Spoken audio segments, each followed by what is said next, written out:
I'm stuck.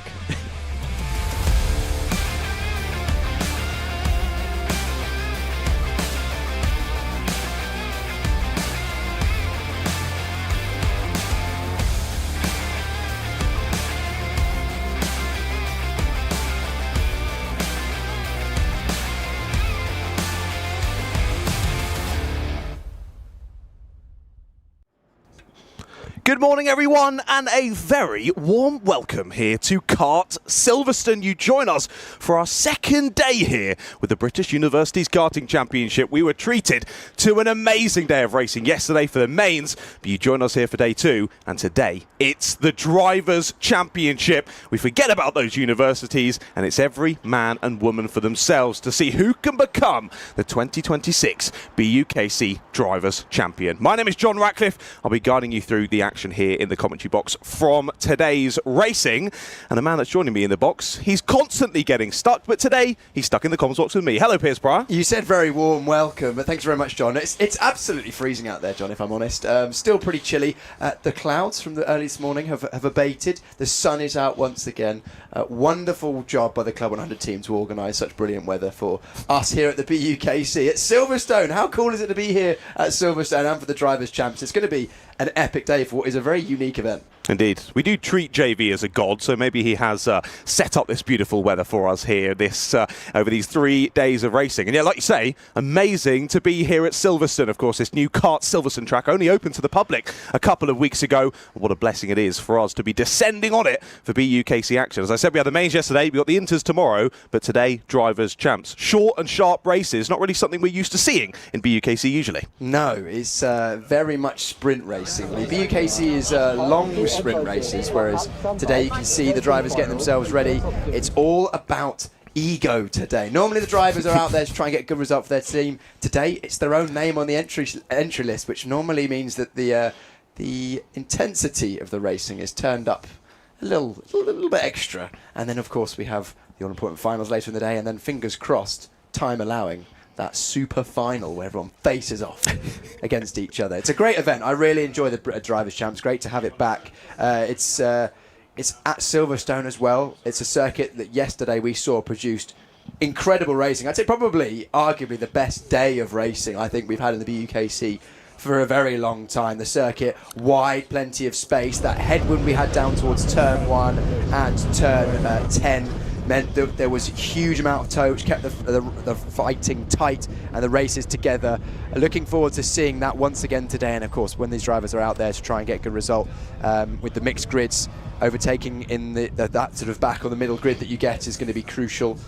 Very much looking forward to it. We always see that the drivers enjoy the Drivers' Champs. I've driven the Drivers' Champs. Have you driven the Drivers' Champs? Once. I did it back at Flandau. I want to say it was like 2021. Yeah. It's a while ago. We both raced in that one, actually. Yeah, I think I've done two. I did last year at Clay and 2021 in Clay also. The last few Drivers' Champs have been Clay 2020. 2021 didn't happen because of COVID. 22 was Landau. 23 was Clay. 24 didn't happen. Last year was Clay. And now Silverstone, the home of British, who knows, maybe world motorsport. And of course, Silverstone, host of the Formula 1 Grand Prix, and now the pinnacle of motorsport as well, the BUKC. Yeah, indeed. Now the BUKC's been here, it's only downhill from here for Silverstone, isn't it, really? Exactly. But as we were saying yesterday with Henry, of course, he's a big advocate for Flandau, and we were saying on the stream yesterday, you almost can't tell the circuits apart, can you? They're very different challenges, is what I will say. Landau is a circuit, well, of course, we were there last time. I love Landau. It's a great circuit. Great track. Very different challenge indeed to Silverstone. Silverstone, very high average speed. The circuit's really smooth. Brand new tyres again today for all the Club 100 karts you can see there. So first session out, we'll have to get those bedded in before they go racing. So tyre warming is going to be crucial with these karts. Very much at ambient temperature, which is chilly at the moment.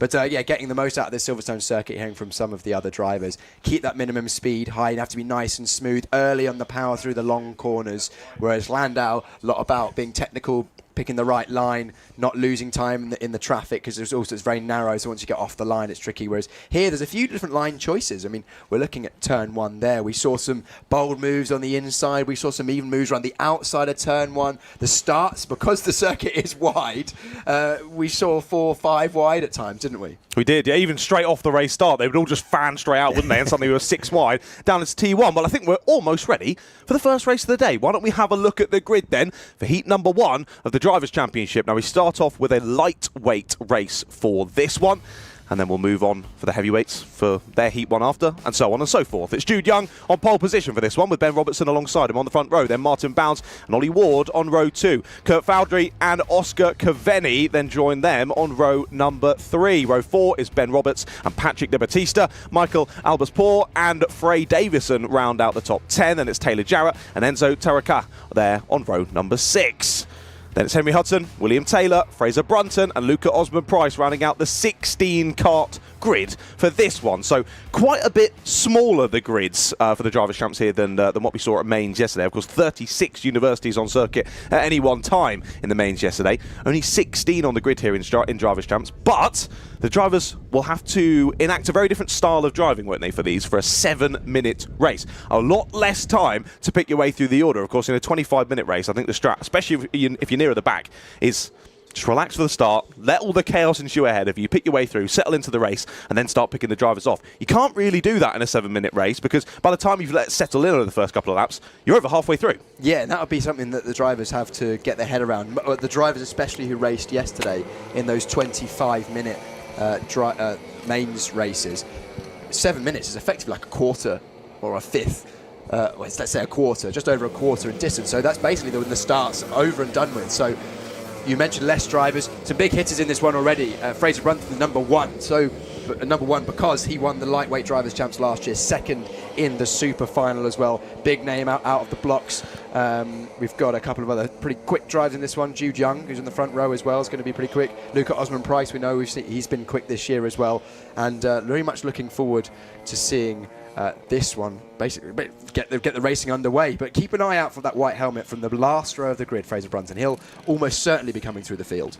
He definitely will. Of course, previously part of the Cardiff team on their ascension to second place in the Mains Championship last season. Fraser was very much instrumental in that with plenty of overall race wins in Mains. It's not an easy feat to do that, as you see him there coming through your screens. And of course, he's previously been the champion in Club 100 sprints as well. Very experienced driver in these machines. I look seeing what he can do from the back of the grid, as you say, with the number 1, because he was lightweight champion last year. Now, of course, we had the super final at the end, which we will have again today, where we combine the top drivers from lightweights and the top drivers from heavyweights, and then they race for the super final. But how we've done those seedings for today is all between the lightweight and the heavyweight, so there'll be a number 1 in heavies as well. We very much hope there's going to be a super final later on. It very much depends on how well behaved we are through the heats, because I think, as far as I'm aware on the timetable, we're pretty tight.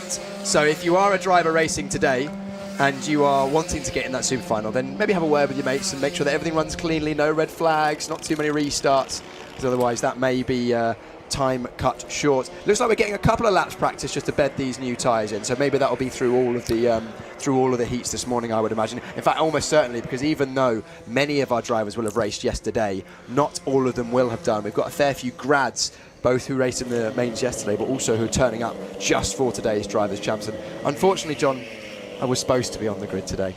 I was very much looking forward to it, but you know what? I was just scared, to be honest. Yeah. I just didn't want that smoke. I get it. The calibre of drivers you have on the grid versus you, Piers Prime, and you've only raced in, what was it, GB3 or something? Well, I've not even heard of that. So BUKC drivers, they're a formidable force.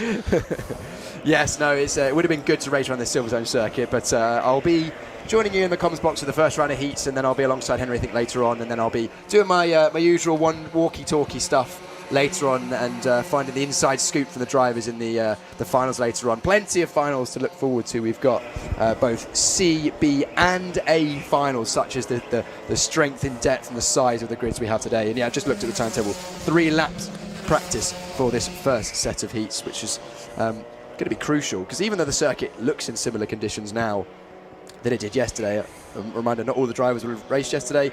but also the brand new tyres again this morning. Circuit conditions will have changed slightly. Cold conditions this morning with the new tyres, maybe a bit different in terms of how the karts handle and how you can get those last couple of tenths out of it. But actually, the Drivers' Champs, yes, you need pace, but I think that your racecraft is almost arguably more important, especially through the heats, actually, because if you can gain 4, 5, 6 positions on the first lap or not lose positions if you're somewhere near the front, that's going to be more important than that final tenth or so. Once we get to the finals, that's when the pace will really matter, because you're around the drivers that will have of course, carved their way through the field in the heats as well. And at that point as well, when you get to the super final, it's usually drivers we sort of expect to be there. Yeah. They often know each other quite well as well, don't they? So there's often a lot more communication when we get into those later races. Drivers working together, pushing forward, trying to get themselves sorted, ready for the last laps of dashing to the finish. Drivers continuing on in practice here, just finding their way around the circuit. As you say, not everyone will have driven around this circuit, so 3 laps practice isn't a huge amount if you've never been it. Yeah, also looking at the number 64 there, that's William Taylor. He won a race. Did he win a race yesterday? He came right from the back to right at the front for the Southampton team, helping them towards that title, didn't he? So he's going to be one to look out for as well. Noticed that Fraser Brunton was drafting him at the end of this practice session, keeping an eye on what the pace was like versus him, because Fraser wasn't racing yesterday. So he's going to be one of those drivers that needs to use these 3 laps. However, I think Fraser has raced here, hasn't he? I think he was here in was he here in Club 100? If not, he was in the 8 hours, wasn't he? I think of the hire kart race here at Silverstone. You're right. So a driver that's done some laps and not this week. Indeed, he relatively knows the track, but let's see where we go then for the first race. I mean, as you mentioned, of course, we had Mains yesterday, Southampton taking the championship, and that was decided on the number of second places that they got across the season. That is how close the BUKC Mains Championship was in 2026. To remind you again, if you're a university student, you go into university soon, get involved with the BUKC. It'll be one of the best decisions of your university career. Well, let's go then for the BUKC Drivers' Champs in 2026. Front row then, it's 78 of Ben Robertson on the left-hand side. On second place on the grid, Jude Young. On the right-hand side of your screen there, on the 21. Let's go for the first 7-minute sprint race of the day. Pace kart driver making sure everyone's slowing down nicely before he pulls across to the right. And we go 2 by 2 into the tram lines. Let's get this one underway then for BUKC Drivers' Champs in 2026. Lights go out now and we go racing straight down to the first couple of corners. I think just about the 78 there, Ben Robertson has stayed behind enough, but all the way through, cutting straight through the middle there, the 54 of Ollie Ward. Lovely start for Ollie there, siding his way straight through the middle of both of the drivers on the front row and immediately takes the early lead. But this was always a big pinch point in the mains, but luckily with a few less drivers on the grid, they seem to have made it through unscathed for now. Now through the right left of Maggots and Beckett's, just about giving each other enough room. Wow, we're looking at this 16 kart grid compared to the 30 something kart grids we had yesterday. It looks pretty small, but we've got the fight already as now Fraser Brunton looking to get on the back of William Taylor. Can't quite get through there. They've already jumped a few positions up the order, but at the start of the race, Martin Bounds and Kurt Fordry, who were 3rd and 5th, had terrible starts, which has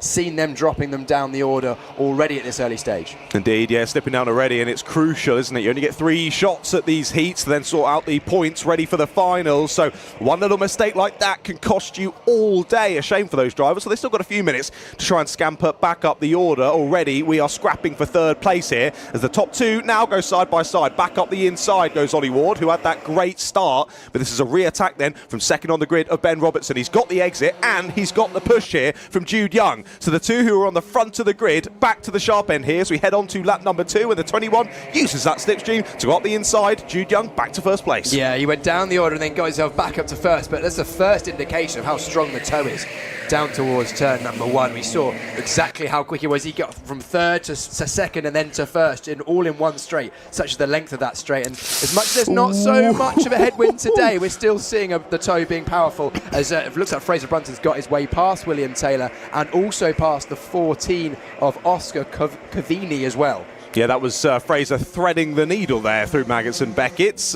Sharp intake of breath from John, but Fraser's made it through. He was never worried about that as they continue to go side by side. Just behind him for 6th place, so we settle back in to single file once more for now anyway. But this is just showing already here in heat number 1 why we love the Drivers' Champs. Everyone just working for themselves here. No working together, pressing through the traffic and battling like their life depends on it. Well, finally, like I say, we've just sort of started to settle into this now. With Jude Young out in the lead, the 71, that is, of De Battista has made it up to second place, and he's still being chased then by Ben Robertson. So start of this lap then was in first, immediately shuffled down to third place, but it is Brunton who now takes fourth and the fastest lap of the race so far. Yeah, we're not going to see a huge amount of working together today, especially through these heats.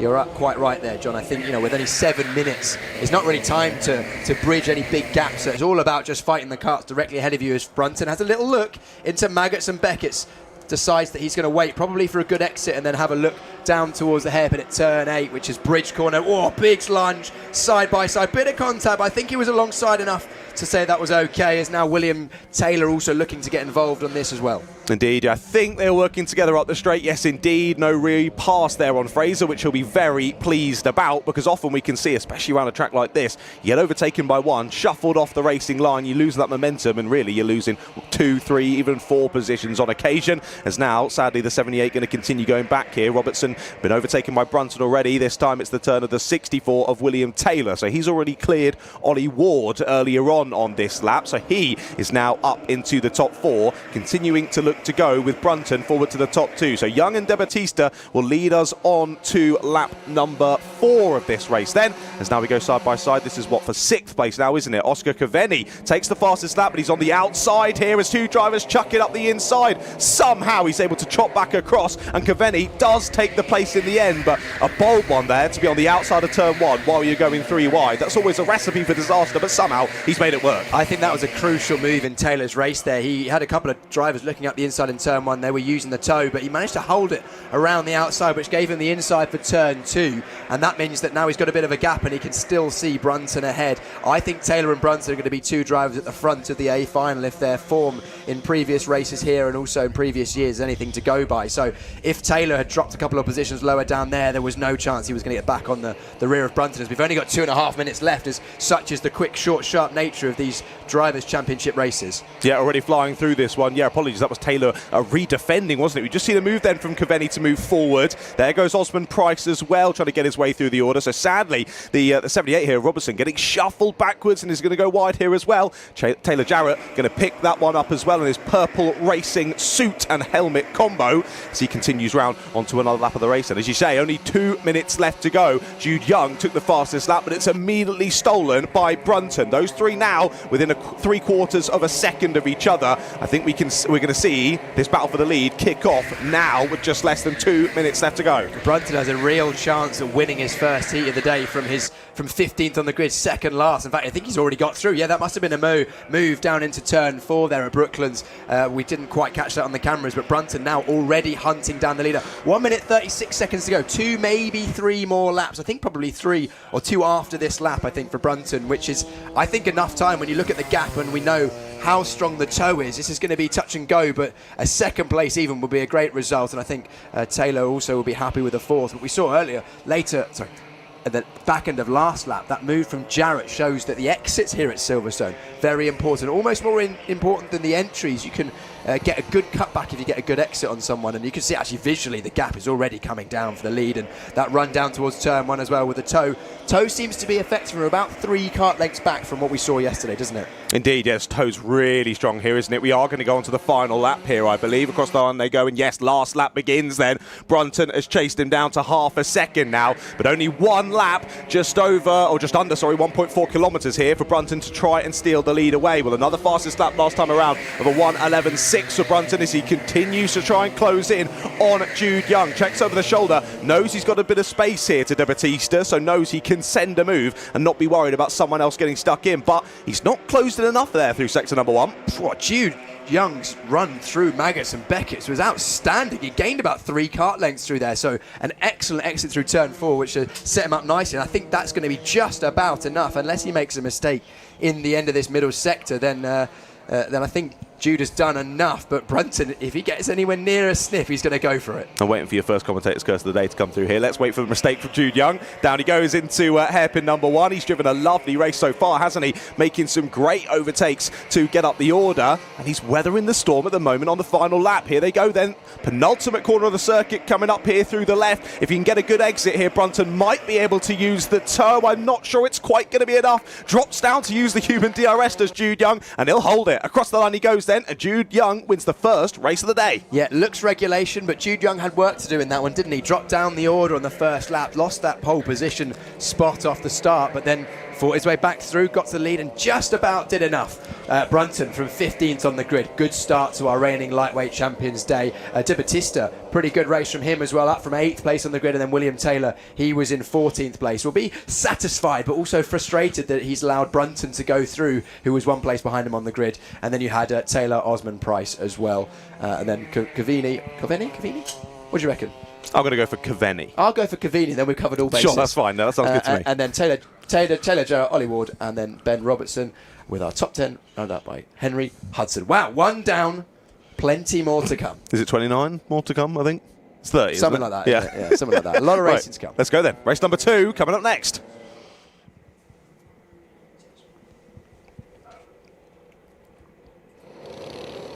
Right then. Heavyweights turn then to crack on. Heat number 1 for them, heading out on circuit immediately. No waiting around here at Drivers' Champs. We press straight on through the races. As I say, I'm pretty sure it is 30. Yes, 15 lightweight races and 15 heavyweight races to then set up the grid for the finals. As you said, good first race of the day. But again, another race that shows just why it's so brilliant having the Alpha Live coverage of this, because if you just see the live time and you're going, oh, well, he's gone from pole to the win, he's done an easy job there remaining at the sharp end. But no, he had to fight for that one. Really exciting race on your screens, and I think proven there why putting BUKC drivers in 7-minute races is a match made in heaven.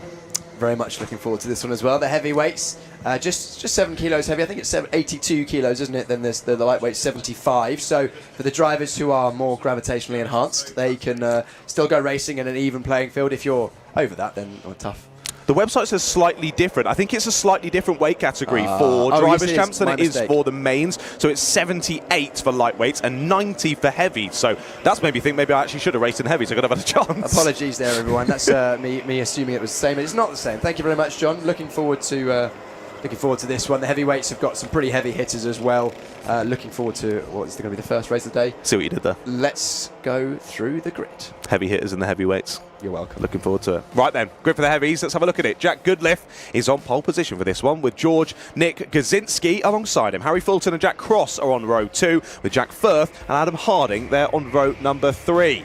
Row 4 as Thomas Wood and Nick Fallon, and it's Tom Northcote and Max McCabe there on row 5. They round out the top 10. They're followed by Alistair Mallard and Matthew Taylor on row number 6. Row 7 then has Asheen Hartle-Doyle, followed by Alex Jennings and Sebastian Miller, rounding out the 15 karts on the grid for this one. So one less than the heavies we saw last time out, but still going to be some interesting racing. As we saw, I think drivers now who maybe haven't done Drivers' Champs in the past might have learned a little from that first race of just how aggressive you need to be on the race start. But then there is a settle-in period where you need to get into that metronome, and you're going to find yourself quickly tumbling back down the order. Yeah, slight change to the format and from the Drivers' Champs from previous years. These slightly smaller grids with slightly shorter races. Actually, from the first race we saw, I mean, it might not play out like this for every race, but because there's less karts, you get the less of the massive bunch of like 6 or 7, 8 karts all clustered together in the middle of the first lap. Because there's only 16 karts in smaller groups, so actually that was a pretty clean start to the day, and if we can continue the day like that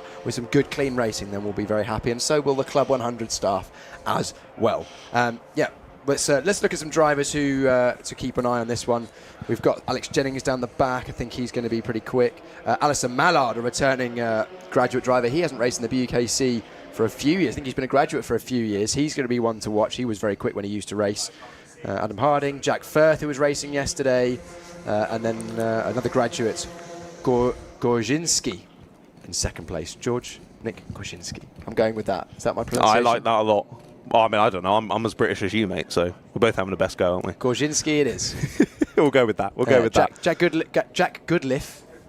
Goodliff, you reckon? You struggle more with that one. Jack Goodliff will be hoping that he can repeat what we just saw in the from Jude in the first race and keep the lead from pole position. Well, I say keep the lead. Yeah, again, Jude he didn't have an easy time with it, did he? No, but he managed to start first, finish first. Because that's the thing, if you have a front grid slot and you want a chance at the A final or a good grid slot in the A final, you need to convert your front grid slot into at least a top 2 or 3 and then also you need to then use your back grid slots to get at least halfway up the field, because we've got A, B and C finals. Realistically, the drivers that finish all 3 of their races in the front third will probably be in the A final. The drivers that on average will be in the middle third will be in the B final, and the drivers that don't do so well will be in the C final. So realistically, you need an average of a top 5 from your 3 races if you want any chance of an A final. And I think we're going to be seeing drivers at the front of the A final with at least 2 wins, I reckon, or at least you're going to need at least a win to be anywhere near the front. Yeah, 100%, 100%.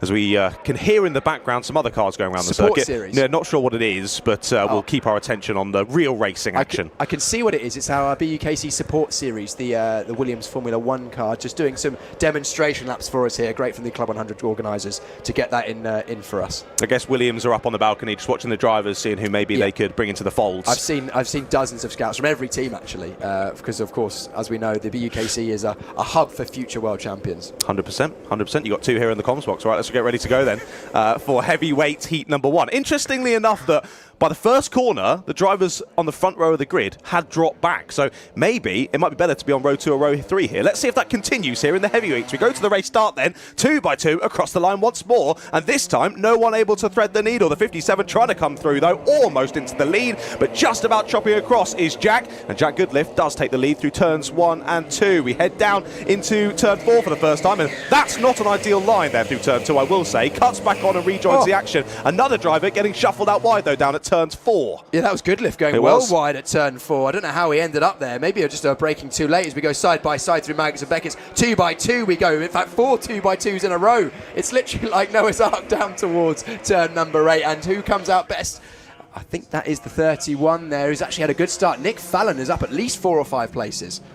Indeed, impressive start to the race. Yeah, they're going 2 by 2 like Noah's Ark, but no one's saving these lot. We continue to press on through as, oh dear, that's not what you want in a 7-minute sprint race, is a penalty. And already one coming through then for Jack Cross. ABC bump and pass. That's a few places lost, isn't it? So hands up as we think we potentially have a yellow flag into the final sector and a move from the 31. I don't know whether I couldn't see the marshal's post there. Also a contact warning for Orne and Henstock as well. Side by side now as we go into the final corner. Oh, mechanical flag. That's early in the race for that. That must be like a suit or a helmet maybe. Something there for the 29 of Thomas Wood. Either way, he's out of the race before it's even really started. Yeah, the penalties the same as they are in mains, which of course are pretty sizable penalties. So a bump and pass plus 4 positions on a grid of 16. That is massive. It's basically a third of the grid, or at least a quarter. We got side-by-side action down towards turn 4 once again. Defending there. We've heard from the driver's briefing, side-by-side through Maggotts and Beckett's is not recommended, but we're doing it anyway. No, actually, good job from... I think that was Nick Fallon actually just dropping in behind Thompson Northcott as a good move from the 79 of Northcott up the inside of the banked hairpin at the back there, turn 8. Pointing forward. We said there's going to be no working together. No. Well, maybe it looks like there's a little bit in the heavyweights, but early in the race it is. Still 5 minutes to go. 2 minutes down. We head through the middle sector. Technical middle sector actually here at Silverstone, isn't it, John? It's very technical, yeah. It's a difficult one to get right. So flowing, this circuit as well. Each corner leads into the next. As you were mentioning earlier, sometimes it's even actually better to take a little bit more speed off on corner entry just to gain that back on corner exit, and even more as you run down through what is usually another long straight down to the next corner. Here you say, not recommended going side by side through Maggotts and Beckett's. Well, we're going to go against the grain there in the comms box and say, yes, we agree. We should go side by side through Maggotts and Beckett's. It's a bit wide for someone there at the final corner. Adam Harding very wide. We saw that yesterday in the mains as well. If you run 2 wheels on the curb out of the second last corner, the last proper corner, turn 17, the curb just drags you off the circuit, and once you're on the dirt, you can't get back on, and a huge amount of time and handful of positions lost there. I think that was the 48 of Adam Harding, but a good lap on that last lap for Tom Northcott. Set the fastest lap of the race on that last lap, whilst overtaking 2 drivers. So clearly very much in the flow of things as Northcott now already attacking for the lead alongside Gorzinski. Points forward and says, I'm quicker than you, follow me. Oh, that's not for the lead, my mistake. Second place as Gorzinski drops to third. Northcott up to second. I forgot about Harry Fulton at the front of the field. He's a second and a half clear. So Northcott has got something to chase now. He's got just about enough time, I think. 3 minutes and 40 seconds with the pace he set last lap of 12.7. That was nearly 6 or 7 tenths quicker than Fulton, and that was with overtakes. So I think it's only a matter of time. There's a good move. Also, I think maybe that was Henstock maybe going up the inside of Harding into the technical final section, turn 14. Indeed. More squabbles going on in the middle, isn't it? Yeah, it was Harding who was off slightly earlier, so I think he might have dropped down a few places with that off-track excursion. Adam racing in the Junior Saloon Car Championship this season, doing a cracking job in there. Sadly, race 1 hasn't quite gone his way here at the Drivers' Champs. He's got about 3 minutes to try and gain a few of those positions back. Nick Fallon in 5th with the fastest lap on the last lap, a 1 minute 12.3. There's still a good half a second to a second off the pace that we saw in the lightweights earlier on, but to be expected now that we jump into the heavies. The number 4 here of Gazinski under a bit of pressure from Jack Cross and Nick Fallon as they run once again down into the bridge section. Looks for the inside line there. Does Jack? It's not going to work, and that slightly tighter line will ruin his exit. Nick Fallon will be all over his rear bumper and potentially up the inside as they head down to turn 10, and Priory not quite able to get a good enough exit though, has to slot back in behind once more. But the leading battle looks like it might be about to kick off. Yeah, we've also got another penalty for Max McCabe. He's had a bit of a what's the word?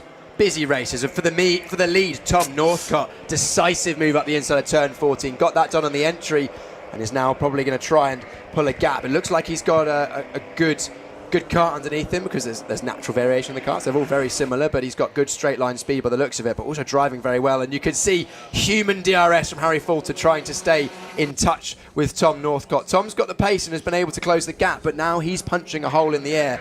Not going to be as easy for him. I think Nick Fallon's also looking up the inside of Gazinski for 3rd place as well in the back of shot.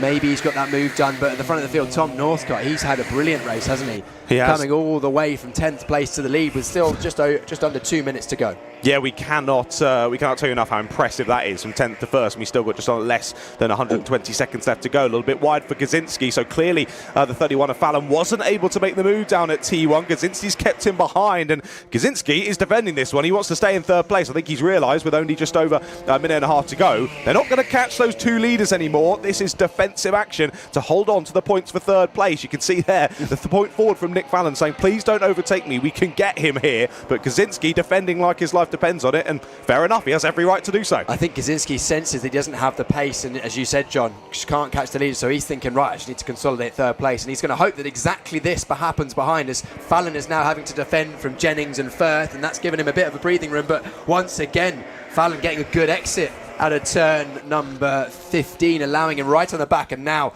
Gazinski, you'll see him go heavily to the inside, I think. Yeah, looking over his shoulder, thinking I need to keep my eyes rearwards rather than forwards. Not always the best plan in a race, but with only 40 seconds to go, I think this will probably be the penultimate lap, so just needs to consolidate. It is the last lap of the race, so just needs to consolidate that position. Further moves, is that Firth getting past Jennings, or Firth... No, I think it Firth is. getting overtaken. Oh, no, sorry, yeah, Fallon getting overtaken, isn't it? Yes, no, you're right. Sorry, apologies. So, yeah, Firth now properly involved with this one. And now it's the turn of Jennings to look to put a move on Gazinski. Goes wide there, down at the bottom of the circuit, as Jennings has got a penalty now for ABC bump and pass as well. That won't help him in the final results in this one, especially if he can't find a way through here. It's a bit more contact down through the right. Firth going to be the one shuffled out wide here. They'll continue side by side through into this very fast section of corners. They're still side by side just outside of your camera shot. Hopefully they both make it through, but Gazinski still defending like a lion. Not quite enough though. Up the inside goes Jennings. Yeah, that's a bold move from Jennings, and now they've both lost time, as it looks like Firth's going to swoop round the outside. Through goes Firth, but the front of the field, dominant performance from Tom Northcott, 10th to the win. He got out of the lead early, and a big celebration. I've never seen as big a celebration for 2nd place in my life. And then 3rd place with a brilliant last lap, taking the best position, or taking the best tactical line through that final sector for Jack Firth. He'll be happy with that. Jennings was 4th, Fallon 5th, Gazinski 5 positions lost on that last lap. Yikes,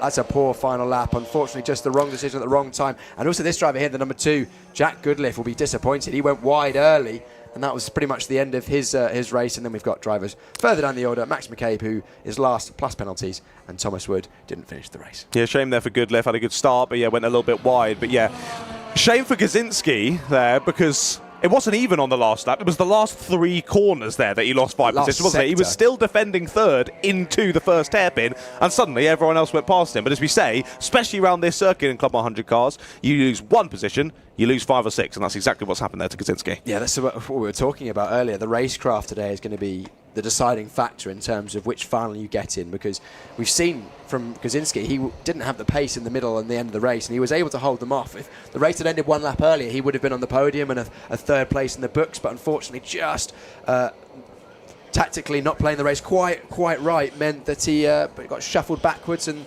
that was it. 8th place on the grid in the end. 8th place in the final order, which was 3rd the lap before. So, yep, drivers need to be cognizant of the drivers around them, and also the fact that people are desperate to get those results in these heats, because without the good results in the heats, you're not going to be starting the final at the front.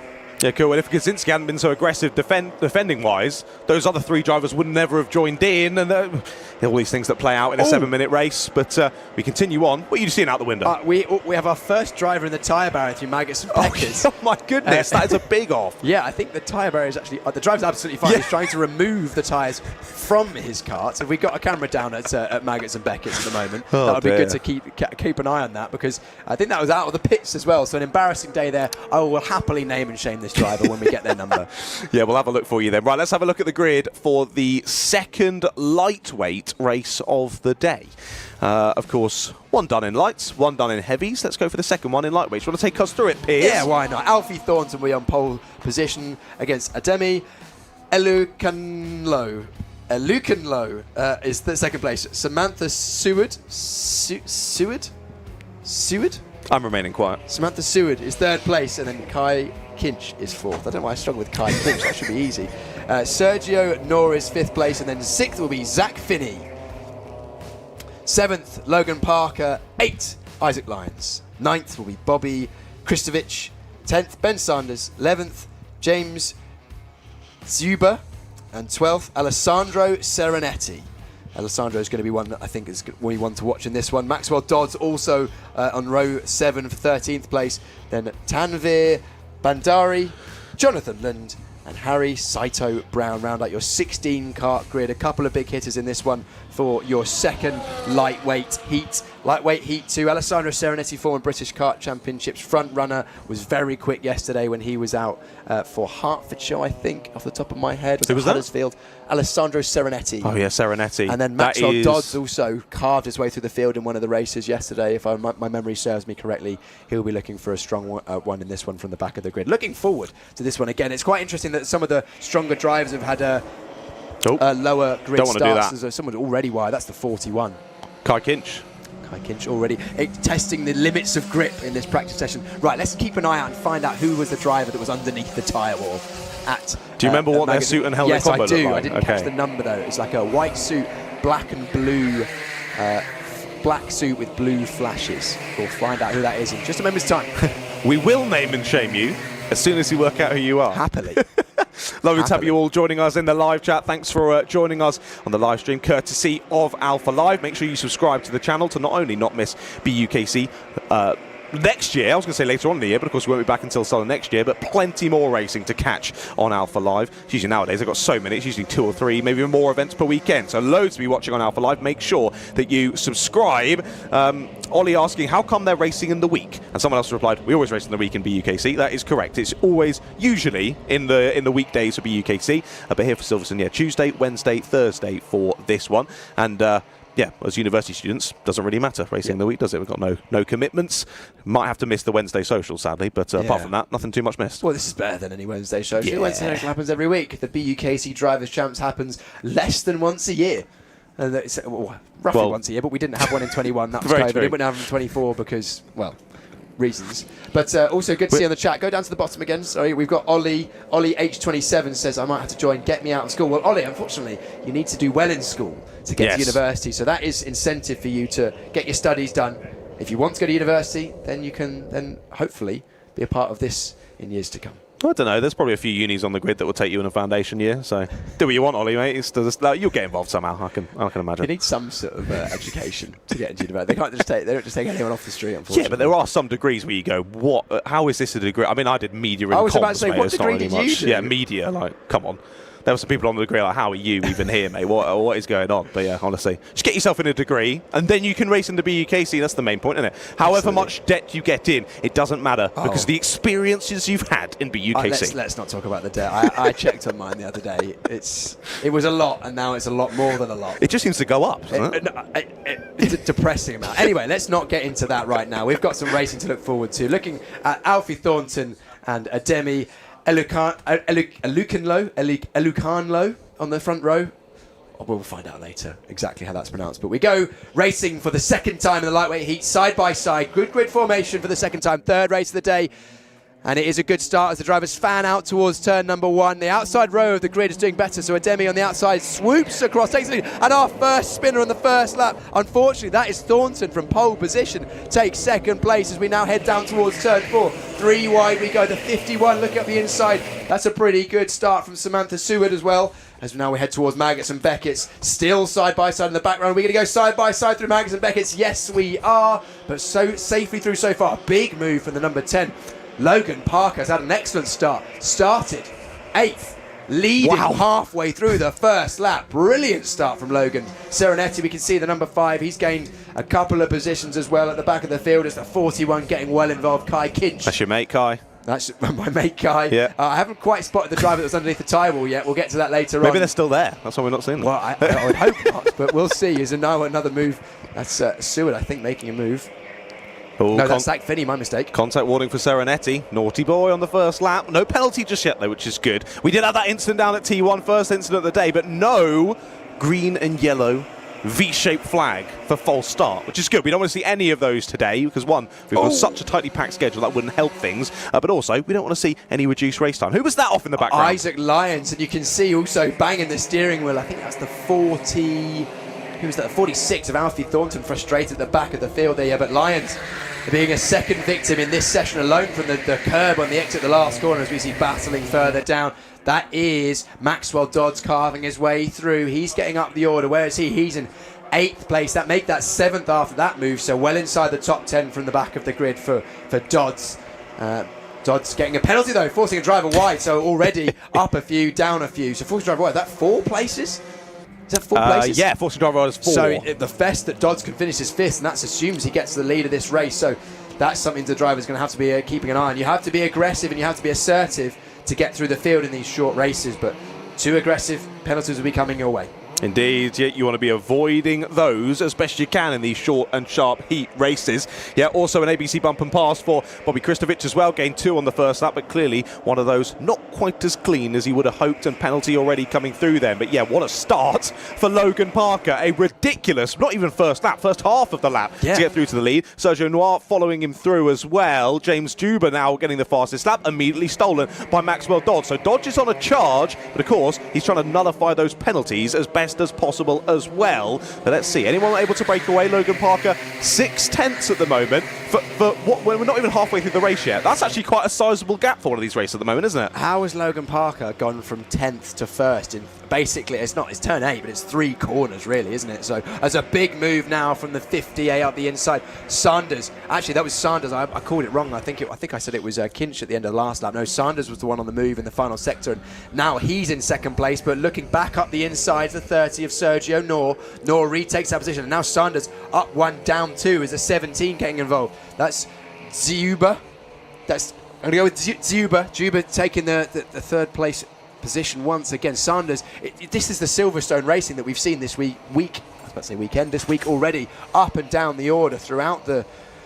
You go up one place and then the next straight you get drafted back past, such as the importance of getting a good exit. And the last corner, this corner here, is the most important of all. We've seen drivers run wide and get dragged off the circuit, and you lose handfuls of places. Yeah, indeed, that sort of yo-yo racing is really making it difficult for drivers to break away at the sharp end. But if the drivers behind you start doing it, you can build a bit of a gap, and that's exactly what Parker's done there as Noor and Juba were duking it out, where they continue on down into turn 4 once again. And you see the point forward of, what are we doing? We're letting him get away here as the 30 of Noor now drops to the back of the trio. And look, a bit of squabbling is inviting more drivers in. Here comes Maxwell Dodds into 5th place, now joining this squabble for 2nd. We've had Deck Mandel in the chat saying Dodds P3 minimum from P13. Well, he looks on track at the moment, but with his penalty, there's no chance he can be P3. No, there's the highest he can finish is 5th. So Dodds now making that move up 1 position. So we saw it was the 30 of Noor starting his lap in 2nd place, was furiously pointing forwards on the run down towards turn 8, has lost positions, is now behind Dodds. So that puts him in 5th place. Contact warning for Alfie Thornton coming in further down the order. And we head through the final sector. The man that's going to be under pressure is James Zuba. He's going to be the one punching the hole in the air. as we go down towards turn 1. Human DRS activated, but Sanders is going to be the one who's looking to make the move already, just tucking out of the slipstream. Not enough. 17 of Zuber has got enough top end to just hold off for one more start of this lap. But so many overtaking opportunities, and actually the next overtaking opportunity Ben Sanders takes side by side, can't quite get the move done. They're going to be side by side as we head into Maggots and Beckett's, and Sanders just about gets that done, and Dodds as well taking that move through the middle of Maggots and Beckett's. That's bowled through there. Very difficult, relies on both drivers giving each other room, so good racing.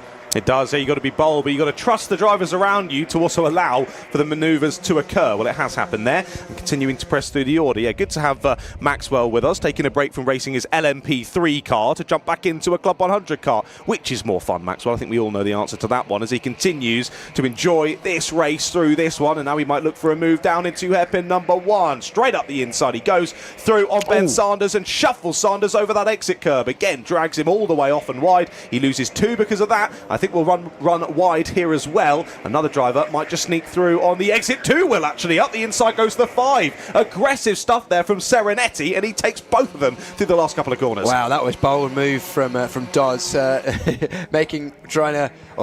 he's already got a penalty once, so he's thinking, I just need to get through to the front of the field. I think that was borderline. A bit of wheel-to-wheel contact there sends Sanders off. We'll keep an eye if anything comes through from that one, but Serenetti was able to take advantage of the drivers being held up. Sanders was looking strong for a second or third place, but has now dropped down the order. That momentum falling away from him there, and Serenetti now having a late race charge as he's got past. He's got the pass Noor as well, so Dodds, second place on the road. 1.4 gap to Logan Parker, probably too much to bridge, but with that 4 place penalty for Dodds as well. Although saying that, second place is not guaranteed, as up the inside goes Zuber. It was a bit late on the defence there from Dodds, wasn't it? Just spotted him coming up the inside and tried to cover it off late. Couldn't do it. Opened up the corner. Was able to cut back at the exit there and steal back second place. Lots of fun chatter going on in the live chat about what we were speaking about with being in part of university.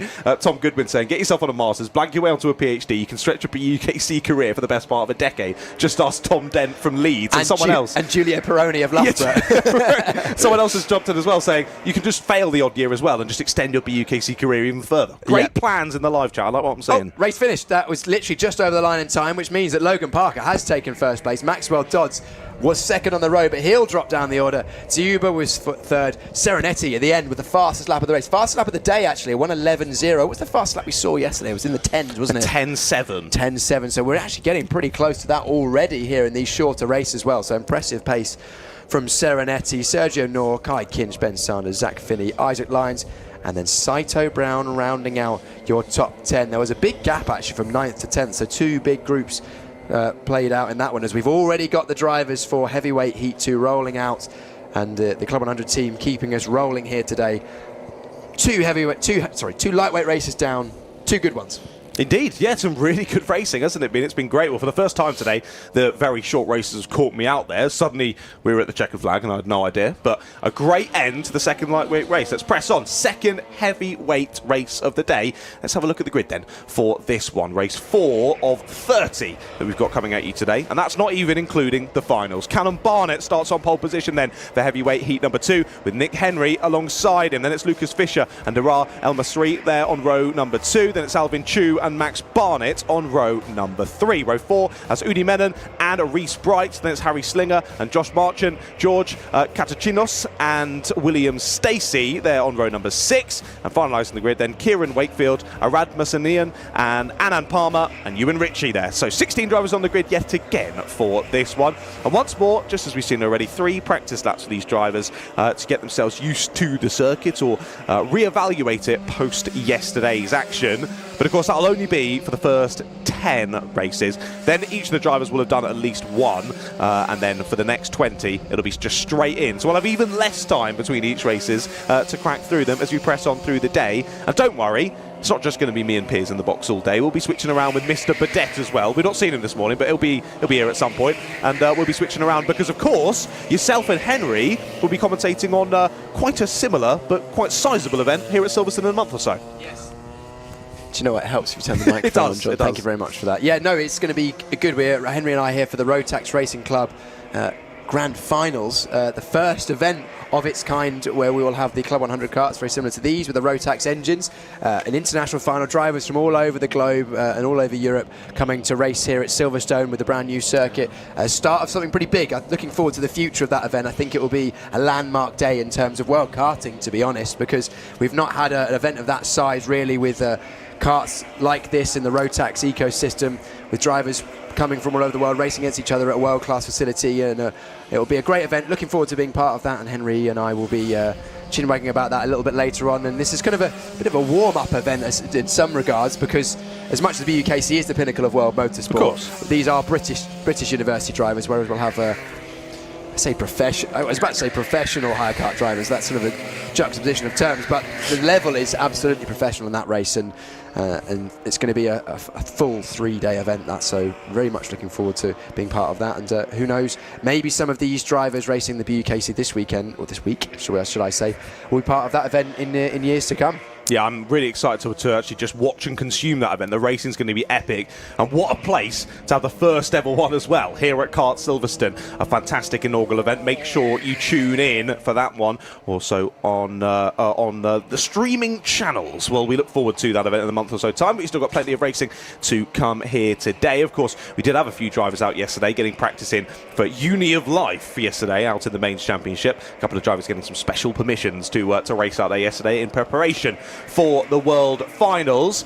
But as you say, Drivers' Championship, the pinnacle of motorsport. We'll keep our attention on this for now then. Drivers continuing on round to what I think will soon enough be the end of their practice laps. Then they'll get back into 2x2 formation, ready for the race start. I think actually I've just somehow, for the first time ever, been able to call that bang on time, as they do come to the end of the practice laps. I think one name I'm definitely keeping an eye on this one is Alvin Chu. Do you recall his race at Flandau? There's Flandau. I remember yesterday when he was in the fight for the lead. He was having a great fight yesterday, but Flandau, he did an entire 25-minute race, white lining the circuit in the lead, backing the drivers into each other. For the whole race, we had 20 drivers plus in a train battling for the lead because Alvin Chu wouldn't stop defending. I do remember. It was a great race. I didn't realise it was Alvin at the front of the field. I'd forgotten, but I'm also looking forward to seeing some returning drivers. Kieran Wakefield, who's a BUKC veteran, as is Will Stacey. They are in 12th and 13th, so keep an eye on them. Josh Marchant as well has been very, very quick at times in the BUKC, so this has got all the hallmarks for another great heat. Looking forward to another good one for heavyweight heat 2. Yeah, as you say, some more heavy hitters on this heavyweight grid. Let's see who's able to take maximum points from their first race of the day.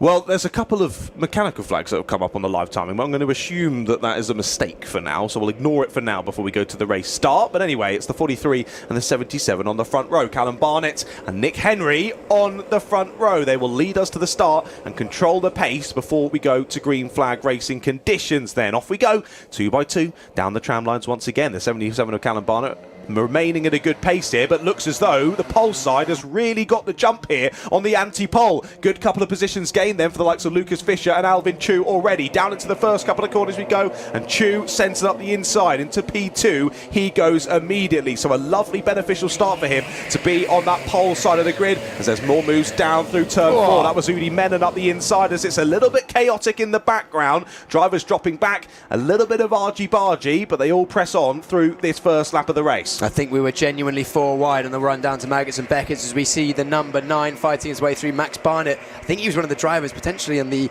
Was he on the inside of the grid? No, he's the outside, so that was the slower row. But the inside, you called it there absolutely right, John. The inside pole side of the grid made up so many places. Alvin Chu went from 5th to 2nd in basically 2 corners. At the front of the field, Callum Barnett is basically checked out at the front as we still fight through for the drivers inside the top 10.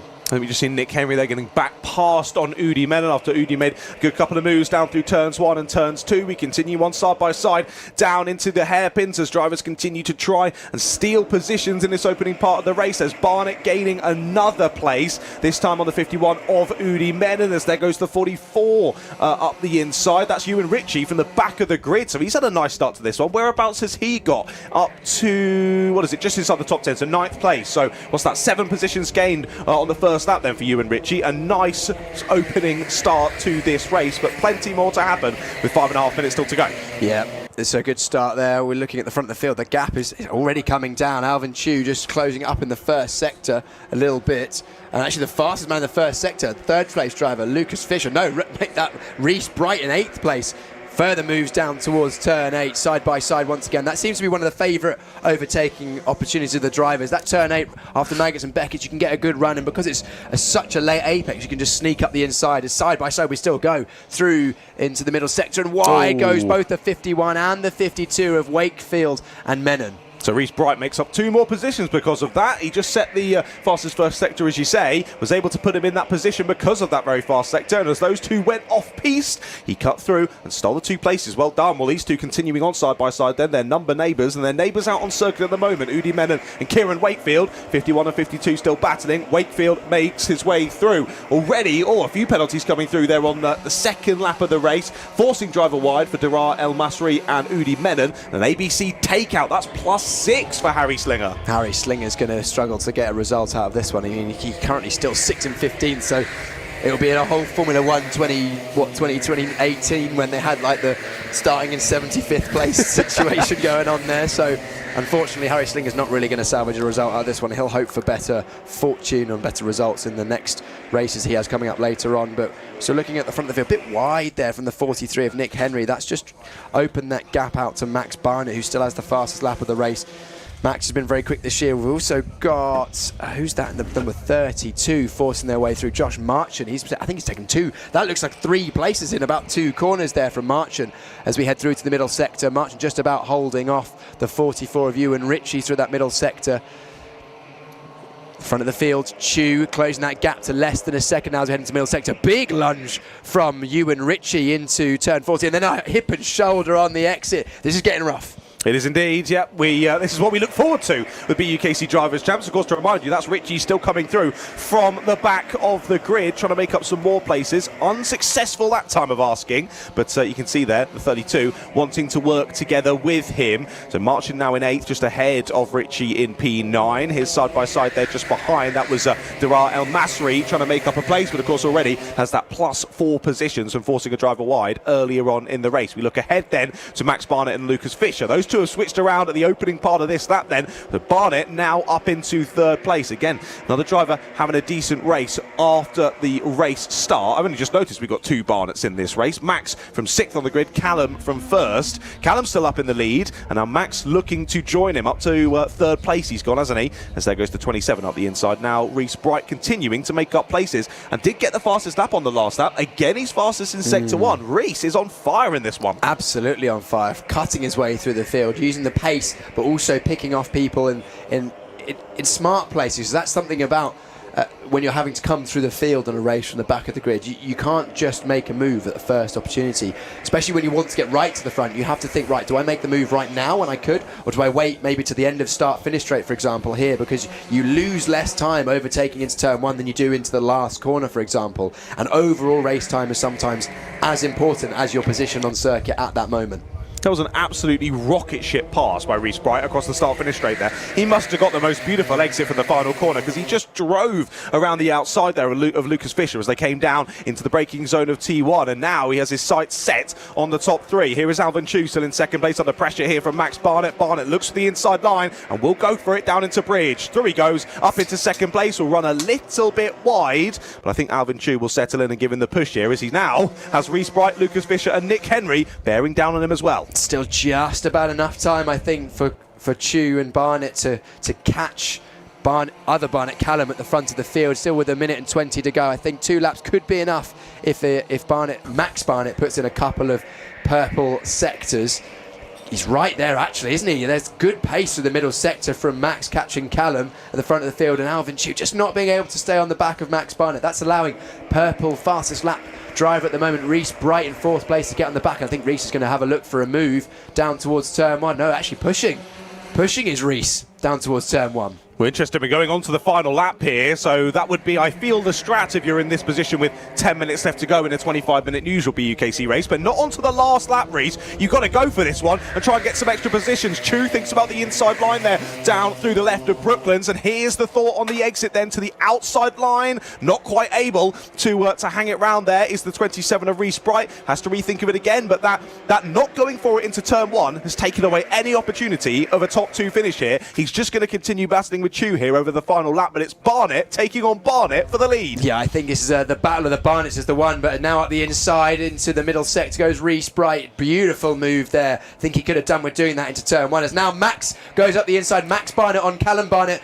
to the battle of the Barnetts. At the moment, it looks like Max Barnett's going to take the lead. The number 9 is a clean move. Didn't feel the need to go defensive into turn 14 and will go defensive into 15. I think that's probably going to be just about enough. A brilliant drive from 6th on the grid. Max is going to take the win here.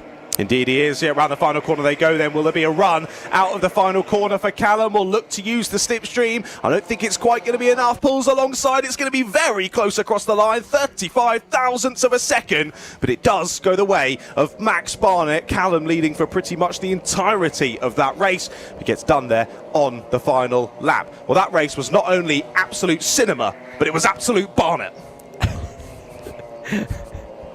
Yeah, it was.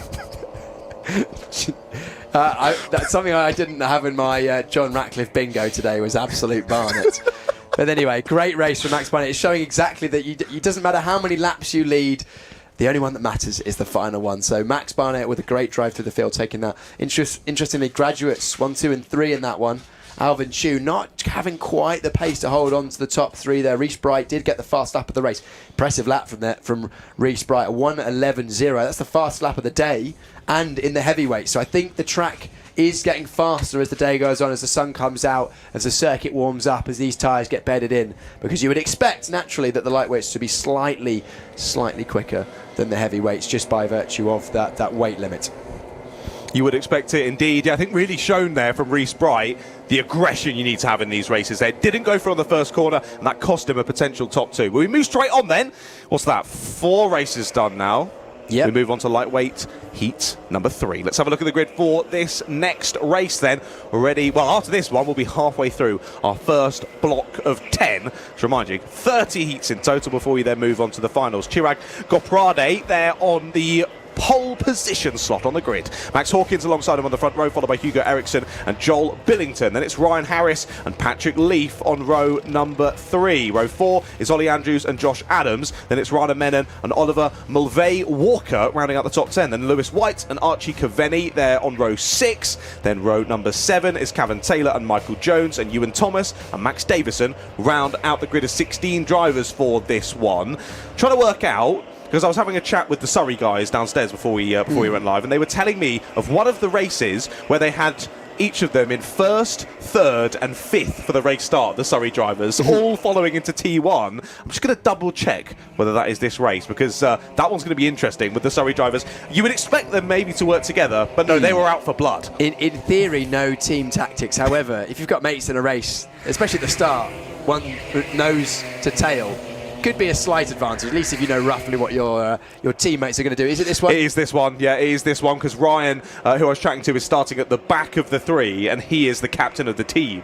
So he was saying, if I'm not in the lead by T1, it's gone horribly wrong. Or he's just going to load them off the circuit. Exactly, I think that's the plan. A false sense of security. I think that's the plan. Yeah, exactly. I mean, I think he'll probably get a penalty for that. But yeah, drivers to watch out for in this one. The number 2, Josh Adams, of course, part of that Southampton A winning Premier squad. He'll be one to watch. He's had a very consistent year this year in 2026. Ewan Thomas, of course, as well. We've seen him many times before. Graduates, Rana Menon, Lewis White, Cavan Taylor and Michael Jones. So drivers coming back to enjoy the BUKC. Yeah, it's good to have drivers coming back, isn't it? It's great that we have the grad system. It's great with the BUKC Drivers' Champs that all these even older grads can still get involved, not to shame them for their age. I mean, I'm feeling pretty old as it is now when I come back to BUKC. I don't recognise anyone on the Cardiff team. I don't know anyone at the universities. I'm like, oh no, I'm pushing towards 30. This is not looking good. Are you the same age as me? I'm 26. Oh, I'm 28. Getting old, mate. Close enough. I'm getting old. Yeah, man. Scary, isn't it? It is. Hence I'm not racing today. Just just my back and my knees. That's all it is. That's what it was. I was like, you know what? I think I'll sit with a cuppa underneath a blanket by the fire instead. But then I was told I had to sit next to you. So. Oh, sorry, mate. We can have a little snuggle if you want. We'll wait until the maybe. The good news is there's no cameras in here, so. So no one at home has any idea what's going on under this commentary box table. There's nothing going on. There's just a crate of Stella.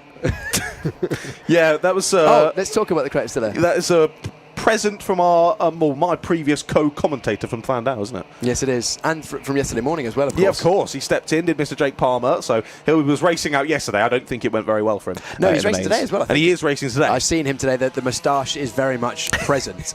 The most impressive facial hair in the land, and also excellent standing commentator. Thank you very much, Jake, for lining our gullets with liquid gold. Yeah, our livers, thank you for that one, Jake. But yeah, the moustache surely can't help with aerodynamic efficiency, can it? No, I imagine there's probably a couple of Ks an hour that are lost through that through the facial hair. But hey, maybe it gives him confidence. It's like what's the old tale? Is it Samson, the dude with the hair where you cut it and he loses all his strength? If the moustache gets cut off, he loses 0.3 of a second. From the Bible. I have no idea from the Bible. Oh, I went to Sunday school when I was a kid. My grandma used Bible to. references. My grandma runs Sunday school, so stuff like that was very much drilled into your Moses reference I can understand. Anything further than that, and I'm out. I'll keep Bible references to myself. Yeah, I didn't think you'd be whipping out the Bible verses today. I don't have verses on lock. I just know the rough stories. Will we see a good Samaritan on circuit today? Who knows? Probably not. It's the Drivers' Champs after all. Well, mine. I am John, and there are Bible verses written about me. So why don't we put one of those up? They're probably the best. No, they're written by me. Sorry, oh, okay, I wrote them. That makes sense. So I had heard that. Yeah, right. Here we go then. 2x2. Little stretch from the 36 of Goprade as we get ready for the race start. Do you want to take us to it then? Line astern between some Surrey drivers on the inside. Why not? Let's have a look at the Surrey train on the inside of row number 1 as we head out for our third lightweight heat. 2x2. Not fanning out as early as we've seen in the 53. Just decides to pull over Max Hawkins. Although that didn't work for him. Nope. Hawkins round and big contact. That's a Leeds driver that was up on 2 wheels momentarily there as we head down towards turn 3. So bit of a messy start there, one of the messiest we've seen, but that high risk move from Max Hawkins around the outside of turn 1 definitely did not pay off. And it looks like we've got the 36, the 34 and the 69. Oh no, so 36 and 34 are first and second, so the two drivers on the inside of row 1 and row 3, the two Surrey drivers are there, and then the 69 of Ryan Harris is in 4th place. So Surrey currently doing so pretty well, but the 9, Ollie Andrews from 7th place into 2nd now, although that looked like a robust move. I think he's trying to let the 34 by, actually. He wants to avoid a forcing driver wide penalty there, but he can't. Harris has already gone through. I think the penalty may well be coming his way there. We'll see what happens there, but a robust move back on the inside. Hugo Eriksson still side by side. They go through the left-hander turn 15 through 16 into the last part of the lap, and the 20 looking to take advantage. Archie Cavini, he's up from 12th into the top 5. That was Surrey on Surrey, wasn't it, those moves there, the 34 and the 69. Yeah, what a start for the number 20. Archie Cavini on a charge there on lap number 1. He's looking up the inside now of 1, maybe even 2. Clatters into the side of Harris, and Harris, understandably so, not very happy with that move. I think that was a bit of maybe a bit of just desserts there, because I think those two were the ones that came to blows earlier on the previous lap. It was a brilliant move from the 45 going up the inside. Rana Menon also had a good start to this race. He started in 9th place fighting for the front few. I saw a cone just leave its position there. I didn't quite catch who got that penalty, forcing driver wide. Number 9, Ollie Andrews. I think that was that move, wasn't it? It was, yeah, it definitely was. We continue on then through this second lap of the race. Did you say just desserts earlier? Just desserts. Oh wow, you got me one an Oreo McFlurry, mate. Let's keep that thing under the stream. Talking of desserts, do we still have any? Yeah, there's Jaffa cakes around, boy. Excellent. So I can see one back here. Unfortunately, for those drivers that delivered Jaffa cakes yesterday, they have a 1-day sell-by date. They expire. The commentary curse abatement has expired. So if you want commentary curses to be removed from yourself, not your team today, then you must bring more treats to the commentary box. Yeah, it only works for universities, not drivers personally. That is the issue for today. But if you bring them on today, the curse abatement only lasts for the day that it is delivered. As number 20 of Archie Caveni is going up the inside, can't quite get that move done. Holding it round the outside is Hugo Eriksson, just about 45 of Ryan Menon, scampered away, as has Chirag Chirag at the front of the field. That's and Ryan the Harris. 16 Whoa, that's a rough ride through the grass on the exit of turn 4. That's exactly what Jake Palmer was saying yesterday, because they were told in the briefing apparently that if you go wide there down at turn 4, that's a massive move up the inside there for the 24 down into bridge. If you go wide there, don't rejoin over the curb because it's such a big lip to get back on. Continue over the grass and rejoin after the curb. But he then mentioned to us what they didn't mention in the briefing was quite the jump you have off of the grass back onto the track, as was lovely shown there by Mr. Ryan Harris. Well executed, well exampled there from Ryan Harris. But I think maybe the number of people that went wide there and followed the instructions of not joining on the curb has created a rut of some description on the outside there. So my advice to the drivers would be don't leave the circuit on the exit of any of the corners, to be honest, but especially not down at turn 4. Well, Silverstone used to be just a load of runways, didn't it? So we've made one out of turn 4 now for the drivers to take off of. We've seen liftoff already. But the front of the field, Gorprade is... No, leave it, you carry on. Gorprade? Chirag has had a brilliant start to this race, still half a second clear, although Ollie Andrews with the fastest lap of the race in that last one has a bit of out shape goes Chirag through the Magnus and Beckett section. Only a tenth faster was Ollie Andrews, both of these drivers setting an electric pace, but the gap closing even further on this lap. But you can see the number 2 further back, Josh Adams, he's well in with a fight at this one. Actually only started in 8, so maybe he got caught up in the early part of the race with the driver that got half spun around, so I would have expected him to make more progress in this one. The 20, Archer Caveni going up the inside once again, but then now Josh Adams taking that position, a poor exit once again, showing that the exits are super important here at Silverstone. Yeah, straight back through goes Adams then. Yeah, like you say, that transition of momentum, so difficult to get a move stuck here as we've had a change for the lead. Yeah, Andrews is through then. That was out through hairpin number 2. And for the first time in this race anyway, we have a change at the sharp end and suddenly we don't have a Surrey driver leading the way. Well, luckily for them, they've not lost too much time in that squabble, and that means they're able to just keep a nice, well, what is it now, over 3-second lead ahead of Rana Menon. A couple of penalties coming through on that last lap as well. ABC bump and pass for Hugo Eriksson and a forcing driver wide for Joe Billington. Ollie Andrews got one earlier in the race, so Ollie can't win this one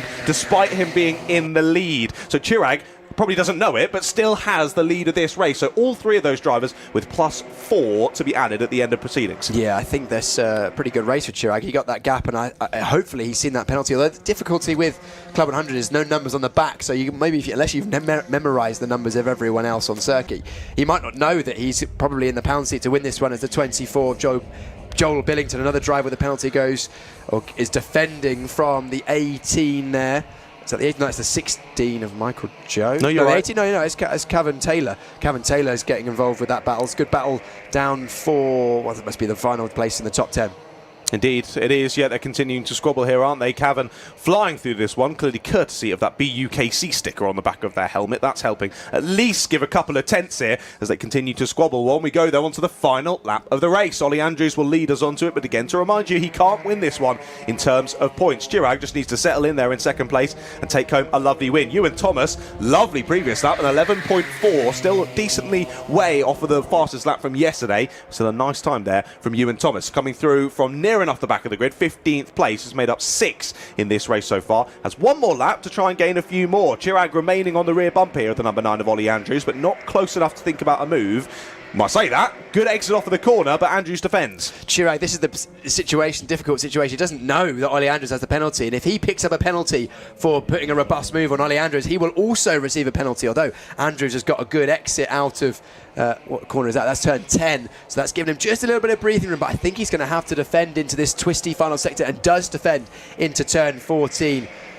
Chirag wants to take this on the road despite the penalty. All looks just jinked to the inside there, didn't have quite enough space to go for it, and now Andrews defending into the last corner, done just about enough to win on the road, but Chirag will take the maximum point score from this heat. Yeah, Chirag, when you watch this one back, you'll be pretty happy you did send that move through hairpin number 2. It's a very happy Ollie Andrews as he comes across the line, wins on the road, but not in terms of points. That will go to the Surrey driver of Chirag Gorprade. Well, 3rd place for Rana Menon, Hugo Eriksson in 4th, Joel Billington in 5th, Josh Adams there through to 6th place.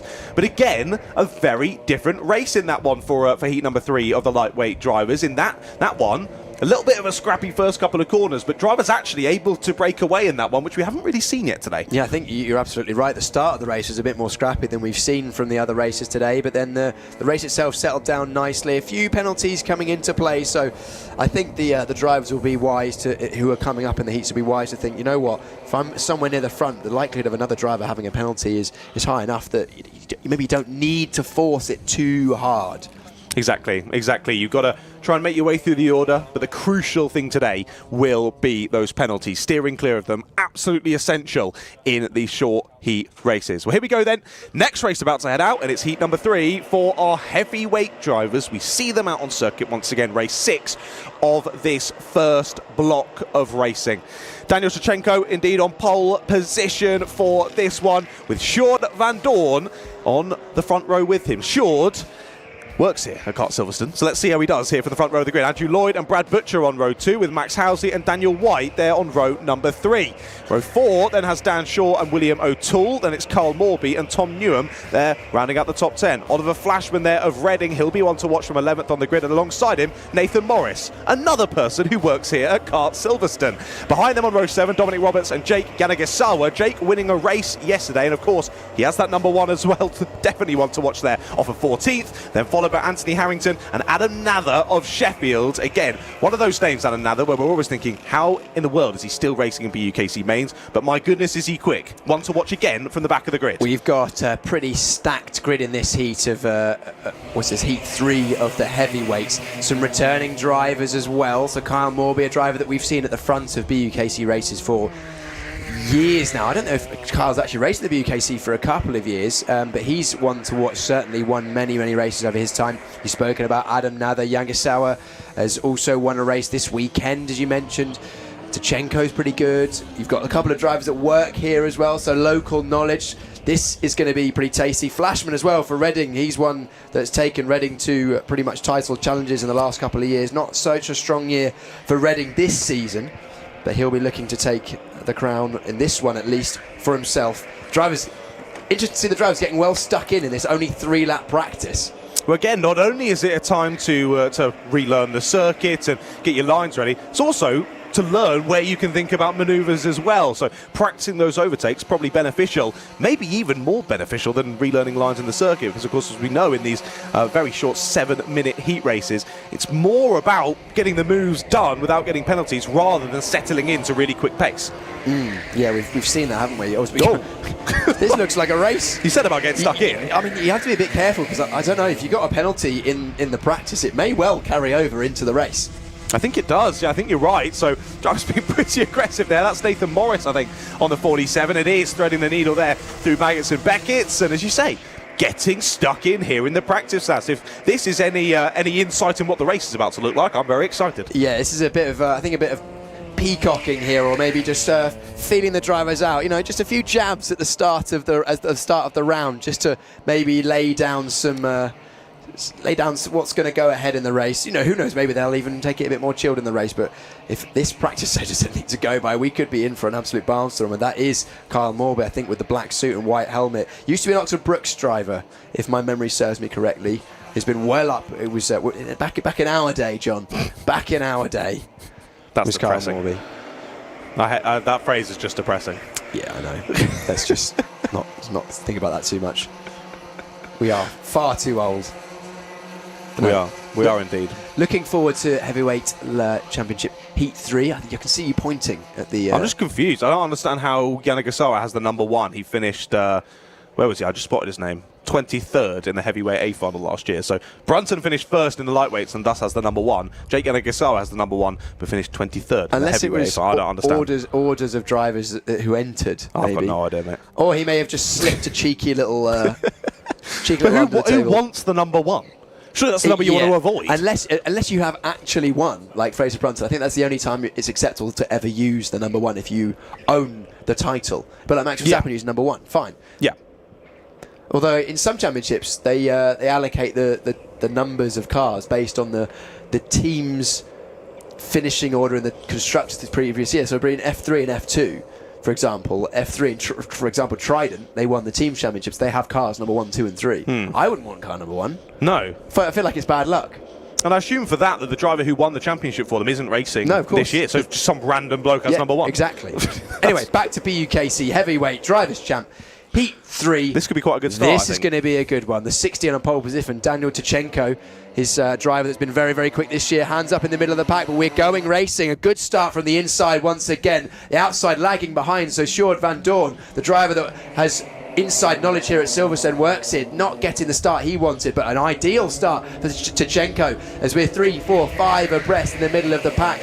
3 wide we go through turn 4. Somehow everyone stays on circuit. We now head through that pretty tight Maggots and Beckett's chicane. Nice little camera angle we've got going through here, side by side. Everyone behaving themselves as Kyle Morby is now having to defend from Oliver Flashman for Reading. Different generations of BKC drivers. 3 wide, that was robust. And I think, who's the driver that forced wide there? That's the 54. 58 potentially, yeah, Daniel 58 White maybe coming wide, and now round the outside tries Oliver Flashman on Kyle Morby, can't get that move done. Kyle has far too much experience to let that slide, and the 47 making positions as well.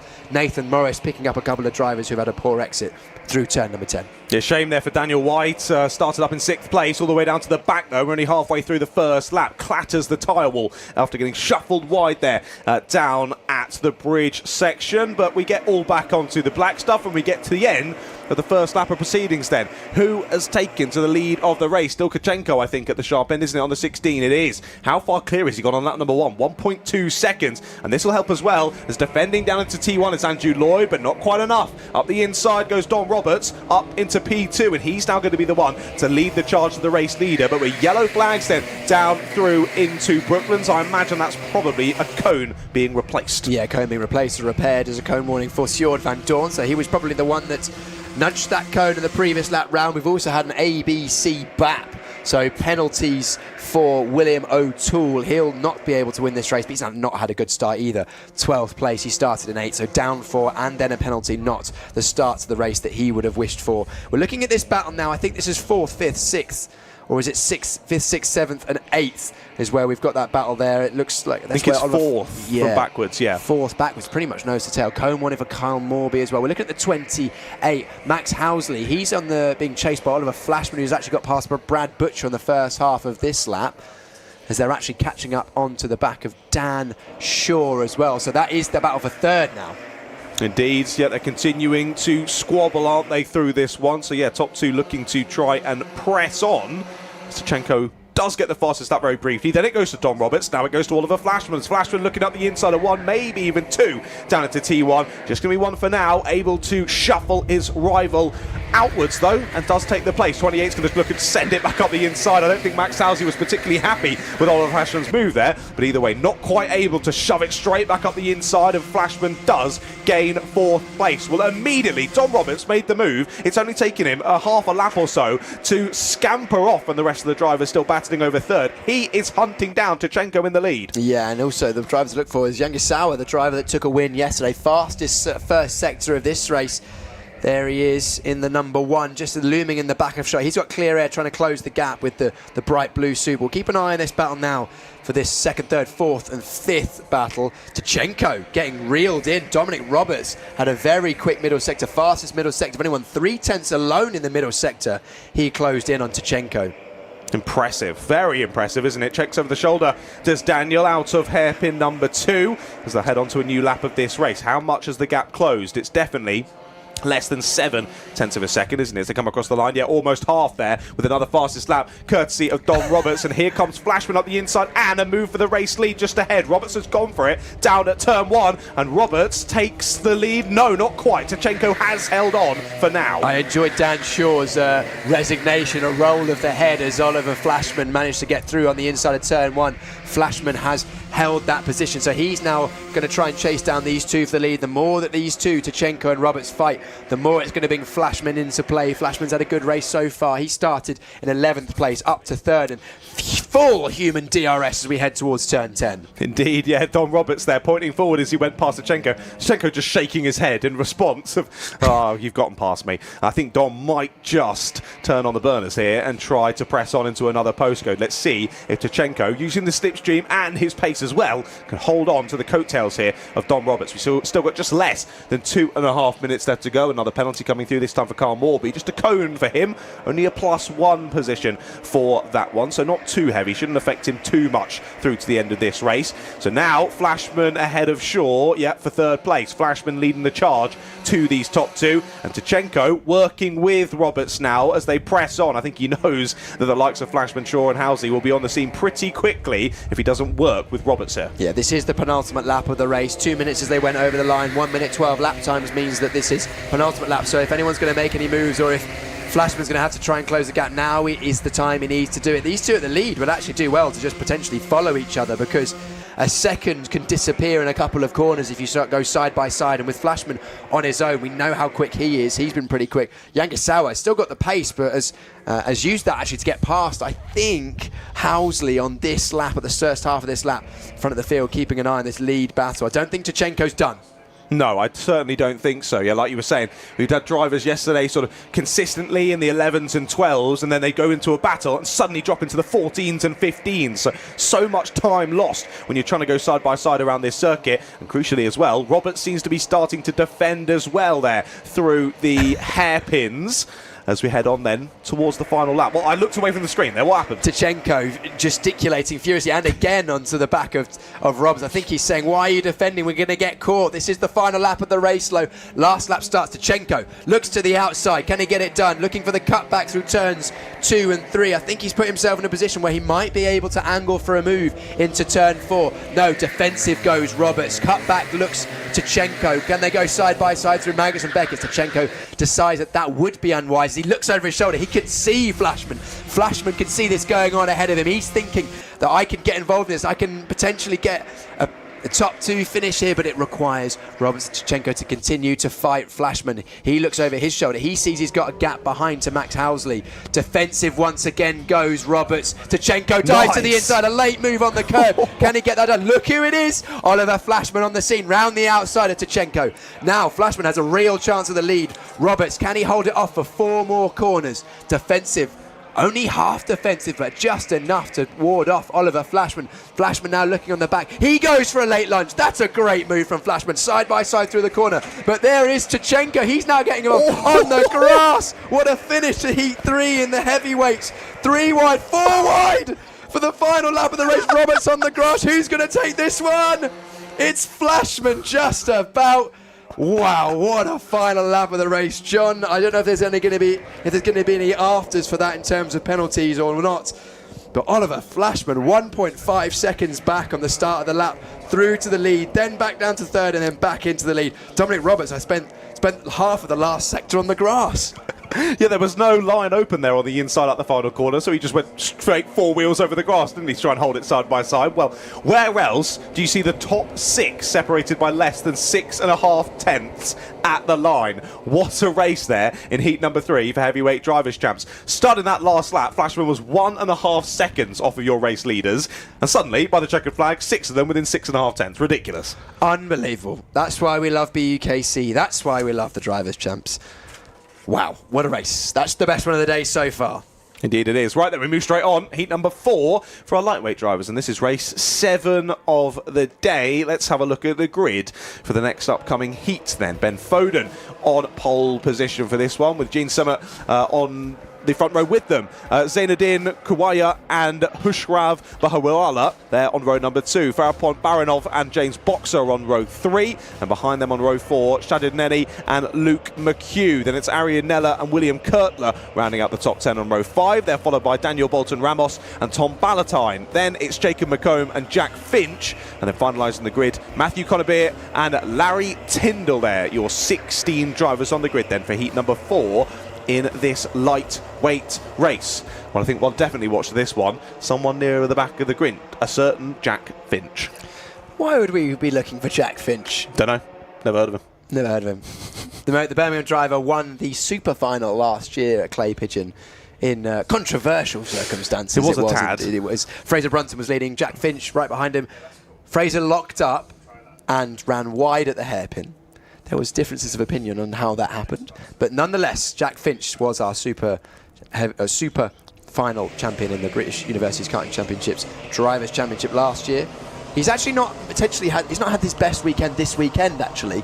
Some weekends he's absolutely rapid. This weekend he was quick and towards the front of the field, but didn't win any races, potentially saving his best stuff for the Drivers' Champs. We know how much he loves that. There he is, the 57, easy to spot with the black suit, fluorescent flashes, and the white helmet.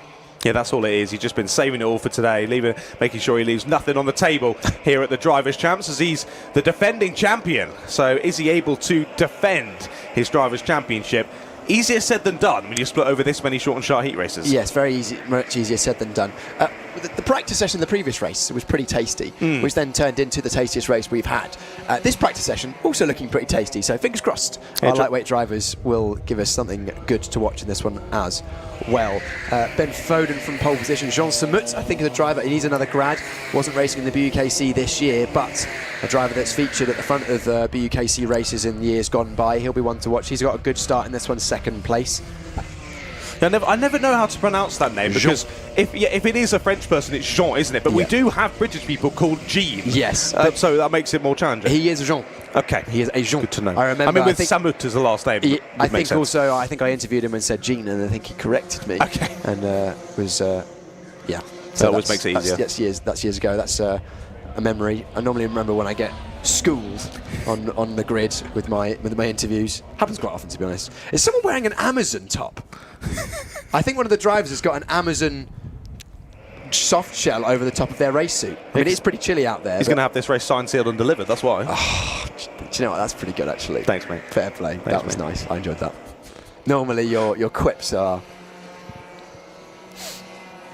What word are you going to use? No, I'm just going to leave it lingering. Cool, thanks. But that one was good. That one was nice. Let's see if he can deliver in this one. There's another driver runs wide out of the final corner. We've seen how much time that costs you. Oh, contact. Jack Finch getting his elbows out on the formation lap. Well, I'm sad now because I've learned you don't like my quips. No, I do. Sometimes they're better than I'm going to go have a cry, mate. Well, there's an opening for a co-commentator here. Piers is leaving now. I'm forcing him out of the commentary box because he's being very mean to me. So if anyone wants to come and join me on commentary for the rest of the day, you're more than welcome. Right, let's go. 2x2 formation once again. As you say, a rather feisty couple of warm-up laps there. Let's see how we go if that transitions into a very tasty race as well. Some good drivers on this grid. I mean, I think we're going to say that on pretty much every grid, aren't we, here today? Well, some impressive drivers, not only drivers that race in BUKC currently, but we have drivers descending on the Drivers' Championship who haven't raced in a little while. I feel like having Silverstone for the Drivers' Champs has coaxed a lot of drivers back involved, hasn't it? As we're going 3 wide here on the roll-up lap. I think Jack Finch is trying to say I'm supposed to be in that slot. Yeah, and he's trying to muscle his way in. He has done, to be fair. Right then, we go 2x2 to the lights. The 49 and the 27 lead us away. Foden on the inside, Samut on the outside, and it should be Foden from pole who leads us down through T1, and it will be. Jean trying to hold it round the outside, but will get shuffled wide and drop back into the pack. A couple of slidey moments there for the 7 and the 6, and we press on through. What a start from Tom Valentine, as that's a big wallop there, down into turn 4. But again, similarly to what we saw yesterday, the driver gets turned back around. Amazing start from Ferapont Baranov, goes from 5th place to the lead. So once again, the inside line down towards turn 1, faring better than the outside line. Although a contact warning for Baranov as well, so he'll have to be careful for the remainder of the race. They've observed him being a little bit naughty, but still fighting for the top 5 positions. Indeed, still best start is Tom Valentine. He's in 2nd place, is Tom Valentine. He's gone from 12th to 2nd here on this opening lap, and he's scything through beautifully. Has to defend here from the Surrey driver in the 77, Zainadine Kawaya there, trying to get back into P2. But what a start from the number 6, up to 2nd position. But now, yep, almost being re-overtaken and will be by the 77. Can the 49 follow through? Not quite. Well, this is playing very well into the hands of your race leader as we come across the line to start lap number 2. Ferapont Baranov from 5th on the grid to the lead and over 2 seconds clear. It almost seems like you don't want to start on the front row, doesn't it? Well, our driver's at the front of the field. Baranov started 5th. And as you mentioned, the number 6 of Valentine started 12th, so maybe he just took advantage of those drivers that came together through turn 4 on that first lap. But it looks like actually we do have a bit of an alliance forming. 2nd and 3rd, Foden and Valentine actually have been working together because they can see in 5 minutes they need to close that 2-second gap that Baranov has gained. Indeed. Yeah, they need to work together here, don't they? As drivers behind certainly aren't working together as we press up the back straight. Still so close together here in the traffic as the 77 just losing one there to the 7. That's Burrawala there up the inside now as we thought these two were working together, but a little look up the inside there through into the right from the 49er Ben Foden. Good to see the British flag on his helmet as well, looking for some Brexit moves through the rest of this race. So we'll see if there is working together or whether there is a cheeky move made by Mr. Foden. As the rest of them from 4th place backwards, they're continuing to scrap here. Top 3 now breaking away as we're 3 wide into the final corner. Double overtake attempt there from the 32 and shuffles the driver onto the grass. Yeah, that's Jack Finch running wide. I think he was a bit unfairly shuffled there. We'll see whether anything comes of that. But I think that alliance for second place has fallen out because Foden now takes second place ahead of Ballantyne. I think that alliance was basically a situation where they both had their weapons pointed at each other. So that was the only type of alliance, and any flinch was the move. But it looks like Foden actually is the man that has the pace at this stage. As a track limit warning for Ballantyne, he's going to have to keep an eye on that. Maybe that was why he lost that position. Didn't quite see that on camera. But the battle, what's that? 5th, 6th, 7th, 8th, 9th, 10th, 11th, 12th, 13th, 14th, 15th. We basically got a battle from 5th down for the rest of the race. And there's Jack Finch looking up the inside of the 27 of the Jean Samut. Going to get that move done. Ahead at the apex and getting involved is the 32 of Jacob McComb as well. We saw a lovely move there from Arianella down at the bridge, right round the outside of another driver. That was a lovely overtake to get their way further up the order. But yes, this battle certainly not slowing down as there goes the 43 yet again. Arianella trying to make up more moves there. The Leeds driver looking up the inside through turn number 14, but not quite enough alongside. Leans on the driver he's battling with, but not able to make a place. And him and Jean Samut will continue to battle as we head through onto lap number 4 then. Gap only increasing for Farrapont at the front. 3.7 seconds now is gap at the sharp end. Very impressive as Foden and Ballantyne had switched around earlier on in the previous lap. Sorry, it happened a little while ago, didn't it? So Finch, we saw him get shuffled out wide at the end of the lap before. We'd have made up 2 more places on that last lap up into 5th. He's now made up 1 more there into 4th, but shuffles the driver wide and now gets overtaken by the 32. McComb back through. So Jack doesn't gain a place and potentially a penalty coming through for that forcing driver wide. We'll wait and see. And loses time as we go 4, I don't even know if that's abreast, just 4 karts together and 1 driver running very wide on the exit of turn number 8. We now go, there's 2 clusters of karts here. The 43, that is Arianella with the 27. That's a big, and a spin. The spin for the Surrey driver. Indeed. Was that the 77? It was. Yeah, Kawaya there having a bit of a spin. Frustrated, but caused that all on their own, I think we're fair to say. They dove in a bit too late, straight into the back of another driver and spun themselves around. Well, luckily the drivers that they bashed and crashed into have all pressed on as well. As there you go, bump and pass penalty for Jack Finch. There's another driver there going out and wide. Didn't quite spot who that was, but the 77 able to steal a position back. It was the 60 there going wide of Bolton Ramos. So he made a couple of places up earlier in the lap. Loses them again there, sadly, through the final sector. Well, Jack Finch, your previous super final champion, made it up to 5th now in this race, but will be losing 4 at the checkered flag. Yeah, I think that was that move that we're in this corner we're coming up to right now 1 lap ago, where he went in pretty hot into turn 4. Unfortunately, a bit of side-side contact dragged the driver he was going past wide, and so Jack Finch will see that at the end of this lap if he hasn't seen it already, and know that basically a top 5 in this race is pretty much off the cards, especially when our leader, Barinov, who we haven't spoken a huge amount about, is now nearly 5 seconds clear. That shows quite how important it is to get to the front of the field, because he started in 5th place as well. A dream start to the day for Barinov. It's been an absolutely amazing start, hasn't it? Pressing on, continuing further away from the rest of the field. Nice cheeky cutback there from the 27 and will gain the position back.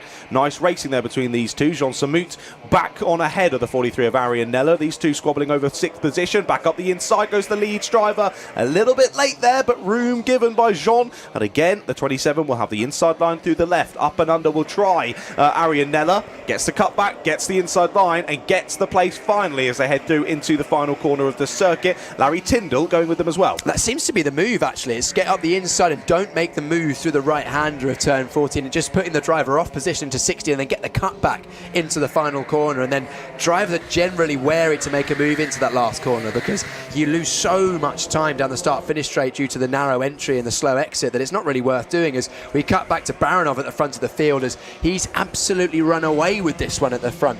Brilliant start to the race has allowed him that gap, and he's going to win this one almost certainly by nearly 5 seconds, but still plenty of jostling for positions as we head back to Ben Foden and Ballantyne and McComb. 43. So the 49 of Foden. This is our leader, though. Ferapont Baranov. I mean, 5th place to the lead and then didn't look back. Yeah, wow. The Lithuanian driver absolutely flying in this race here as he heads through the last couple of corners to look to take the win. It doesn't look like he races in anything else. BUKC driver through and through is Ferapont, and he's been flying in his first heat of the day. Across the line he goes to win on circuit and no penalties as well. What a victory for the 33 of Ferapont Baranov. What will the gap be when they get to the line? It is over 5 seconds back to Ben Foden and Tom Ballantyne. The biggest gap I think we've seen all day today from one singular driver scampering off at the sharp end as the rest of the drivers come through to finish the race. Yeah, a couple of changes in that last lap. Larry Tyndall and Jean Samut swapped places, so Tyndall was 7th, Samut was 8th, and also Kawaja lost position to Bolton Ramos as well, so Bolton Ramos got up to 9th, and Kawaja was 10th in the end. Another good race, actually. It was a lot of chopping and changing, a lot of stories going on there, a few penalties, but it occasionally happens, doesn't it, when you've got close racing. But just like that, lightweight heat 4 done. We're into heavyweight heat 4, and that's coming up just a moment's time. So looking forward to that one. Yeah, let's do it. Indeed, drivers already heading out on circuit again. No waiting around here for us to crack on through the races. And heavyweight heat number 4 already out on the circuit. Let's have a little look then at the grid for this next race of the day. Grid looks a bit like this. Joel Evans and Pavlo Denisenko on the front row of the grid, with Harry Scott Hall and Khaled Saab on row 2. Tyler De Cross and Jonathan Dalton are on row number 3, with Ethan Anna and Ocean Bache on row 4. Archie Martine and Nathan Clifford round out the top 10. They're followed by Will Mallard and Liam Pereira on row number 6. And it's Thomas Harvey and Matthew Bolton, followed by Paul Simard and Simon Ram. Yet again, another 16 driver grid with lots of names to watch, lots of previous race winners in this one. Yeah, looking forward to this one. Ocean Bache, a returning driver. He was one that used to race Manchester A back when they were good. With his awesome helmet. I hope that's on show again today. The shark. Is it like Bullet Bill or is it a shark? I think it's a shark. Yeah, I think. It looks like the front of his helmet is a big, sharply toothed mouth. It looks like what they'd have on the front of an airplane, doesn't I wonder if he's going to be wearing his all-famous Lidl jumper that he often wears over the top of his race suit for Drivers' Champs. Well, it'll be easy to spot if he is, but Ocean Bache, very, very quick driver, despite all of the memes. Indeed, yeah, Ocean's super quick. Good to have him back here in the Drivers' Champs once again. As you say, an ex-Manchester driver, and he was part of the Manchester fold when they were really batting at the sharp end of mains, weren't they? Sadly, as we see with teams, same things happened to Cardiff for this year, my ex-team as well, just with how those drivers, of course, they've got to leave uni at some point, and you've got to hope that the flow through of new drivers coming into university is just as good, but sometimes it just isn't, is it? And you have a couple of years slightly off colour, then you start to get the throughput again, and teams will ebb and flow up and down the championship. But good to have Ocean back, as you say, and Nathan as well. Nathan Clifford on the grid for this one. Of course, Henry had a bit of a frog in his throat yesterday, speaking about, of course, the horrific accident that Nathan had a number of years ago now, but amazing to have him back on the grid. Was racing yesterday at in the mains championship, and awesome to have him on the grid for this one in Drivers' Champs as well. Welcome back to motorsport, Nathan. And of course, he's a very smart man, is Nathan, so he's chosen the BUKC to get back involved, and why would you not? Absolutely Great to have Nathan back. Amazing story for the comeback, just not even to go racing again, but just to be up and about. Such determination, amazing story, and great to have him racing. And it's pretty handy in a go-kart as well, is Nathan. Looking forward to seeing how he gets on today in the Drivers' Champs. He's not too shabby, is he? Let's see how he does then from, where was he on the grid? 10th place, so row number 5 in this one. Tyler Ducrot up on row number 3, definitely another name to watch as well. Tyler, always very impressive for the Warwick squad, if I'm not mistaken. I feel like I remember Jake speaking about him quite a lot when he joined me on co-coms for Flandau. So Tyler, one to watch there. Jonathan Dalton, a recognisable name. Same for Pavlo Denisenko as well. Plenty of names in this one to have a watch of. Khaled Saab as well, of course, still a BUKC racer, hence he doesn't have the G by his name on the live timing. Khaled Saab, again, very quick as well. So, yet again, another interesting race to unfold here, but this time for the heavyweight drivers once more. We didn't quite see as much of that practice session, so can't quite tell if it was as scrappy as the previous two that we've seen, but let's see how the race unfolds. But to be fair, we had those two slightly aggressive practice laps in the last 2 races, but then after that, 2 very different races unfolded. We did. That lightweight race was less chaotic than the heavyweight race that preceded it, wasn't it? So looking forward to more good racing. It's been good racing today so far, actually. I've enjoyed it. The short, sharp races give us pretty frenetic action, and we're expecting plenty more of that coming up. Well, we're back to heavies again, so more of the same. More of the same. That was a great race in heat number 3 for the heavies. Heat 4 about to begin then. Side by side on the front row there, you can see Pavlo Denisenko. He's difficult to miss in that blue and yellow race suit. Very loud race suit. Let's see if he drives quite as loudly as well. We'll see. Of course, he'll go into the first corner, more than likely side by side with Joel Evans, and probably a few drivers as well, as we've seen. Oh dear, someone's parked up there, down through the hairpins. They've got going again, so I'm not sure what the pause was there for that driver, but I don't think we're quite going to wait for them unless they were on the back of the grid anyway, and they'll rejoin their respective position. But we crack on then. Driver, okay, that's why, because they're not a numbered driver, they're a kart tester. Caught me out for the first time today then. We go on 2 by 2 up to the tram lines once more then. The number neighbours of Joel Evans and Pavlo Denisenko, 23 and 24, lead us down into turn 1, and a good start this time from your pole side of the grid. The 76 making it 3 wide there into the first corner. That'll be Harry Scott Hall there, now getting shuffled wide on the exit and getting clattered almost round there. That was super close there for one of our drivers in the mid-pack. A little half spin, collects it back up though, and again, as we've seen plenty of times, gets turned round by the drivers around them. Sometimes it can actually help you, getting half spun and then collided into by another driver. Back round you go, but a good start from Joel Evans from pole, immediately looking to break away. The bravest move I've seen today was Khaled Saab going from the outside of row 2, trying to go around the outside for the lead. Didn't quite pay off, but still in 3rd place, so a good start from the outside of row 2. We've seen the outside row being the ones that fall further down the order, but Pavlo Denisenko in that bright yellow and blue suit, he from 2nd place, actually fallen further down the order. He must be, what's that, 4, 5, 6, 7, 8? Fighting for 7th and 8th place now. So again, 2nd place, not a good place to start today. Yeah, gets the move done, back into 7th he goes, but yeah, a less than ideal start for the outside of the grid then. So 24 Joel Evans leads us through the final couple of corners. The 71 is following. That's Jonathan Dalton. He's dragging Caleb Saab with him as well, the Leeds suited driver. No one thinking about moves this time down into T1 as we head through onto lap number 2. Dalton and Saab working together well to chase down Joel Evans, and another Warwick driver in Matthew Bolton looking to chase them down as well. There goes Caleb Saab up the inside. What was that about them working together, John? Yeah, absolutely yeah, no. not. Big move into turn number 4 there from Saab. Saab looking racy in this one, confident at the start of the race. Another decisive move down towards turn 4, now chasing down our leader of Joel Evans. Gap was 2/10 or so, but that gap will come down very quickly. We've seen the tow very strong this weekend so far. A little bit less of a headwind today than we had yesterday, but we've still seen plenty of drivers making use of the tow as the 5 of Bolton also gets past on Dalton as well. So Dalton 2nd to 4th on this lap. Yeah, Dalton versus Bolton, want to catch you out there. A bit of a tongue twister, but Bolton's through then, up into 3rd place. Of course, Matthew, previously racing in Club 100 Juniors, has now made the jump into the university team for Warwick for this year and doing a smashing job. Well, here's the move for the lead then, up the inside. Will go Caleb Saab, leans on Joel Evans through the corner, and it's Bolton with the better exit. He will push Caleb down the front straight. Will he try and convert it into a move though? Of course he will, but not quite enough of an exit speed. Gives Caleb enough of a push there for him to keep the lead down through the first couple of corners. So Bolton to P2. We're now side by side for 3rd. It's a little bit wide there for Dalton, but he'll cut back across and into 3rd, and round the outside goes Ethan Annett. So from 1st potentially to 5th there for Joel Evans through only a handful of corners, and yes it has. Joel Evans down to 5th then, but fastest lap on the last lap for Ethan Annett. One to watch as he's up into P4 now. The driver that's been the biggest mover in this, well, the biggest mover actually is Harry Scott Hall, who's gone down 13 to last, but the biggest mover upwards is Matthew Bolton, up 12 places. He was all the way down in 14th place and is in with a shout of the race win in this one, although he's got a lot of attention behind from Dalton, who's been up and down the order in this last couple of laps. Looks over the shoulder, defends now, does the number 5 of Bolton. Joel Evans is also getting well involved here. He's in the 20... Joel Evans in the 24. Oh, I think that was a pretty hefty move there. Not happy was the number 5 of Bolton as through went Dalton.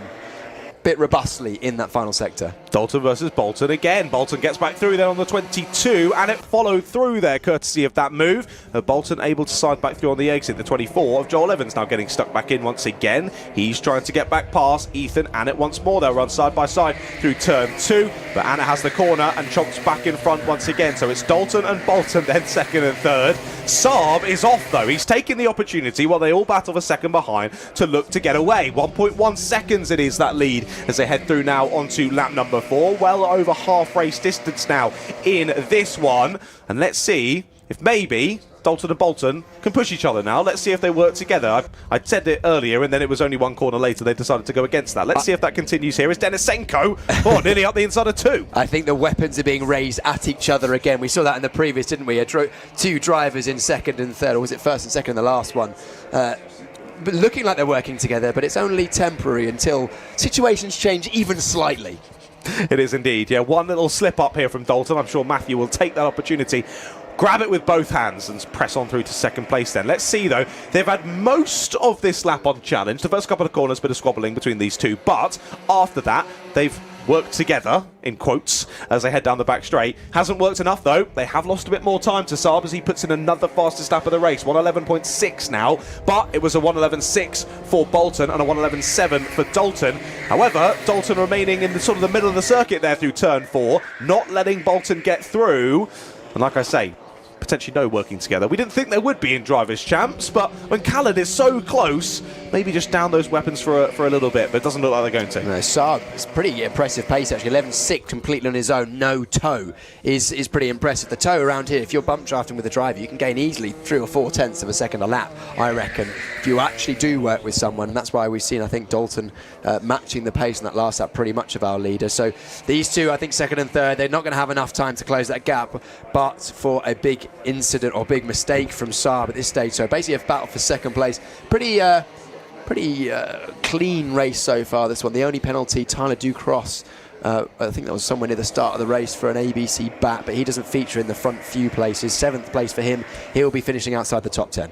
Yeah, that's a shame for Tyler. First penalty of the race. Another one's just come through. ABC bump and pass. This time for Nathan Clifford. So +4 for Nathan as well in this one, as there they are looking further down the order. That is Tyler Ducrow leading the next train of drivers with Nathan Clifford, funnily enough. And then Ocean Bates in with them as well. Ocean hasn't moved as far ahead in this race as I would have expected. No, I would expect Ocean to have been further up in this one. Has he got a different helmet? I can't see his... I think he does. I can't see his distinctive. What number is he? 78, yeah, he's this one. Oh, so he's got some purple gear on now. That's interesting. That's why he's not as quick. That's what it is. Missing the shark is a good move. The 34 there going up the inside. That's Nathan Clifford on Tyler Ducrow. My mistake. I said Ducrow. I did it for about 2 years before Jake told me. So apologies. Any apologies, Jake? But anyway, now back up the inside. That is Ocean Bates making that move. Ocean, I'm still not used to you in those in that new livery you've got going on there. But the front of the field, Khaled Saab, a dominant performance, got to the front of the field. He looked confident from the first corner. Risky move around the outside, but it paid off. And he's going to be the one that takes victory in the Heavyweight Drivers' Champ Heat 4, race 8 of the day, as he comes over the line ahead of Jonathan Dalton. And Bolton is third, who have done battle many, many times, but Dalton is the one that comes out on top just about.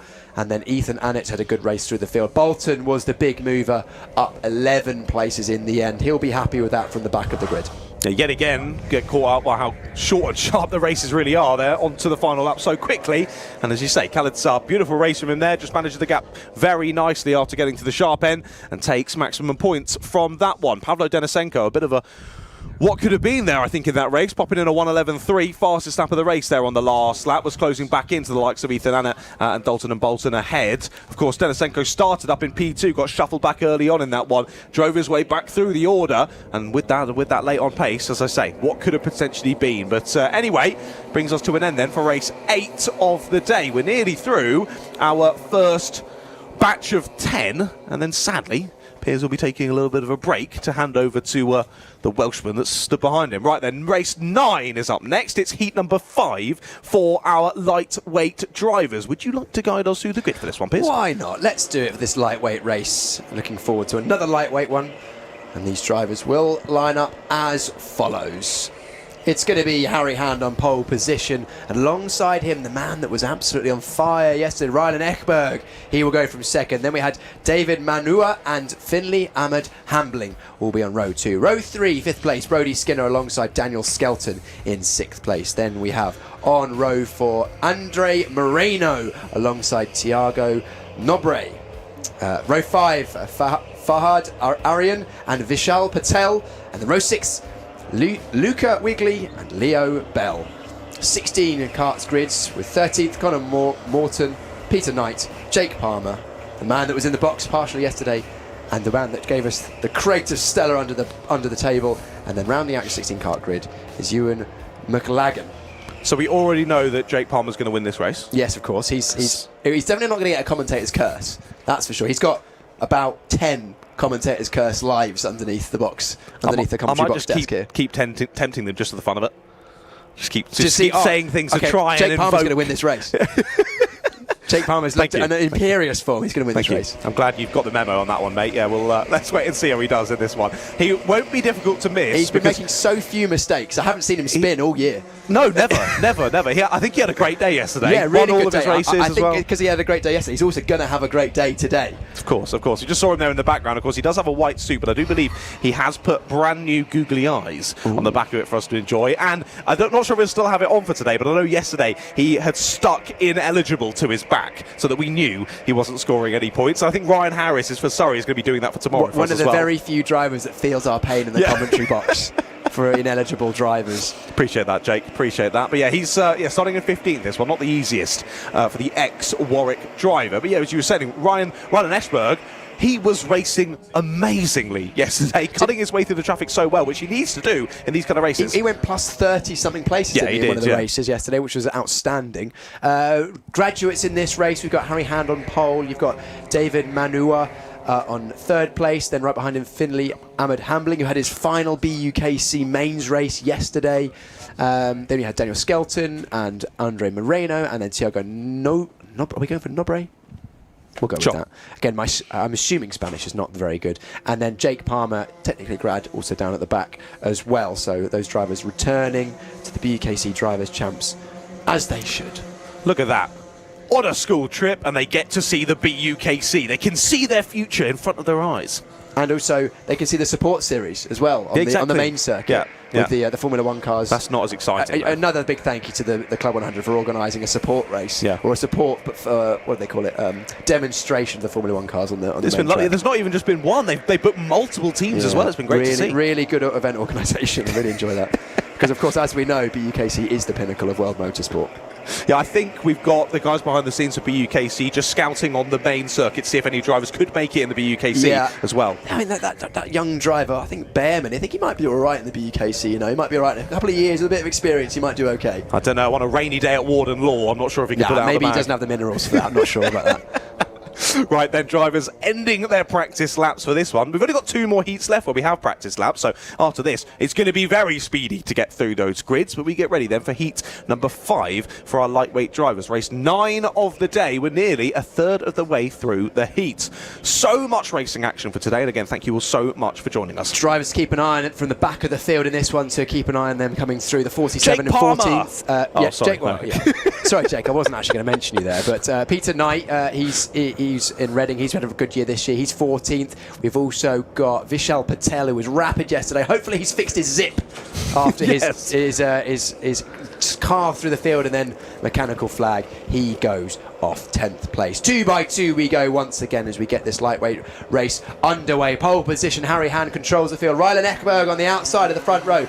And we are racing at the first time of asking. A good start once again from the pole side of the grid. Ekberg already down to 4th place through turn 1, trying to hold it round the outside. Hand, a perfect start, has got a bit of a gap. We head down towards turn number 4. Side by side we go. 2 by 2, Ekberg still in 4th. A few drivers battling for positions further down the order. Looks like Peter Knight's getting well stuck in there as well, with Vishan Patel also in that sort of 10th place group. But a big move now for the number 8. That's Brody Skinner up 4 places now from 5th to 1st. Robust move. He's looking over his shoulder, potentially looking to let back past the 22 of Harry Hand to avoid a penalty. We'll see if he actually is successful in that as we head through towards turn 14. I can't lie, I don't think there was any thought from Brody there to let him back through. It was an aggressive hip check, wasn't it, to get the move done, but Brody feeling like that was all fair in love and war, and he presses on into the lead of the race. Yeah, nice start from fifth place on the grid for Brody, cutting his way through at T1, immediately up to P2, and then taking the lead down at the bottom section of the circuit. Interesting, Vishan Patel has actually got a different race suit on. He's got a black race suit on today, so I think he actually has changed suit to make sure that he doesn't have a repeat mechanical failure or mechanical flag for a suit. Oh no, he doesn't. I got confused. Different driver. Different driver. We're caught out immediately. Let's have a look. If we do see a little zoom in on Vishal, he's in the 76 there. I think that is a different race suit. He does have black a different and race red, suit. isn't it? So he's borrowed someone else's. Of course, you know they've got loads here at Kart Silverstone. If push comes to shove, you can nick one of those. But yeah, borrow. He seemed to have. Borrow one of those. Borrow. Make sure you give it back after usage. But yeah, no, he's clearly found someone else's to use that fits him as well. So Vishal able to race today, which is good to see. Yeah, it's very rare we see a mechanical for something like that. We've seen a big move down into bridge there, Vishal getting properly stuck in. We've seen it before for helmet straps, haven't we? But very rarely. I've never seen it for a suit before. I've actually had it once before myself. Luckily it happened far enough into the race that the race ended before I got disqualified. But Vishal was not so lucky yesterday in that 25-minute final. Making their way through the field are those two drivers I mentioned. The 47 there we're looking at with a white suit, yellow helmet, Peter Knight. He started in 14th and he's now up further in the order. Brody Skinner, penalty, ABC BAP. I think that was for that move for the lead down towards turn number 8. 100% it was. Yeah, that's the last move that we saw him do, didn't it? That was half a lap or so ago to get into the lead of the race. Well, he started to try and pull clear at the sharp end, but he can't win this race now. +4 positions that one for an ABC bump and pass. He's now 1.3 seconds clear, and David Manoa in second place won't quite realise he's actually in the effective lead of this one, and he's broken clear as well, almost 1.3 seconds for himself as well. I had Andre Moreno, as now we watch battles down through the first couple of corners. Peter Knight getting stuck in. It's been a good first couple of laps for him. Yeah, we're going to have a pretty tasty battle for 3rd, 4th, 5th and 6th in a few laps time, as Moreno, Patel, Knight and Ekberg, at least 3 of those drivers were right at the front of the field in both of their races yesterday. As we see, actually, I think it was Ahmed Hamblin going past Ekberg. So Ekberg not actually showing the pace in this race that he had yesterday, but Ekberg with a good exit out of that corner is going to put him back ahead as they head towards turn 10. As Finley just drops in behind with his distinctive Spider-Man inspired helmet for Coventry. Distinctive is one way of putting it. Bespoke. Indeed. Up the inside there goes 76. Patel up and through on Moreno, looking to follow around the outside. Here is Knight. He won't go around the outside. He'll do the up and under. We've seen classic move here at Kart Silverstone. Lovely overtake. Up the inside he goes into the final corner. Bit of a wallop of the curb, but luckily is then pushed by Moreno off of the corner. Yeah, I think one of the reasons why that up and under move works so well on the exit of turn 15 is because it's so off camber, that corner. When I did the track walkers, Knight makes a move on Patel and takes 3rd place. So great move through the field. He's up 11 places now from his grid slot of 14, but that corner's so off camber that if you can get a good exit you can just carry so much speed, and that puts you on the inside for that final corner. As Patel now looking at the back of Knight. Knight's got his sights set on the 13 of Manua ahead. I think there is enough time for Knight to potentially try and take that 2nd place. Brody Skinner up the road. In fact, actually that would be the effective move for the lead, wouldn't it? So that would be an amazing fight through the pack from Peter Knight. It would be indeed, but would it be unexpected from Peter Knight? I would say no. Probably very not. Impressive driver and a very nice guy as well. He's continuing to battle on, looking for the inside already, straight through on David Manoa and through into what we just said is the effective lead of the race here. Now, he'll obviously not know about Brody Skinner's penalty, and he'll be now looking to press on towards your race leader, as here comes Patel as well, wasn't it? Yes. Now we're almost 4 wide there. 2x2 formation. Moreno's back up the inside. Yeah, that was just a bit unfortunate. I think it was Moreno was looking at the inside of Patel, which then clattered Patel into Knight, but Knight ultimately got the move done. He's looking ahead to try and close the gap to Skinner, but actually doesn't really need to, as we've mentioned, that penalty for Skinner. And somehow Knight still set the fastest lap on that last lap with all that bumping and boring. Indeed, impressive from Peter Knight, but even with that gap continuing to increase, then it doubled for Brody Skinner, up to 3.6 seconds in the lead. But as we say, not that it matters. He will only finish 5th if he stays in that position out at the sharp end of the field. But now Patel in 3rd, Moreno 4th, and Manua down into 5th place. Manua now having starting to think about Ahmed Hamling and Ekberg, and Ryland's just got himself a penalty. ABC pump and pass for him. That'll be +4 positions at the checkered flag. That must have been for that battle between him and Finley Ahmed Hambling, because it must have been off shot, because they looked like they were racing pretty clean up before then. But interesting, that move from Peter Knight for second place, effective lead move, was into turn 11. We don't see many moves there, so clearly got a great exit as we're still battling here. Moreno holding off pretty much the whole pack very well into the final sector. Will that cutback be effective for Patel? Looking for it, but Moreno is wise to it.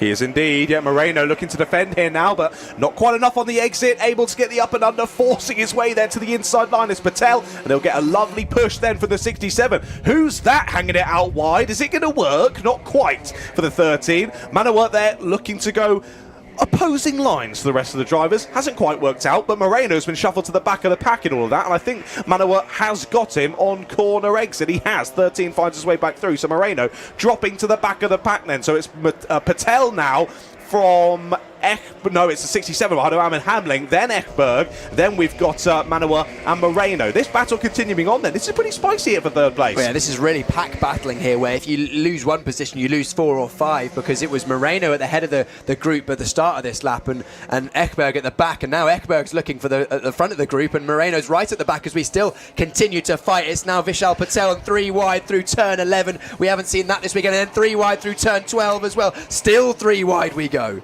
I think the drivers got caught up with each other, didn't they? Often you can sometimes find that the front bumper and the side pod can get attached there as they go, interlocked too close to each other around the corner, but it sort of drags you all round as well. So they stay 3 wide. I think lost a bit of pace, but all kept it on the black stuff, which is good. As you say, 3 wide through Priory Club and Island. We don't see that very often, but they've gone and done it. They've gone and done it, and that is the final lap of the race. It's just about. Ryland Ekberg doesn't quite get past Vishal Patel, so very close. Brody Skinner did take the win on the road, will receive those penalty positions, so Peter Knight will be our ultimate winner. Got fast lap of the race. Great result for him, 14th to 1st. Vishal Patel second. Did Patel get a penalty? No, just Brody Skinner and Ryland Ekberg. So that was another brilliant race.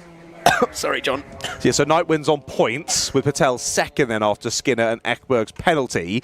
And as well, first driver today down into the 1 minute 10s there for Peter Knight, a 1 minute 10.963. Fastest lap of the day, still about 2 tenths off the ultimate pace from yesterday, but what a lap from Knight. He closed the gap down back to 2.5 seconds. Luckily for him though, Skinner already had that penalty. Well then, we move swiftly on to race number 10. It'll be heat 5 for our heavyweight drivers, and sadly for now anyway, the last race for now that I'm joined in the box by Mr. Piers Pryor. You'll shortly be getting an upgrade to Mr. Henry Baudet, so that's okay. I'll be back later. Upgrade is a word, for sure. Yeah, it's a word. You can hear the dulcet Welsh tones warming up in the background. But don't worry, Piers will be back later on. So the next 10 races before we go to the lunch break will be myself and Henry. Then post lunch break, Piers and Henry will rejoin you, and that'll be myself and Henry for the finals. Henry's chatting absolute rubbish over our shoulder, but I'm keeping my earphones on and I'm not listening to him as he points at names on the screen. I think I know what he's trying to tell me without him even speaking, but yeah, thank you, Henry. Of course, Sam Pooley, mentioned by Henry, previous Nottingham Trent driver, very impressive driver nonetheless, and I've definitely seen him hacking it around in the corporate karts down here at one point, so definitely has some experience around Kart Silverstone. Sam Pooley loves the BUKC Drivers' Championship race. He gets well ready for those. We've also got Jesse Dorgeest involved here as well, so let's run through our grid for this final race of the first set of heats this morning, the heavyweight heat 5, and it will start with Bath's own Jesse Dorgeest. He's going to be one who's looking to get to the front of the field in the finals. Then we've got Adam State, very experienced graduate driver, alongside him. Axel Slijepcevic, so an all Bath inside of the first 2 rows, and then Lewis Whitmack alongside him. Then I missed a couple and I'm out of sequence. Then we had Lucas Barrow, Maddie Kadri, Theo Palms, and then Sam Pooley on an 8th place. Then we've got Sam Heathcote for Southampton, Glenn Williamson, Benjamin Shum, and Philip Paulick is in 12th place. Then the final few drivers on the grid: Thomas Dixon, Andy Stobart, Ben Street, and Kai Askey, another driver who was impressive yesterday. Took a win on the road, but got a penalty in that race for Leeds, so didn't quite get it in the classification. But he'll be looking for a cleaner race today. A lot of quick drivers on this one. I mean, to be honest, every grid is stacked because the BUKC Drivers' Champs attracts the best drivers of all universities and anyone that's basically racing the BUKC, and as we know, the pinnacle of motorsport, it's the best drivers around. So there you go. But this one, Jesse Dorgies, Adam State, Axel Slijepcevic. Then you've got Sam Pooley, former front-running driver in the British Kart Championship and also British University Karting Championship. Sam Heathcote was a champion this year in the mains. Philip Paulick's been up there. Andy Stobart, Kayaski. Calling a winner in this one is going to be extremely difficult. If Jake Palmer was in it, I would be saying it's him. Obviously. As he did win that last race, I'm pretty sure, didn't he? Last time I checked. Good race, Jake. But yeah, another good race coming up then with some, as you say, heavy hitters in the heavyweights once again. Henry, I'll see if I can pass on all the information Henry just spoke to me. Of course, Andy Stobart starting on the 7th row of the grid, back when it was the Inter-University Karting Championship. Before it became the BUKC, Andy was one of the founding fathers of the championship. So he's one of the people we have to thank for the BUKC and what it has become today. And Andy, an experienced driver in and of himself, works for Alpine Stars, has raced with Rubens Barrichello last year in a different competition. Andy, he's about 50 years old, but he hasn't lost any of that talent. And it's just to see what he does here from near the back of the grid. It's going to be some aggressive racing to kick this one off. Who was that going off? Adam State wide, and another victim of the curb drop off on the exit of the last corner. If you're going to have to do it, in practice is when you want to do it, because it happens in the race. It's basically like getting a penalty, effectively. It is. As we can hear the support series go past once again on the main circuit. Not quite as nice sounding as a two-stroke, though, is it? No, nothing like a he's off! He's off! The Haas is off! Oh, not the Haas, the support series has crashed! Oh my goodness, the support series has crashed! I can't believe it! Wonderful. Well, there we go then. Let's turn our action back to the real racing on your screens. But we're actually not allowed to point the camera. Yeah, we can't show you it, but we can tell you that one of them's had a bit of an off there. Well, I don't think do you know what? I was going to promote Oliveira to the BUKC. No longer. No longer. He's not on our level. Right. Oh dear. Jesse Dorgies, a driver that is very familiar with the front of the field for Bath. He goes from the inside of row 1 pole position. Right behind him, his teammate Axel Slijepcevic. I think between those two, if they get the front of the field, that will be the closest we get to drivers working together, because they're both very experienced in the BUKC. They both know how the Drivers' Champ works. They need clean heats, no penalties, just consistent front results. And if they do get to the front of the field, which is pretty likely from the race we've seen before, it looks like inside of the front 2 rows. Inside of the front couple of rows are the drivers that generally do best. But we go racing for the final time in this first round of heats, the heavyweight heat 5, 2x2 formation. We go. Is it a clean start? Looks like it is, and the Bath duo do get a good start from the inside. 1 and 2, they'll go through turn 1. A little sneaky look up the inside from Lucas Barrow, actually unsettled Slijepcevic, which has allowed Jesse Dorgies a bit of a gap, which we do once again go side by side down towards turn 4. Not much moving in the mid-pack, pretty clean start so far. Kayaski already up a few places. He started dead last, he's in the middle of the pack as well. But Bath drivers 1 and 2. Who's that in 3rd place? The driver with the black helmet. Sam Pooley has also made up places. He started 8th. He's into about 5th place as well. 3 wide in the back of shot through turn 8. Yeah, that was Adam State just losing the rear end there down into the bridge section. I think has lost a couple of places courtesy of that exit as well. Yes, Slijepcevic was in a dangerous position there down into turn 1, wasn't he? As we almost went 3 wide behind him. He avoided any contact though and presses on. There's the 15 continuing to make up places as well. Kayaski, as you mentioned earlier, from the back of the grid, already definitely into the top 10 there. As we do have a forcing driver wide penalty in this first lap. It goes to Glenn Williamson. So that'll be 4 positions added at the end of proceedings. But as you predicted at race start, Bath drivers breaking away. Yeah, I think we're going to see these 2 bump draft. I don't imagine we'll actually see a change in position from those 2 drivers at the front of the field until at least the last or penultimate lap, as they will be looking to consolidate a 1-2 finish. Over the line, I'll give you the order. Theo Palms was 2nd. Sam Heathcote's had a good start as well. He's moved up from 9th to 4th. Glenn Williamson, the driver with the penalty, he's in 5th. Pooley up to 7th place. Kadri up to 6th as well. So a lot of moving around in that first lap. Pretty clean first lap of the race though. Through our final heavyweight heat of the morning. We cut back to our 2 leaders. That was a look over the shoulder there from Dorgies. He will be relieved to see Slijepcevic right behind him, because he knows that he can be a little bit more relaxed, at least for the next 4.5 minutes. But he knows, they both know that they've got their championship rivals in the mains championship driver from Sam Heathcote. They will have seen that he's on the back of Theo Palms. Heathcote had a brilliant run through the field a couple of times last we saw him yesterday, didn't he? That final where he went from was it pretty much the back of the grid, nearly won the race. That could have been enough for Southampton. Unfortunately, it wasn't in the end, well, it was actually in the end, but it could have been decisive. We know he can come through the field. Contact warning from Sam Pooley. We're going to keep an eye on these front two, but I think more battling is going to be done down to third place as Sam Heathcote does make his way past Theo Palms in that final sector. He'll be hunting down the Bath duo at the front of the field. Yeah, there goes Sam, gets the move done then at the final corner, and no re-overtake attempt. They're into T1 from Theo Palms. He sits in behind. Glenn Williamson going with them. Pooley, you say contact warning, but not too far behind, and dragging Kadiri and Askey with them as well. New fastest lap on the last lap, a 12 dead from Askey, so still decently off ultimate pace from today so far. As we say, top two working together super nicely here, continuing to press on at the sharp end. But Heathcote, let's keep a note of that then. 1.9 seconds was the gap back to Heathcote at the start of this lap. He's got Palms and Williamson going with him.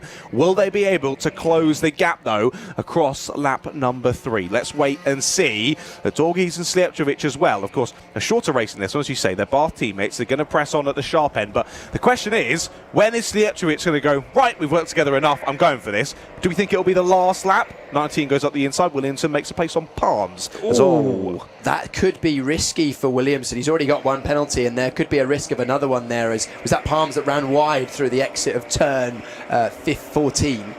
Askey had a really good start to the race. He gained about 5 or 6 positions in the first half a lap, but hasn't made a huge amount of progress since then. Sam Pooley now up due to Palms' demise. So Pooley into 5th place, so he's actually only up 3. I would have expected him to potentially go up a few more. Maybe his start of the race was he got a bit balked. He's up the inside, goes to 26. That's a late move, just about. That's Pooley, isn't it, on the inside of Williamson. Williamson already has that penalty. Just about okay, I think. Side by side they went through turn 4. Yeah, it was aggressive from Pooley, but I think he got it done without too much aggressive contact there. Up into 4th place he goes. Williamson looking for the re-overtake down at Bridge, but it's not going to work. Well, gap between Dorgi, Slijepcevic and then Heathcote chasing behind said about the same on the last. That was a new personal best from all 3 of them, but the fastest lap went to Dorgi. Only 200ths in it between the lap times of the 2 Bath drivers on the last lap. Slijepcevic had a little look there on the exit of turn 10 of Priory, but slots back in once again, stays there for now. Can Heathcote close in over this lap? He needs to here, because when Slijepcevic does decide to go for it, he's going to need to be within sort of a second and a half really for that gap to close over a few corners and for him to get stuck in. Dropping down is Slijepcevic to make use of that aerodynamic efficiency. He's got like the Ferrari tactic, you know. It's a slightly different low drag situation. Most people lean forward, whereas Slijepcevic does the opposite. The wing flips over and he sits backwards and down. But it's interesting to see how the pace changes throughout the lap. It looks like that Slijepcevic is better through sector 1 and 2, but then Dorgies is really good through that low speed final sector and just gets enough of a gap to break the toe down towards turn 1. Yeah, it's been impressive driving from both of these drivers. Sadly, for the neutrals, the gap has opened up once more on the last lap back to Heathcote. A 12.3 for him versus an 11.8 for Slijepcevic, and 11.9 from Dorgies. Very impressive consistency from these two at the front. But now the pendulum swings back the way of Slijepcevic in terms of overall pace. But he needs to think about moves now here, as we're ticking down the timer. It will be on to the last lap next time around. So opportunities dwindling here for Slijepcevic, but he's been studying his teammate over these last couple of laps, hasn't he? Where's he going to go for it, I wonder? Yeah, if there's going to be a move, it's going to be now. They've waited long enough. They know they've got a bit of a gap. 2.5 seconds is enough to have a scrap on the last lap. But once again, that final sector from Dorgies, he's so good through there. And again, 2 or 3 kart lengths. But then watch this. I reckon Slijepcevic will close the gap again as we head through turns 1 through turn 7 in that first and middle sector of the race. Even through turn 1 a little bit, making use of the toe. Dorgies looks pretty comfortable. A semi-defensive posture through turn 4, just showing that he doesn't want to let Slijepcevic pass despite them being teammates. And Heathcote, he'll be hoping that these two do an absolute ding-dong battle for the second half of this lap and he can get involved, but 3 seconds is probably too much to bridge if they don't do a pretty hefty battle through the middle sector. I think even if they did, 3 seconds would be a challenge, wouldn't it? But Dorgies has seemingly just done enough. What a beautiful last lap it was, a 1:11.5 versus a 1:11.6 for Slijepcevic. He was just able to get that bit of a break, wasn't he, across the end of the last lap? And that's just put Slijepcevic too far away to think about a move. You see the check over the shoulder there from Jesse as they head down into hairpin number 1. Knows he's got just enough of a gap here to hold the lead, and I think he's got this one pretty much sorted. Yeah, looks like he's got this one done as Doggies. Literally a lights the flag victory. Pretty much the most boring race we've seen, but only because these two worked together. They got the start done. Axel had a little bit of a worried moment as he got a bit of contact on the back through turn 1, but Doggies takes the win. Axel Slijepcevic wins, second place from third on the grid. A good race from Sam Heathcote for the Southampton driver from third place. And then Kai Askey somehow got through to fourth on that final lap. We didn't see that. Sam Pooley dropped down, so maybe there was a battle that went on there between... I think Kai gained 3 on that last lap from 7th to 4th. Maybe it was Williamson, Pooley and Askey that had a battle that we didn't quite catch, but anyway, that's a great race from Askey. 16th up to 4th, so biggest movers in that one was Askey, actually up 12 places from 16th on the grid, so good result for him. He'll be going from a further 4 grid slots later on, but that's my time in the commentary box for now. Don, I'm going to hand over to Henry. John, thank you very much. Catch you in a bit. Catch you in a bit, mate. Yeah, we continue on then into our second batch of 10 races for you at home, ladies and gentlemen. Thank you again for joining us on the live stream. Piers, I mean, I was going to say he's done a smashing job, but of course he has. Being a Formula 3 commentator is Mr. Pryor. But very kind of him to join us here at the BUKC. And, whatever, mate, I'm not bothered, wherever you want to sit. Cool. I'm on the right, Henry joining me on the left, then ready for these next batch of races. I've just realised we don't have much time for the grid, do we? Yeah, let's chuck them up on the screen if we can get them out in time. Larry Tyndall and Tom Ballantyne on the front row for this one, with Ewan Thomas and Michael Jones. Then it's Archie Caveni and Jacob McComb on row 3, followed by Joel Billington, Martin Bounds, Alfie Thornton, Ryan Harris, Ben Robertson. I've just pulled out my HDMI. Fred Davidson, James Dubert, Logan Parker, Isaac Lyons, and Vasila Boriskavia rounds out the grid. Then we go straight for a start. Go on, Henry, take us away. In the tram lines, we are off and racing. 16 drivers led by driver number 35, Theo Palmer's. No, that's not Theo Palmer's. What am I talking about? I've got a list of names and numbers here that don't seem to correspond with what's on the screen. It's Larry Tyndall in cart number 35. Why have I got number 35? You've got a list of all of the drivers, but these are the heavyweight drivers, and we're in a lightweight race at the moment, so you need to look at your other list. Oh, my t'other list. Okay, fair enough. Larry Tyndall, Tom Ballantyne. There we go. That's a bit better. Ewan Thomas, Michael Jones, Archie Caveni, Joe Billington, Jacob McComb, Alfie Thornton, Martin Bounds, Ben Robertson, Jamie Zoiber, Ryan Harris, Frey Davidson, Isaac Lyons, Logan Parker and Vasilia Borovskaya. They are your 16 contenders in this race, and it's Ewan Thomas in that green crash helmet, black race suit, who is now challenging for the lead to the inside. Job done, not done, sort of done, now it's done, and closing in Tom Ballantyne. Yeah, Ballantyne had a good race earlier on today. I think he's already hooked up. It was at least a top 5, potentially a top 3 as well in his first race today. He's already straight into the top 3, and pressuring now is the Liverpool driver. So Ewan Thomas to the lead then, Larry Tyndall down into second place, but these top 3 have done a nice job on that opening lap. Gap the rest of the drivers by just over 2 seconds they have. Jacob McComb heading up the next battle pack, and that is a sizable battle pack as well. If these 3 can stay line astern here, they might just be able to break away, but I'm not hoping on that one, as what we've seen in the previous races here at Drivers' Champs. Well, I have to say, John, that yesterday I was you were talking about the fun aspect of the BUKC mains. I'm talking about the racing aspect, and of course, you know, this is an extension of the social life of university. The mains and the club championships, certainly.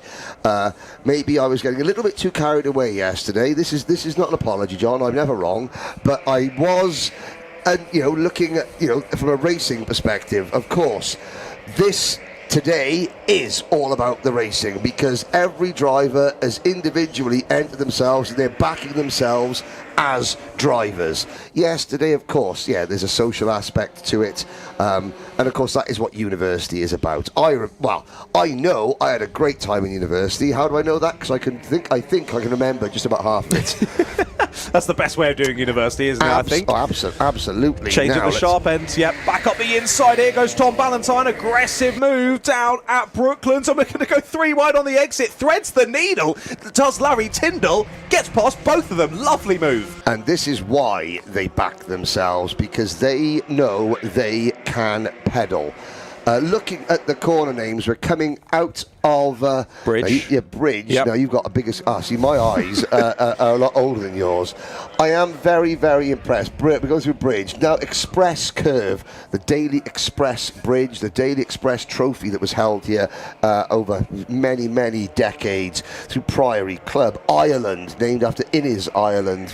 Legendary Formula 1 driver, winner of the 1959 US Grand Prix and legendary motorsport raconteur and drinker.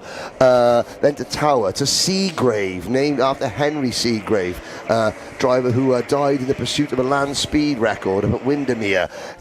Seaman, named after Richard Seaman, the only English driver to be allowed to race for Mercedes-Benz in the Alfred Neubauer era before the Second World War. Then you've got Wing and Museum, the last corner, Farm Curve, of course, Farm. The Silverstone Farm, which of course this layout is built on.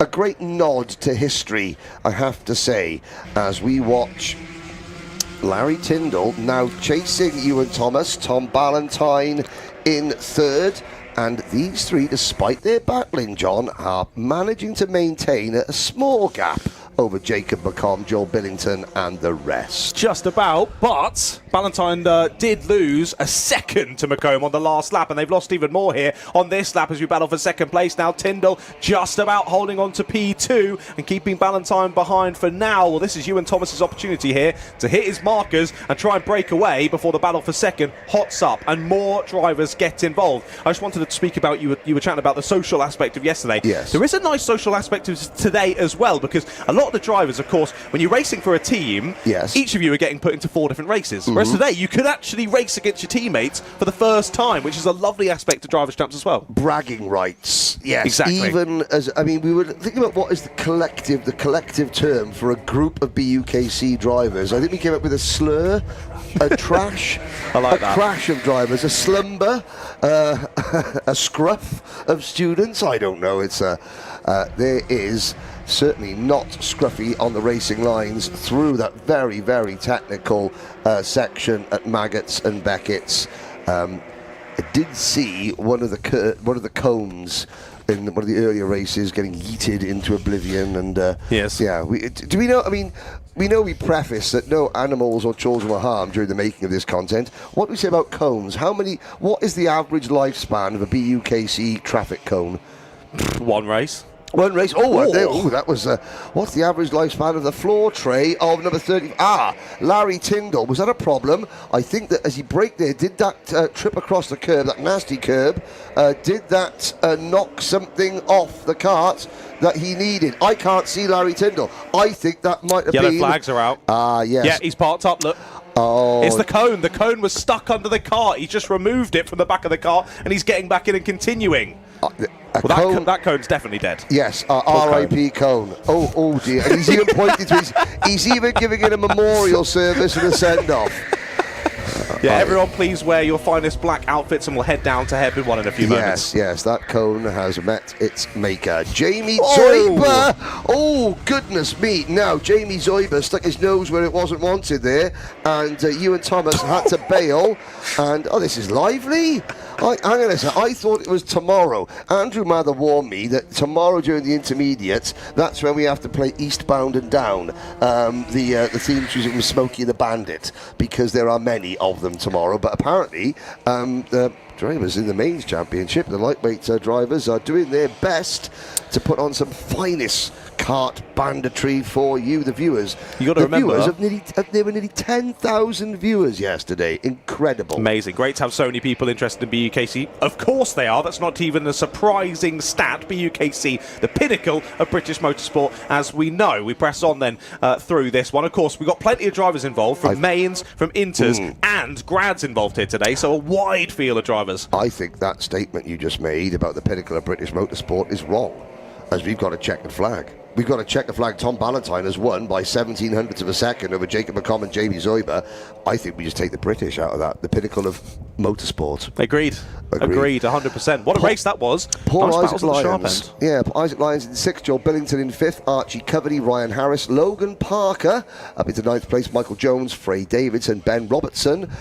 Then we have Vasilia Boroskaya, Martin Out of Bounds, Alfie Thornton, and sadly Larry Tyndall with a cone. Here we go. It's coming thick and fast here. It is indeed. Like pints at the last day of the student season where they got to empty the student union bar.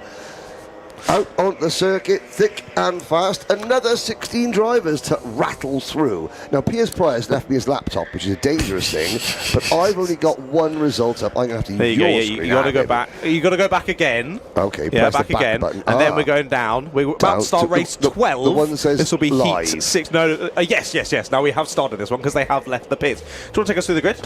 Simon Ram and Anthony Harrington go from row number 1. Liam Pereira and Nathan Morris go from row number 2. Oisian Hartley Doyle and former Daniel Ricciardo Series graduate Thomas Harvey on row number 3. Max Housley and George Nick Gozinski. Then Daniel Chichenko, Dira El Masari, Andrew Lloyd, not Webber, and Tom Lloyd Northcott, P12. George Kachakantis, Adam Harding, Dan Shaw, and Nick Fallon.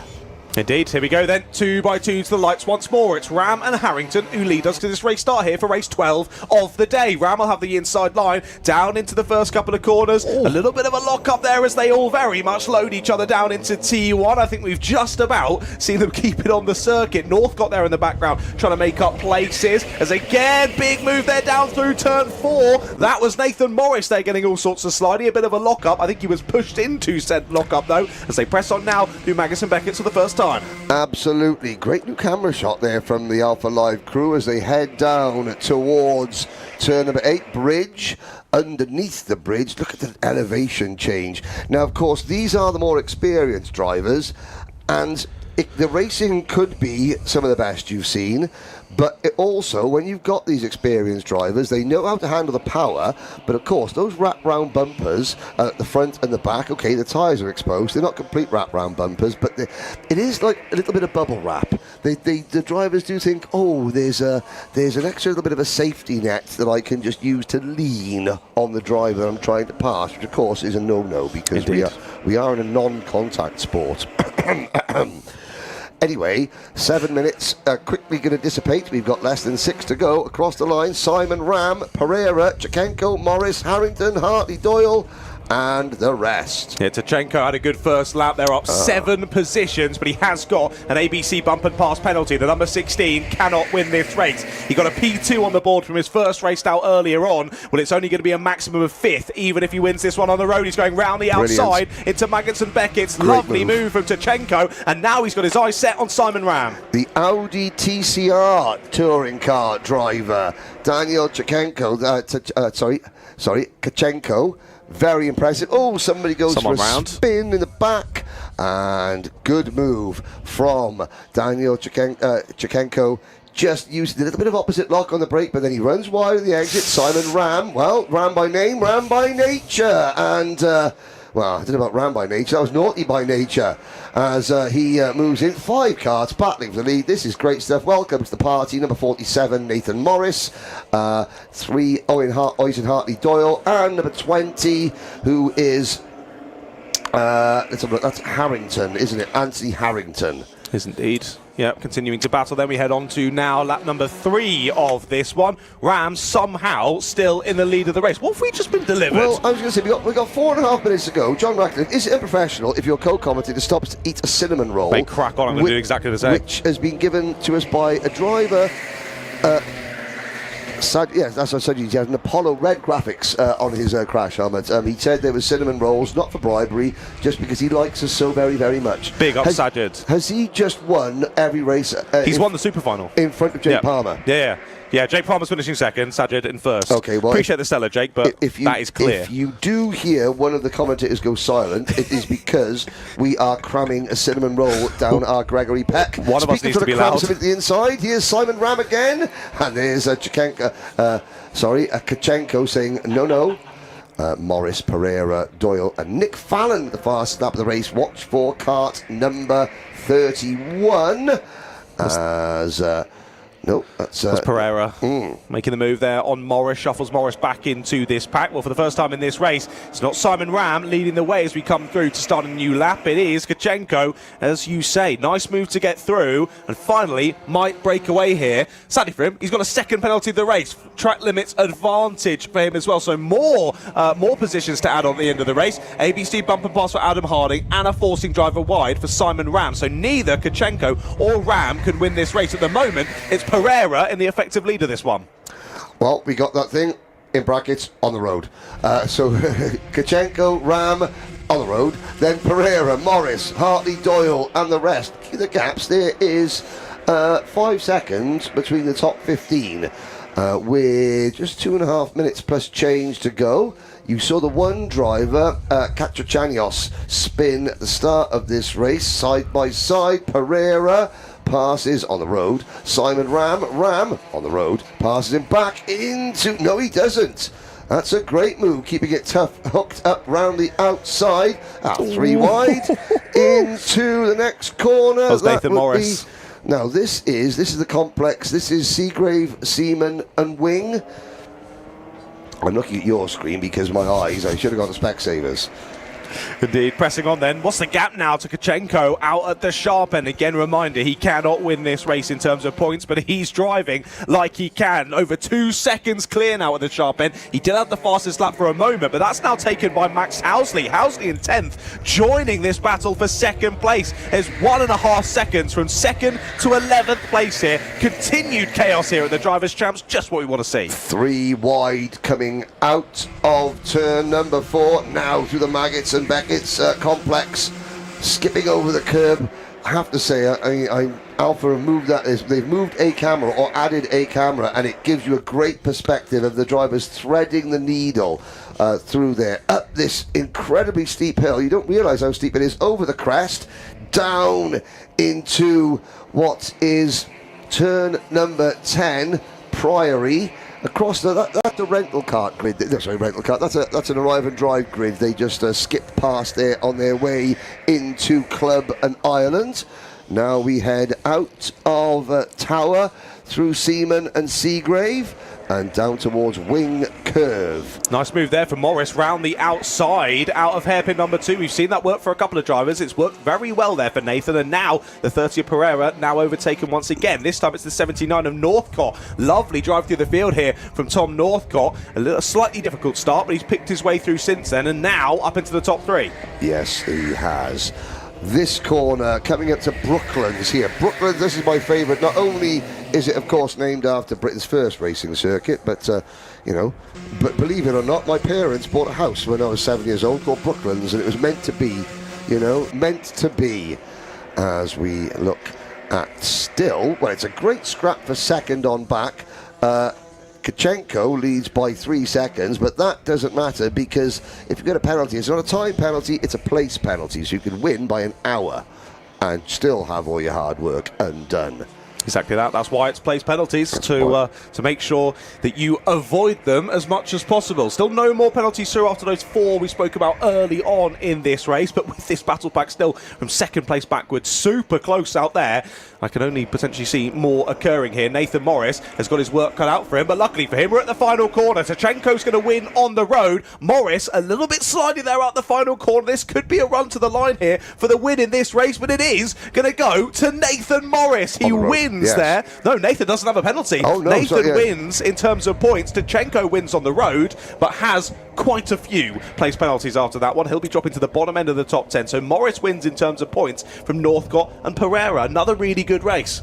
Indeed, yeah, very, very competitive. And of course, there's me getting into the swing of things. The 25-minute races yesterday were just outstanding. This is a real, instant, slipstream affair. 7 laps, bang, you've got no time for tactics, no time to mess about, you've got to go. And they're coming thick and fast. There is the restaurant spectator area. I've got to say, I went to get a bacon roll this morning and they only had croissants. Times they are a-changing in the world of karting, where a man can't go up on a race morning and say, can I have a bacon roll? The croissant was lovely. It by ain't the a way. grubby calf. It ain't a grubby calf, but yeah. The first time I've ever been to a kart circuit in the morning, they said, no, we're serving breakfast, not just red meat in a bun. Yeah. Exactly that. No, it's a lovely venue, lovely restaurant as well. I know a lot of the drivers have been devouring the pizzas from there. Right then, less pizzas, more action out on the black stuff. We move on to heat number 7 for our lightweight drivers. Race 13 of the day. It's Harry Saito Brown and Henry Hudson on the front row. Matthew Conabeer and Peter Knight on row 2. Peter with a great race in his first race earlier on. Watch him there, followed by Luca Wigley and Connor Morton. Thanks for the hurry up. Let's press on. Kai Kinch, Herschel Barawala, Zedin Kawaya, Sergio Knorr, Farah Baranov, Oliver Mulvey-Walker, Lewis White, Patrick Leaf, Andre Moreno and Josh Adams rounds out the 16-kart grid. Now, Farah Baranov had one of the most amazing race wins in his first race earlier on, cutting his way through the traffic and winning by a massive margin. Can he do it again here in heat number 7? We run 2 by 2 to the lights, and there's a replica Hamilton helmet on the number 44. How fitting for Henry Hudson as he flies around the outside line to try and take the race lead away. It's not going to happen, and yet again in this one, 2 Surrey drivers find their way to the sharp end of the order. Harry Saito Brown and trying to spot who's gone with them, very wobbly over the inside curb. It's the 74 and Matthew Conabeer who's gone with them. We're 3 wide into Maggots Beckett's. The 44 just about finds their way to the front of that little group. As we get to the exit, someone else is off. Exit stage right for who I believe might have been Josh Adams in the number 2 kart. I think you're right. Farah Baranov. Looking back in the dim and distant recesses of my mind, Farah raced at the grand finals. I believe he's been a very experienced. I've definitely commentated on Farah Baranov at some sort of international level, whether it was rental karts or owner drivers, but he has certainly got a large racing CV to his name. As we look, well, the Hamilton crash helmet of driver number 44, Henry Hudson, has slipped back to 3rd position now. There, look at the size of the lead from Henry Saito Brown. It is nearly 2 seconds. The number 23 car, Peter Knight, there is 2nd. Then you've got the number 30 of Sergio Knorr.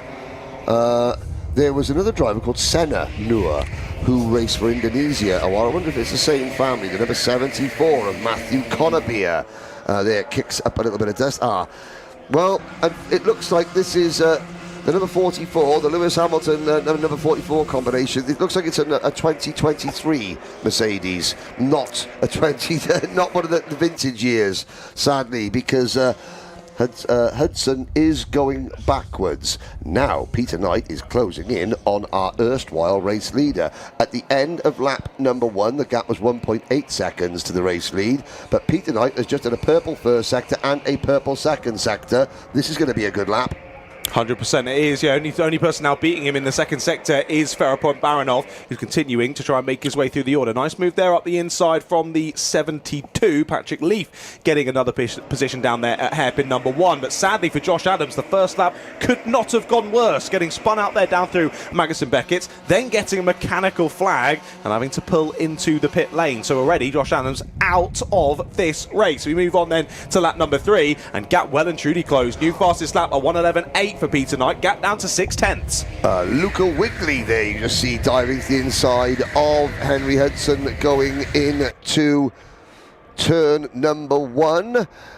Yeah, 1.2 seconds, a 1:11.8 for Peter Knight. So Henry Saito Brown, are you now about to be put on the endangered species list? That's more like it. Henry Hudson finally says, okay, I've had enough of going backwards. Let's stuff my nose in. Speaking of stucking your nose in, Henry Saito Brown is no longer your leader. Oh, and that's a bit of afters.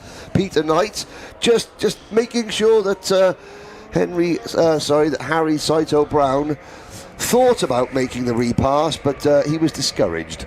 I think Peter maybe didn't quite know that Saito Brown still had the overlap there as he tried to chop across. You are ever the optimist, John Ratcliffe, and you always look for the best in people. I do. I'm a cynic, and Peter Knight knew exactly he was there. He was like, no, that's it. But there we go. Either way, he's in the lead of the race, and Either now way. looking to continue to press on. Peter, a proven race winner in the BUKC Mains Championship for a number of years, and now looking to get a race win here in the Drivers' Champs. He was right up there in his first race earlier on. I'm not quite sure if he did take the race win. I'll go back and double check. Either way, he was at the sharp end. This race start a little bit further forward for him, and he's making use of it very well. Straight to the lead of the race here on lap number 2, that would have been, on lap number 3, sorry. We're now on to lap number 4, and already pressing on ahead. So Saito Brown going to find himself now under a bit of pressure from the likes of Nor and Conabeer going with him. Luckily for him, Matthew Conabeer seems to be one of his Surrey teammates, so maybe won't be quite as aggressive, or might even be even more aggressive because of his teammate. I think today more aggressive. Yesterday less so, but today more. Interesting, I don't know if these are family names, but of course, obviously, you've got Andreas Moreno.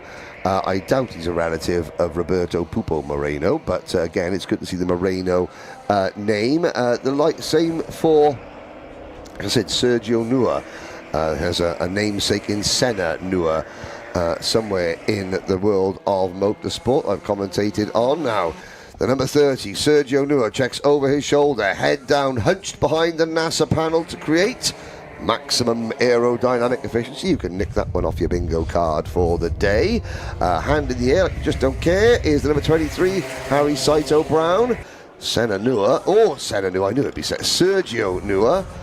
Also keeping his hand in the air. Now, put your hand in the air through Maggots and Beckett isn't normally oh, there we go. Good move from from Sergio Nua on Harry Saito Brown. Now the two drivers with the blue and yellow, they're the Team Surrey race suits, are they? They are indeed. Now we'll see if they're going to play nice or not, and it seems not. No, indeed. I think blue and gold's the official colours of Surrey. Okay. And they're shining at the moment, aren't they? Still up there in, well, 3rd and 4th for the moment, now that Nor has gotten his way past. Sadly, Oliver Mulvey Walker's race is going from bad to worse. He's down at the last of the drivers still lapping around the circuit. He just got himself an ABC take-out penalty, which is +6. So, as Piers was mentioning earlier, he's going to end up finishing in, 21st place out of 16 runners in this one. That's impressive. that is impressive. It takes a special talent to do that. Oh, there's a lunge. My goodness me. That was the latest point that Matthew Conabeer could turn in and even could contemplate making the corner. He made it work. Here we go. Ding, ding, game on. 30 seconds to go. This is 2nd, 3rd, 4th, 5th and 6th. Nor, Conabeer, Saito Brown, Patrick Leaf and Ferapoy Baranov. And well, to be fair, no matter what happens to Matthew Conabeer, where he finishes, that's twice on this lap where he has literally waited to the last possible moment as Patrick Leaf in the 72 kart now makes a move on Sergio Nua. He's waited to the last possible minute and just died to the inside. That is full sort of kamikaze style, win it or bin it mentality. And now, as his teammate just in front, I wonder if the fact that it was his teammate that was pulling away sort of enticed Saito Conabeer to make those two passing attempts. Baranov, checkered flag, however. Peter Knight takes the win by 3.3 seconds from Harry Saito Brown. Matthew Conabeer, after a very aggressive last lap, takes P2. Patrick Leaf up to P4. Sorry, Conabeer P3. Ferapoy Baranov rounds out your top 5 ahead of Sergio Nua, Andres Moreno, Conor Morton, and the rest. But already you can see the next group of drivers. Ladies and gentlemen, can I please, that wasn't one student getting very upset and trying to commit actual bodily harm on one of the Club 100 officials. That was one of the Club 100 marshals and sort of mechanics test driving a kart who was having a bit of fun before we start writing in. Indeed. Yeah, just a kart tester out there. Let's crack on with the next grid of the day. Then heavyweight heat number 7. Ewan Ritchie and Ben Street are on the front row for this one, followed by Matthew Taylor and Benjamin Shum. Then Matthew Bolton and Thomas Dixon, followed by Alvin Chu and Tyler De Croo. Callum Barnett, Joel Evans, Lucas Fisher, Tom Newnham. Then Nathan Clifford, Daniel White, Reece Bright and William O'Toole. Your 16 drivers on the grid for this one. Matthew Taylor in kart number 59, a former front runner in the British Championship in TKM, another former front runner in the British Championship TKM, Sam Taylor, is working on the timing and scoring system with series organiser Will Chew. Ewan Ritchie brings them to the line, 7 minutes off and racing. And let's see, we're going to get everything through turn 1 and 2. Clearly it's the exit of turn 2 where nobody runs out of room, and now they're going 4 wide into Brooklands. Unbelievable, Jeff. They all got through unscathed. Next flashpoint, Maggots and Beckett's. Oh, off goes the leader. Wow. He just bailed out. He was carrying so much speed, he thought, that corner's not for me. Indeed, Ewan goes grass cutting then. He remains in the lead, but we'll see what the stewards think of that one. The 59 into second place goes Matthew Taylor, and he defends down through into turn 10 of Priory. Bolton up the inside there, looking to steal away third place. He's got a contact warning on this first lap for his trouble. He's up the inside of 2. Through he goes then on the 59 of Taylor as well, up to second place then goes Matthew Bolton as we press on through this first lap of the race, and it's still aggressive in the background as we head on through the hairpins. Who is it pressuring? It's the 50 then getting involved. Thomas Dixon, good start to this race as well. Alvin Chew is in there in this squabble for third place. You can see 59 Taylor wanting to work together here and re-chase down the likes of Bolton and Ritchie ahead. Well, Henry's enjoying a cinnamon bun to my left as we press on onto lap number 2. Bolton looking to break clear here of Taylor and Dixon and the rest of basically the entirety of the traffic. But there you go, penalty. Track limit advantage there for Ewan Ritchie. Ewan Ritchie cannot win this race. So now Bolton is in the effective lead of the race in terms of points. He had a lovely start there, battled well 2 positions in the space of 1 corner. He's made it work and he's up to the effective lead in terms of points. Well, Taylor wants to work together, but Dixon isn't going to listen to him up the inside there down at Bridge, and now it's the turn of Dixon to say, okay, now I'm the one leading us 2. Now we can work together. That sounds like a nice plan. But given that Taylor has that British flag on his helmet, we've seen that once already today, and we wanted some good Brexit moves. Let's see for more of those here from Matthew Taylor as he tries to make his way back into the top 3. And as we say that, another penalty comes through, this time an ABC bump and pass for Callum Barnett. Who was the name of the driver that just brought the cinnamon rolls up to the... Sajid Neddy. Sajid Neddy. You, sir, are a legend. John Ratcliffe has been commentating non-stop this morning. Can I describe how amazing that cinnamon roll was as you still continue to commentate while I just come in, do a couple of races, stop and have a cinnamon roll? Yeah, well, I'm welcome. The best cinnamon roll I've ever eaten with cream cheese icing on it. It was delightful. It was a cinnamon roll. Lovely. Carry on. Glad you enjoyed it. I'll have to tuck in a few moments. Well, if you're busy though with the commentary, I don't mind eating yours for you. It's Thanks, fine. mate. Appreciate that. Anytime. Appreciate that. Always love working with you, Henry. Eating all my food. But someone did give 12 cans of Iron Brew. I'd be about to go. Someone doesn't like Iron Brew. Wait, did someone actually give that to you? Yes, of course I I did. just assume you bought it yourself. I'm on a diet. As he says, having his 12th can of Iron Brew and a cinnamon roll. We've had a change for the lead while we've been chatting about cinnamon rolls. Bolton's through on Ewan Ritchie, so it doesn't even matter about Ewan Ritchie's penalty earlier on in this race. Bolton's in the lead on circuit. Who's chasing them down? It's Thomas Dixon. Dixon still without a penalty in this one as well. We spoke about Callum Barnett getting that ABC bump and pass, but he's just got a second one for his troubles. That'll be 8 places of penalties at the checkered flag for Callum Barnett. Less than ideal. It was a lovely Barnett versus Barnett battle. As Piers remembers, it was absolute Barnett in the race before. Sadly, this one not quite the same. So if you get your second penalty, your second ABC penalty, is that like a DEF on the screen? And if you get down to XYZ, then you've had a wicked race. And you've lost 97 positions. No? I think that's how we should do it. DEF penalty. Yeah, well, perfect. you should know how much is that driver being a bandit that day. If they come at like NOP, you know, actually that driver is an absolute hazard. Here we go. There's Alvin Choi with the Tim Wilson Motorsport race suit on. So Alvin racing in TKM and maybe X30 in one of the lesser national championships. Behind the BUKC, but there he is, Choi, the number 25 car, over the crest, being chased by Ben Street, and the rest of the field all jumbled up together. Callum Barnett in the midst of the action. Nathan Clifford in kart number 34. For those who want to know Nathan's story, look back at yesterday's live stream. There goes Clifford, the driver who was given a 1% chance of survival, having after a crash at Wilton Mill in the British Championship, traumatic brain injury. I had it's such an honour to call Nathan and his family friends at work, and Nathan yesterday showed me his brain surgery photos. He doesn't show them to many people, so I'm very honoured that he showed me. Do not ever ask him to show you them if you have just eaten anything.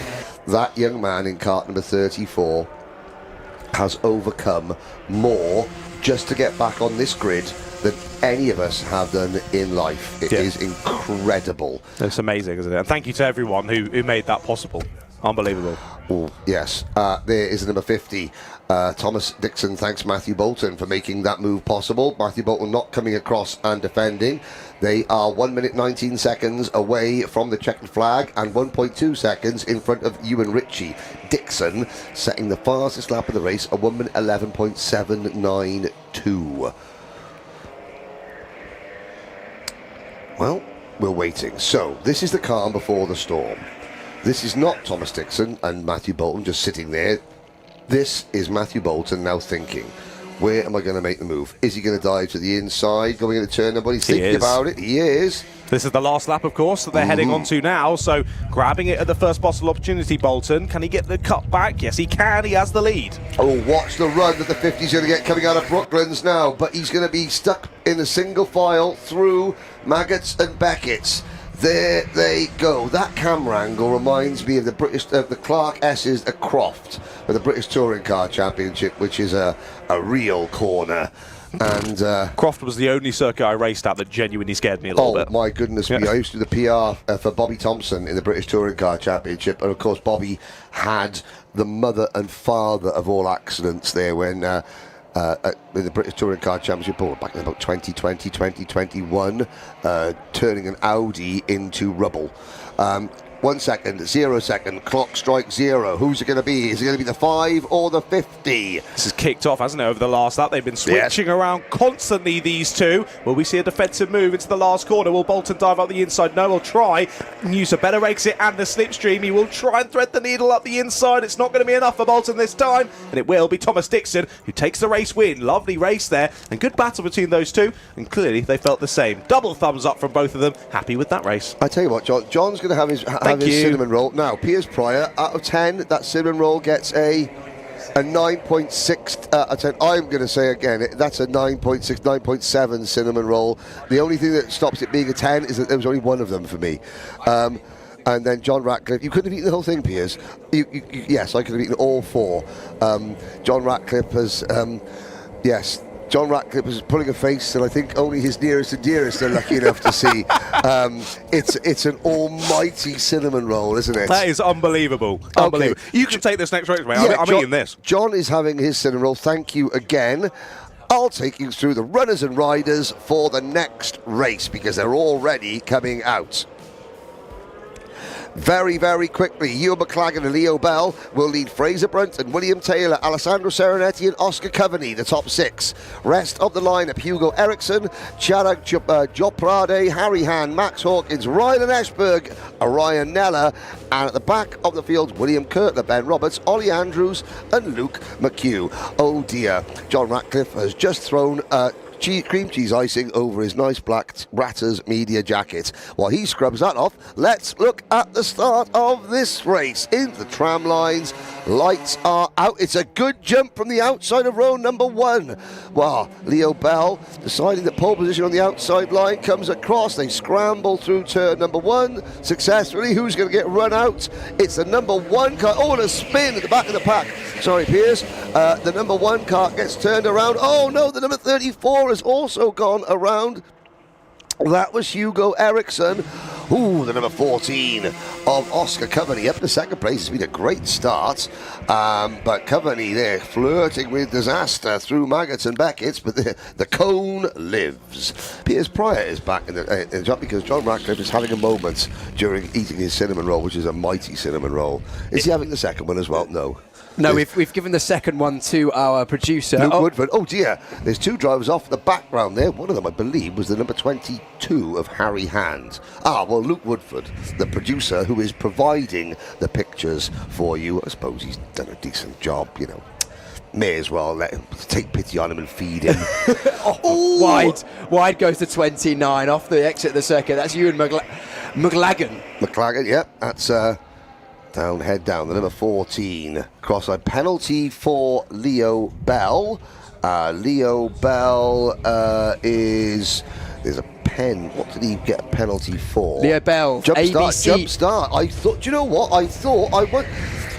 Traditionally, the pole sitter was on the inside. Leo Bell was definitely in front of the line. He was able to get the lead into turn number 1. He's now dropped it back to third place. Hugo Eriksson gets a warning. Well, that's going to upset him even more because he was the one facing backwards about a lap and a half ago. The 73 of Ryan and Ashberg.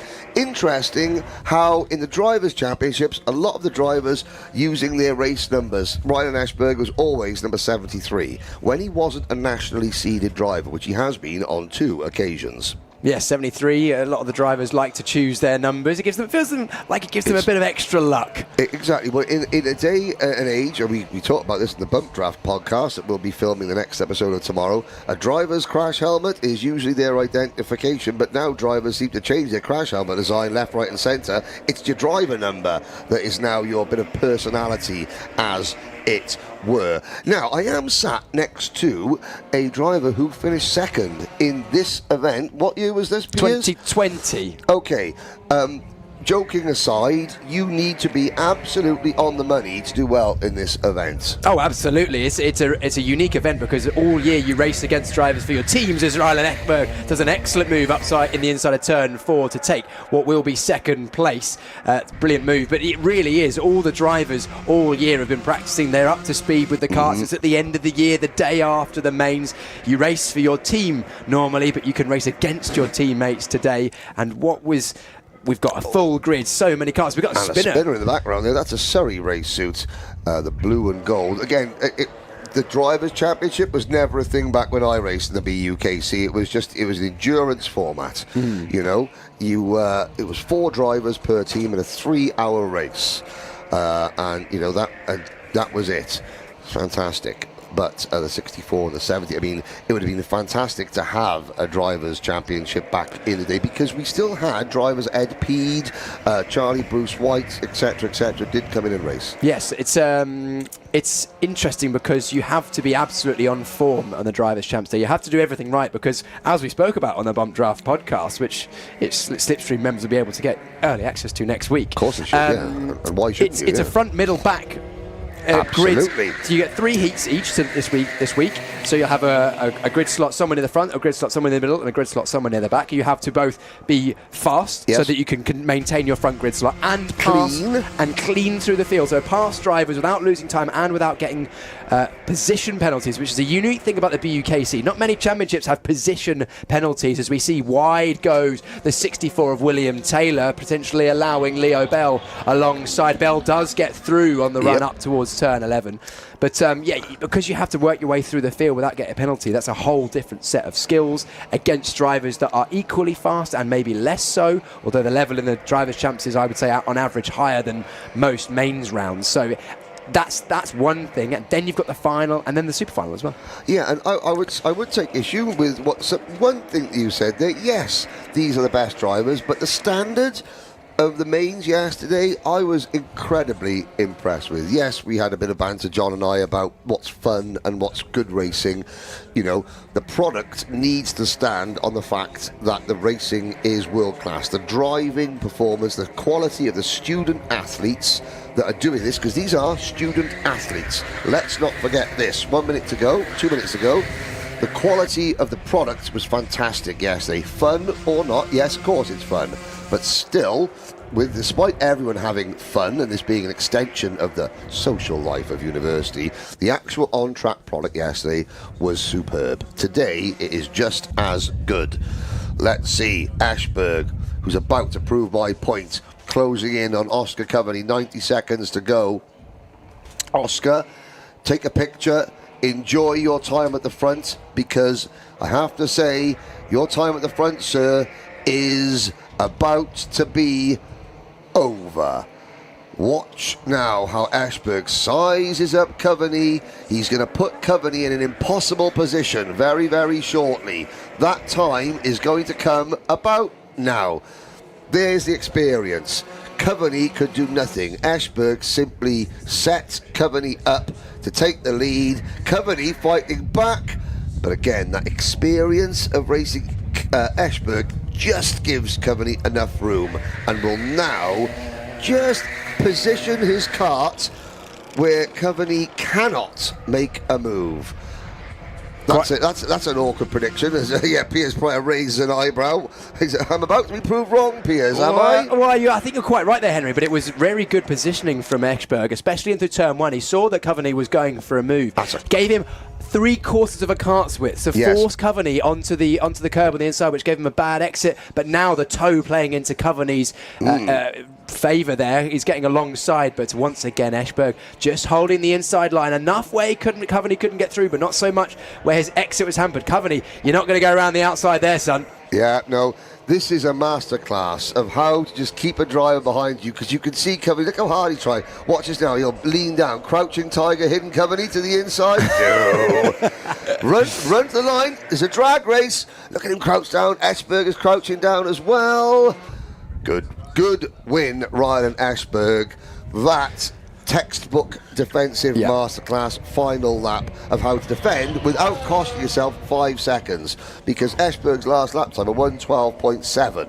Okay, that's a second off the pace, but yeah, it's 1 second off the ultimate pace, not 3. Decisive in Ashberg's day as well, because he didn't have a brilliant first heat. I think he was sort of mid-pack. I think he was somewhere down the bottom of the back of the top 10. Right. Potentially didn't get the start of the race right, or maybe not the best car in that race, but still, good result for Ashberg and a good race again. It was indeed. So the next race is coming back out. We will get John Ratcliffe's official scoring for the cinnamon roll that we have consumed. Kai Askey and Alex Jennings on the front row of this race. Then Philip Paulick, William Stacey, my good friend and former teammate Andy Stobart. Can't wait to commentate on Andy Stobart, who used to be Kimi Raikkonen's PA in Formula 1. Jack Firth starts on row number 3. Stuart Van Dorn, Adam State, Brad Butcher, Lewis Whitmark, Axel Schlipovich, and Archie Martin on row number 6. Then Oliver Flashman, Jonathan Dalton, Thomas Wood, and Ocean Bach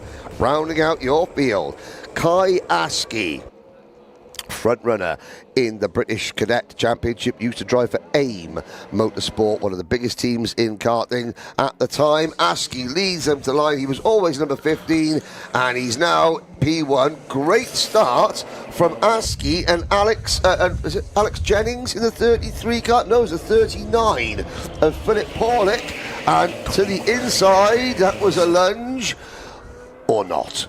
Jack Firth, that was, trying it up the inside, not quite able to grab the position back away, but already he's got 3 on the opening lap, so still a pretty decent start, to say the least. Yeah, plenty of exciting drivers on this one. Watch for Flashman coming through for the back, same for Jonathan Dalton as well. He was up at the sharp end in his first race, same for Slijevic, a P2 in his first race. Sadly, Ochan Beige, not quite as quick in his first heat as we were used to seeing when he raced for Manchester, and this one from the back of the grid. Let's see what he can do. They're 3 wide as someone rejoins the circuit in the background. Yes, I'm waiting to see where how do I say this kindly? Possibly the oldest driver, one of the oldest drivers here, Team Arthritis Racing, Andy Stobart. Yeah, but we'll I think Piers, before the finals, we're going to assemble the likes of James Williams from Cardiff University, who now works for Mercedes Formula 1 team. He was here in the very formative years. Obviously, we're going to speak to Will Chew, we're going to speak to Nick Henry and Andy Stobart to give you, the viewers, an idea of where the gestation of this is not the finished product, but it is the ultimate product we've got on track at the moment. But back in the day, it was very different, and we'll speak to some of the founding fathers of this madness as Askey and Paulick continue to lead. Andy Stobart, having finished in a creditable 16th, has dropped to 14th at the moment. But don't forget, Andy, the older you get, the faster you were. Andy Stobart, when he raced, he was Kimi Raikkonen's PA. And Kimi Raikkonen, at the end of Andy's time with Kimi Raikkonen, what did Kimi Raikkonen do to thank Andy? Let him drive his Renault Formula 1 car at Paul Ricard. That's quite a nice thank you, isn't it? That is a nice thank you. So Wow. Andy Stobart has driven a contemporary Formula 1 car. I think it was called the Lotus that year. Yeah, I think so. It was the Lotus. He has driven one of those at Formula 1. On the instruction of Kimi Raikkonen as Kimi's way of saying thank you for all the hard work. One of the coolest Formula 1 cars in the last 10 years as well, that Lotus. Such a beautiful livery on that car. Leave me alone, I know what I'm doing. I'm very That jealous. car. You know Very the jealous. car. Yeah, that car indeed. Well, let's press on through this one then as we watch more battles going on in the background. That's the 64 of Lewis Whitmack wanting to make the move, and he has made the move down at the first corner. Spotted as well, Flashman made a great start in the opening lap or so, making up 6 positions on lap number 1. Sadly, he got an ABC bump and pass penalty with that as well, so he'll be dropping 4 positions at the end of this one. Well, Adam State's going with him, to be fair. Got overtaken on the previous lap, did Adam. Of course, a previous Leicester driver was Adam State. Allows for Flashman to press on through, and then they both pointed forward. Yeah, let's work together now. State's going with him. This is a nice drive from Adam at the moment, but they've got a bit of time here to find the rest of the drivers ahead. But Paulik, fastest lap on the last lap, and he's all over the back of Askey. I've got to say, it's one of the very few times that you're going to hear the words Leicester and good state in the same sentence, after Leicester were condemned to League One football last night for the second time in their illustrious history. That's not a 10 years. League Championship, FA Cup, League One. That's football talk, ladies and gentlemen. This is go-karting. Kayaski, new fastest lap, 1:11.8. Philip Paulik chasing hard. Then it's Slepčević, Firth and Jennings. Flashman, State, Dalton, Whitmark, Stacey, Ocean-Bach, and the rest. Brad Butcher down in 12th. But this is a head-to-head battle. Now, Kai Askey, who he said, yeah, he doesn't race anymore competitively. This is his fun. His dad Phil works out in the UAE at the moment, and maybe I said to Kai, well, the UAE Rotax Max Challenge that I cover, it's a great DD2 grid, which is perfect for drivers, if you like, Kai, and, 7 foot tall nowadays. The ultimate class, the 2-speed gearbox Rotax category, might be a little bit of Kayaski, so you never know.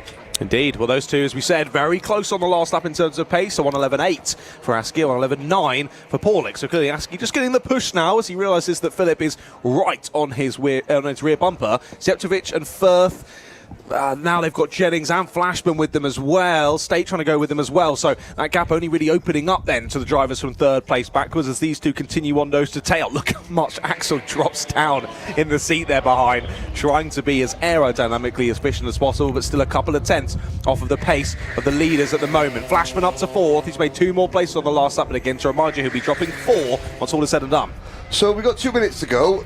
John was talking about crouching behind the Nassau panel. Why the Nassau panel, I hear you ask? Well, in 1959, the first ever World Kart Championship, not organised by the CIK, organised by the RAC of the UK, and there is Ocean-Bach in a Lidl's Christmas jumper.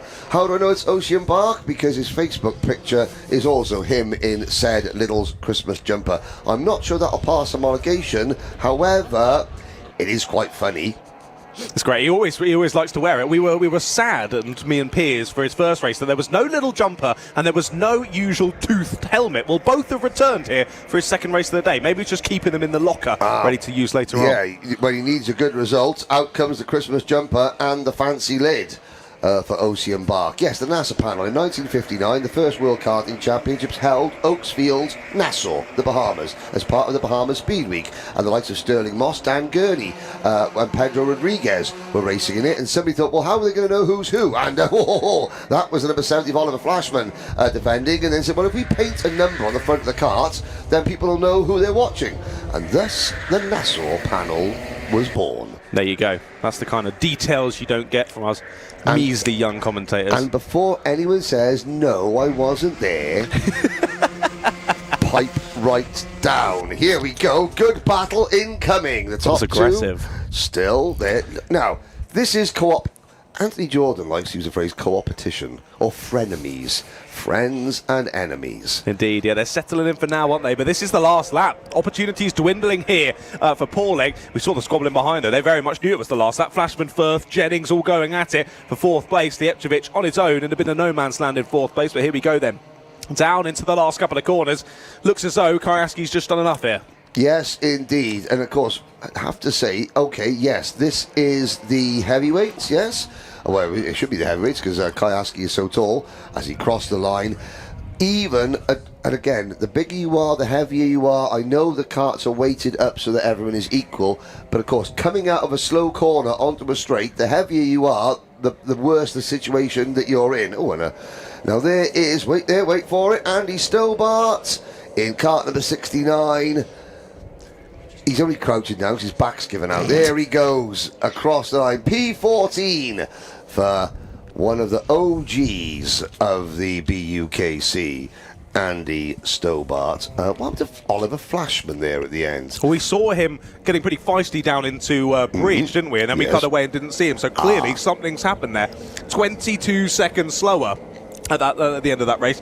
He had a penalty as well, so he's going to be another driver finishing in like 21st place or whatever. Place in the 16th Either way, place field. Race is done. Lightweights are back out then for their 9th race of the day, it seems. I think that'll be race 17 in total of the day so far. We're only a few races now away from the lunch break. How many have we got in total? What are we on now? Lightweight drivers heat number 9. So was it 4 more races to go before the lunch break? Here are the grid set. Luca Osman Price and Cavan Taylor on the front 2 rows. Jonathan Lund and Jack Finch on row 2. Then Enzo Taruka and Ollie Ward there on row number 3. Row 4 has Finley Hamlin and Jude Young. That's Ben Foden and Brody Skinner. Jean Samut and Farad Arian there on row 6. And rounding out the grid, Taylor Jowett, James Boxer, Shajid Nenny with the lovely confectionery he's given us, followed by Bobby Kristovich. Can't wait to see the Sajid Nenny race win in this race. Jean Samut, Maltese by birth, family. Jean Samut, when he raced in Honda Cadet, he was a teammate in the Ambition Motorsport team to Chris Lullum. Chris Lullum, who is now Max Verstappen's teammate. Such a small world we live in. Tis indeed. Well, race kicks off then, and immediately Luke Osborne Price having a good start to this one. Sides through, holds onto his lead then, as we head on down through the S's of Maggots and Beckett's for the first time. 54 thinking about the inside line, big move in behind from another driver. Didn't quite spot who that was there. They continue side by side through to the exit. I think there was Jonathan Lund there. Back into third place he goes, and here comes the 54 back up the inside once again. Ollie Ward retakes third place on the road. The 15, 49 goes side by side through into the right-hander. 49 trying to go all the way around the outside. That's Ben Foden making the move. Nicely done, because it was Ben we saw out earlier with that British flag on his lid, and he's making those Brexit moves already in this race, but sadly gets shuffled back there at hairpin number 1. It'll be 2 positions shuffled back, sadly, for Foden. Does Ben Foden have like a cousin called Scammell or ERF? It's a truck related. Remember Foden trucks? No, of course he doesn't. No, he was born in 2000. Oh dear. I am a 90s. You were a 90s child, yeah? By 20 days. Lovely. I missed out on being, well, yeah. January 1981. I started off being late. I was supposed to be born Boxing Day 1980, but apparently my mum wanted to watch The Towering Inferno, which is the main film, on BBC One that day at Christmas Day, so I was told to stay put, and I've been late ever since. Here we go. Here is the number, through the Maggots and Beckett's. Okay, that's a really smart race. What university is the blue, yellow and white? That is a very, very smart livery race who stands out. Good for commentators, that is. And we got to change the lead. Jack Finch in front of Luca Osman Price. Luca Osman Price, also known as Richard. He once went through a phase where he finished 17th in 4 consecutive British University Championship rounds. He was just like that. I couldn't quite get better than 17th. However, that's 17th in Britain. 4 years in a row for Luca Osman Price. He's got his Italian heritage colour scheme on his crash helmet. He's got his Project 1 racing race suit on. And Luca Osman Price, just sizing up Jack Finch, has a half look. Still 4.5 minutes to go. And as they sit line astern, nose to tail, they are pulling away from Ollie Ward, Jean Samut, Jonathan Lund, Enzo Tarawaka, Cavan Taylor, Ben Foden, Fahid Ahmad Hambling, Brody Skinner, Jude Young, Taylor Jarrett, Sajid Gnedi leading in 13th position on his way to victory. Then Bobby Kristovich, James Boxer and Farhad Aryan.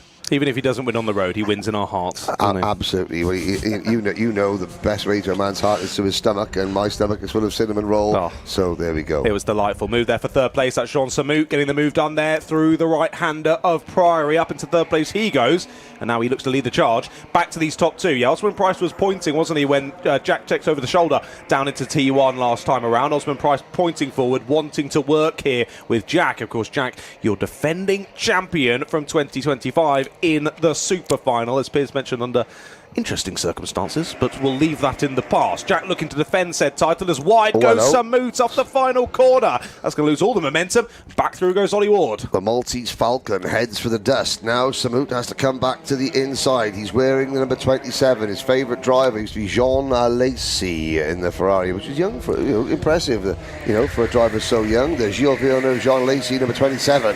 Jean Samout would have been ridiculously quick on the last lap. Even going wide, he put in a 12.1. That would have been an amazing lap.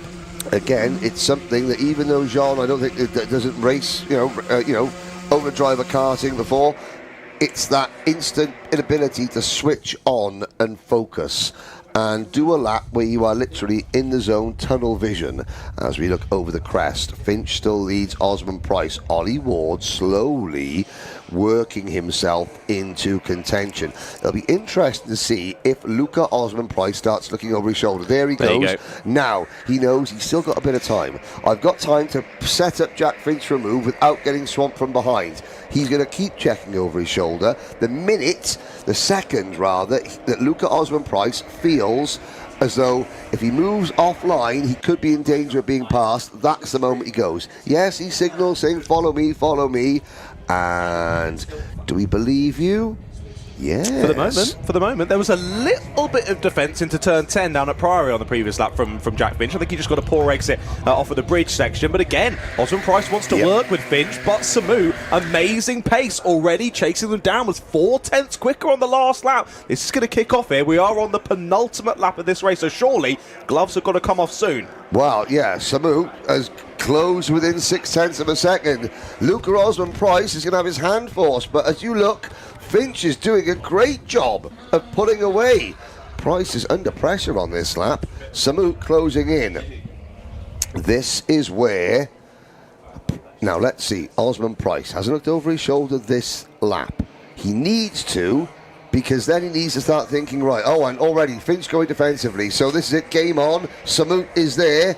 Osman Price almost gets caught out. See, Osman Price, he pressed the loud pedal. He pressed it a little bit too late. Samout's going to get him. So Jean Samout will take second position. That was just slightly mistimed from Luca Osman Price. And look at this, Ollie Ward into play now. Here comes Ollie Ward. 1 minute to go. And momentum with Samout. Track position with Osman Price. There we go. Straight up the inside. Lovely move. Yeah, that was. We thought he was going to be dropping back to the back of this train there after what happened down at hairpin number 2, but he's straight back to the front, down into the first corner. Defends nicely there through T4 of Brooklands, and again, we'll look to remain firm here through Maggots and Beckett's once again. We're on the last lap, and look at this. For the first time in this race, we've got minimum 5 here battling for lead, potentially even 7, as Jude Young gets the fastest lap and closes in. Samout up to third. Osman Price under pressure. Finch is going to make a move now. Watch they come over the crest. Watch Finch dives to the inside if he can. No, Osman Price defends. Now Osman Price is going to back the field up. Over the curb goes Cavan Taylor, but this is a really good kart race. This is a proper driver's champs race, isn't it? This white lining it to the finish. Up the inside goes Jean Samout. Tries to steal second place away. Not quite enough of a shove it is. Fair play. Shovels Finch out the way, and now Finch under pressure from Ward as well as they head through to the final corner. I think Osman Price has done enough here. Out the final corner they go. It's going to be Luca Osman Price to win in heat number 9 for the lightweights. Jean Samout takes second place, and we're side by side for third across the line. Very close to the line. 24 thousandths, but Finch gets it.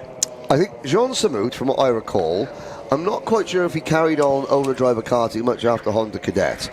He's the type of driver who won't talk about his career, who much he's got a plain race suit, plain white crash helmet. However, that his teammates need to know that back when, in his category, his era, he was one of the best in the country in his chosen class. And likely, racing with Chris Lullum, teammates to Chris Lullum, who is now, of course, teammates to Franz Hermann, who some of you may have heard of. Yeah, you might have done. Well, then, of course, in that previous race, Sajid Nadi wins. Yep. Then followed by the rest of the drivers. Yeah, so Sajid Navi in 13th place. Fantastic win for Sajid Navi in 13th position. Move Brilliant on then, heat stuff. number 9 for our heavyweights. Let's go to the grids nice and quickly. Sebastian Miller from Paul Simard on the front row, followed by Dom Roberts and Alistair Mallard, then Arad Massenian and Jack Cross, Lucas Burrow and Pavlo Denisenko, then Oman Henstock and Khaled Saab round out the top 10. They're followed by Harry Scott Hall, Sam Heathcote, Glenn Williamson, Udi Menon, Theo Palms and Harry Slinger. Then 16 karts on the grid once more for this one. Only 3 more races before the lunch break. We'll then have 10 more heats post lunch break, and then all the finals as well. Are there cinnamon rolls for lunch? I hope so. Okay, here we go. Bring them home. Sajid, where are you when we need you? Right, 2x2 to the lights, then number neighbours once again on the front row. Miller and Simard lead us down into the first couple of corners. Miller with the inside line, though. Will anyone get cheeky? Not this time, but round the outside will try Simard. Can he thread the needle there through the right? No, gets a little bit too slidey, and here comes the 14 of Don Roberts now getting involved. Same with the 13 as well. Looking to put it up the inside. That's Alistair Mallard now getting involved as well. 14 then through into second place. So it's Miller from Roberts now, from Simard and Mallard as they head down into bridge for the first time. Sounds like a no blame, no claim firm of solicitors. Miller, Simard and Roberts and co. Battling for the top 3 up the hill, coming out of where's that number? T8 into T9, up the hill, out of bridge into Express Curve. There used to be a race. It was actually Brands Hatch was the Daily Express 50,000, which was 50,000 bottles of champagne for the winner. It was a Formula 5000 race, which was effectively 5-litre Formula 1 cars. Seems similar, just a little bit slower. But yeah, the Daily Express 50,000 bottles of Moet Chandon back in the 60s. Who wants that many bottles? Well, just annoying. George Best. Any other alcoholic? Fair, true. Any free alcohol, and we'll take it. As he says, patting the crate of Stella under his feet. The number 17 leads now. Sam Heathcote. No, that's not Sam Heathcote leading. He leads this particular group on circuit through that complex, the Maggots-Beckett's complex. Now downhill we go towards bridge. There is the old tarmac from the Formula 1 circuit. That is where Schumacher and Hill collide. That very bit of tarmac right there. History everywhere on this circuit. Even though this is the newest venue in world karting, it's still a proud nod to its heritage here at the home of British motorsport. Rumour has it the only Corso was still the home of British motorsport officially when they knew the BUKC was coming to town. Indeed. So I'm told. Rumour has it. That's legit information there from Henry. Because I never lie. Lovely first lap from Glenn Williamson. Gained 9 on the first lap, did Glenn, from 13th up into 4th place. Well, we now have the top 4 absolutely line astern here as we head through onto lap number 3. Up the inside goes to 53 then. Paul Simard up into 2nd place. And now Miller under pressure from Williamson as well. He has the outside line which will become the inside if he can hold it. Not quite. Shoveled over the grass. And aggressively getting back through there is Sebastian Miller. Loses a bit of time on the exit under pressure there through Maggots and Beckett's. Again, a beautiful camera shot courtesy of our Alpha Live crew out there on the black stuff. But again, a couple of penalties on the first lap as well. Ornan Henstock and Theo Palms both getting a forcing driver wide. You can see the struggle that Sebastian Miller has. Look at the height of his knees compared to everybody else. The taller you are, the less room to for seat adjustments there is in these karts. And again, Miller looks very ungainly in that kart. The thing that is going in his momentum is, because these are detuned ever so slightly and because they are rental karts, momentum is key. Heavier drivers can maintain more momentum. Use your extra weight to turn it from a negative into a positive. I say that, I was always absolutely on the weight limit, and I was 6 foot. I was 6 foot, I'm now 5'11", because I am shrinking. It's official. My son is always measuring me, see, because he's far more taller than me, he's 6'3". But yeah, he actually goes, "Dad, you have shrunk an inch." And I'm like, "Thanks, son." Yeah, cheers, no, mate. It's hard. As a driver who was on the weight limit and had to work really hard to stay on the weight limit, and 6 foot in karting, you have less room to play with the seat, which means there's less room to, adjust the weight distribution of a kart. And yeah, there is Sebastian Miller doing a great job of holding lighter drivers, and I say that because you're all weighted up together, but of course, it's still, if you're shorter, you can lean behind the NASPAL to create maximum aerodynamic efficiency. But Miller is about as aerodynamic as a 1982 Fiat Panda.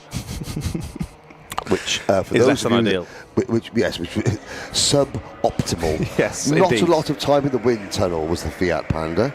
No, not exactly. Well, yeah, as you say, doing a great job despite the very raised knees, especially as he drops down the back straight, but might still get overtaken here as another driver looks up the inside. Williamson going for it. I think a couple of other drivers getting involved there in the background as well. Of course, assisted here in Drivers' Champs, given the weight limits are slightly increased for Drivers' Champs. 78 for the lights today and 90 for the heavyweights today, so a little bit increased. But yeah, to give you an idea from someone who's driven these Rotax cars, I am 5'11", and the pedals on the furthest away setting were perfect for me. I think anyone over about 6'1", 6'2" starts to get a bit uncomfy. Well, yes, as case in point, that does. I mean, Sebastian Miller does not look like he is comfortable. No. But then again, you're not about to be comfortable. You're racing.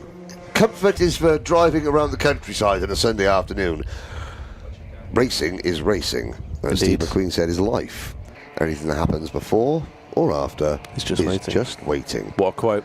Couldn't agree with it more. And that is that's the BUKC martyr, isn't it? We're cracking on with the racing, 3 days of it to finish the season here at Silverstone. There's a thought of a move up the inside there from the 45. How's that 3 wide? What's number 13 doing? Mirror signal maneuver. Sorry, John. Alistair Mallard just seemed to get a burst of pace. This is really good stuff there. Well, this is where Miller's got to use that weight, not to push, just to lean. Ever so slightly. Indeed. Battling well in this one. Caleb Saab is through, though. Gains 2 places on the last lap. He already had the fastest lap from earlier on in this race, and he's up into the top 4 now and looking to size up Glenn Williamson for 3rd place. However, our 2 leaders, 86 thousandths of a second here as we went on to the last lap. There could be a great battle for the lead, but yeah, shoveled out wide there is Williamson. He's not happy about that one, so Saab through into 3rd, but a potential forcing driver wide penalty coming through. We'll watch and wait and see as these 5 drivers now press on through the final lap. Yeah, Khalid Ray Saab, to give him his full name, raced for Dan Holland in Europe for some on some races from the UAE, did the Rotax Euro Challenge. Don't believe Khalid Ray ever qualified for the Rotax Grand Finals, but he did come very, very close. He's going to make up for that disappointment by finishing 3rd in this BUKC heat race. All the disappointments of not representing his country about to be, blown out of the window, because P3 in one of these races is, wow. It's an achievement that you and I, John, can only dream of. We have never, actually, I don't dream of it. I remember what it's like to win, as Dominic Roberts has done just that. Piers Pryor will tell you, looks with misty eyes back when he was quick. When was that? Well, the year he came 2nd in this. And at Kart Masters one year, straight in the A final. Didn't come second. Boom. No, didn't come second in Kart Masters, but did get in the A final. Piers Pryor. But no, again, John, you work here, so you know this circuit. I've driven one of these RD1 karts. Piers, again, he can put you in the driver's seat like nobody else can, because he has driven so many bits of contemporary machinery. There's yet more. Last race before lunch. 2 more, I think, no? I mean, this is race 10. Yeah, 2 more. Lightweight race 10 and then heavyweight race 10. So lightweight's up first, then they head straight out onto the circuit. And yeah, let's go through the grids for this one. Henry, do you want to take us through this one? Yeah, sorry, I was the king of wishful thinking there. That's level 42. I get over you if you know I will. I'm the king of Max Davidson and Maxwell Dodds. Row number 1. Jake Palmer's going to win from P3. Tanvir Bandari, Daniel Bolton Ramos, and Zach Finney. Zach Finney qualified on pole for one of the races yesterday. Let's move down. Samantha Seward, David Manua, Kurt Fordry, Adam Elocanlo, then Demi Elocanlo, Ben Sanders, Vishal Patel, quickly Skelton, Di Battista, Nobre, and Menon. Don't forget, we've got Ben Sanders, whose sister Abby, it was in 2023 the world's #1 female rental car driver. Impressive stuff. Well, let's look to this race start then. The lightweights get racing for the last of their second round of races, and it's all a little bit aggressive in the mid-pack there, leaning on each other through the first couple of corners. Big move up the inside there from the 60. That's Bolton Ramos looking for another place. He's up to 4th already in this one, it seems. Might just get shuffled back, though, into Maggots and Beckett's. The 50 tries it round the outside, but Maxwell Dodds has dropped down on this start. Yeah, spoke to Max this morning, Maxwell. He's on the inside of 2, though. I was going to say, the number 68 car, I thought he was looking down and something was wrong. But then maybe he's just wrong. He did get the line wrong, because here comes Dodd. And that's what you've got to do. Make the move, and then for 1 or 2 corners, if you have to be extremely aggressive with your defence, so be it. It serves a purpose. You're not doing it because you're going to do it for the rest of the race. You're doing it so that you can just give yourself a little bit of breathing space to get your rhythm back and carry on and move on to the next rival, which for Dodds shortly is going to be the race leader, Max Davidson. Definitely is. Patrick Di Battista making his way through the traffic pretty nicely as well. He's now on the back of Tanvir Bahandri as well. Well, let's go on to lap number 2. Max Davidson still in the lead, and Jake Palmer, he said he was going to win this race, but he's up in 2nd place. He's right on the back now of your race leader. Sadly for them, though, Maxwell Dodds is free in 3rd and chasing them down. Yeah, are you trying to say that race winner Jake Palmer might actually win the race? Yeah. I mean, it's a given before the race starts, obviously, but he might actually win it, not imaginary. No, in reality. Well, I mean, let's see. 5 minutes to go. Maxwell Dodds will have something to say about that as we watch Max Davison continue to lead.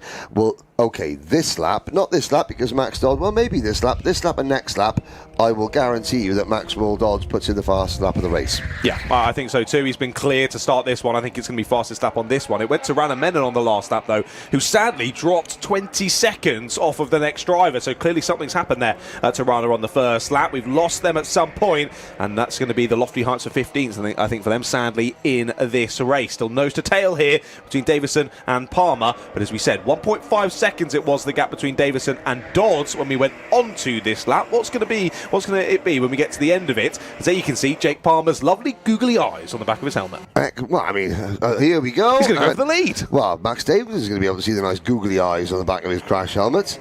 There they are. He's watching you. That is quite funny. He should have. Well, if he wanted to talk about driver branding, he should have just moved one of those googly eyes in and then called himself, Boss Eye Jake. But I'm in from Boss Eye Joe, happy married long time ago, through Woods and Beckett's, the googly-eyed monster on the outside. Here comes Max Dodds, who incidentally did do the fastest lap of the race last time by 1 minute 11.8 seconds, and in the next couple of corners, Dodds will be in first He's going place. to double overtake up the inside, 3 wide. We haven't seen that yet today, and Palmer gets shuffled onto the grass. Oh, it didn't work though to Max Dodds. He didn't force the issue.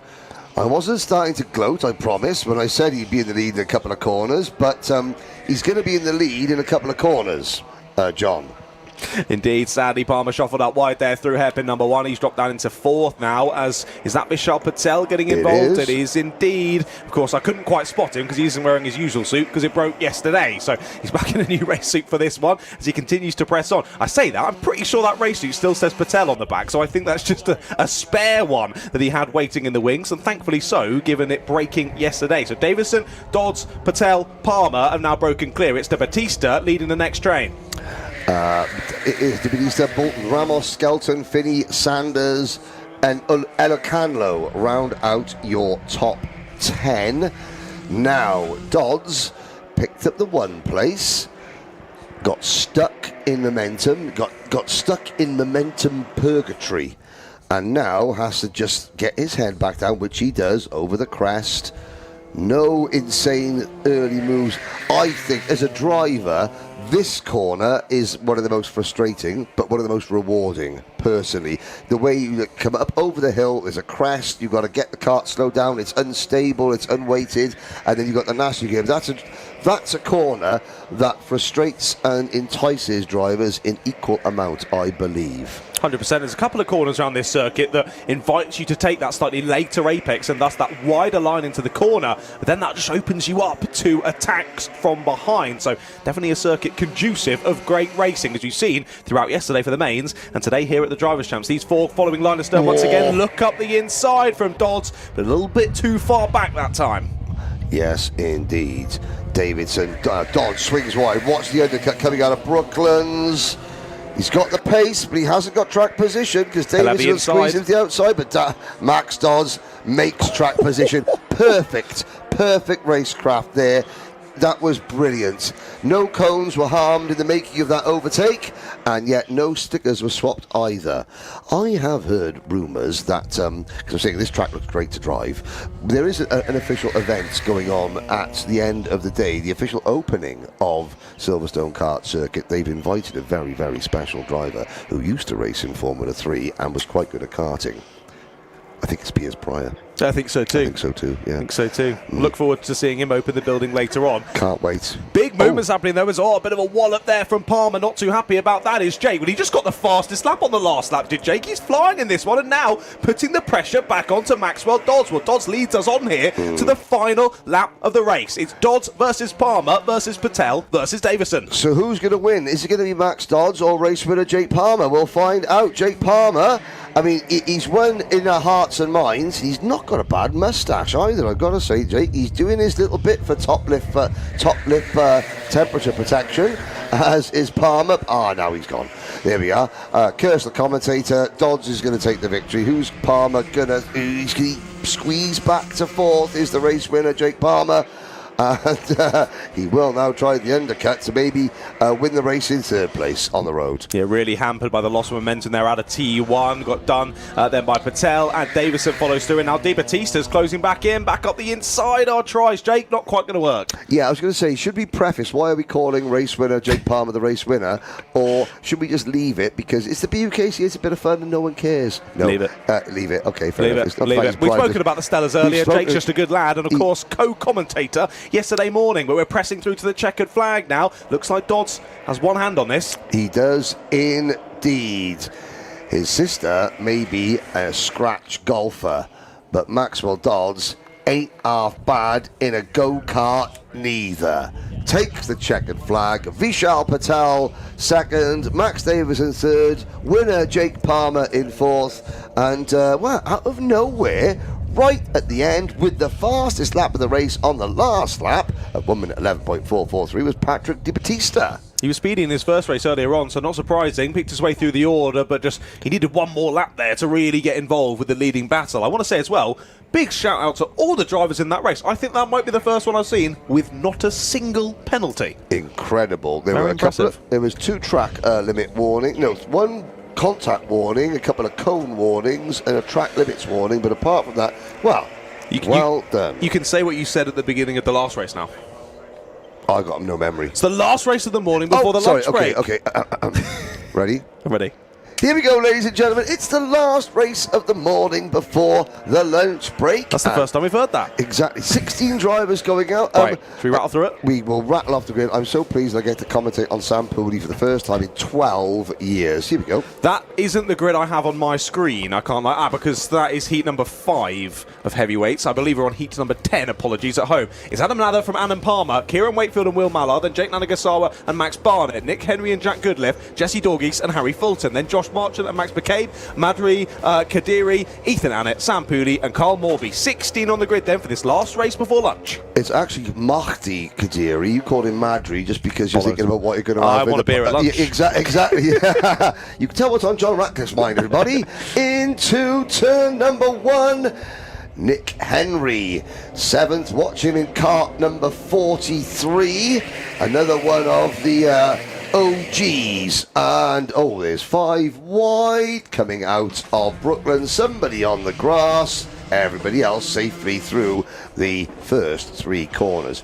Now, Jesse Dorgeest, I am going to research him because he has a very impressive racing CV, does the Dutchman. I can't remember, certainly he has raced at a very high level as Jesse Dorgeest. The number 1 of Jake Yanagasawa has got that MS kart. No, it's not an MS kart race suit. I think it is. Yeah, it is. It is an MS race suit. Now, is that a Jack Dex race suit or just, an MS Lucas Pro Kart race suit?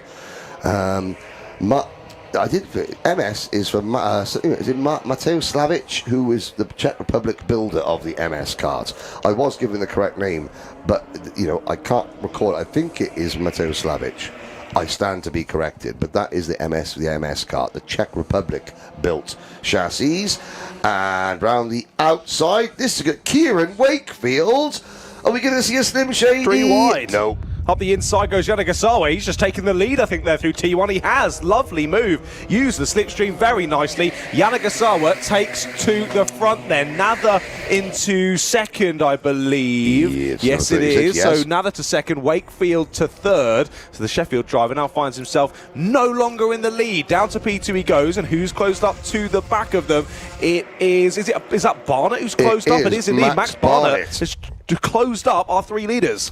I've got to say, there's obviously a roving camera operative out on circuit, giving us some new angles of the action. And what the on-camera, the roving on-track camera is excellent at is showing you the undulations that the higher fixed camera positions don't unable to.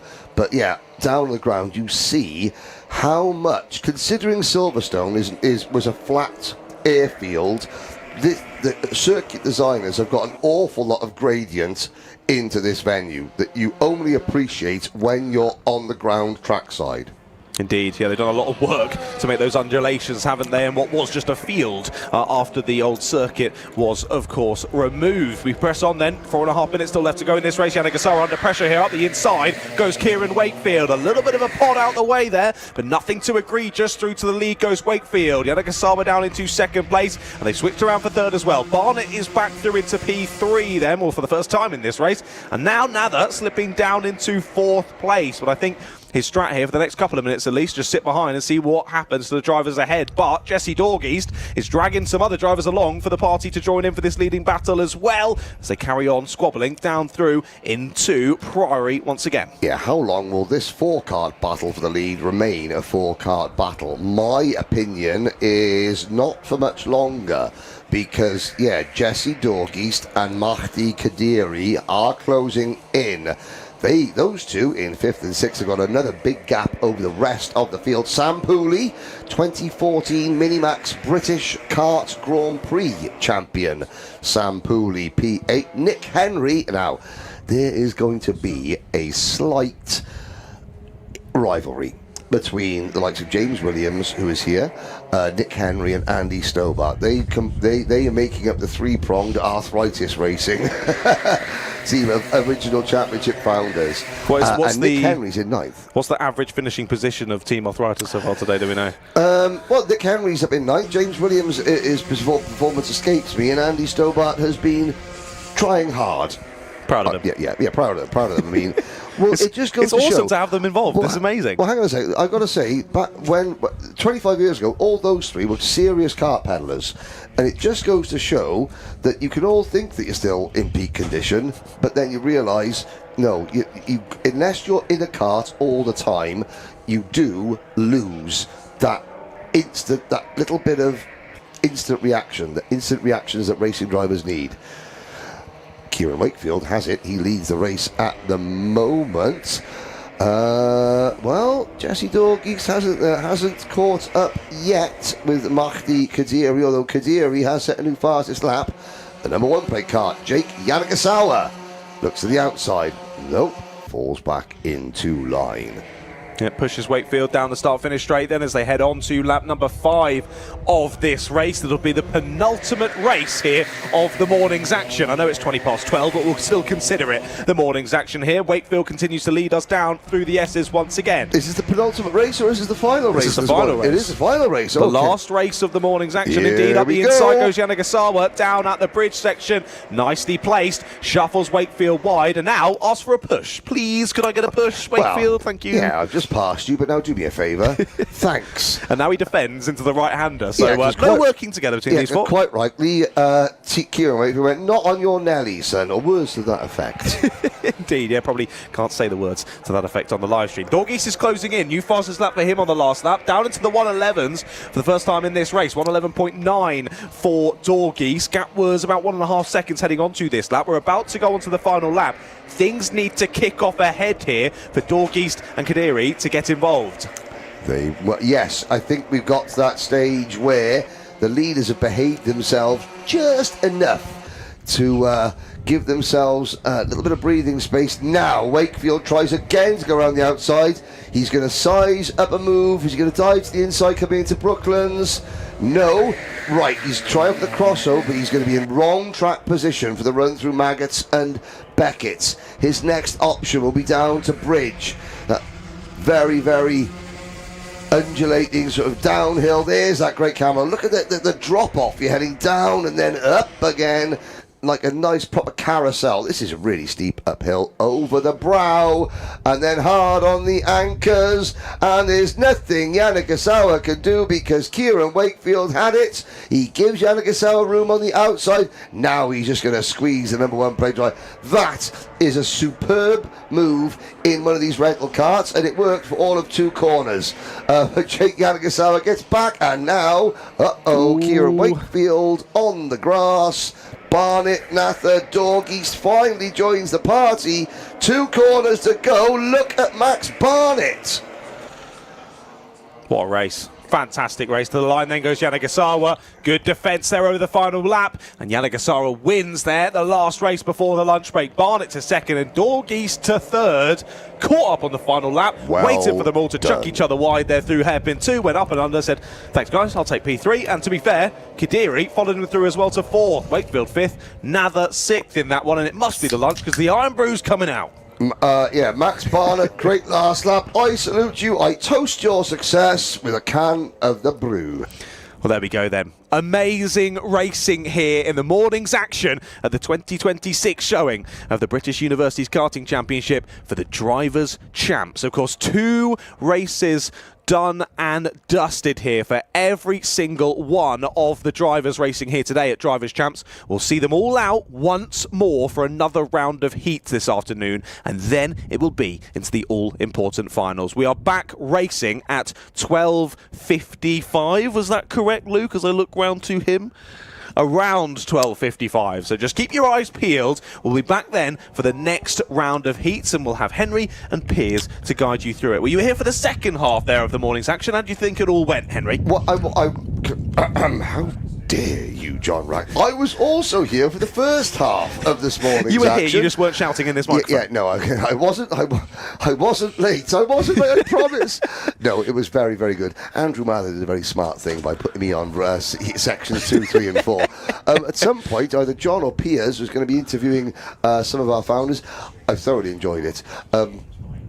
Yesterday was an eye-opener in many ways for this championship, and I thoroughly enjoyed both the atmosphere, the people, the racing, and my colleagues too. They've been all right. It's been great, mate. Been thoroughly enjoyable. Really exciting racing. Make sure you join us for the rest of the heats and the finals later on from around 12:55. We'll see you then.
I'm stuck.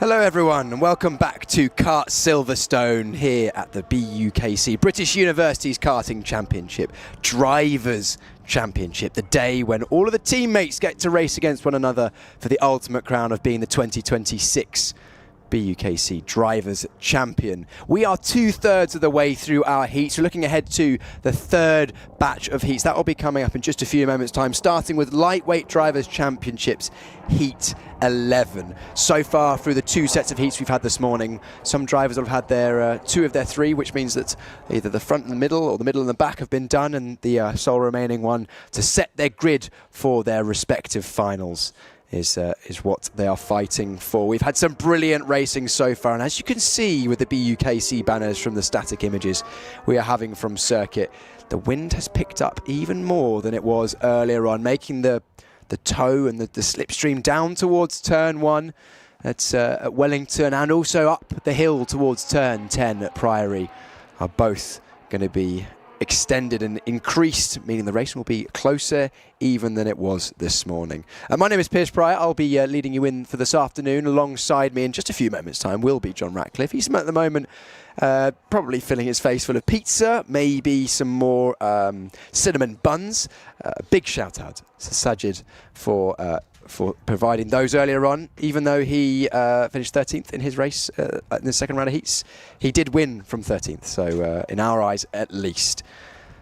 Commentators' bribes are most welcome at the BUKC, and it does buy you an exemption from the commentator's curse. Henry Baudet. Oh no, actually I was about to say it was John Ratcliffe. It's not John Ratcliffe that's joining me. Actually, I'm wrong. It's Mr. Henry Baudet. Sorry, Henry. I said that John was inbound. It's not. It's you. Are you saying I look like John Ratcliffe, Piers? Because we might have a falling out. My unpopular opinion on this week's Bump Draft podcast could be replace the host. In my eyes, you are one and the same. Oh, dear, is John Ratcliffe Welsh as well? No. He's a geezer, isn't he? John's a geezer. I mean, there are many words I would describe John Ratcliffe. Have you not seen John's blogs about being hi guys, this is me going to a Formula 1 track. Where's my timing screen gone? The screen's gone off. Oh, that's a good point. We need to open John Ratcliffe's laptop. Thank you. We don't know his password. If John Ratcliffe can hear the broadcast at the moment, please come back to the commentary box so we can unlock your laptop. Try password 1, 2, 3, 4. Oh, he's got his fingerprint there. Let me try mine. Let's see if we're accidental. No, my fingerprint is not the same as John Ratcliffe's. I've had mine taken off. No face, no case. So look, I love Lucy. We'll sort that. It's all right, Henry. I've got the live timing here. We can use my technology in the short term. But anyway, I've just run through the audience what's coming up this afternoon. So we've got our third round of heats. Remember, front, middle, back for each driver this afternoon. So one remaining heat. Then we have our finals, of which we have C, B and A for both the lightweight and the heavyweight, with 2 promotees from each of the C and the B. Is it? Okay. Yes, so just 1 and 2 in each of those. So if you have a terrible set of heats, final for a long time. I know, that's great, isn't it? Oh yes. Now, great to have a C final. Look at those Club 100 RD1 Elite karts. Rotax engines. Last night I hot-footed it down to from Silverstone to Jag Rotax in Brighton, where we raffled off the 20,000th Rotax engine to be brought in to the UK via their distributors Jag. And congratulations to Jordan Baines from Force Motorsport, who put £1 to charity and comes away with a Rotax commemorative engine. We look and we wait. Now, there's a list of papers with some names on them. Here we go then. We're still waiting for John Ratcliffe to come back to the commentary box. If someone could put a holler out for the geezer, we can have my timing screen up, but looking at the list of, well, Alessandro Serenetti, winner in the British Kart Championship in X30. Alessandro, he raced for Rob Dodds, based in Forest Edge, and Alessandro said, I'm always from Italy.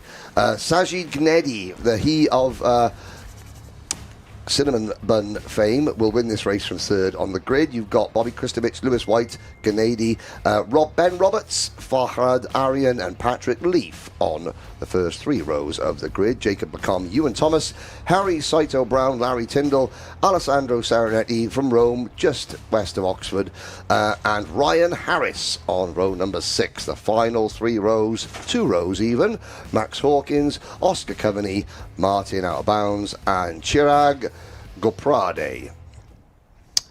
Well, Piers, this afternoon, not a cloud in the sky. I have to say, what a beautiful spring day we are having here at Silverstone. We look at the pusher cart. Now, back in the day, when we used the TKM engines, the nose cone was replaced by like a forklift system where there were 2 prongs that stuck out the front that you would hook up to the rear and just lift the rear wheels of the TKM powered cart, and then the pusher would get you going again. The end, the clutch would engage, and off you trotted. If, of course, you spun a TKM cart, which I might have done, just trying the physics out, Yeah, just make sure you knew where the limit of grip was. Henry, there are drivers, if you race a clay pigeon race where you've either been in the tyres at Billy's Blind or you're going to be in the tyres at Billy's Blind. I decided I would lose my tyre barrier virginity that day at Billy's Blind, and I tested out the structural rigidity of a Club 100 cart back in 2002. I think I'm actually due to hit the tyres at Billy's Blind. There's 2 types of racing drivers. They say in IndyCar racing, you either hit the wall or you're going to hit the wall. I've hit the wall. I've hit many walls, but Billy's Blind is on my to-do list. It's on my to-do list. Onto bin list. So there's drivers to keep an eye out for in this one. Of course, Sajid Gnedi from the inside of row 2, the man who was inevitably going to win this race. At the very least, his commentator's curses are removed for the day. 10 out of 10 cinnamon buns was the vote. 10 out of 10. I gave it 9.6. Did you know they were actually? He gave a little cat out the bag. He said they were from Big Tesco, but they were baked with too much love to be from Big Tesco. Is that Big Tesco? No. Big Tesco's put all of their resources into the cinnamon buns, I'm telling you that much. We're away for the first time after the lunch break for the final set of heats. And a reminder, of course, these heats, 7 minutes, not hugely long, but plenty long enough to get some good racing in. We've had good racing today so far. Those cinnamon buns had bespoke patisserie marked all over them in terms of quality and attention to detail. I can't believe, and I don't know where John Ratcliffe is, but I can't believe that he dared to criticise the lemon flakes on the cream cheese dressing, which I think is most unacceptable. But oh, hello, John. There you are. Right. We are heading towards the very last part of the day. We're going to go around again because not all the 16 drivers were able to get their carts off the grid cleanly. So this is going to be a second rolling lap. There's the signal that the driver's following that because we've not got all 16 drivers. You can see a couple of them at the back there still catching up with the field. Now,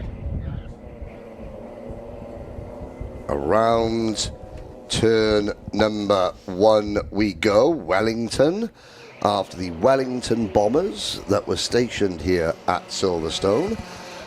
Stage, well, that is after, it's called Special Stage because there was Silverstone Special Stage Rally School.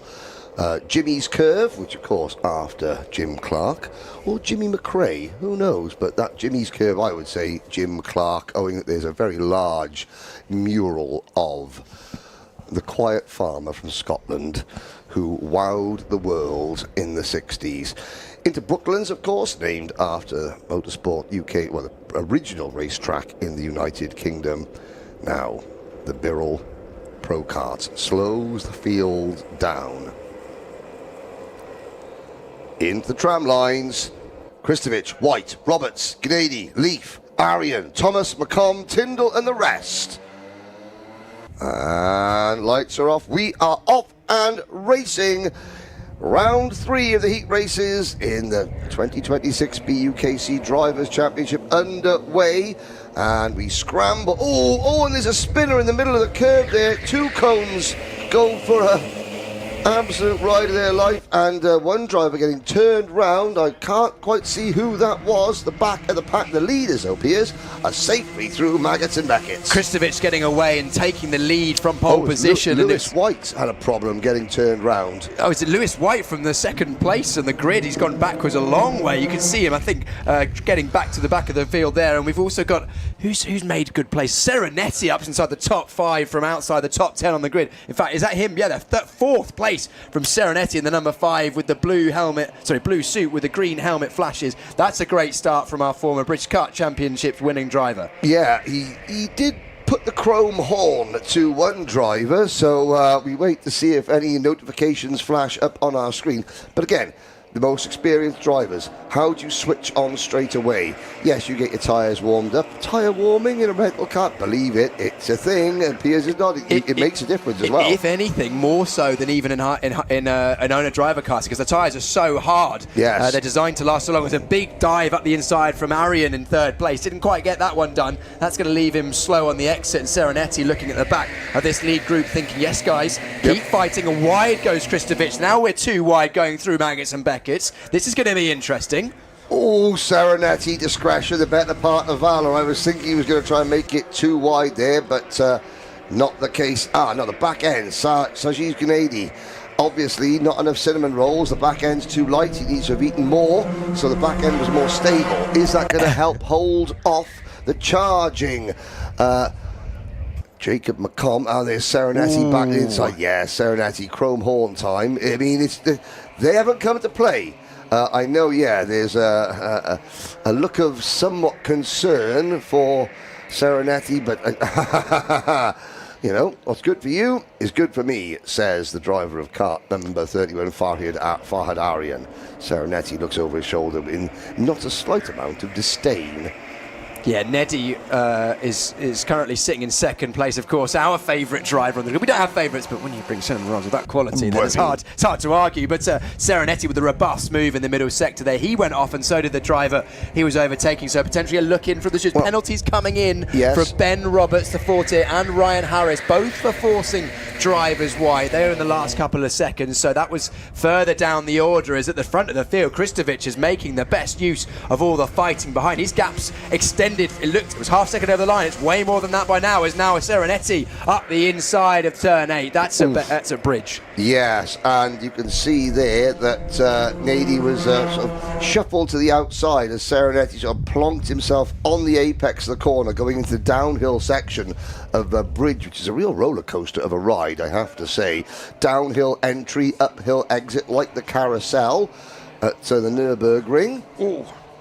There's an awful lot of arm raising going on here as the number 3 slides his way through. Ewan Thomas has come through from 7th place into 4th place in one foul swoop, as now we're side by side for 2 or 3 place into the final sector. Look at this gaggle of karts. Yeah, there's an awful lot of there's a bit of Poddington peas there. That was the classic one. I'm going for first there. That was the hand signal that I saw. Exactly, yes. Someone being very demonstrative. There's the number 31 karts. That's Farhad Arian. As we look up there, side by side, 3 wide into Brooklands. Hold your breath, boys and girls. Look at that driver. Oh, a piggyback going on. Okay, number 48.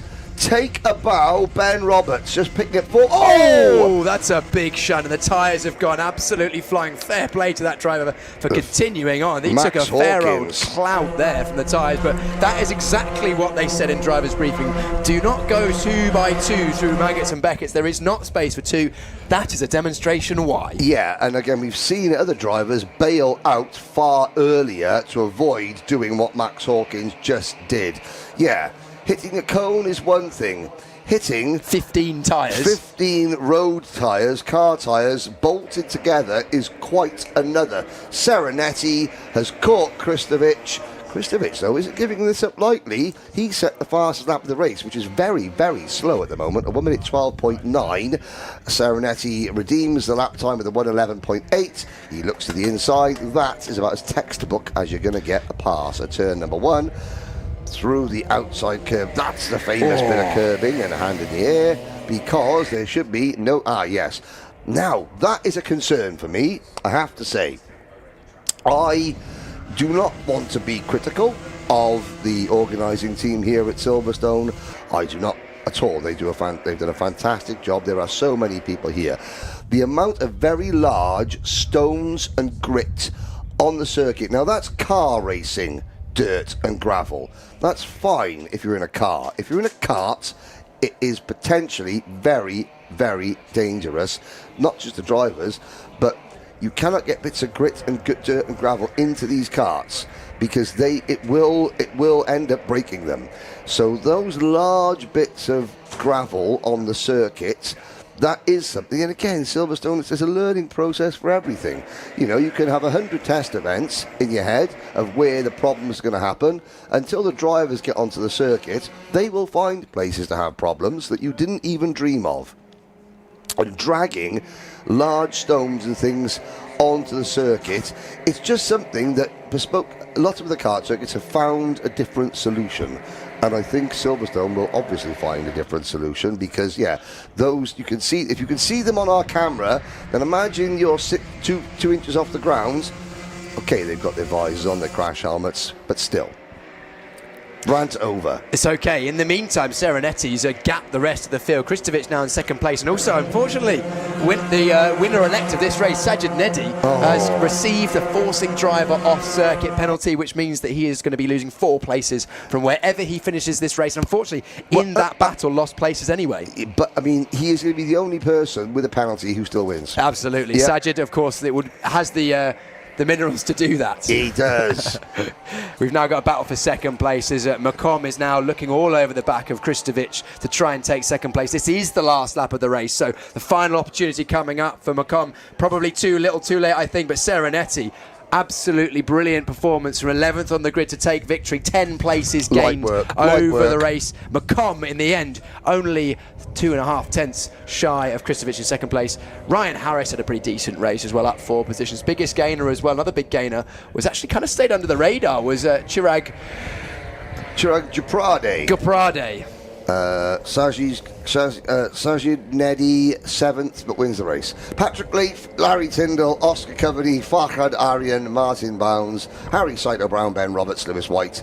Max Hawkins didn't finish after clobbering the tyre barriers, and yet here we go, 16 more drivers take to the circuit. Piers, which would be 11 past me my can of Iron Brew, which an unnamed person gave to me this morning. Unnamed person? Who is that? Well, I don't know. I don't know his name. He just thrust 12 cans of Iron Brew at me. Do you know what's quite funny?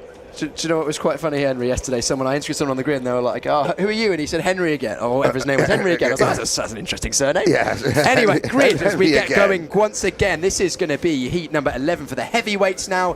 Harry Slinger is on pole, Theo Palm second, Nathan Clifford third, Tom Newman fourth, fifth is Dan Shaw, sixth Daniel White, 7th Thomas Dixon. That's as far as we're going to go. Anthony Harrington is on 8th place. The grid has already formed. We're going racing for heat number 11 in the heavyweights, and potentially a too good start from the 35 of the outside of row number 1. That's Theo Pants. Yes, came over the line actually slightly ahead of our pole sitter Harry Slinger. So potentially the race direction team will be having a look at that, and now he has got the lead. Nose to tail down towards turn 4. We go 4 wide on the run to Maggots and Beckett's at the front of the field, though. Theo Palms has got a penalty for a jump start, so he will finish no higher than where he is right now, or he'll finish lower than where he finishes. And one driver in the mid-pack off 62, through the grass. Tom Newnham has had a pretty poor start. Started at the front of the field, dropping down the order. You will have to forgive me, ladies and gentlemen, with Theo Palmer's getting a penalty. Your race leader is number 34, Nathan Clifford. I think this would be possibly Nathan's first win in a go-kart since the traumatic brain injury that almost cost him his life at Wilton Mill during a round of the British Kart Championship. There's a long way to go, 6 minutes. Here comes the 34 kart. Nathan Clifford goes into turn number 1. Theo Palmer's is third. Contact warning. Thomas Dixon, track limit warning. Paul Simard. Paul has, if I get distracted with the story, look back yesterday for Nathan Clifford's story. He leads this race, checks over his shoulder. 2.5 years ago, surgeons literally had to remove the top of that driver's skull to repair the damage, the traumatic damage done by the incident, and his parents were told if he survives he will be a different person. He is not a different person. He could not count above 4 when he came round. He not only had to learn to speak, to count, to feed himself, to hold cutlery, he has had to learn how to get back into a kart. There he is, that almost took his life. And yet you imagine what his parents, he's still trying because he just binned it. Curse the commentator. 101, he's going to come back though. It doesn't matter. Wherever that number 34 driver finishes, he is, quite literally. I know we joke about the people that have brought us various treats about being winners. Well, you're looking at number 34, a winner in every single sense. And his mum and dad, imagine the trauma they went through. They were both here yesterday. His mum, Vicky, is here today. They still sit and support their son, as every parent in motorsport does, Piers. You imagine the nerves that go through all the parents when you step into a go-kart, whether it's a Club 100 kart or an owner-driver kart or even a single-seater kart, Piers. You know, the parents' experience is very different to the drivers. Imagine that, being told that in all probability you're about to lose one of your children to this sport. They pull through, he moves to the inside, P2 for Nathan Clifford. Yes, I have a favourite in this race. I will not even pretend I don't. Do you know what, Henry? I think, you've said it well. You can't even imagine, can you? You can't imagine. But to see him out there and racing hard, taking the lead of this race. Unfortunately, that small mistake on the end of the last lap, shaking up the order. So Dan Shaw actually is the man at the front of the field. Clifford's is second. Khalid Saab has made up a lot of positions, +9. He's now into third. We go side by side, Clifford and Saab. So that's for second place. I think Saab now up into second, Clifford in third. But Clifford goes back up the inside into turn 4. Great to and fro racing we have here. Thomas Dixon as well is involved in this battle. He's the 50 in the white helmet, the third in this little train, battling for second, third and fourth places. Thomas Dixon's had a good race so far. He's up 3 as well. And you think about the amount of skill and dexterity that you need to drive a car. The hand-eye coordination has to be superb. Literally, you have to be almost like a fighter pilot, the hand-eye coordination. And yet Nathan Clifford has had to learn all that in the last 2 years from scratch. Amazing. Incredible. And yes, I did just burp on here. I'm sorry, ladies and gentlemen. It is the Iron Brew. I apologise. You have to think about Nathan's brother as well, Connor Clifford, who also raced, who was racing that day, who still races and who is part of the Silverstone Motorsport UK Academy.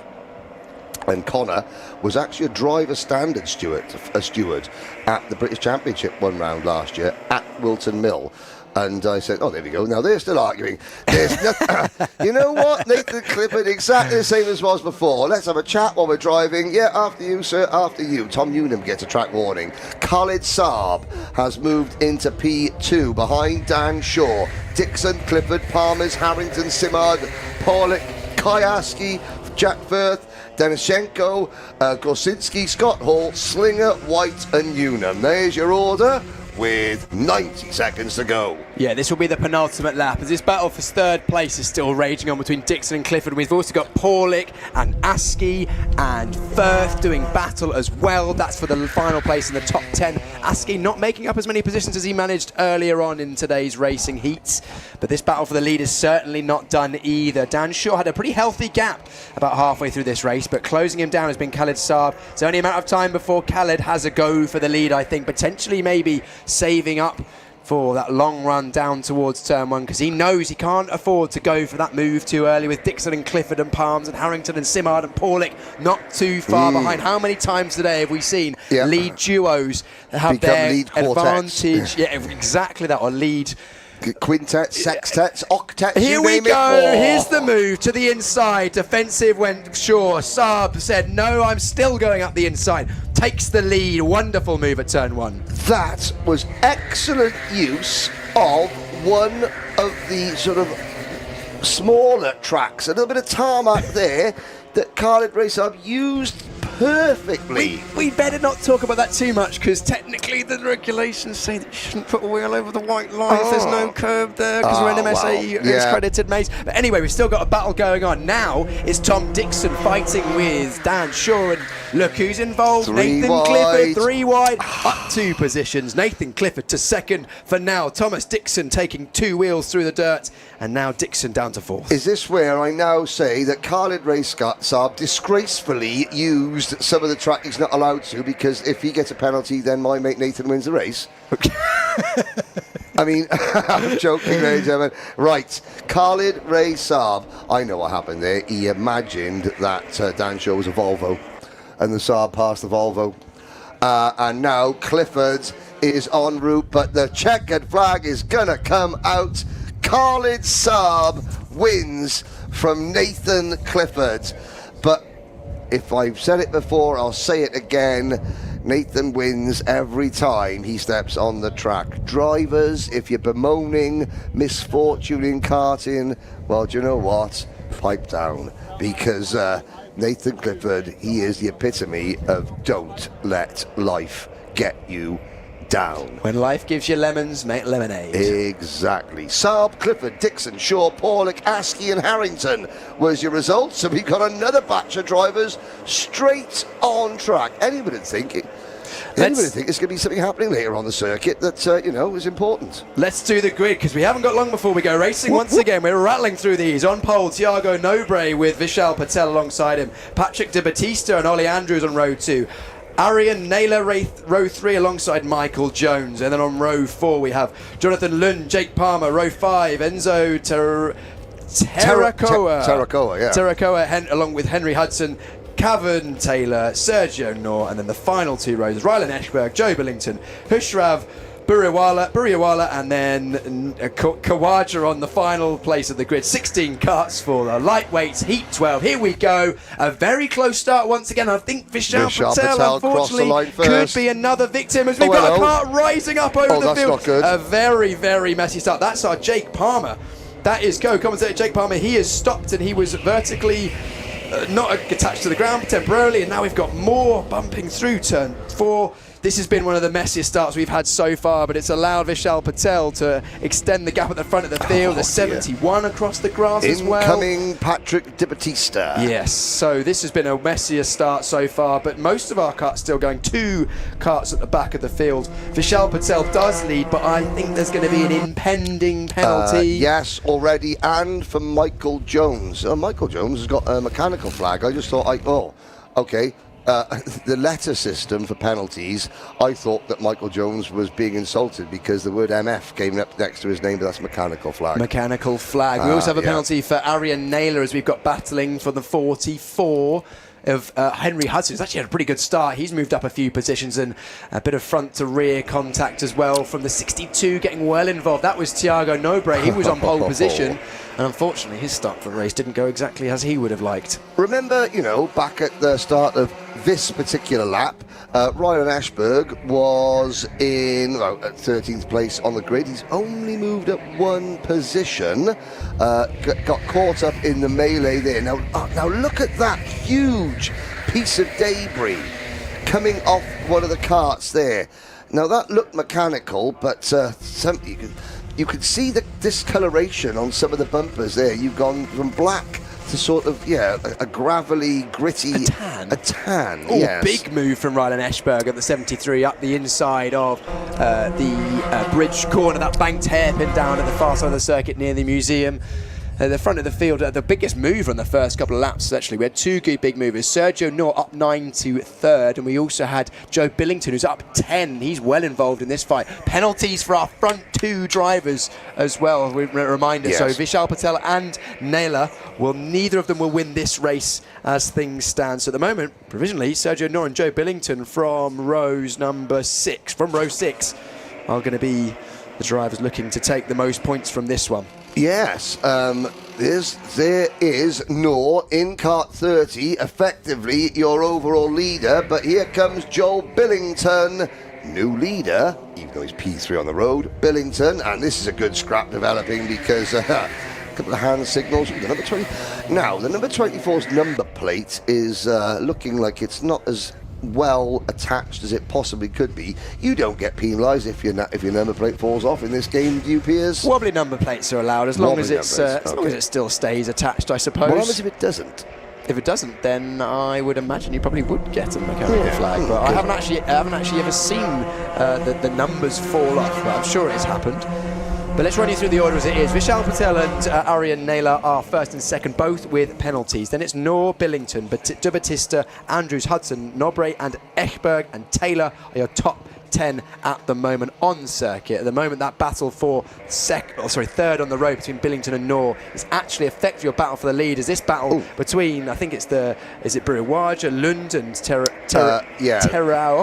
Teraoka just gave Hushrav Burahiwala a bit of a heave-ho going into that corner, side by side in front of them, and that's the 70. No, that's not Eshberg moving up. That was that's Vishal Patel. That's our leaders who aren't the leaders. No, they are not fighting for the lead, but they both have penalties, so this will still affect their race, but it actually doesn't affect the overall winners. We see the 16 as well. Michael Jones has come back out. Yeah, he's clearly had a mechanical that's been fixed, and he hopefully will get himself out of the way if he does become effective. Yes, he's doing very well actually to get out of the way. Well, Piers, you say that now. I mean, yesterday, John Ratcliffe, my esteemed colleague, would be like, no, Michael, get stuck in, have a go at the leaders, even though you're a couple of laps down. But the thing is, I have a different opinion today because it's sprint heat racing. Yes, I was thinking, do you know what? These are the drivers.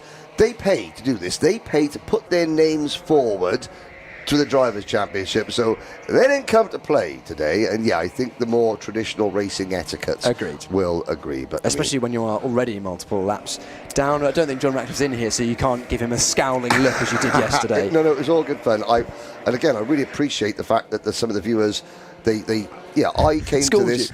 Well, schooled me, because of course I came. I was so impressed with the professionalism, the standards, that I sort of took the fact, this is a race meeting, and of course it is, but it's a social meeting. Oh, very much so. And I did sort of negate that. I should have given that part of it more credence.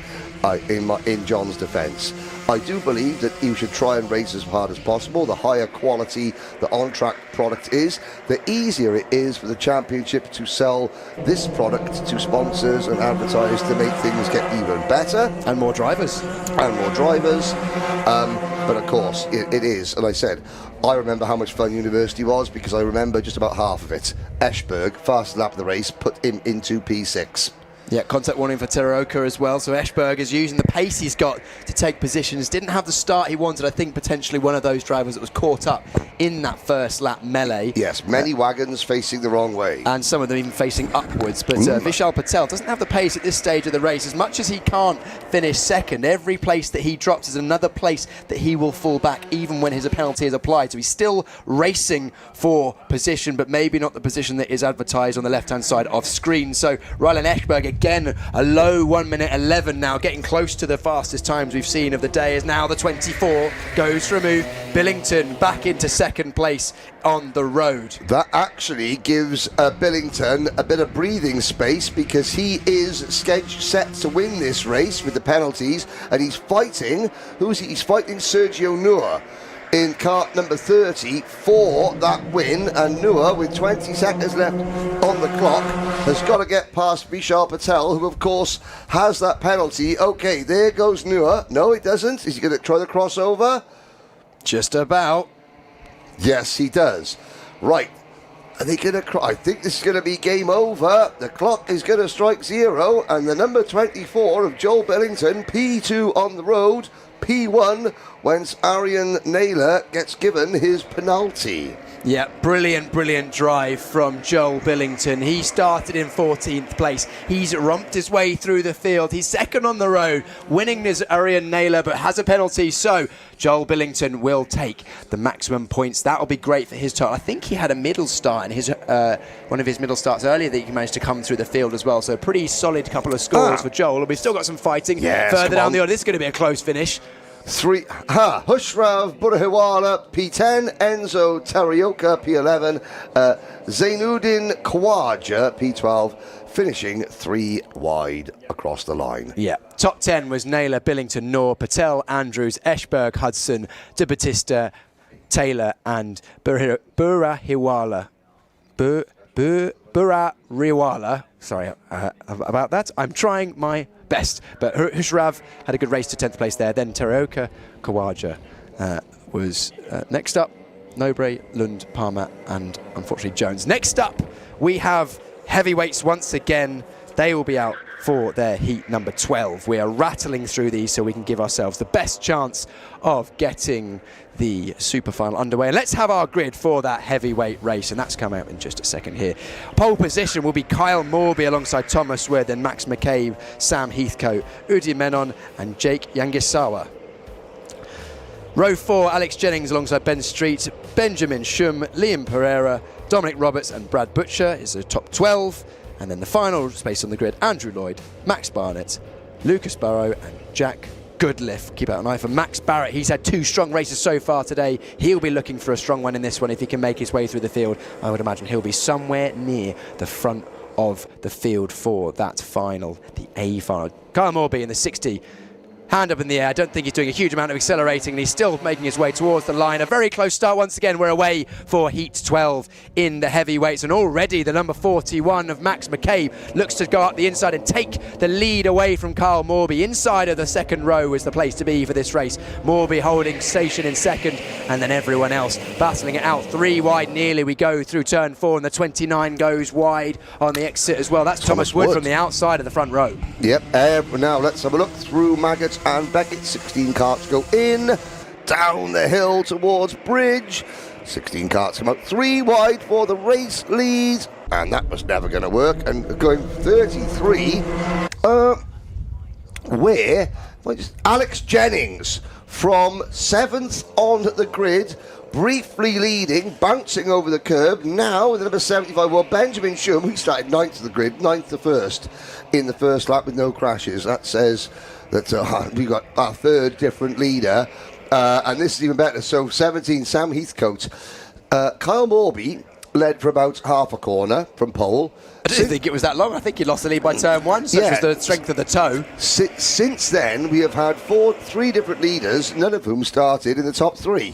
Incredible opening lap. Yeah, Sam Heathcote, he's found his way from 4th. I think he fell down outside the top 5 and then fought his way back up to the lead of the race and actually found himself with nearly a 1-second lead over the start-finish line. Such is how much time you lose when you battle through that final sector of the lap. And now the 17 of Sam Heathcote. No, that's not 17. The curbs. And also, is that the number 1 as well? Yeah, Jake Yangisawa's in the battle now. He's in 4th place, I think, on the road. They're the number 1 with the blue suit there. What was the computer game? I was going to say that Jake Yangisawa, that move that he pulled there, what was the computer game? Worms. Do you remember that? Where there was a little sound of incoming, whee! You need to do the social media edit of that move with, incoming, as Jake Yangisawa made the move and has now dropped back into P4 again. Dominic Roberts has had a brilliant start to this race as well. He was up at the front of the previous heat that he had. He's gone from 11th place up into what will be 3rd or 2nd on the road now, as Max Barnett as well getting involved side by side through turn 14. Seagrave. Yes, indeed. Named after Henry Seagrave. Now we go into Seaman, named after Richard Seaman.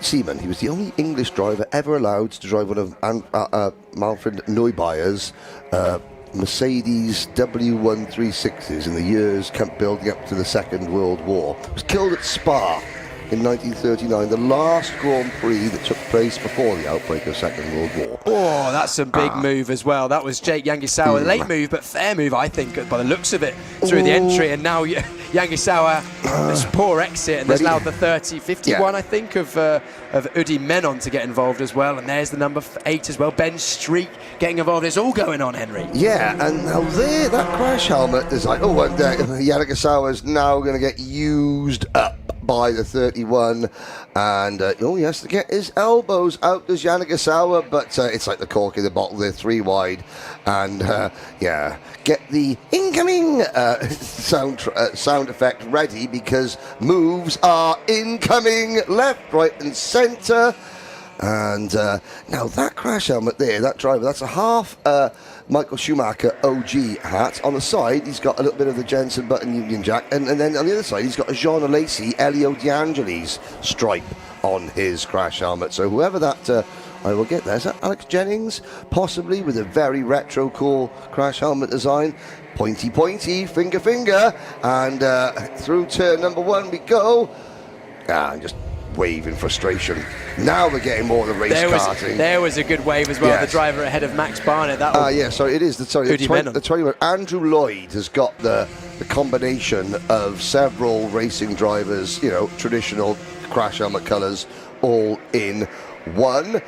Incoming! Sorry, I'm going to use that this race. Yeah. Max Barnett went for a move there, and I think then the 51, is it, or the 21 of...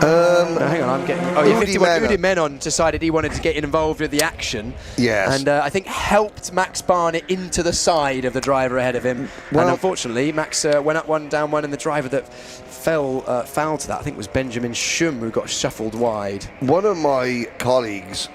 Karting Live TV, another karting streamer or broadcast company, Joe Bradley, likes to use the word, he used the tin opener to open the door, and I was like, well, that move wasn't so much of using the tin opener, that was just lobbing the cutlery drawer straight at his driver. Tin opener, bastings, forks, knives, you name it.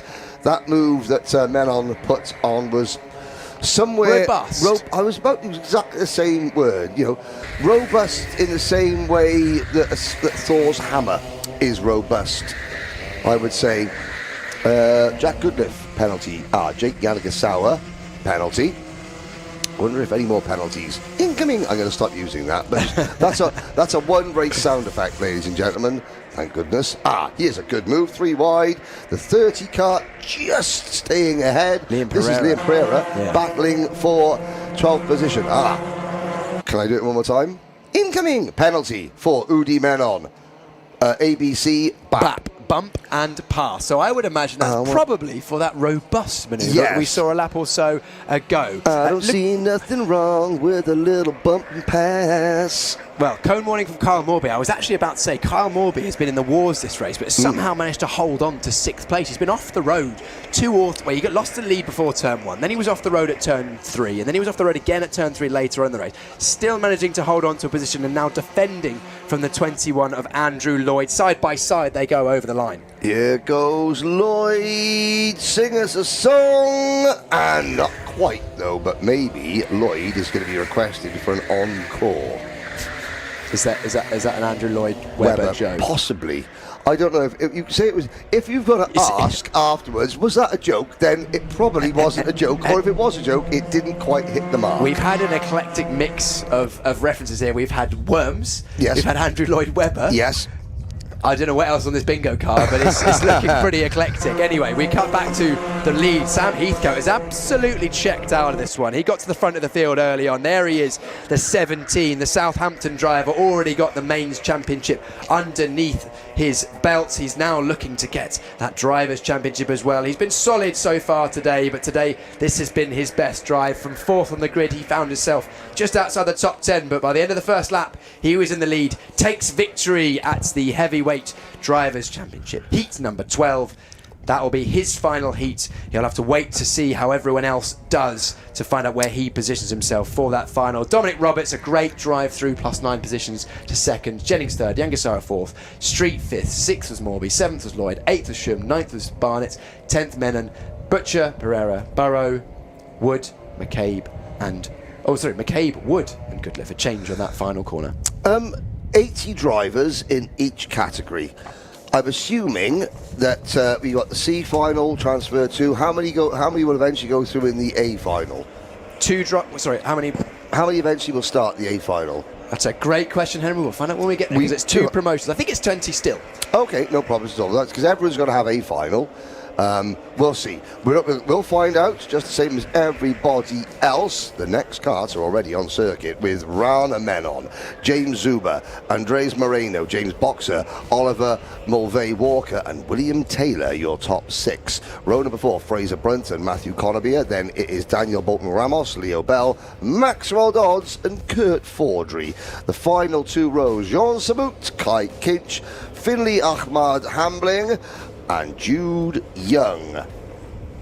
Jude Young and Jean Samut were in Honda Cadet together back in today. Let's see what they can come up with this one. And that is a very spread out start. They'll let them rip because we have pushed for time. Time waits for no man. Time is of the essence. Is it time for Rana Menon to keep his nose ahead? Oh, and that was some... the guy in the... Oh, dearie me. Sorry. Oh, that official there. That was... He was walking on the circuit. They were coming out of that corner at 3 wide. There is a false start. I'm not sure when the drivers went into the corner. They knew that. And seeing an official... Well, the official... He's got the high vis on, so they can't see him. But again, is that Andrew Mather on the track? Who's the guy with the Norwich City colour race suit, the yellow and green? Was that maybe the University of Norfolk or the University of False Starts? I don't know. It is a university suit, I believe. We've got Maxwell Dodds in this race. Of course, with the false start, I think we are going to get a shortened race, so 7 minutes down to 5. Interesting one. The number 1 there, Fraser Brunton, our lightweight drivers champion from last year, finished at the back of his previous heat, had an issue on the first lap. Had a pretty strong first heat of the day, second heat not so good. So he needs a good result in this one. Keep an eye out for him. Well, you know what? I'm surprised that John Ratcliffe isn't in this class, because if you've been out with him, you'll know he's a lightweight as well. That's probably the beers. That's why that... I mean, currently there's none drunk from underneath the table here. No, so. Exactly. John Ratcliffe, what you're going to do is crack open the bottle and he gets a whiff of the hops and he starts to slur his words. Right, so we have number 61. We have another go at this start now. Last time by, the 45 of Rana Menon went far too early, which is, I think, partially why we went for a restart. We're going again this time. This looks a little bit better. 5 minutes. 5-minute race, shortened due to the false start. Here we go, a short, sharp race for heat number 13 for the lightweight drivers. And already, Fraser Brunton, how has he done that? Fraser started 7th. He leads. Incredible. You almost wonder, was he out of position? Look back on this one, boys and girls, and somehow try to piece together. This race is going to be short and hard, like a bodybuilding dwarf. Into bridge, you're going to be very, very quick indeed. Out of bridge we go, up the hill. And nobody getting left behind. Opportunities are going to be few and far between, Piers Pryor. Yeah, we've got Fraser Brunton running away at the front of the field, but the 50 backwards, so that's, is that Dodds? Yeah, I think it is. Yep, the 50, oh, yes. No, hang on, I've got my it's number 60. Is it Bolton Ramos instead? I'm getting confused. No, it is Dodds, I was right. First time. That battle sort of 5th, 6th downwards is pretty feisty at the moment. There's also this 3-way battle for 2nd, 3rd and 4th place. That is our pole sitter of Menon. A lot behind is the 17 of Zuiba. And then also, I think McVeigh, no, it's 28 actually. It's Andre Moreno. So those 3 are looking to chase down a leader, although I think probably Fraser Brunton, with only 3 minutes 40 to go, is going to run away with this one. These 3 battling for 2nd place. They are battling so hard that it's already bringing Maxwell Dodds into this battle. He's now up into 5th place. He's had a good start. Yeah, I cannot get over that move from Fraser Brunton. Like I said, neither of us actually saw what happened. It caught us by I mean, there was obviously moving to the inside and then just, perfect cutbacks as Max Dodds just eases to the inside as he goes past Andres Moreno and gives Moreno just enough room and enough time to think about the exit of the corner and realise, I'm just going to ease off the gas ever so slightly, which is all Moreno needs to do to give Dodds the position.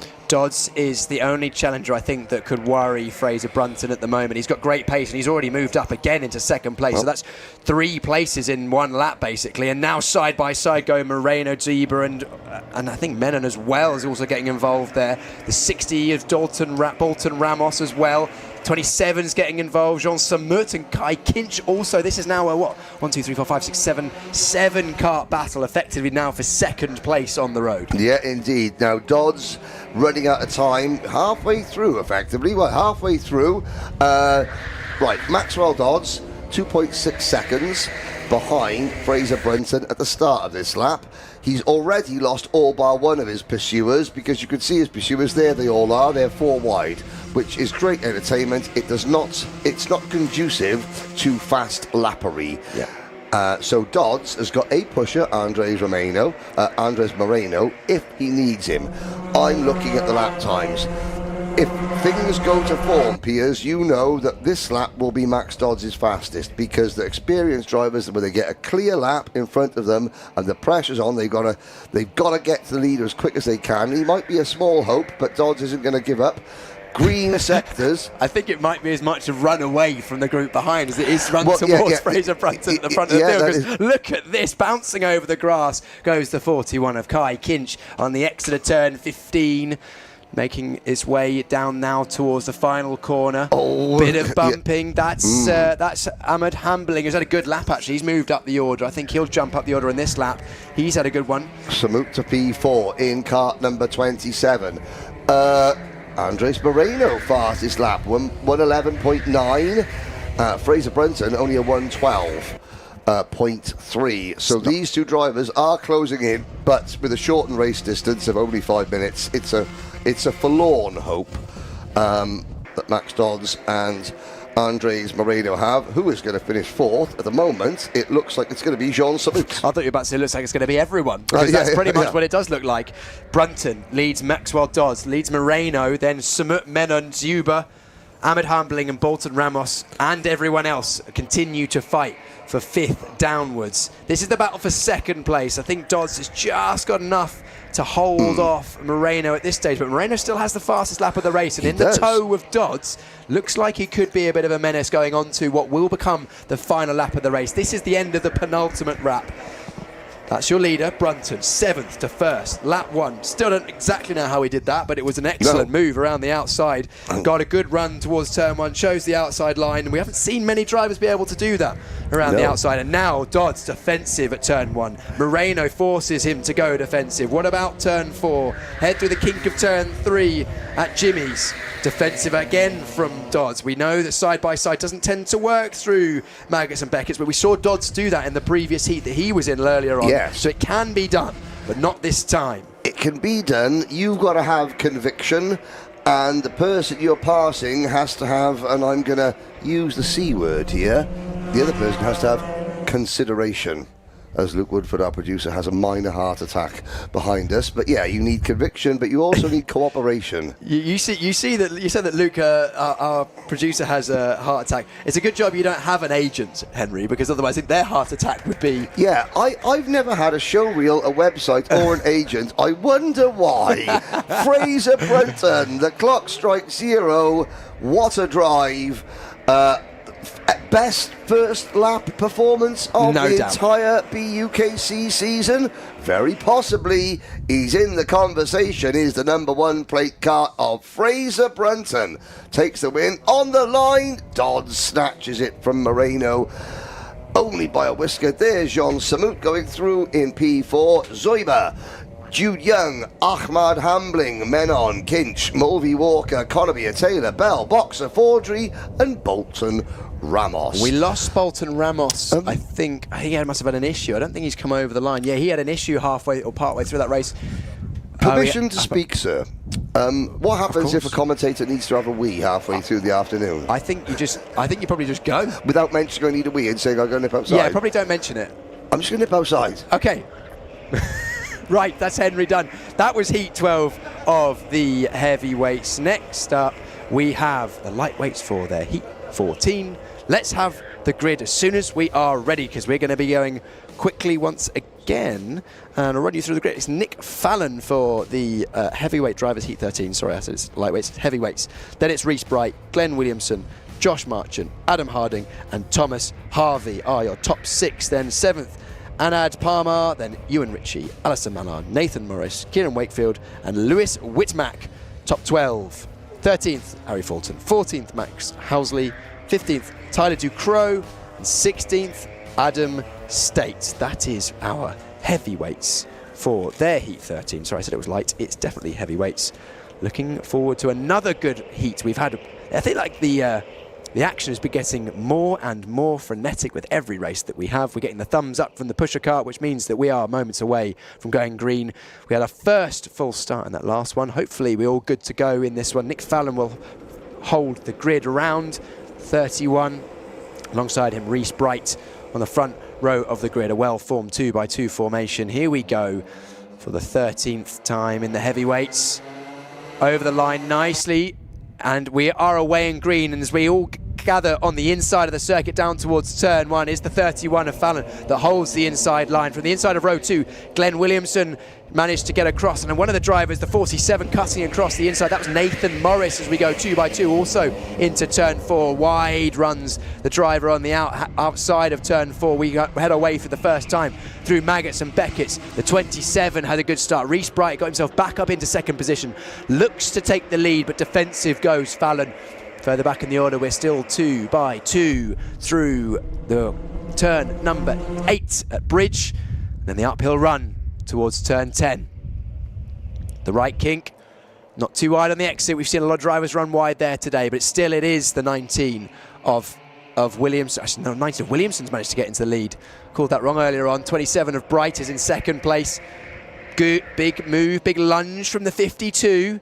Up the inside, Kieran Wakefield has had a good start to the race. He started down in 11th place. He's well up inside the top 5 now. We've round out our first lap of Heat 13 in the heavyweights. Human DRS enabled for both of the front drivers as we head over the line for the first time. I'll run you through the order. It is Williamson, Bright, Harding, Wakefield up 7 already. He's followed by Mallard up 5, Whitmack, Ritchie, Palmer, Harvey, and Fallon your top 10. Front 2, we've got a little gap. Visually looks like it's extended even since they went over the line. 48 of Adam Harding is the driver that is chasing them down at the moment with Kieran Wakefield. There he is in the white helmet, black suit, 52 in third place. Side by side, nearly 3 abreast. We go through Maggots and Beckett's. Arms off the steering wheel, not happy about that.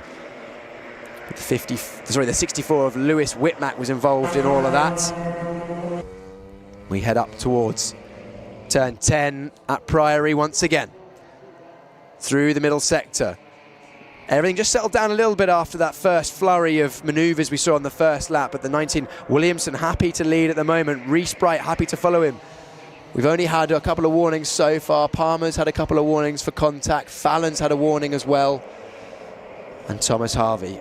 The front 2, Williamson and Bright, still lead as we travel through the final corner for the second time. The driver on the move at the moment. I think Wakefield is about to set the fastest lap of the race. He does. A 12.6 closes that gap to the group ahead. Only 4 tenths to the back of Harding now. Wakefield up 7 places, the biggest mover so far, Henry. Yes, indeed. In towards Brooklands they go.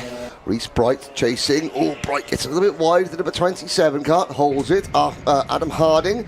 And then Wakefield behind. Now Wakefield, can he use that momentum? If he's quicker than the 3 karts in front of him, yeah, there's 4 minutes to go, but you've got to get to them and make the move so you don't sort of fall back into their pace. It was a frantic first lap, Henry. But we're trying to settle down on the second lap into the order that we have now. It's Williamson managed to gain a couple of places. He started 3rd. And then Bright, who started 2nd, found himself in 2nd again. But Wakefield is the one on the move. He's charging through the field. This lap doesn't look like he's quite had the pace of the previous ones. As actually Harding in the first sector was faster. 10th and a half in the first sector alone, faster than our leader. You know, these karts are hard to drive. I found that you know, obviously the front end of the kart isn't as responsive as an actual race kart. Tyres are harder, kart's heavier. But yeah, you know, so you do suffer a little bit of early entry understeer as number 52.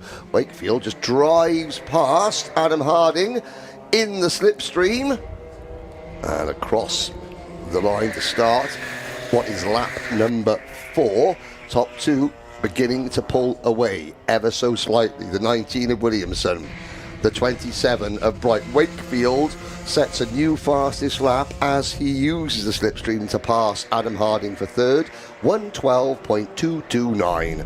We're getting down to the times we saw earlier, but Harding's going to need to work with Wakefield if either of them want a chance at the win, because Bright and Williamson have been just sitting line astern for the whole race. Well, they're saying that a bit of a bad exit out of turn 10 from Williamson has allowed Reese Bright to take the lead, but once again Bright back up the inside, Williamson back up the inside, retaking that lead, but they've both held each other up. And look, Henry, we said it earlier on, didn't we? Yes. A duo for the lead has turned into a quartet. Yep, well, look at that. There's it's not a duo, it's now a foursome. And coming out of the final corner, Reese Bright just moves across on Kieran Wakefield to prevent Kieran Wakefield from doing exactly what Kieran Wakefield is doing anyway, and that is going side by side through turns 1 and 2. This is going to be great news for Adam Harding. Can he cut underneath these two coming out of Brooklands? Not quite. Well, the race leader puts a little wheel on the tyre. Now calm down, Glenn, you've done all the hard work. Don't undo it by throwing it into the dust. I was about to say that looking over the shoulder, Williamson will be thinking, yeah. I've got lucky here, they're fighting away, but then a small mistake has seen him drop 2 wheels in the dirt and erode all of that advantage that he had got from behind. And now it is once again a 4. It's Williamson, Bright, Wakefield and Harding in that order. And we've seen Williamson and Bright do battle already once before. Will Bright return the favour that Williamson did the last lap around? Exactly the same move that Williamson did on Bright last lap. Squeeze him wide, perfect. Yeah, lovely move up the inside of turn number 14. And then now look at it, Harding in the pink gloves. He's thinking, I can get past. If I can get past Bright here, I've got a good chance of the win as we go on to what will be the final lap of the race. A little gap now is afforded Reese Bright. He made the move at the right time, and Wakefield goes up the inside. It's pretty much 3 abreast. In fact, it is 3 abreast into turn 1, and trying around the outside goes Harding. Can't get that one done. Incredible how one tiny mistake at this corner a lap ago for Glenn Williamson has cost him not only the lead but any chance of the win, and potentially it's cost him second place as well. Well, this is exactly an example of how tight things are and the competition we have here at the BUKC Drivers' Champs. The drivers are at such a level that a small mistake at the wrong time in the race can cost you dearly. Absolutely. We're coming towards the conclusion.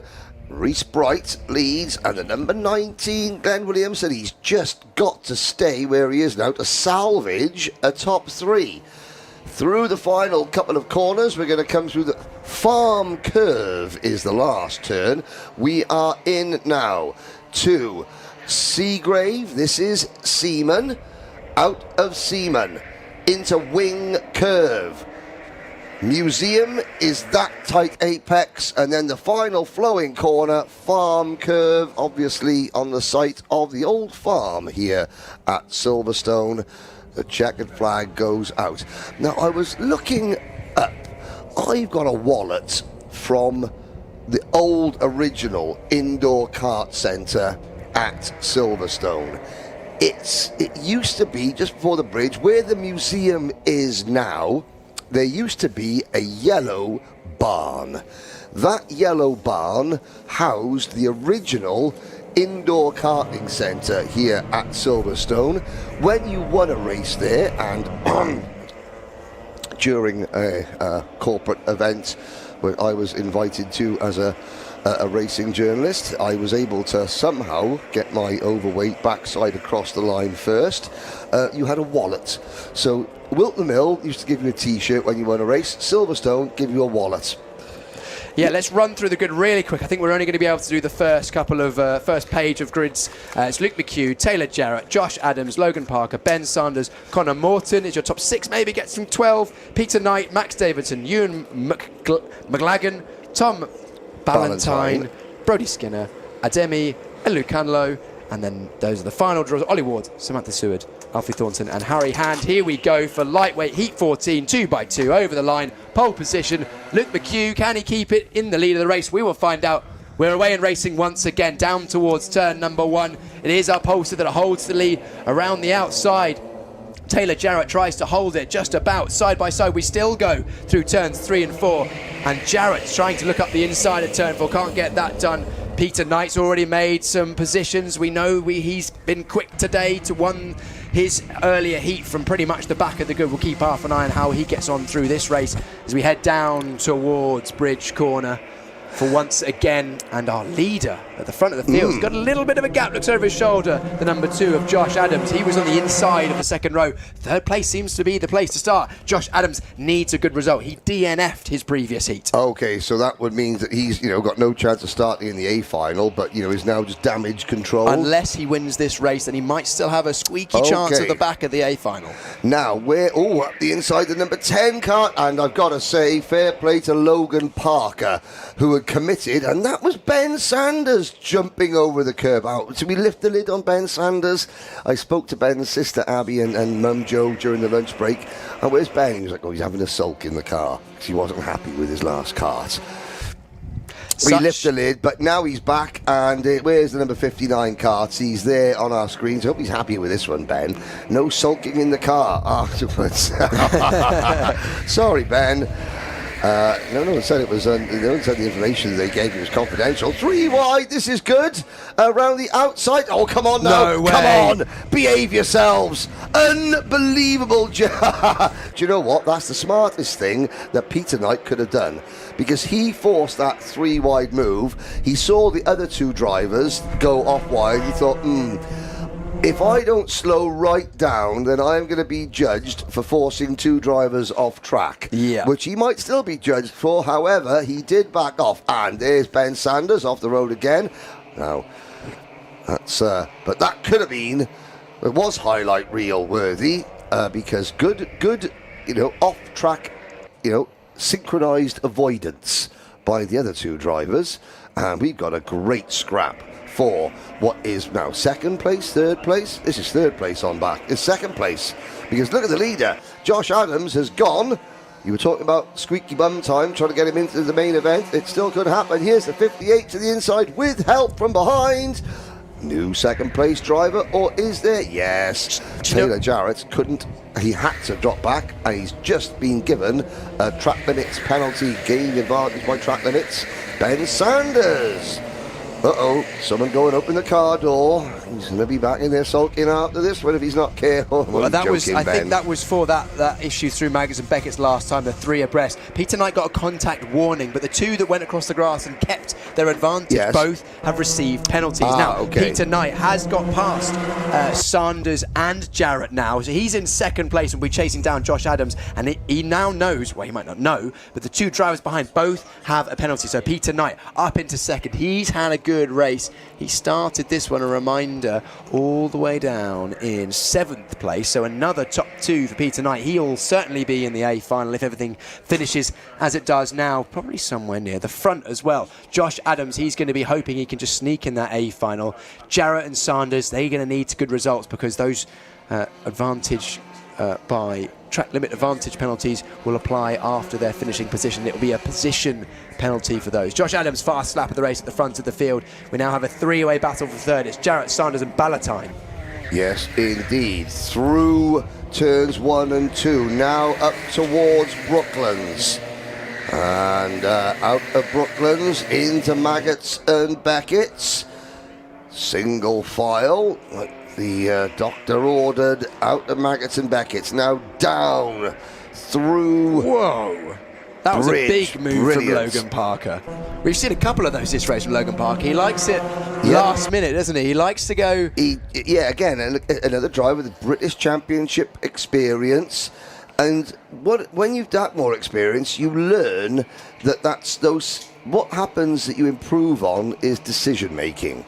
Those split-second decisions that are the difference between a successful pass and an unsuccessful pass. You weigh up the pros and cons within literally the click of the fingers, and then act accordingly. Yeah, your subconscious almost makes the decision for you, and that you're almost, the more races you do and the more experience you have, the more tuned in your subconscious becomes, and the more instantaneously good decisions you can make, and it's those small decisions over a race weekend. I say race weekend, we're in the week, aren't we? Those race decisions that over a race meeting, should I say, compound either positively or negatively over the race, because there's so many drivers in this grid that can lap in the 1 minute 11s. It's the ones that can do the 1 minute 11s and cut through the field and make good decisions, you know, corner in, corner out, are the ones that will find themselves at the front of the A final. They do a 1 minute 11.2 in clean traffic, then they do a 1 minute 11.8 whilst they pass two karts, whereas other drivers do a 1 minute 11.2 in clean traffic and then do a 1 minute 13 try to pass two karts. You know, and racetrack, those subconscious decisions on a racetrack, you know, I can prove it, you know, they do work in life as well. Just look at me, you know, 45 years of great decision making on and off circuit. Yeah. As we move on, Josh Adams, 3.2 seconds up the road. This is excellent. Peter Knight's done a fast lap of the race, that 1:11.4. Piers Pryor's silence was deafening. There is our leader coming over the line to take, to start the final lap of the race. Josh Adams will be relieved to see this. Is exactly what he would have wanted after he was one of the drivers, I think, that clattered through the tyre wall and had a damaged radiator. Or was he maybe down at turn 4 in his previous heat? But either way, had to retire or take a few laps off in that race for repairs to his car. He will almost certainly take the win unless anything untoward happens now. Peter Knight pretty comfortable in second. Jarrett, Sanders, Parker and Ballantyne are still doing battle. Also is the number 6 Ballantyne we're looking at now. Just behind him, the 59 of Davidson is defending from Brody Skinner. Brody Skinner in the number 8 with the black helmet. Green light flashing means that there's probably a yellow light flashing on one of the previous corners. That may have been a cone because no soon. And that's the number 8 and the number 59. So that is Sanders and the number 8 car of Brody Skinner. Oh, sorry, Max Davidson, the 59. I do apologise. Sanders in the 58. Still, and back again. These two may not be about to send each other Christmas cards, but they're still having a good drive as the checkered flag now comes out. Josh Adams. Is that enough? We wait to see. Peter Knight second with the fastest lap of the race. Taylor Jarrett, Ben Sanders, Logan Parker, Tom Ballantyne, Brody Skinner, Max Davidson, Ollie Ward, Luke McHugh. Speaking of McHugh, the snooker's on as well. Connor Morton, Harry Hand, Adami Elocanlo, Alfie Thornton, Samantha Seward, and Ewan McLagan. Yep, that was a good example of the sportsmanship and trust in the officials there, that Brody Skinner actually clearly made a robust move and then let the driver back through, continued the battle and still took the place, and I think that was all fair in love and war. Let's do the grid for our next race. That's going to be the heavyweights, and that's going to be heavyweight heat 14. That's coming up in just a moment, and I'll run you through the grid as soon as it's on screen. Heavyweight heat 4, here we come. Looks like it's going to be Ocean Bache on pole position alongside Ethan Annett, then Oliver Flashman and Tom Northcott. Mahdi Kadiri and Arad Mohsenian on row 3. Then Matthew Bolton, Sebastian Miller, Will Mallards, Will Stacey, Dirar El Masari, Axel Slepcevic, and your final 4 drivers, Jack Cross, Sjoerd van Doorn, Callum Barnett and Jesse Dorgeest. Look out for some drivers coming through. Jesse Dorgeest won his heat earlier on. Can he do it from the back? Here we go. Heavyweight heat 14 is away and racing in from the front of the field. Ocean Bache holds the lead just about. A bit of a lock up there. We saw tyre smoke from his tyres. He's changed race. He's deciding to use all of his teammates' gear, I think. He's got different stuff on every single time. As round the outside tried to go Ethan Annett, I think that was, the 22, getting shuffled wide. And now Oliver Flashman, he's from 3rd to 2nd on the grid. And everyone pretty much safely through as Axel Slepcevic has already made positions. Now he's defending from the 22 of Ethan Annett, who's lost positions. We're still all in one pack, Henry. We are. There's side by side for 2nd or 3rd. There is on the outside Tom Northcott with that very distinctive green crash helmet, trying to make it high, wide and handsome. This is the closest up. 4 wide for 2nd. Over the curb goes the red 5 of Matthew Bolton, but he brakes and discretion, the better part of valour, because I'm not being... there's lunges going on. There's more lunges going on than in And a 360 spun. Yes, 360. There's more lunges going on than in a fitness class at the moment. Ocean Bark trying to use all his teammates' gear. He had his little jumper on. Now, that number 38, William Stacey. Congratulations, William. You have won the award for the brightest race suit ever. Only slightly less painful than the sun to look at directly for too long. Marty Kadiri trying to move up the inside of Oliver Flashman at turn 1. Can't get that done. Flashman holding it around the outside. And now, a big lunge up turn 4 goes Kadiri. And to be fair to Oliver Flashman, he gave him room and through goes Kadiri. And now Axel Slijepcevic making the most of that. The loss of momentum, the drivers ahead. Slijepcevic slips through into 3rd position and also taking advantage of the 79 of Tom Northcott. He's been looking very quick today in the green Dayglow combination helmet and suit at the front of the field. Ocean Bache has decided to take some of the commentator's curse magic of Neddy. Sajid Neddy, he's wearing his race suit. Okay. Deciding to give himself as much luck as possible. Well, there we go. Ocean Neddy is about to win this race. He's won the hearts and minds. And here comes the number 66. Jesse that was Dorgeest. Lovely move into turn 15. Now Jesse Dorgeest, Dutch driver, very, very accomplished indeed. I will go back and try and remember what he does. He's going to get squeezed. Now, here comes the number 22. That is Ethan Annette. Across the line, the red 5 and the number 63, Will Mallard. Funnily enough, rumour has it there's another driver that uses the number 63 that is going to be gracing Silverstone with his presence this evening. Yes. Anyway, this battle continues. Who could that be? This battle side by side through Maggots and Beckett's. Jesse Dorgeest side by side, and the 22 of Annette goes through the grass once again. Look at this, 70 round the outside. Oliver Flashman, can he get that done? Yes, he does. Oliver Flashman, normally racing for Red Now to the inside. Sorry, Keepers, he's still going his Flashman. Hang on a second. Oliver Flashman, now don't lose places, Oliver, because you're on an absolutely storming lap. You want to go back and just see how many passes Oliver Flashman makes in that lap. And do you know what? They're tripping over each other behind. This is what we want to see. Great stuff. Flashman, take a bow, son. I feel like everyone's had lunch and gone, do you know what, I fancy a scrap. Because that's what it's been like. It was pretty well behaved this morning, and now it's crazy. 4 for the lead now as Axel Slijepcevic looks to the outside of Ocean Bache. We go around the outside. Can he get it done? We go side by side through turn 2. No, slips back in, does Slijepcevic. Ocean Bache, or is it Neddy, holds the lead, and Tom Northcott now looks at the inside of turn 4. We're going to go side by side again through Maggots and Beckett's, or are we? No, Slijepcevic decides that maybe now is not the time to do it. I was waiting for you to say, do you know what? It looks like everyone's had lunch and then thought to themselves, let's have a scrap. Yeah. But you didn't drop the word, but yeah, you're right. They've all had lunch. You go, right. Well, it's now or never. I mean, this is desperation. Maybe it's just the pizza. Because it's very nice pizza, and we do know from your investigative journalism that 3 wide situations only come about after you've eaten lots of pizza. How about 4 for 1? What about Mahdi Kadiri? Over the grass goes Tom Northcott. Watch for the number 11. 2 minutes to go. Mahdi Kadiri is really, really pushing it now. Yeah, and Tom Northcott has the fastest lap of the race, potentially the fastest of these 4, but it's not about pace, Henry. We've said this. Once you're in that lead group and the battle starts, it's not about pace, it's about positioning, tactics, and experience. It's about guile. That's what it's about. And Mahdi Kadiri, well, he doesn't pull the trigger yet. Through turns 1 and 2. Now this corner here, that curve is Jimmy's curve. Jimmy! Now into Brooklands.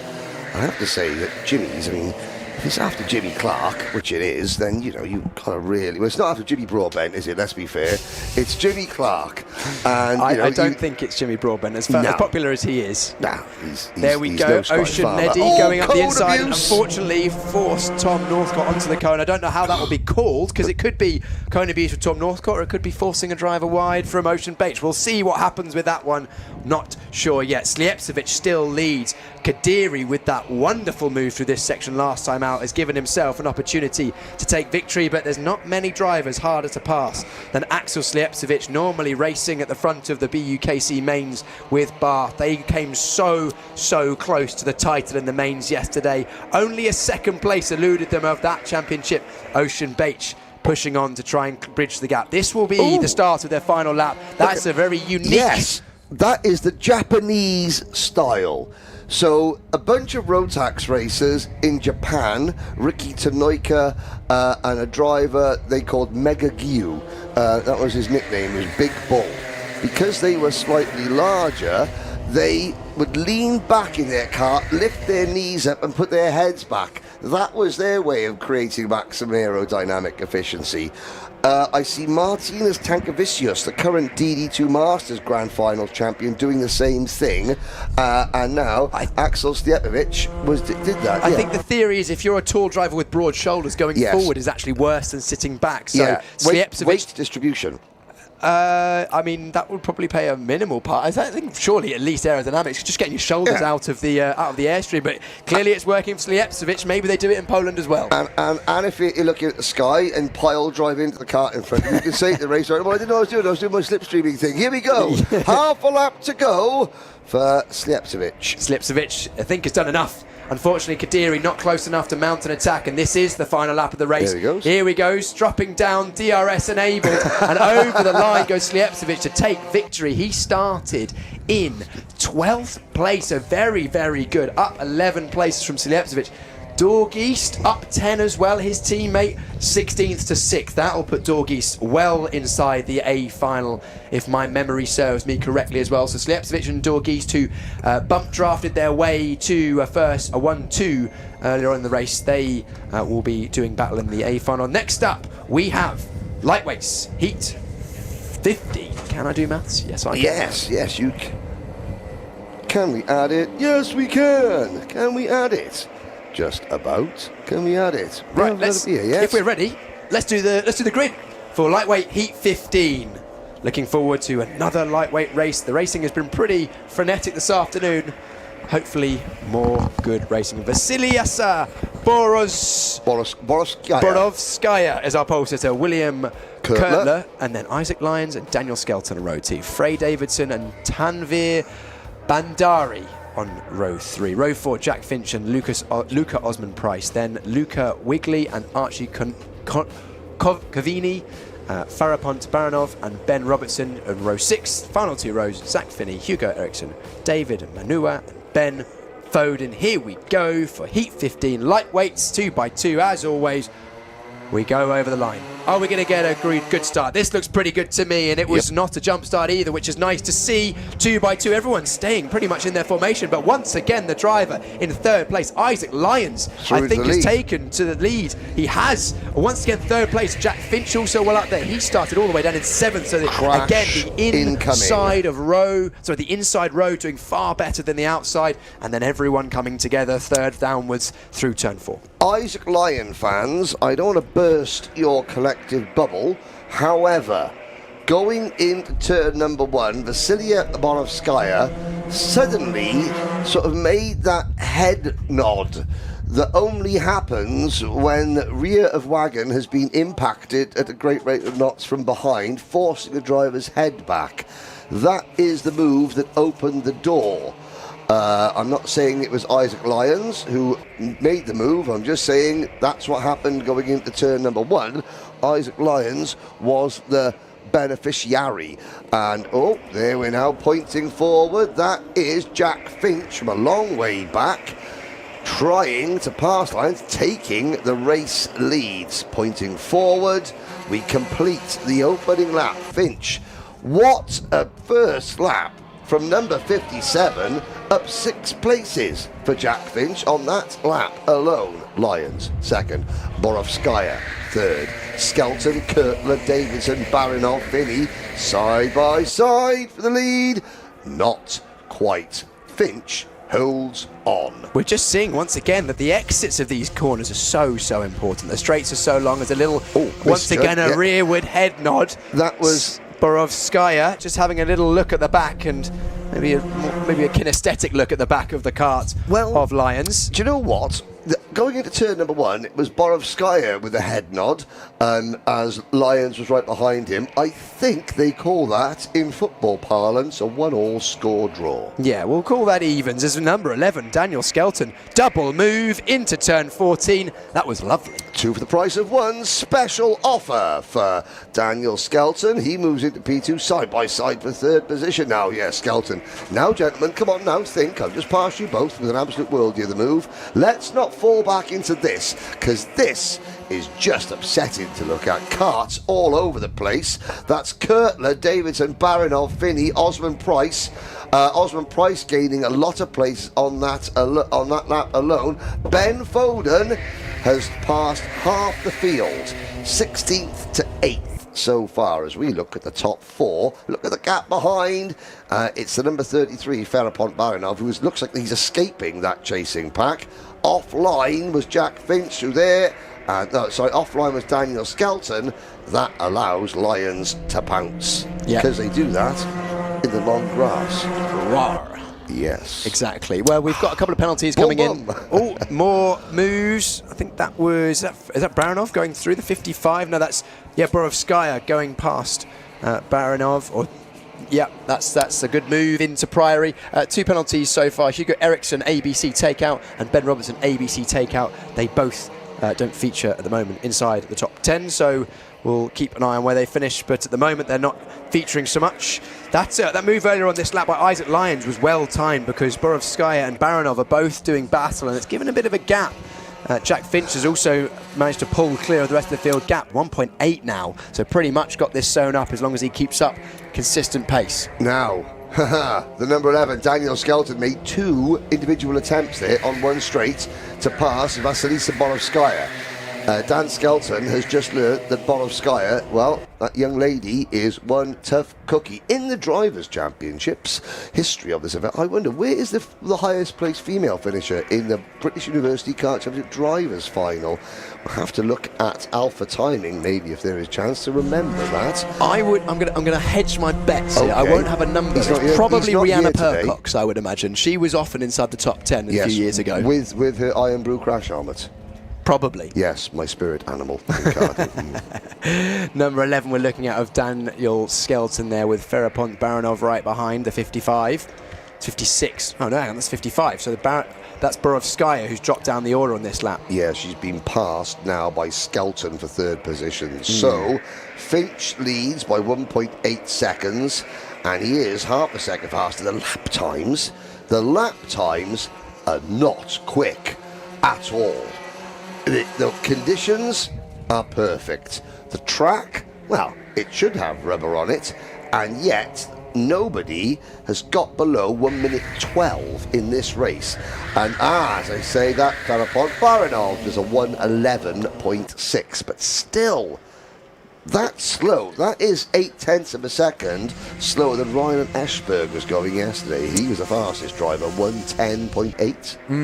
But how often do we see, Henry, that the circuit conditions can change a second or so day to day, as the tyres and the carts, the way they work, interact differently with the ground. Let's not forget the air temperature may have risen, and sometimes more rubber doesn't equal more lap time. That is correct. What we are learning, which is something that everyone is learning at the same time, is how the tarmac evolves.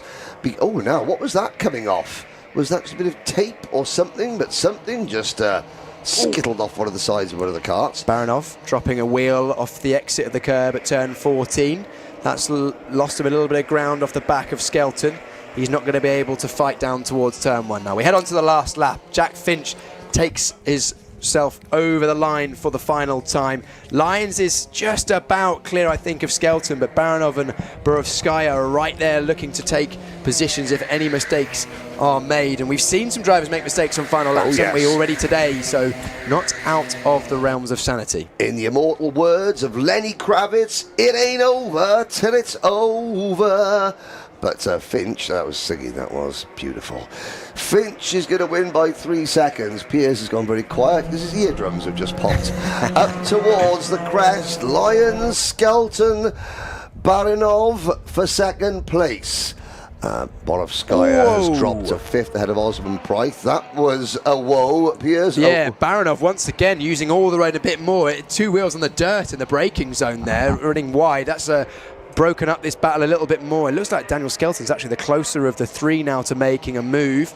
Skelton just sizing up, trying to get as close to the back of Lyons as possible. Can't quite get that close enough to make a move into the final corner, but it is Finch that's going to take the win in this heat. He will come over the line, win the heat 15 in the lightweights. This will be the last lightweight heat before we start looking at our finals. Then it was Lyons, Skelton, Baranov, Borovskaya, Osman Price. Manua makes a place in the last lap ahead of Foden, Finney, Eriksson, Kurtler, Davidson. No, Davidson loses place on the last lap. Cavini, Robertson, Bandari. Yeah, Frey Wigley, Davidson. Frey Davidson lost time that last lap. 1 minute 21.2 on the last lap. That tells me problems. Issues. Yes. Problems. It's not a problem for James me, Allen would it's say. a problem for you. I am going to go and get myself prepared for some interviews for the finals, so I'm going to hand back to the trusty vocal cords. Bonus John. Bonus John. Bonus John. Well, Bonus John takes a seat. 240. We're going to switch chairs, and the magic will return very shortly.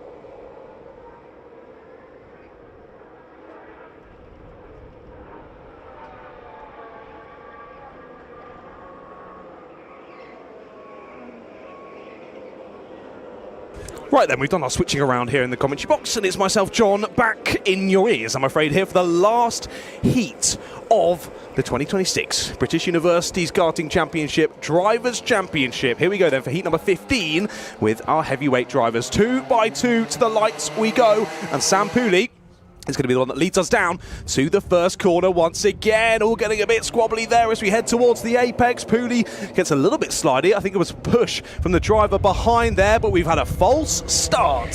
False start on that one, ladies and gentlemen. And we saw with the previous one, just as that one was as well, it was relatively chilled through the first few corners. What will have likely happened there is some issues with the tram lines, drivers going too early, all sorts of potential shenanigans. But either way, we head on round to give that one a go yet again, and that gives me the opportunity to actually tell you who's on the grid for this one. Sam Pooley on pole with William O'Toole alongside him on the front row. George Katachinos and Archie Martine are on row 2. Jonathan Dalton and Oisin Hartle-Doyle on row 3. Andy Stobart and Adam Nather on row 4, with Simon Ram and Matthew Taylor on row 5. Then Orlan Henstock and Lucas Fisher are on row 6, followed by Alvin Chu and Nick Henry on row 7. Then Daniel Tachenko and Joel Evans round out the grid here, as I say, for the last heat of this racing day.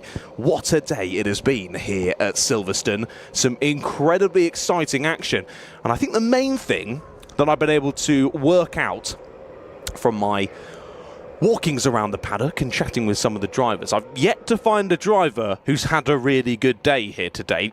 Every single driver, even the likes of Fraser Brunton, has had either 2 wins or a win in a second, and then had one race where it all went wrong, got taken out at the start, ended up sort of 14th or something. So there's no real one driver who's had 3 really good performances so far, and that is going to shuffle up our grid for the finals. You might see some drivers a bit out of position, and that's going to make it even more exciting for us to enjoy here on the live stream. Right, second time of asking them for this race start. Heavyweight heat 15 does get underway, and this time O'Toole crosses the line first. Potential jump start penalty coming already. Who was that? Threading the needle through the middle from the second row of the grid. What a start that was for Archie Martine. He takes the lead through the first couple of corners. Down into turn 4 of Brooklands we go. At least the drivers I can see in the camera shot, we all made it through okay. And yes, confirmed there with your wide shot. Drivers making it through, good to see. Well, Pooley from pole is down to 3rd. And there you go, straight up already. We're not even halfway through the lap. The team behind the scenes doing a great job getting these penalties in thick and fast. And yep, jump start for William O'Toole.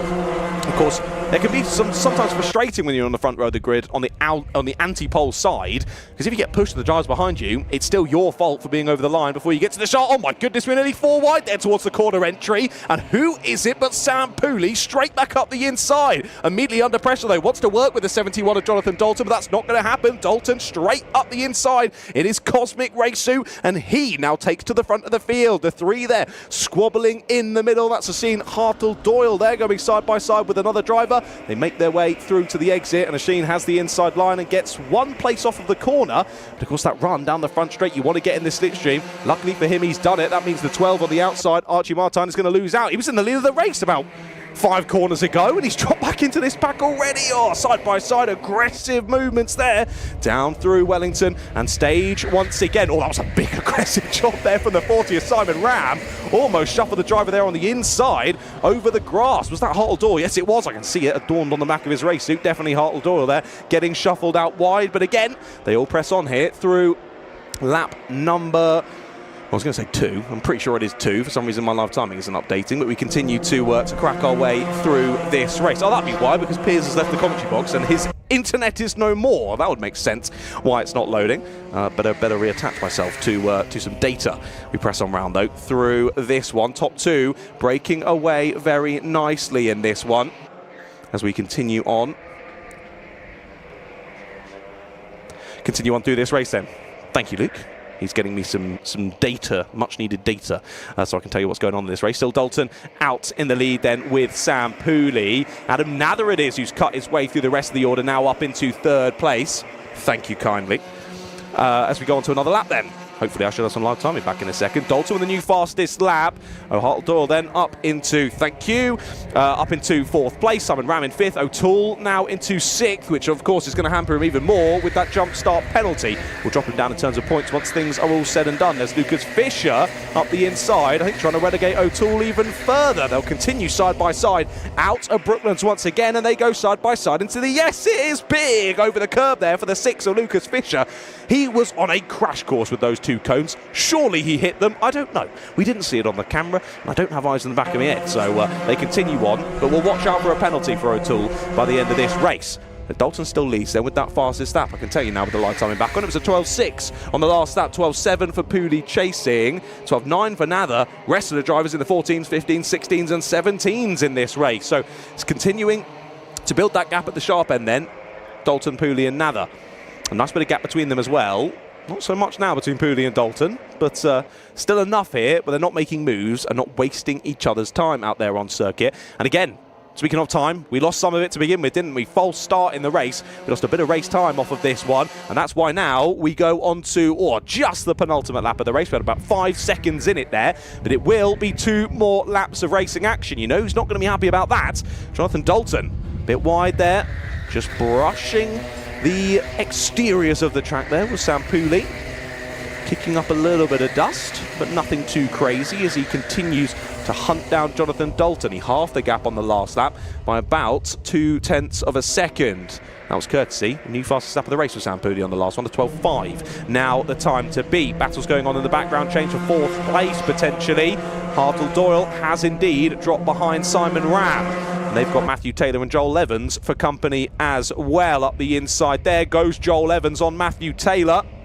I think he's made it stick. Yeah, the top of the helmet would lead me to believe, yes, he has indeed made it stick.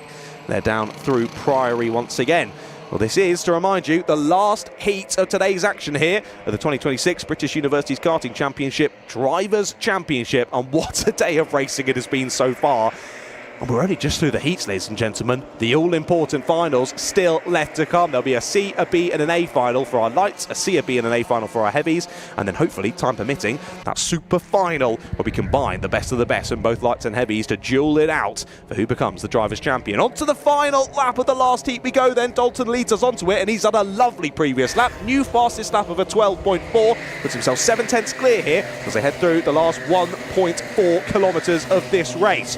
So Pooley needs to pull something out of the bag here if he wants to try and challenge once again for the lead on the final lap. Look how much further he's dropped away from Dalton. Dalton almost has this one in the pocket. He checks over the shoulder. He knows he can relax through this second part of the lap, hit his markers, and he's got this race in the bag. Pooley second, Nather third. post the first few laps. These two have been relatively unchallenged, driven away from the pack, then battling over 4th place, but that's still continuing here over the final lap. Ram, Hartle Doyle, Evans, Taylor very close together. Lucas Fisher has now joined that group as well. And hence Stock and Tachenko and Henry as well, really not far off it. I say Ralphin Chu just shows how close the pack is in this one, particularly with that false start, reducing the total time. But round the final corner comes Jonathan Dalton then. Dalton is going to win the last heat of the day. Very well managed there, dealt with the pressure from Sam Pooley, and he wins it on the road. No penalties for him. Sadly, there was a penalty late on there, I think on the last lap for Lucas Fisher. He finishes in 8th overall, but we'll be dropping down the order once all things are all said and done. So Dalton, Pooley and Nather a little bit ahead of the rest of the field, but a good heat to end the day of racing of the heats. Anyway, finals still to come, and Henry's back. Excellent. I'm so looking forward to this. I've just realised something. You can see the black and white tyres around the circuit. Why are they black and white? Well, the obvious answer would be because it looks like a checkered flag. No.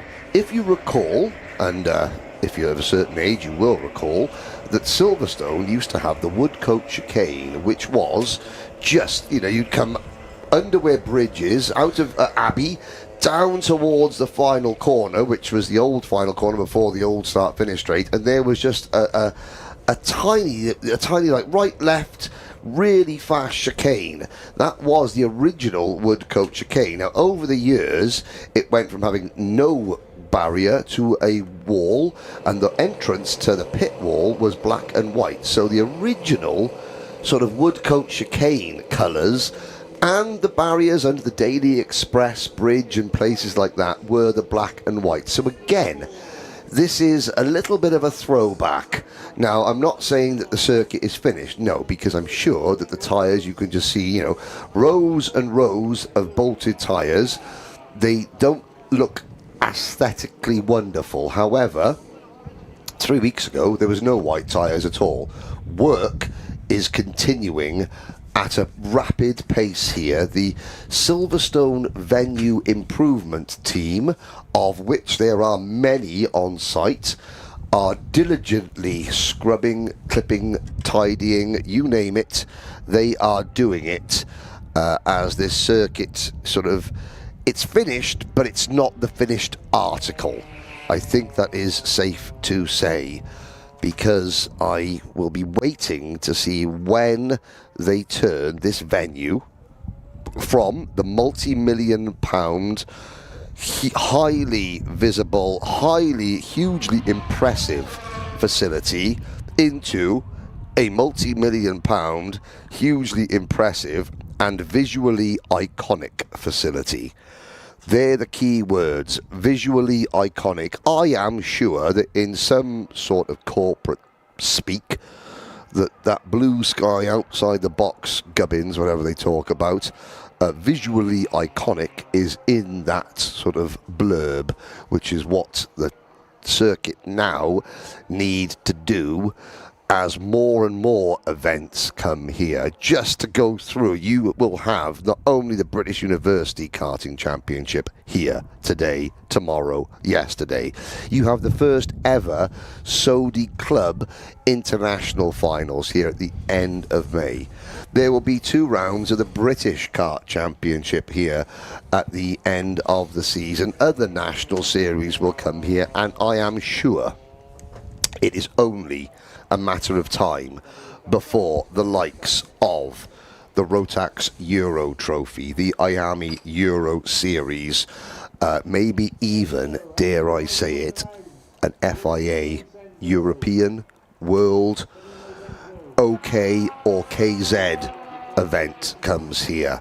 That is the level of the facility, and I'm sure when that happens, those rows and rows of black baled tyres will look visually more enlightening, enticing, iconic. There we are, there's the words. We've got the corner names, we've got the tarmac, and now we just need the backdrop, because it's not just Alpha Live. Alpha Live are one of the, if not the world leaders in this sport, of covering this sport. But there are a number of other incredibly impressive broadcasters, all of whom will be here, all of whom will show off this venue for what it is. Speaking of world class, John Ratcliffe's next to me, but what about our other member of the team, Piers Pryor, down in the pits. Take it away, Piers. Thank you very much, Henry. Yep, first grid walk of today for the Drivers' Champs, and it's the lightweight C final. These drivers haven't had the best morning, but they're still going racing, and you've got 2 chances to go through to the B final. Yeah, I'm excited. Zayn Khawaja. Yes. Zayn, I've tried my best to do your name there. Pole position for the C. I imagine at the start of the day you were hoping for a little bit more than that, but still, been good day's racing. Yeah, really good so far. Expected more from the heats, but overall I'm happy. How's your chances of getting through those qualification spaces, do you reckon? I mean, obviously it was a bit tough, but hopefully I'm looking for a good race right now. Hopefully qualify for a B final, and yeah, just have fun. Absolutely. Well, good luck, Zayn. And then second place on the grid, there should be Daniel Bolton Ramos. Daniel, is that you? Yep. Amazing. Talk to us. How was your morning? My first 2 heats went okay, 8th and 9th, but then in my last heat I got hit off wide and a cone got stuck on my front right tyre, so I finished last. Oh dear, so you're hoping for more from this afternoon? I'm hoping to stay in the top 2 and progress to the B final. You think they've got a good chance of that? I think so. Amazing, amazing. That is our second place driver. Ben Robertson third. Ben, hello. How are you? A little bit better today. Better today? Yeah, better today. Oh good, I'm glad. Yeah. We chatted yesterday, didn't we? We did, yes. So today's going better than yesterday? A little bit, yeah. Had an 8th, which is not bad, top half. I wasn't expecting that, but yeah, here we are. I'm just going to point the camera's attention to the whitest shoes I've ever seen in a go-kart. I don't actually have racing shoes. I have like an old pair of Air Forces I normally wear, and I left them at home 3 hours away. I don't mind non-racing shoes. I mean, we're not elitist around here. I'm just trying to blind the opposition, you know. They are blinding, and also the white socks as well. Yeah. I had to double down. Enzo, I think, is our driver. Enzo Teraoka. Enzo, get yourself ready.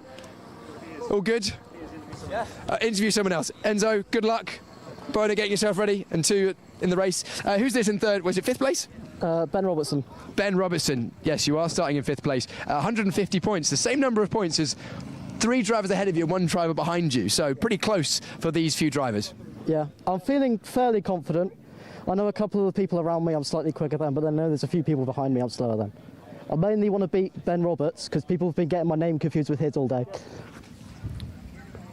Ah, yes, Ben Robertson, the battle of the Robertsons.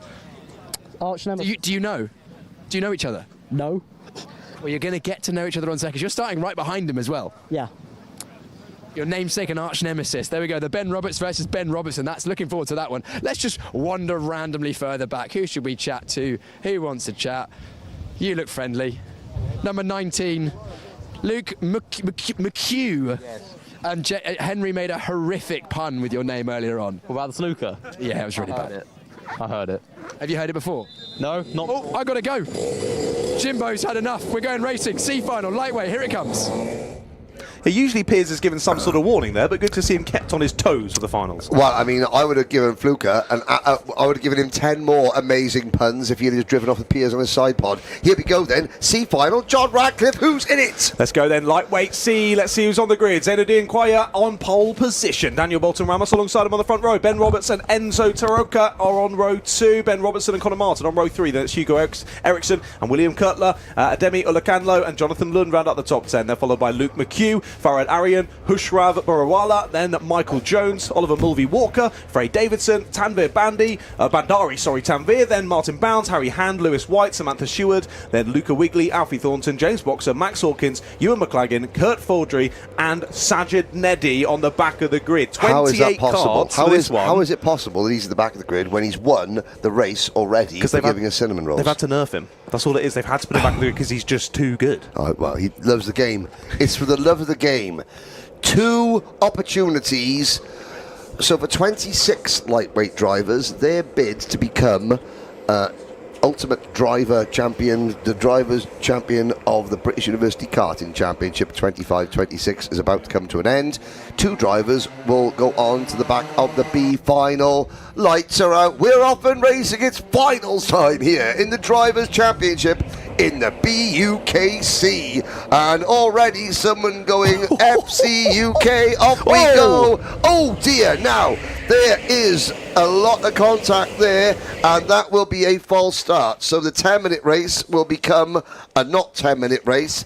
Our concern, as Andrew Mather there watches on, I've got to say, those are the very deceptively serious incidents where carts hit each other and suddenly the cart is spun really quickly. They're the types of incidents that hurt your ribs, that hurt your wrist, stuff like that. It looked almost as though one of the drivers that went off onto the grass on the right then got pitched into a spin as they went over the grass, came back on, and then chaos. Yeah, and of course there's one cart gets the front half goes past, and then the back half gets clipped with just pirouetting. So there was multiple pirouetting. Unfortunately, well, Max Hawkins has been in trouble. Who else was caught up in that? Oh dear, it looks as though there was a bit of a miscue for Luke McHugh, but he is back in position. Yeah, luckily for the drivers that went off there on that initial attempt at the start, they get to go straight back into the good position that they should have been in. So a lovely benefit for them. They get a second bite of the cherry here, but if you're a driver further back in the grid, even less time to make your way forward here to the top two. No, that's all right. Here we go. Now put your hands in the air like you just don't care. Blow your whistle, blow your whistle, blow your whistle. Back of the head, back of the head. Big fish, little fish, cardboard box, and the pace cart will pull off. I think you said we're going around again. Or yes, not, we're going around again. So one more roll-up lap then, again, just to let those nerves continue on. Yep. Well, now, race length has already been cut. This will be an 8-minute race. Now, why is Connor Morton and Max Hawkins? They are the two drivers. Now, if you have this, I can see one cart there trying to catch the pack. So, if, for example, again, I might be asking a question that is above your pay grade, John. I don't mean that disrespectfully. If Connor Morton, for example, or Max Hawkins has their go-kart broken, do they get a new one for this race, or is it game over? It would depend on what happened to cause that, I think. Yes. I think there would be a bit of decision in terms of that. If he's sent it in ridiculously, caused an incident, and then has had an issue, go away. But if you've been caught up in a crash, causing war crimes, then other driver terrorism, no, that is a new cart. You losing with a lack of talent, no new cart. Indeed. Seems fair. Let's see what happens here. If we go around again, then there's potential that is happening. No. The driver's getting told to slow down. Or a farming. There we go. I'm not actually sure who's piloting the pace car for today, but yeah. But he has aura. He does. We know that. He definitely does. Or she. Dare you, John Right. Two by two for the lights then. Let's go. Let's get this underway. Second time of asking. And as Henry says, a slightly reduced race time here. 8 minutes to see who makes it way through to the B final. Looks as though no jump start, and we press on down through to the first couple of corners again. The 78 diving for the inside. That's Ben Robertson of Surrey finding his way up into third place already. This time looks as though drivers have just about given enough room here, but this is a big pinch point, isn't it? Down through the left. Is anyone going onto the dust on the outside? Yes, they are. One of the Warwick suited drivers is off there, exit stage right. All Ben Robertson wanted to do, he told Piers Pryor he wants to beat Ben Roberts because everybody was getting Ben Robertson and Ben Roberts mixed up. I can't understand why, because to be fair, there's so much difference between those names. Isn't that right, son? Here we go. Number 2077, Zainuddin Khawaja leading. Now, he does have Ben Roberts' son. Considering, how old is Ben Roberts if Ben Roberts' son is also racing? Dear me, talk about mature students. They are teammates. Now, will that help them? Can we get these two teammates in the front work together? They take the two transfer spots between them. Was looking up the inside there into the final corner. The number 60, Bolton Ramos, trying to find his way back through. But yeah, the point forward from the 78 of Ben Robertson to his teammate of Zainuddin Khawaja, working to work together. But the slipstream down the front straight might open up an opportunity. Maybe they won't work together. Robertson looks down the inside. Now, if I was the team manager of Team Surrey, I know this is an individual competition, I would be saying to the number 78 of Ben Robertson, listen, do a job for us. Just hold everyone else up. We need one gun in the B final at least, and then I'm over to you. You've got to have the skills to hold off the chasing pack. But just to start us off, give Zainuddin Khawaja a nice big lead. Instead, Ben Robertson's gone, how about I pass my teammate, and I pull away, and Zaydin Khawaja does a job for the team. The only snag with that is that people like the number 48 of Ben Roberts. Commentator's nightmare. Robertson together. Robertson. Now Roberts passes Robertson going back past Roberts, and we're all okay. All is well with the world. All back up the inside goes Robertson on Roberts. Yes. Ben Roberts going to Ben Robertson. Listen, I didn't just go out for milk 20 years ago, I promise. The number 60 kart is Daniel Bolton Ramos. And he's now joining the party. So after that brief kerfufflage, the two, is it Surrey race suits, the black and yellow, the blue and yellow, there's still 1-2. Look at this. Oh, that is a swarm of Club 100 BUKC students heading through turns 1 and 2. The number 34 high in the air, thumbs up, after you, sir. No, sir, after you. No, sir, after you. And everyone behaves themselves going through the chicane. Yeah, I think we had a yellow flag out there, didn't we? So drivers having to drop in behind each other to not go against the rules of overtaking. I'm honestly so impressed the two Surrey drivers are still at the lead of this train here with the amount of battling they've been doing amongst each other and with the drivers around them. But I think we are inviting more into the battle here. Finally up the inside goes Ben Robertson. Was it? It's and Enzo position. Behind. Yeah, Enzo gets a place, or 2 places even, on this lap. Through into third, as there was a yellow flag in the background, so I think someone's gone off down through Priory. Kurt Fordry in 18th position has just set the fastest lap of the race. Can't believe it. I know you're going to say, go on, say it. Just, do you know what? Destroy the hopes and dreams of all the viewers. ABC bump and pass for Sajid Nedi. The winner has just been given a penalty. Unbelievable. Penalty and he wins. To be fair, Sajid's having a good race so far in this one. He's up into 21st at the moment, maybe that 20th. Maybe that's why he's got a penalty. Yeah, maybe. He's made a couple of moves. Clearly one of them a little bit off-piste. And same as well, an ABC bump and pass for Oliver Mulvey-Walker. So both those two drivers cannot win this race, apart from Sajid Nedi, of course. But and so Oliver Mulvey-Walker is 6th. So if there was to be, a bit of chaos in the last 4 minutes, and this race doesn't look anything like something Carter could happen, then Oliver Mulvey-Walker could find himself finishing P1 or P2 on the road and not going through. Now, the 1-2 for Surrey has been split, and it looks as though the unfortunate driver who's going to miss out is Zaynadine Khawaja, who led this race for so long. Ben Robertson leads Ben Roberts. Robertson. Couldn't have written it, could you? You couldn't have written it. And now Ben Robertson turns around and goes, now you want to chase me all over the place? Where have you been all my life? And well, Roberts passes Robertson. And I wonder, would Ben Robertson qualify in 2nd position and still be upset? Because the one thing he wanted to do was beat Ben Robertson. Ben Roberts, sorry. See what happens? And it hasn't happened.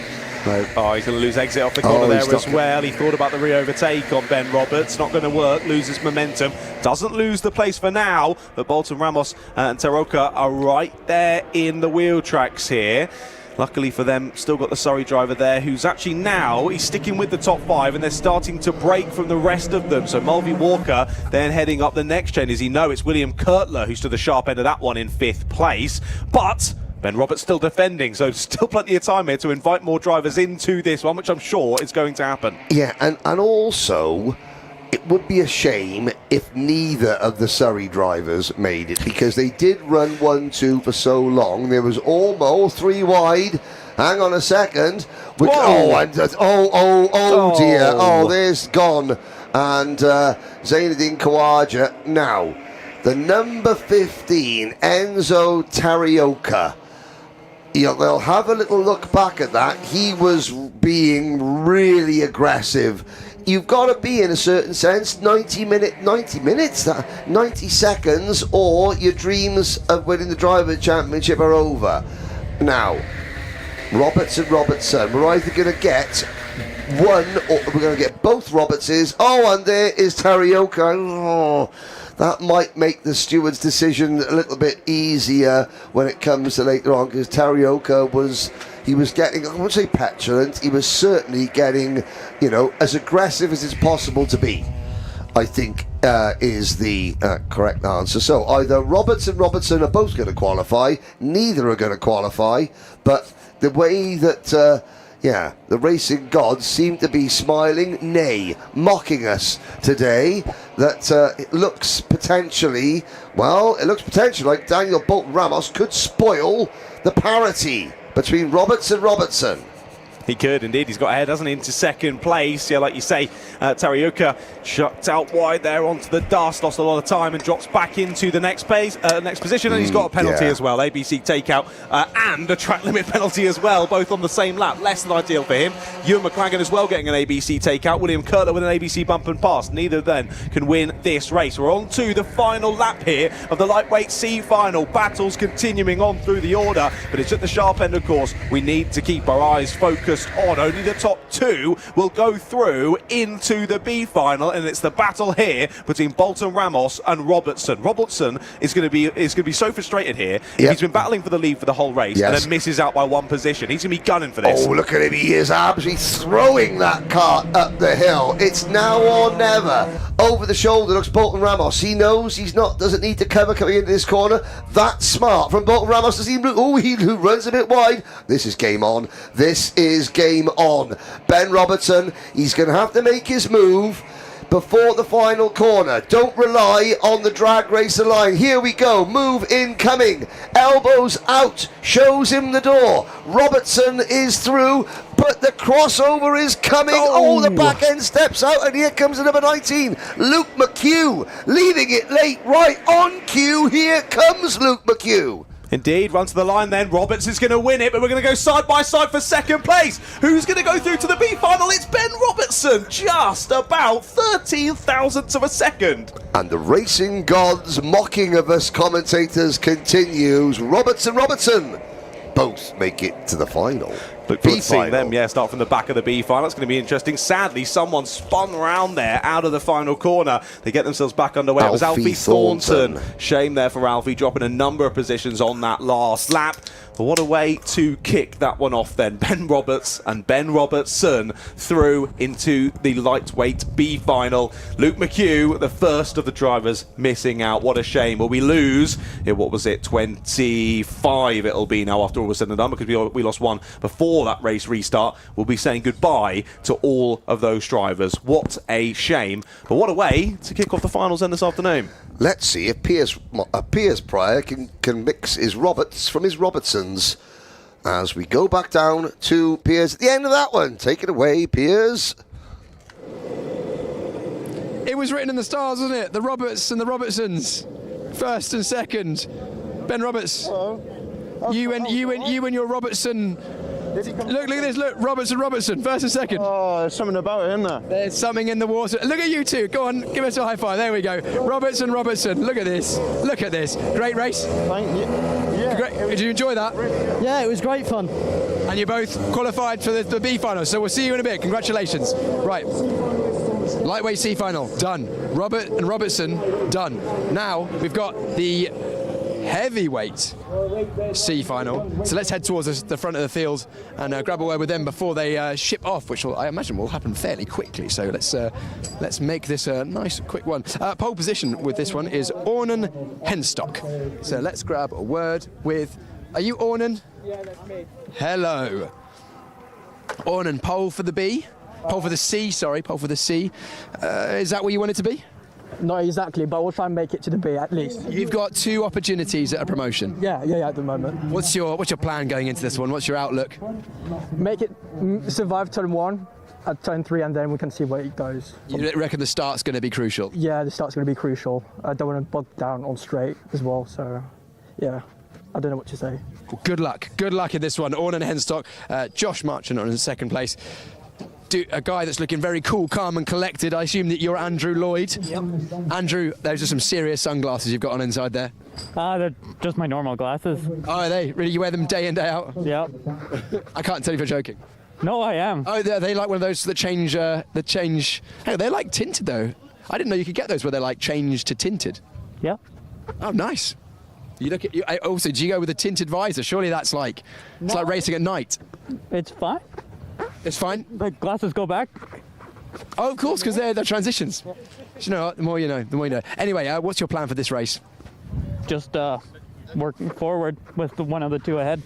You know, you've only got 2 promotion spaces, so one of them's you're gonna have to pass at least one of them. Yep. Work till the end. Can you do it? Yep. Absolutely. There you go. Andrew Lloyd starting in 3rd place. Let's wander further back and grab a word with some more of the drivers who are looking to get up the order. A reminder, 2 promotion places, same as the lightweights. Hello, who are you? Who are you racing for? Theo Palms. Well, I was Southamptonshire yesterday, but I'm all for myself today. You're all for yourself.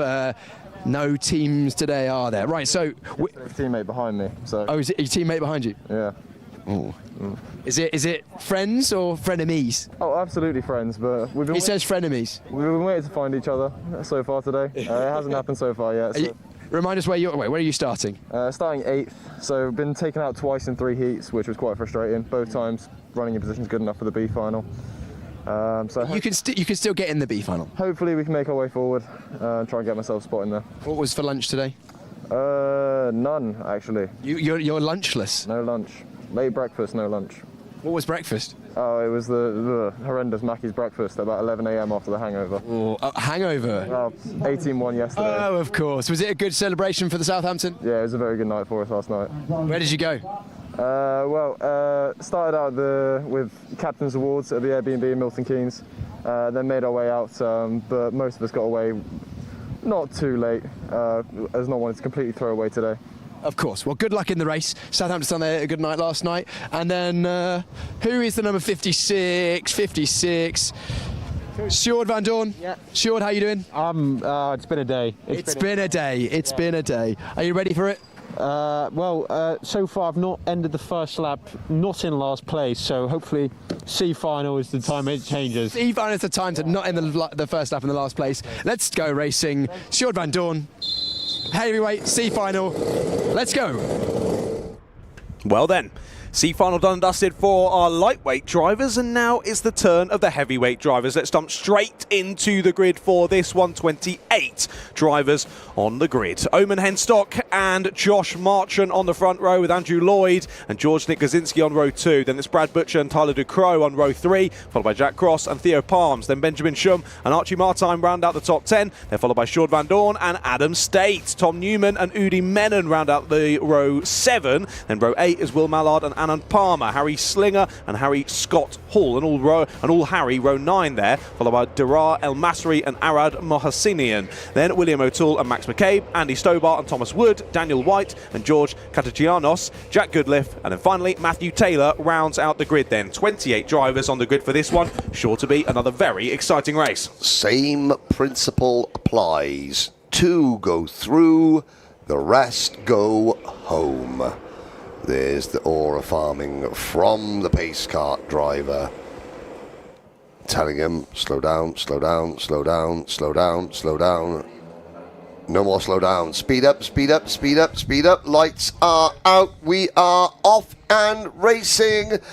And as we look there, it was the number 72, Orman Henstock, who crossed the line first. And are we all going to get through cleanly? Oh, I've got to say, that was inexperience from Orman Henstock. He might have held that, but he had one hand off the wheel, complaining about being forced wide. That actually meant he didn't control the kart over the curb, over the grass. It cost him more places than he would have lost if he'd have just kept both hands on the wheel. Yeah, sometimes you just got to let things go, especially on the first lap of a race like this, and just try and settle into things. But already, top 3 looking to break away here. I think the smart thing here would be for the driver in 3rd, just keep pushing the 55 ahead, who is at the 49 of Jack Cross. He's had a good start in this one up to P3 to try and keep that breakaway going, but let's see. Warning for Matthew Taylor. Now, when an ex-British Championship standard driver ends up starting last in the C final, you get the impression he's not there because he's slow. He's there because he's been put there for being a naughty boy. And then you think, right, you've got a 10-minute race to get 26 places up the grid. It ain't surprising that there was a contact warning for Matthew Taylor. We'll see. Yes. 18 places in 1 lap without a penalty but a warning, and I think Matthew Taylor will be thinking I'll have taken that at the start of this one. I know it's a C final, but that's still ridiculous. Yeah, I mean, but he shouldn't be in the C final because Matthew Taylor has won rounds of the British TKM Extreme Championship, and you don't do that if you are a slouch. Indeed, that's wide out the top for Gazinski. Well wide there. He kept it on the circuit, but that was just a bit odd. Just being very well mannered. He loves the game. Loves the game, John. Wants it to be entertaining. He wants to be right on the back of the grid for the B final. That's what it is. Yeah, you know. Well, he just again. So the 55, Brad Butcher now leads George Kaczynski, and behind Kaczynski is Taylor Ducrot or Ducroix? Ducrot, I believe, because he is Jake Palmer's teammate for Warwick, and Jake told us it's Ducrot. Ducrot, fair enough. Does he have a mustache/mullet arrangement, the same sort of specification as our colleague Jake Palmer? I'm not sure, but it surely can't be as good even if he has one. No, exactly. Jake is doing, 1987 called, and they want their stadium rock music back, says Jake Palmer. Now, top 3, breakaway. Butcher, Kaczynski, Ducrot. Ducrot trying to cross up. Kaczynski, can he get the move done? It's going to be side by side. No. And, no, the number 4, though, Kaczynski, is offline. This is going to make him susceptible. He tries to defend. He squeezes Ducrot to the outside, through bridge, up the hill. Can Ducrot get to the inside before the apex? No. He's now going to cross over, and he's going to dive to the inside. No, well, Kaczynski is just driving around the middle of the track, looking over his shoulder. Now, Kaczynski, I know it's fun and it's not right. Stop looking over your shoulder. You're looking over your shoulder too much. You're sort of defensive driving. You're blocking and weaving. That's not good. Look over your shoulder every once in a while. But think of this. Your chances of making the main event, of making the B final, Mr. Kaczynski, might actually improve if Ducrot passes you, because Ducrot will tow you up to the number 55. And that's Brad Butcher, who sets the fastest lap of the race, but not much longer. So Butcher, a 1 minute 14.4. That ain't quick. So Ducrot is quicker. Ducrot is going to make the move. Just about now. See, look at that. Kaczynski did defend. That was excellent. Oh, some of the back. Oh, it's the 72 ordered Henstock getting all agricultural again. William O'Toole. Contact warning. Had a couple of penalties there as well. Andrew Lloyd forcing driver wide. Jack Cross, ABC bump and pass, and Archie Martime with an ABC bump and pass. So a couple of those drivers are chasing down our leaders at the moment, but they cannot get through to the B final anymore. Yes. Now, Matthew Taylor, after 18 places on lap 1, we have gained just 1 more since. So there's going to be no fairy tale top gear from the rear for Matthew Taylor.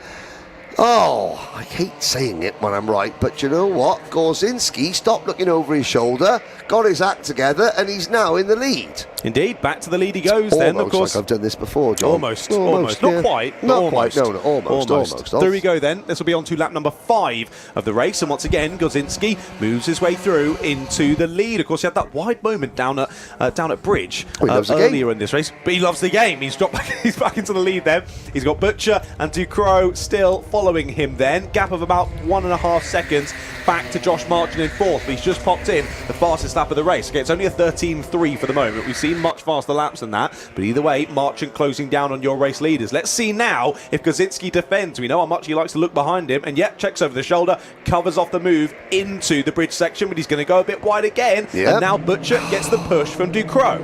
Right. Okay. Mr. Kaczynski, who slots back into 3rd position. Because he loves the game. Because he loves the game. Marchant closing in 4th.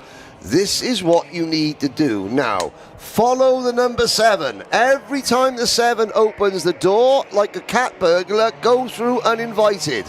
Let Ducrot do the work. Dive to the inside, it's not a problem. Don't need to listen to me. But now you're going to get forced on the outside. Oh, this is getting really good. This is getting really good. Oh, Kaczynski up over the curb. There was some pottage. Ducrot's off. Ducrot is over. Oh, he can crow about that one all he likes afterwards to the stewards, but it's now Butcher and Marchant. Has Kaczynski raced his way out of this event. He might have done a little bit too aggressive there, wasn't he? There trying to get the move up the inside. He just clattered the apex curb. That's what chucked them wide, and sadly forced Ducrot off onto the sort of grass. It's mostly dust now with so many drivers having been out there across the weekend. We've got a few more penalties in. Another ABC bump and pass for Jack Cross. Track limits for Sean Van Dorn and track limit advantage for William O'Toole. Now, Marchant's up to second place, but now remember, Jack Cross in the 49, who's there in the leading battle, cannot go through to the B final. No, right, yeah, contact warning. Contact warning. He's for got Jack two Cross. ABCs. Ah, Jack Cross. He's down Okay, there. sorry, I missed that bit. I do apologise. So the 49 is a red herring, even though he's wearing blue and black. Now, this could be Gozinski's chance, because Butcher has caught Marchant. Marchant was second at the start of this lap. He now leads. Butcher making a move, trying to make a move. This is Gozinski's opportunity. Because what I will say is that effectively Ducrot, who is running 5th on the road, he is all on his own. There's the top 4, and just there as well, you see that purple and pink cosmic race suit. All it will take is for 2 minutes to go, it's for Marchant and Butcher to trip over each other. That will bring Gozinski into play. Then there'll be a sequence of 2 corners where they're 3 wide, possibly 4 wide. Eventually, 1 or 2 of them will run wide, lose ground, and the driver with his head down there, Tyler Ducrot, in kart number 7, will end up qualifying for the B final. Well, let's wait and see if that plays out then. Off we go. Minute and a half left on the clock here. This is going to be close as to whether they go on to the final lap or the penultimate lap next time around. Let's wait and see. Down through into turn 14 we go once again. Seagrave through the right and then through the left of Seaman. Then out through into Wing Curve, Museum and Farm Curve to end the lap. What a breakaway this is for Josh Marchant as Brad Butcher starts thinking more about Gozinski and Cross behind. It is your race leader with Josh Marchant who breaks away. It was just over a 10th on the previous lap. It's now up to almost a second as here's the move from Gozinski. Up the inside he goes then. Late on the brakes into T1 and Gozinski is back in the B final for now. And that was remarkably clean. This is where Ducrot might come back into play because they're going to slow each other. Here we go, 3 wide into a single file part of the circuit. Look at Ducrot appearing now. Ducrot is going to arrive on the scene with about 30 seconds to go, but he is going to be going absolute Harry Flatters. Indeed, yeah, chasing already almost caught them right down. He saw how far away he was on this last straight on the last lap, and he's right there. And oh, there goes Jack Cross. That's going to slow one down. 30 seconds to go. Ducrot has to pass 2, one of whom, to use the correct vernacular, he will feel slightly aggrieved about earlier on. Now, Gozinski. And here comes Ducrot. Watch the 3 wide up and under. Can he get to the inside? No, and that's cost him a lot of momentum. Oh wow, there we go. That was now he didn't see that that cart was there. Now he looks over his shoulder. They're going to get the line. Well, if Ducrot qualifies for the B final, he can thank Josh Marchant for not slowing down, because he could have slowed down by 1 second and taken the checker flag a lap early.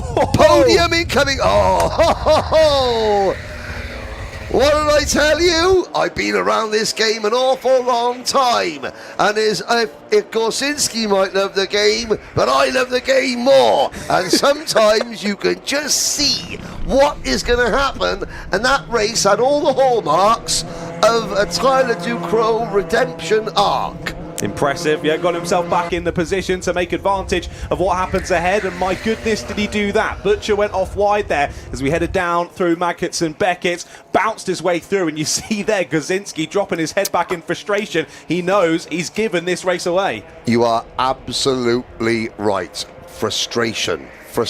Now you can be having as much fun as you want, and these drivers are. But at the end of the day, success is success and failure is failure. And Gozinski is on course to be the first driver who fails to make the B final. Josh Marchant, cool, calm, like a cucumber sat in the back of the fridge. Ducrot, well, he had to scramble, but he makes it. Well done. He did it. Yeah, impressive. Very good drive there from Ducrot, despite frustrations with drivers around him, I think particularly in Kaczynski. But either way, Marchant and Ducrot through to the B final then. Of course, Jack Cross had plenty of penalties, so even if he had got in there, it wouldn't have mattered. As you say, Kaczynski, the first driver to miss out. A shame. But again, what is that then? 28 drivers across the line to finish the heavyweight C final, and we say goodbye to 26 of them. What a shame. They won't be moving on to further racing today, but Josh Marchant and Tyler Ducrot certainly will. Why don't we hand down to Piers once again to hear from, well, those two drivers and the rest of them. Down to you, Piers.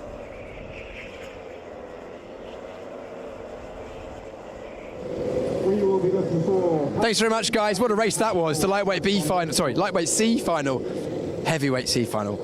It's been a long weekend. No, it's not even a weekend, it's a week. Let's start that again. Heavyweight B final. That was a great. It was a C final. Great job. Thank you, thank you. It was a bit hectic. At the start, it was crazy. Just about managed to get through some of the ones that got me on the start and just keep it clean from there, really. We better move forward, mate. Let's move forward. Sorry, I don't want to get our C final winning heavyweight run over. Nice. We'll see you in the B final. Yeah, well, that was the plan, so it's gone well. Congratulations, and we're also looking for the number 7, who is that man right there. I don't want to get run over. Let's chat to Ducrot. Mr. Ducrot, come and chat to me. Nicely done. That was a good race, wasn't it? It was a good race, yeah. Well, BUKC is always good racing, as you guys know. The pinnacle of motorsport. The pinnacle. It's the best at cost, but it's also the best competition, so you can't really complain, really. Absolutely, and you've got yourself 2 races. You don't often you don't get more value still. Yeah, you don't often get a free race out of JV, so well done. Yeah. Right, I've got to go and interview the B finalist, so we'll see that man in the heavyweight B final. Talking to B finals. Lightweight B final coming up in just a moment's time. Half of them are already in their carts. Let's head towards the front of the grid and interview our pole sitter. That will be Ben Sanders and Brodie Skinner are our front row. Brodie Skinner doesn't seem to be in his cart. I wonder where Brodie is. But anyway, it doesn't matter because Ben Sanders is here. Ben had a couple of good races this morning, but also it wasn't a trouble-free morning for you, Ben, was it? No, not at all. It's been not at all. You had some good pace, but yeah, it's been rough. Like today and yesterday, both rough. But we're here now, and we go what we've got. Well, if a rough day means that you're top of the B, it's still not bad. No, it's not bad. I mean, the pace has been there and not there, but so we'll see where it goes. We'll see where it goes. You've got 2 chances to get through to the A. I assume that's your aim? Yeah, ideally, obviously, but it is what it is. If something happens, something happens. Enjoy your race. Enjoy your race. Pole sitter Ben Sanders, and we've got Brodie Skinner. Brodie, again, a bit like Ben, up and down morning. Yeah, definitely up and down. Had a good first race. Penalty set us back a little bit, and then yeah, next 2 heats weren't quite as good. But hoping to get through to the A final. Waiting for my weighted seat to come off my teammate, and then we can get going. Sharing seats. Yep. Yeah. What happens if you both get in the super final?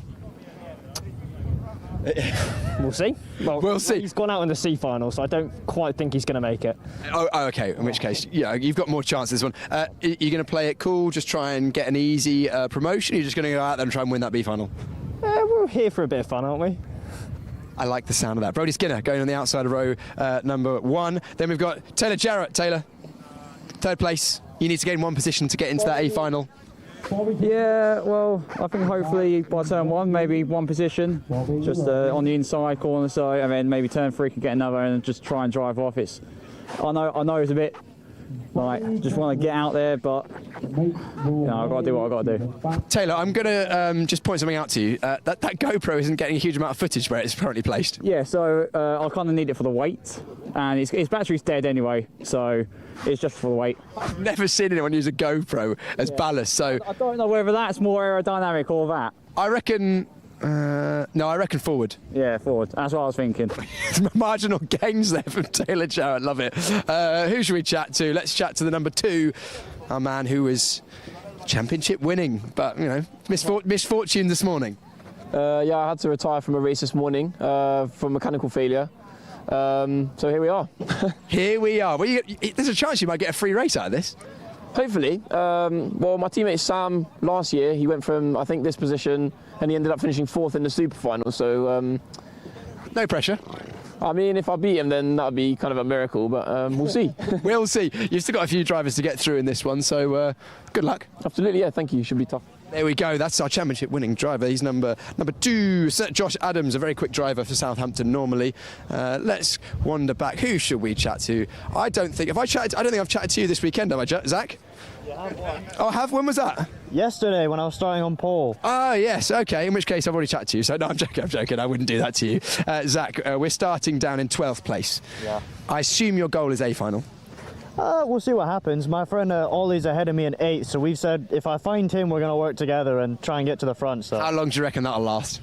Well, he's my friend, so I'm not going to let him down. So if I see him, I'm going to push him. So. There we go, a nice bit of teamwork there. I think it's about time we go racing. B final, lightweight, here we go. Here we go indeed, Piers. Yes, the B final for our lightweight drivers, and we're about to answer, will Ben Domination bore fans? We have both Ben Roberts and Ben Robertson joining the back of this one, and we've got a Ben Sanders on pole position. It's a Ben sandwich, this one. Ben Sanders, let's have a look. We'll take you to the grid and then we'll say why Ben Sanders will be extra determined in this race, because he is on pole alongside Brodie Skinner with Taylor Jarrett, Jude Young, Ben Foden and Josh Adams on row number 3. Row 4 has Cavan Taylor and Ollie Ward, then it's Archie Caveni and Ryan Harris, followed by Max Davison and Zach Finney. Then behind them, Patrick Leaf and David Manawa. Then Matthew Conabeer and Harry Saito Brown, Rana Menon, Daniel Skelton, Henry Hudson, Jake Palmer, Tiago Nobre, Leo Bell, Larry Tyndall, Kai Kinch, then Bobby Kristovich, Vasilisa Boroskavia, then Ben Roberts and Ben Robertson from the C final. Vasilisa Boroskova, she was the top 5 earlier on. Now, Ben Sanders, he will not want to sit in the car all the way home listening to how his big sister Abby can be a world rental kart champion and Ben can't make it to the A final of the British University Kart Championship. If that's not motivation for Ben Sanders, I don't know what is. Oh, that's Ryan Harris off stage left there, and another driver went off with him. But they both come back onto the track, and looking back, it looks as though only 2 drivers, the 79 that's Jake Palmer and the 41. So Jake Palmer, the race winner, is off at the start of the race. 41 is Kai Kinch as well. So Palmer and Kinch are now situated all the way down at the back. Indeed they are. Good to have you all in the live chat as we continue on here through the B final. Prime Motorsport. Everyone thoroughly enjoying the quote-unquote absolute chaos as we put it in the live chat. It's great racing and it only gets better as you press on through the finals. I think the B finals can often be really exciting because there's plenty of people in this B final who feel they really should be in the A. Nice move up the inside there from the 21, but Jude Young's going to get immediately repast the left-hander. Jude Young was most upset. I went out for one of my, we're students, I went out for one of my cigarette breaks, ladies and gentlemen, let's not lie about it. And Jude Young was upset because he was in the race that was demoted from 7 minutes to 5 minutes. And that result, he obviously couldn't make up enough places, he ran out of time, and he ends up in the B final. Now we know why he was so upset. Yeah, that makes sense. Brodie Skinner's taken to the front then as we head through onto lap number 2. Taylor Jarrett's gone with him, and Jude Young then into 3rd place. He's immediately been passed there through the first couple of corners. Ben my Sanders. Goodness me, sorry John. How close was Brodie Skinner to hitting the cones then and it being game over? It could be game over regardless. Well, no, it's not, because he's dropped to 3rd.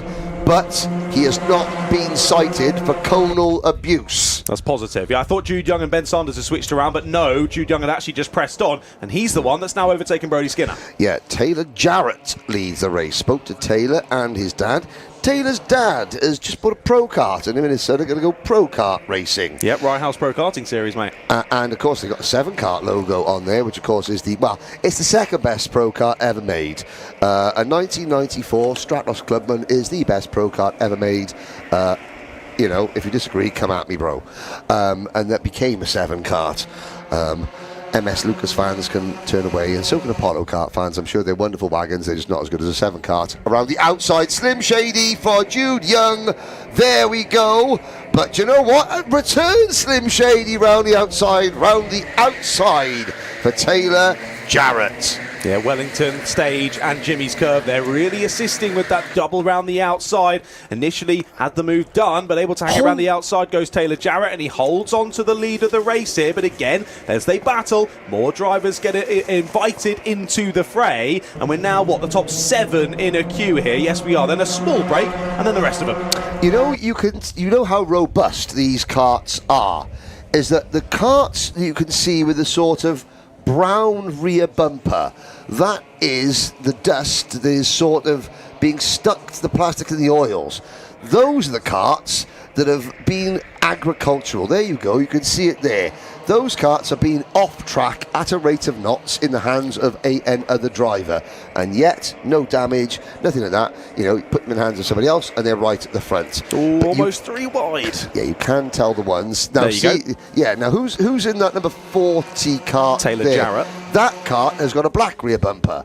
That kart has been kept on the island by its previous owners, whereas the other karts with, oh, is it the black one? There's one kart that has got no dust on the back of it. And that kart has been on the repaired surface right from the word go. Indeed, somehow.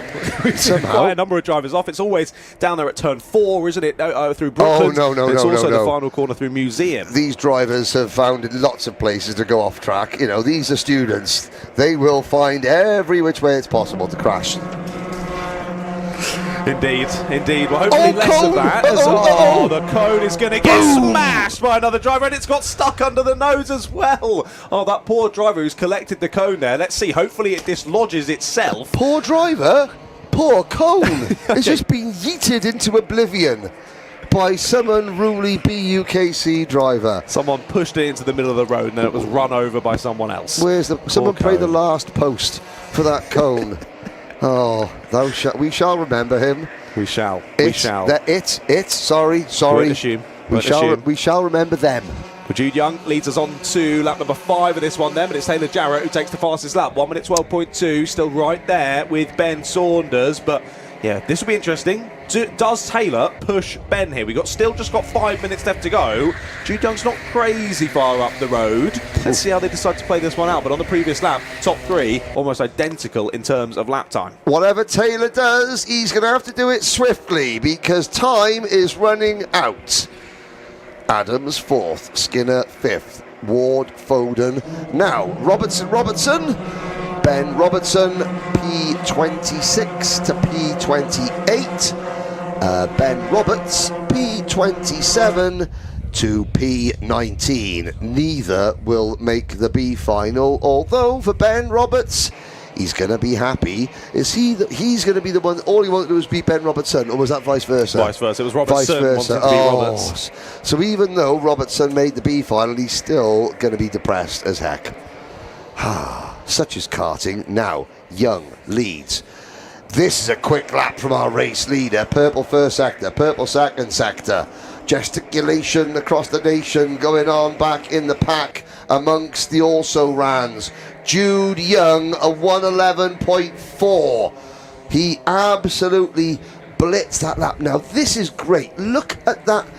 Okay, the way the sun is sort of not setting, it's sort of mid-afternoon, it's getting lower in the sky. Next time, ladies and gentlemen, that you see that shot of the karts coming across the start-finish line, look at the tarmac. You can physically see the makeup of the tarmac. It looks like a patchwork quilt.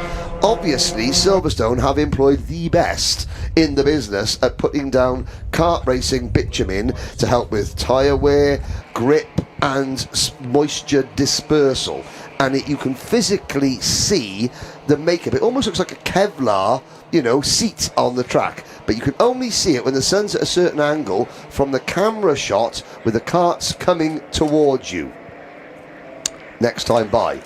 There's obviously go-karting going on. You don't have to just look at them. Oh, look, there's some nice bitumen there. My name's Colin. I like tarmac. But now, not this camera angle. It's going to be the next one. There. Now, look at that on the ground. See the tarmac where it's been scraped and diamonded? Perfect. Like a patchwork quilt.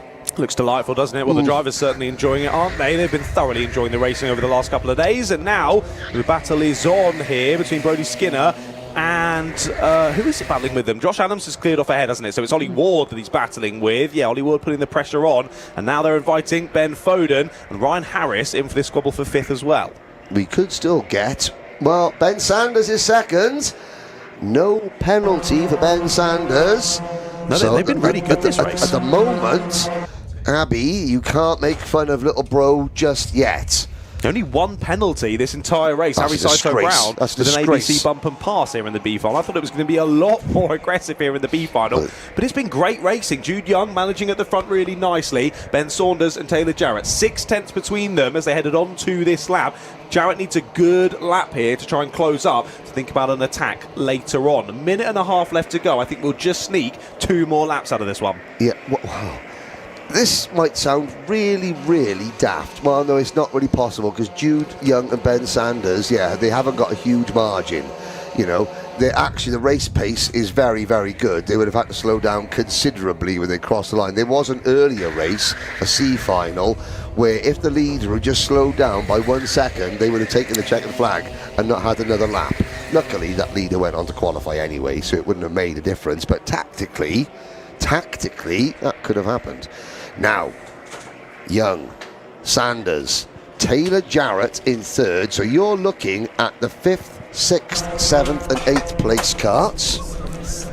We've just knocked everything over here in the comments box. Cheers, Piers. Piers wrecking the joint. Well, I thought it was you that didn't like Iron Brew, John. Piers has just absolutely done GBH to a half open. What's that can of Iron Brew ever done to you, Piers Pryor? Oh, he was getting a battery for his microphone so he could go and interview people on the grid, being professional and all that. Deary me. Jarrett's through. Jarrett is through into the top 2 then as we look away at your Iron Brew being spilled. He's up into the top 2, but Josh Adams is looking to go with them here as we head on to the final lap. Jude Young still with that 1.6 second lead. It's not going to matter. He can drive home to the finish here. It's going to be the battle for 2nd place and the last driver making their way through to the A final. Could it be Jarrett? Could it be Sanders? Sorry, Ben. Or could it be Adams? He's closing up to 2nd and 3rd here. He's waiting in the wings and see if it all plays out. Ben Sanders has been a rocket ship. Well done, Ben Sanders. Now, you can tell there is somebody that does not want to listen to his big sister going, I'm quicker than you, I'm quicker than you. Oh, and he's been pushed back. He had such great body language there. He lost 2nd place. He's still in with a shout. He's going to have to make it 3 wide at some point if he's going to do it. There's 1 to the inside. There's 2. Great driving from Ben Sanders. Jarrett and Adams face losing out. Just when you thought that Ben Sanders had lost his opportunity, he's going to hold on for 2 more minutes. And Jarrett's going to get a run. Jarrett's going to have to go around the outside. No one's got the pace to dive up the inside. Jude Young, and I think Ben Sanders has done it. Yeah, Jude Young takes the win then on circuit, and a lovely exit out of the corner from Ben Sanders does see him take it. So Jude Young and Ben Sanders provisionally, of course, will be going through to the lightweight A final. Great battling there across the final lap. What a shame for Taylor Jarrett, just missing out. And Josh Adams coming through there to squabble with them on the last lap. Did a great job to break away from the likes of Harris, Ward and Skinner, all squabbling. Broke away from them. Got stuck in there on the final lap, but couldn't quite get past. Read the move really nicely there as they came up the back straight towards Priory, but just couldn't quite chop across. If Jarrett had to open up the corner again, and that was his downfall, sadly. They went side by side through 11, 12 and 13, and then getting shoved onto the grass at Tower. Adams lost that momentum, and that was it. It was game over. Race then goes to Jude Young. Really well played there after getting to the lead. Just was able to press on. Lovely pace. Well managed. Goes through to the A final, like I say, with Ben Sanders. Sorry, Ben. I'll get that right, I promise, when you move through to the A final. Well, sadly, yet again, we say goodbye to 26 drivers from that one. Let's hear from a few of them. Back down to you, Piers Pryor. Thank you very much. Yeah, that was our lightweight B final. Another great race, and we're going to grab a word with our 2 promotees. Firstly, our winning driver. How was that? Yeah, good race. To be honest, we had some bad luck in the heats, so I don't think we didn't deserve to be in the B final. Definitely deserve to be in the A. And you're there. Exactly. Now I'm there, and so now can't go backwards. I'm going to go for it in the A. I mean, it's going to be a little bit more difficult. You had a pretty especially the last half of that race, a pretty easy run. I think the A final's going to be a bit more busy. Definitely. Good luck, well done. And our winner, our second place driver, Ben Sanders. Ben, we spoke to you on the grid. Yeah. You did it. Well, I needed to win, but second's fine. Second's fine, you're still through? Yeah, very true, to be honest. I had a good fight with them as well. So it looked like a good fun race. Yeah, it makes it better if you're fighting someone. I don't want to be out there by myself, you know, doing laps. It's better doing that with people. You're going to have a busy one in this next one in the A final. Well, I'm hoping. What is it to go through? Is it top 10? Top 2. No, for the super final. Is that top? Oh, top 10, I think. Oh, I'll get there. It's fine. Good luck. Right, let's look at the heavyweight B final now. This is our last chance for our drivers to make it through to the A.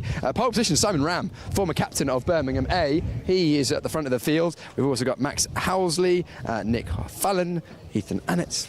Plenty of very, very accomplished and talented drivers who are in this B final, whether they deserve to or not, because of course you are either finished as you're supposed to or you don't.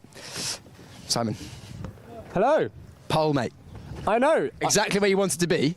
Of course. I mean, but not in the right race. Well, it's all tactics because if I get top 2 in this, I'm just extending my track time. So it's just getting value, isn't it? It's extra value, and also then even more kudos when you then drive through the field and win the A final. Yeah, absolutely. Absolutely, I look forward to that. Simon, good luck. Second place, you're in the position that could get you a promotion. I'm looking forward to it, but on the outside, so hopes are quite low. Your hopes are quite low? Starting on the outside, I mean, I've not had a good look there, so... I mean, the outside of front row has not been the best place to start, but you could buck that trend. Yeah, maybe. You never know. You do never know. Some magic, but... How has your day been so far? Do you deserve to be here? Do you deserve to be higher, lower? It started good and it just got worse. I mean, I could probably get in the A final with the pace, but I've just had too many incidents, really, so... What's your approach into this race? Are you going to go all-out attack? Are you going to go, like, picking off the moves? You're just going for second place? Talk to me. Lights to flag, really, just... Lights to flag? You said that you haven't got a good hope from the outside of the front row, and now lights to flag. But the hopes are low. But, yeah, I'm looking forward to it, though. I'm glad you're looking forward to it. Good luck. Thank you. That's Max Housley from the outside of the front row. Who should we talk to next? Let's talk to this. But I don't think I've spoken to you this weekend or this week, have I? Not yet, I don't think, no. Who are you? Who do you normally race for? Normally race for Reading A. And your name is? Seb. Seb Miller. So you're going from 6th place? Yeah, hoping to get to that A final, but it's going to be tough. A lot of karts on this grid, so a lot of talent as well. Not too many ahead of you, though. No, that's true, but starting on the outside, so that'll make it more difficult, I think. Yeah, I think we just heard to the driver in 2nd place, and they were like, yeah, I don't know if the outside's the place to be today. No, I might just try and hang it on the outside and hope for the best, tuck in, but... Close your eyes, see what happens. Yeah, exactly. Right, there we go. The 6th place driver, Sebastian Miller. And that is time for the heavyweight B final. It's coming right up. Thank you very much, Piers. Again, good to hear from some of our drivers there, starting off in this B final. As we know, short and sharp roll-up laps here. Let's crack on with the grids then for your B final here in the heavyweight. Simon Ram starts on pole position for this one. Max Housley alongside him. Good to hear from both of them. Nick Fallon and Ethan Annett are on row 2, followed by Maddie Kadiri and Sebastian Miller. Then it's Callum Barnett and Ben Street there, followed by Ewan Ritchie and Nathan Clifford rounding out the top 10. Then it's Lucas Fisher and Harry Fulton, Pavlo Denisenko and Thomas Harvey. Then Adam Harding and Carl Morby, Oisin Hartle-Doyle, followed by Oliver Flashman. Then Nathan Morris and Nick Henry round out the top 20. They're followed by Liam Pereira, Lucas Burrow, Lewis Wittenbach, then William Stacey, Alistair Mallard, Anthony Harrington, Josh Marchant and Tyler Ducrow. Of course, Josh and Tyler coming through from the C final. Nick Henry, meanwhile, keeping it going for the 45-year-olds out there. Just goes to show, maybe, just maybe, my prime years are still ahead of you. If Nick Henry is doing it, then why not me? That's me laughing at my own folly. Ladies and gentlemen, there is a cone looking on nervously at 28 heavyweight drivers. Into the tram lines, there's hands in the air. The number 28, Max Housley, gets going. He doesn't have a great start, but it could have been a lot worse. He's dropped 3 places. Now, let's see. Leaders who cleanly, one person bails and goes across the grass, and then in the background there is more banditry and oh dear. B final games up and running. Let's have a look. Oh, it's the Alpine Stars blue and red race suit of, is that Mahdi Kadiri in second position? Or is it, that can't be Sebastian Miller, no, because he's got a different, it's number 11. It is Mahdi Kadiri in second place. There's a new move for third. That's Callum Barnett from fifth to third. Ahead of Nick Fallon, who was on the outside of row number 1. There's some pretty aggressive racing through that first lap. We had drivers off Really? down through Yeah. turn 2 and 3, more off at 4, then more off down at 5 and 6. A crazy start then to your heavyweight B final, but drivers starting to settle into it now. Yeah, it couldn't have gone much worse on that race start for Max Housley, and sadly then for everyone else on his side of the grid, a very slow getaway, but it was perfect from Simon Ram. Yes, indeed. Well, Oliver Flashman, who started this race 19th, is going to cross the line in 5th position. That's a good start. That is a skill at just being able to avoid incidents. Drivers, when you're in good form, and you can attest this, John, when you're in good form and you're riding high, you're feeling confident, you just have this innate ability to almost avoid accidents. Yeah, something happens around you on the track and you make a split-second decision, get through it unscathed. When you're in the midst of a bad run of form, it seems every accident finds you. I'm not sure if I've ever been on a good run of form, but maybe it'll come. Maybe it'll come. Here we go then, continuing on here through lap number 2. There is Flashman looking to make up more places, and he has. Through into 4th place he goes, then relegates the 44 of Ewan Ritchie back down into 5th place. Of course, Oliver Flashman, part of the Reading A team. A driver really we would be expecting to be in the A final here today. It's clearly not gone well throughout the day for Flashman. Has had some issues, having to make his way up, as you say, from 18th on the grid here in the B final, trying to get to the top 2. And for the moment, pressing on through the order really, really well. He makes his way back into the top 4 then, and now sets his sights on Callum Barnett's 3rd place. Anthony Alistair Mallard. He may share a surname with the most beautiful British piece of engineering ever, in my opinion. The duck. Oh, sorry. Yes, John, the duck. I was thinking more along the lines of the Sir Nigel Greasley built Mallard steam train. Ah, right, okay. But a duck, yes. Just one of them tastes nicer with orange sauce, and it ain't the steam train. But you're right, yes, there's a generational difference here, ladies and gentlemen, between... Now, here's something. We got 6 minutes to go. Very quickly, what's the difference? Who's a Gen Xer? Who's a Gen Zer? Who's a millennial? Who's a boomer? Now, I mean, what am I? I don't say... Piers says you're a boomer. I'm a boomer. But as in post-World War II boomer, I come about 40 years after the Second World War, but there we go.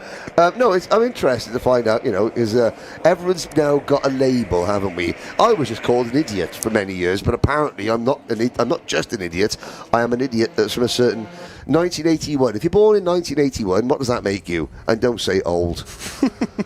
Back to the racing. Simon Ram leads the race. He does indeed, yeah. Muddy Kadiri closing in, bringing Callum Barnett along with the fun as well. But there's Flashman. Ewan Ritchie not too far behind either, looking for the move for 2nd place there as they look to re-chop themselves around. And the 77 has got it done then. Barnett through into 2nd place, and for now, he's into the A final. But I have a sneaking suspicion Kadiri's going to want to get back past here, and Oliver Flashman is now on their bumper.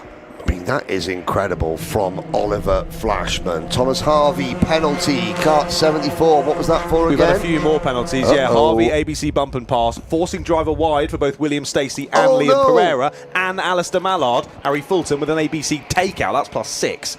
Tyler Ducrow, I was noticing because he's gone from 28th to 15th. He was on a mission, and sadly that mission will end in the B final. Indeed, sadly it will. Still been a great run through the order for him. Yet to 15th. Impressive still with 5 minutes left to go. Top 4 now in a train here as we go on to lap number 5. Yeah, 6 penalties in total now from this race, but nothing too much to worry about. I think the highest placed driver with a penalty is Thomas Harvey at the moment, and he's just popped in the fastest lap of the race here. If he can go with Ewan Ritchie and catch this top 4, he could still be a thorn in the side of the drivers battling over the sharp end of the grid, because even though he's got a penalty, he is more than entitled to get involved with the scrap. Yeah, through the chicanes. out of Maggotts and Beckett and down the hill towards Bridge. And using the contours of the circuit, Callum Barnett moves into top spot 4 across the top of the hill, over the crest, down in to the next corner. Such an excellent runner. That's Priory. I have to say, I'm struggling to sort of find my favourite part of the circuit because there are several. The entry to Brooklands is so inviting. Maggotts and Beckett that demands precision and skill, but yet for sheer, how do I say this, testicular fortitude, that dive into Bridge, that really, you've got to hold the wheel with one hand, hold something else with the other hand, and actually do a really good move.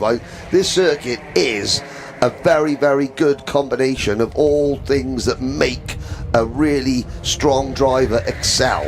I couldn't agree with you more. Yeah, exactly. Yeah, that corner down at Bridge doesn't feel like any other corner that I've ever experienced in British karting. It really is unique. You've got to come down and give it a try, either the rental or in one of these Club 100 karts. Well, drivers continuing on. That's Flashman looking to the outside this time into Bridge. Isn't quite going to work. The 74, Thomas Harvey, will pull alongside him. Don't forget, Harvey has a penalty. Cannot win this race. They continue to press on then. 77 trying to break away. Here's the 11. Dives really late down the inside there.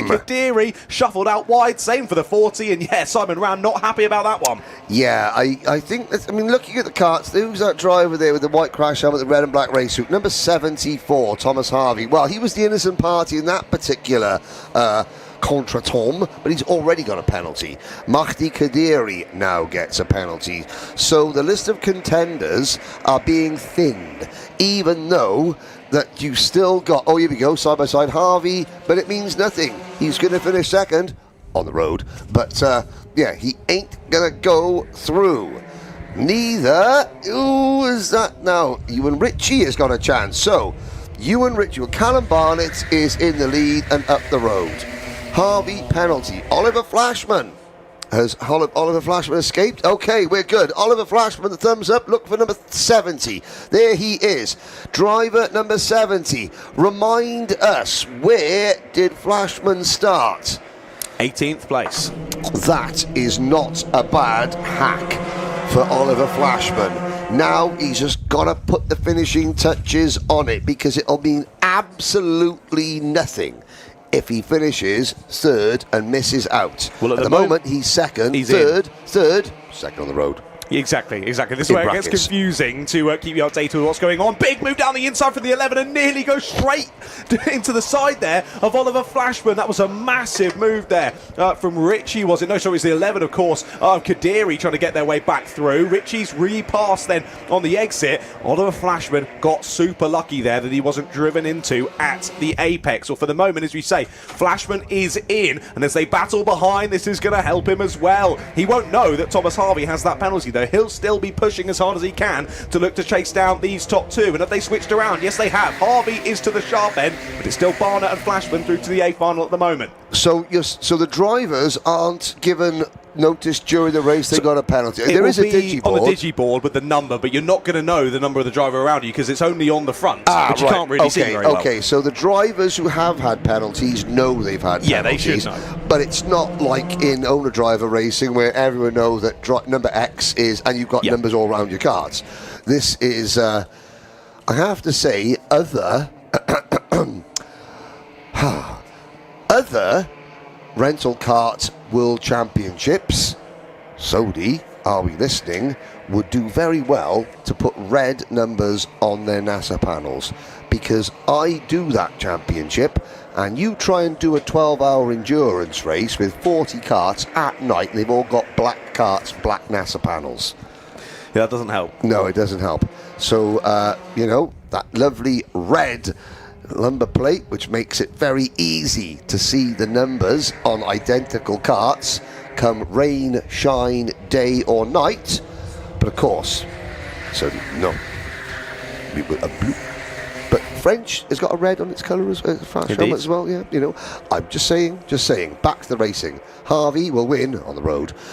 Barnett and Flashman, 1, 2, 3 on the road. 1, 2. in reality. Indeed, yeah, we're on the last lap now of this B final here for our heavyweight drivers. Yes, as you say, Henry, Harvey's out in the lead, but he can't win this one, so it is second and third at the moment going through, but they might not know that. Flashman might think that this is his opportunity here to get through to the A final. They won't know that they're both already through. Kadiri's the one close behind. Again, they have a penalty, so unless these two take each other out, they're both going to get through here. Through into the final couple of corners we go. Flashman still trying to size up the move.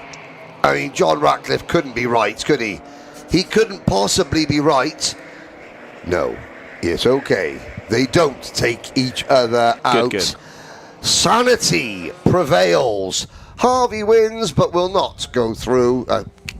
Casual thumbs up. That's all he can do. No celebration from Oliver Flashman. Oh, but, well, Ben Street leaves an extremely impressive set of skid marks there. Haven't seen a set that impressive since my local Indian restaurant closed down 3 months ago. Stevie Wonder could see that joke coming, mate. Off we go then. Right, Piers, I think, is ready to chat to some of our drivers then from the heavyweight B final. Down to you once again, Piers.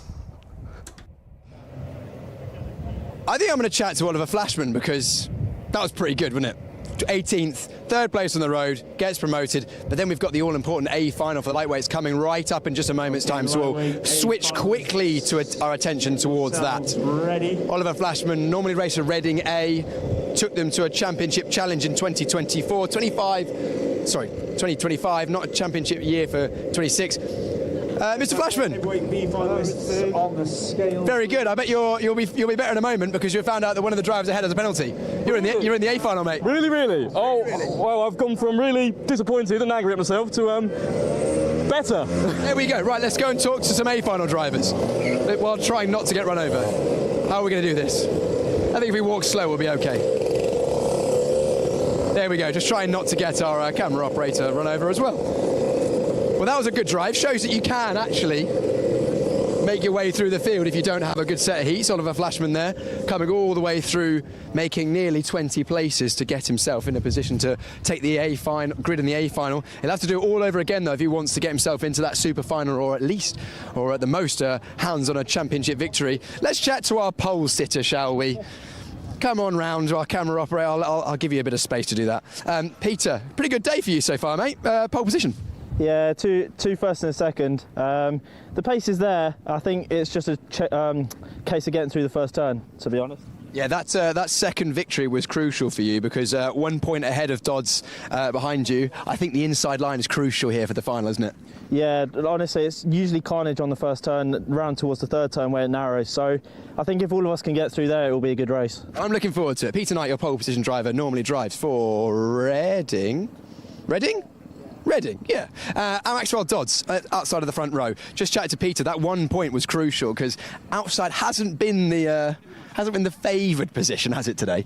No, I mean I had a second place earlier on, and I think I was down in like 9th by turn 3 without really anything happening. So, not that happy about it, to be honest. But you know, I can work my way through. I'm definitely not worried about pace, and I think as long as people at the front don't get too far away, I'm always going to be in the fight. I think it's going to be a good scrap, so I don't think the start of the race is going to be hugely important. Well, it will be important, but I don't think it will be be-all and end-all. That's my opinion. Maxwell Dodds outside of the front row. Rylan Eschberg. Rylan, you've had a good run today as well, only a couple of points shy of the front row, but actually inside of the second row is probably better, I'd say. Yeah, no, it's definitely better. I mean, I've even had opportunities to even get into P1 in turn 1, which between you and me is what I'm going to try and do, but we'll see what happens. We will see what happens, but you're going to try and make it happen, I imagine. I imagine there's only one goal in this one? Yeah, we've got to get that win, don't we? What do you reckon your secret to getting the win in this one is? What's your tactics for this one? I mean, I think it's just going to be a big scrap. I know the two in front are very quick, so it's just playing it smart, no silly moves, make sure that no leader gets away, stay in the slipstream and just play the cards right, see who comes out on top. I'm looking forward to it. Rylan Eschberg, your driver, in third place. Fourth place, Ryan Neller. Neller?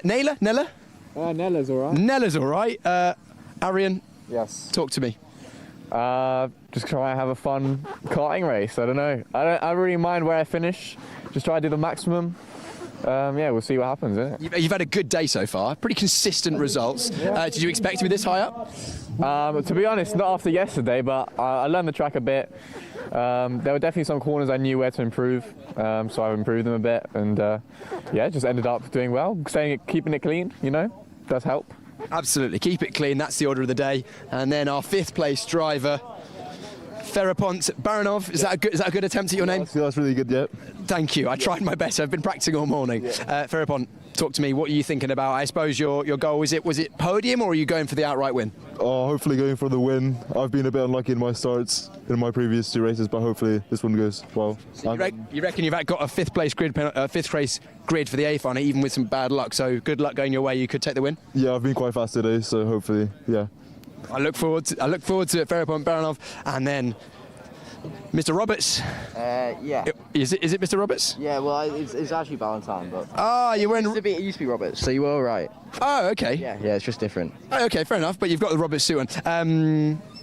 There we go. No, it's all right. You're right. Valentine. Valentine, okay, cool. Anyway, quick question. Can you win it? Well, we're about to find out. Yes. Okay, that was a yes. That was a maybe yes. Anyway, the lightweight A final is the moment you've all been waiting for. Let's go racing in the lightweights. Well, Henry and I are too busy chatting about, reminiscing about Cardiff University days, but thank you for that, Piers. We're about ready to go for the lightweight A final. This is it, folks. 3 more races to end the day. Peter Knight will start this one on pole position. Reading driver taking the spoils. Will he keep that to the checkered flag, though? Maxwell Dodd starts alongside him. Ryan Ekberg and Arianella on row 2. Ferapont Baranov and Tom Ballantyne on row 3. Jacob McComb and Ollie Andrews. Then Luca Osman-Price and Ewan Thomas round out the top 10. They're followed by Jack Vince and John Samu. Then Sergio Noor and Chirag Gorprade. Then Logan Parker and Joel Billington. Vishal Patel, Alessandro Serenetti, Fraser Brunton and Patrick de Batista round out the top 20. They're followed by James Duber. Then Isaac Lyons, Finley Ahmed Hamling, Andres Moreno, then Oscar Comany, William Taylor, Jude Young and Ben Sanders coming through from the B final. So what is it then? 28 on the grid once more. Okay. Watch for Max Dodds and Ryan Ashberg. Ferapont Baranov, another experienced driver. Luca Osman-Price, Jack Samut, and I'm not picking on drivers, I'm just Sergio Noor, Logan Parker, Serenetti, and they're all starting in front of last year's champion, Fraser Brunton from P19. 10 minutes to decide who will be this year's lightweight British University Drivers' Champion. Ooh, a couple of wide moments there. A couple of drivers taking to the grass already. Up on 2 wheels there for the 33 and the 57's the off 57, as well. Jack Finch, side by side for the lead, John. And it's Knight. Knight into the lead. Somebody comes to grief. 28 karts size their way through Magnus and Beckett. And as I look out the window, only one taking to the grass. Indeed, an interesting start to the A final then. A couple of drivers falling by the wayside there through the first few corners, as we've seen through plenty of races so far this year. Sadly, it looks as though the 27 is out of this race That'll already. be Jean Samut, the Maltese driver. Oh dear, it will not be an ambitious end to the Drivers' Championship for the former Ambition Motorsport cadet Honda pilot, Peter Knight. Well, Knight, you have got one of the best sitting on your rear bumper, and by one of the best, I mean one of the best junior karters of his generation, Rylan Ashberg, who went toe-to-toe with many of the names who have now become professional racing drivers in the sport and in kart racing. Ashberg will close on Knight. You can see the karts dancing through Maggots and Beckett. There's the difference between the very best of the best and those who do it for fun. As Luca Osman-Price picks up the angle of the karts, the drivers just dancing from one curb to the other through Maggots and Beckett is the best visual of how these karts are controlled, and that is the core that separates the great from the good. It's amazing to watch, isn't it? Drivers battle on then. This could be the move for the lead. Up the inside goes Ryan Ekberg. Seemed like it would be coming for a while. Yep. Peter Knight going to fight this one back. Just want to highlight a couple of big movers on the first lap. Yep. William Taylor up 10. Ben Sanders from the B final was up 10 into 18th place. And Fraser Brunton up 9 into P11 off of lap number 1. That's Seri moves through lap 2. Well, Ekberg takes to the front. post-race check, let's make sure that Ben hasn't employed his sister to drive this one, because that's an incredible first lap. That's a champion-worthy first lap from Sanders. As Eschberg, now I'm not going to hang the crown on Eschberg's head at all. That would be a huge disrespect to Peter Knight. Maxwell Dom. Peter Knight. Now, are you aware of Peter's racing credentials, Mr. Radcliffe? Relatively. He's a very experienced rental driver, races for Nameless Motorsport in rental karting, does Peter, and he's done a number of years in the BUKC for Reading as well. He's very experienced and a proven race winner is Peter. So, let's put that into perspective. Rental kart racing is a discipline within its own right. And it's a very, very hard discipline to get right. Obviously, the really good drivers in motorsport, I mean, Max Dodds is racing, in cars in LMP3 this year. And he's doing it where he says, I hardly have to pay anything because the team have picked up most of the bill, which is really, really impressive. But let's look at that. So Ryan Eschberg, we talked about him. Maxwell Dodds, we just talked about him. Then a rental kart driver, ahead of Luca Osman Price, who again, he was number 17 in the UK 3 years in a row. Now that, you think 17th, yes, in the UK. In all the people in his age group across junior Rotax several years in a row. Fraser Brunton is down in 8th. So all these owner drivers, and yeah, Peter Knight, a pure rental car expert, is sitting there in 3rd because he understands the dark arts of making these race rental hybrids go as fast as it's possible to go. Maxwell Dodds, lead change in coming. Indeed, and Ryland points Peter through as well to not lose too much time. Who's off there? The 21 of Jude Young out of the race. Jude winning the B final, but A final comes to a close early. He's sat in the middle of the track, which is not ideal.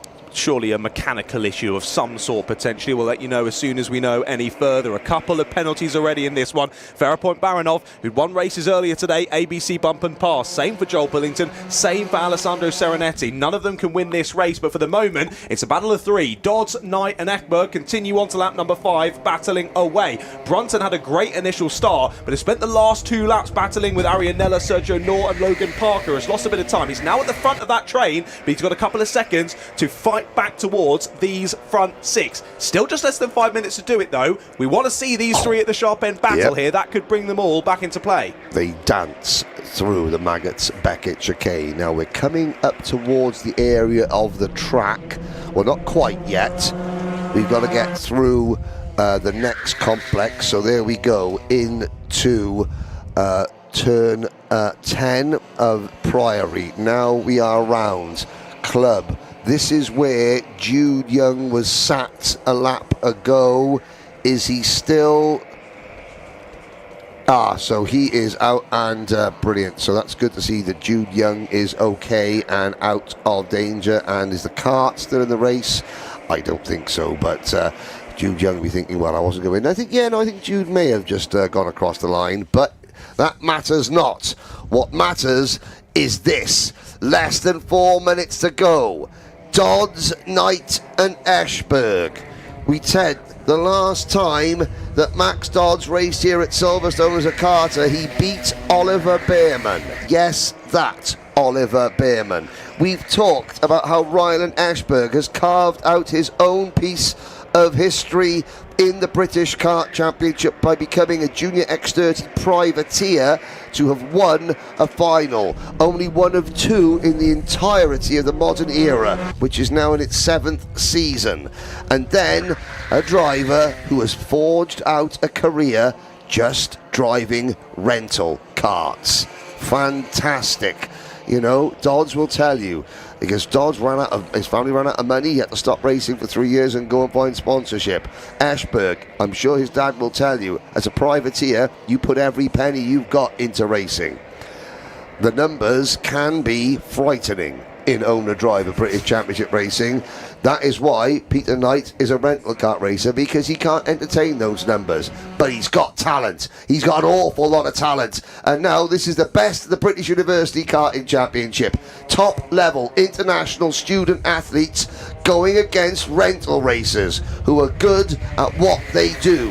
Who comes out on top? We're going to find out in 2.5 minutes. Awesome to see as well, all of these top 3, I say that, all the top 6 are drivers currently racing in the BUKC. Highest placed guest at the moment is Fraser Brunton, graduated at the end of last year, so shows the talent that we have in and amongst the BUKC at the moment as well. Top 6 all still currently racing in the mains championship, and here goes Peter Knight, gets the move done then into Priory, but doesn't quite cover off the exit. You see there the frustrated swivel of the head there from Peter as he lets Dodds back through, and Esberg swallows him up as well. Back down to third goes Peter Knight, but we need some more reshuffling here to get more drivers involved, but of course these drivers don't want that. Back up the inside goes Esberg, shuffles the Great 50 respect. outside, not quite far enough though to stop the momentum, but Great gets it at the respect. final corner. Fair play.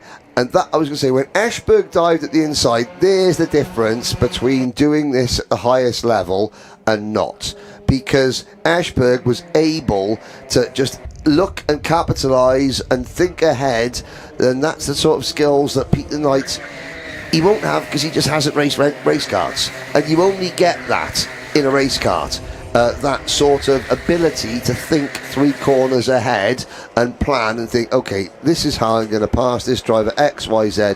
It just comes with experience that Peter Knight doesn't have, being only a rental kart racer.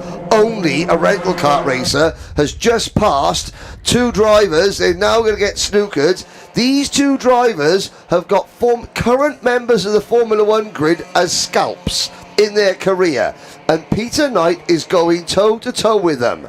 It just goes to show talent shines through when equipment is equal. Indeed, yeah, it makes great racing, doesn't it? That's what we love here in the BUKC, particularly in the drivers' transfer. Serenetti has got him past Brunton in the background as they chase down the next train of 3 drivers, but we're going to head on to the final lap here, and for the first time in this race, Ryan Ekberg has a bit of a gap at the sharp end, doesn't he? At least a kart length there for him. He's going to hit his markers over this last lap, and really, Knight needs a good push here from Dodds if they want any shot at the lightweight champion for this year. Can they get it back off of Ryland? Okay, here we go. This is a great ending. 3 drivers, 3 different stories, 3 personal histories, 1 race to decide who will be the best of the best in university across the UK this season. Dodds puts Knight to the sword. Has Esberg done enough? Dodds is going to get a run at him, though. Dodds is going to get a run at him. And when he does, watch Peter Knight. Peter Knight now needs to capitalise.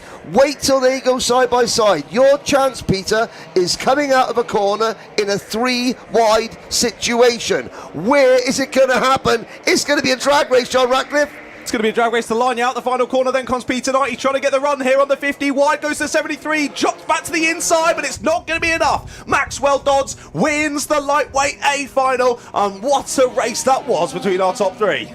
Oh, excellent karting. Full stop. Excellent karting. And Max Dodds. Well, his sister is an English champion at golf, and is an international athlete at golf.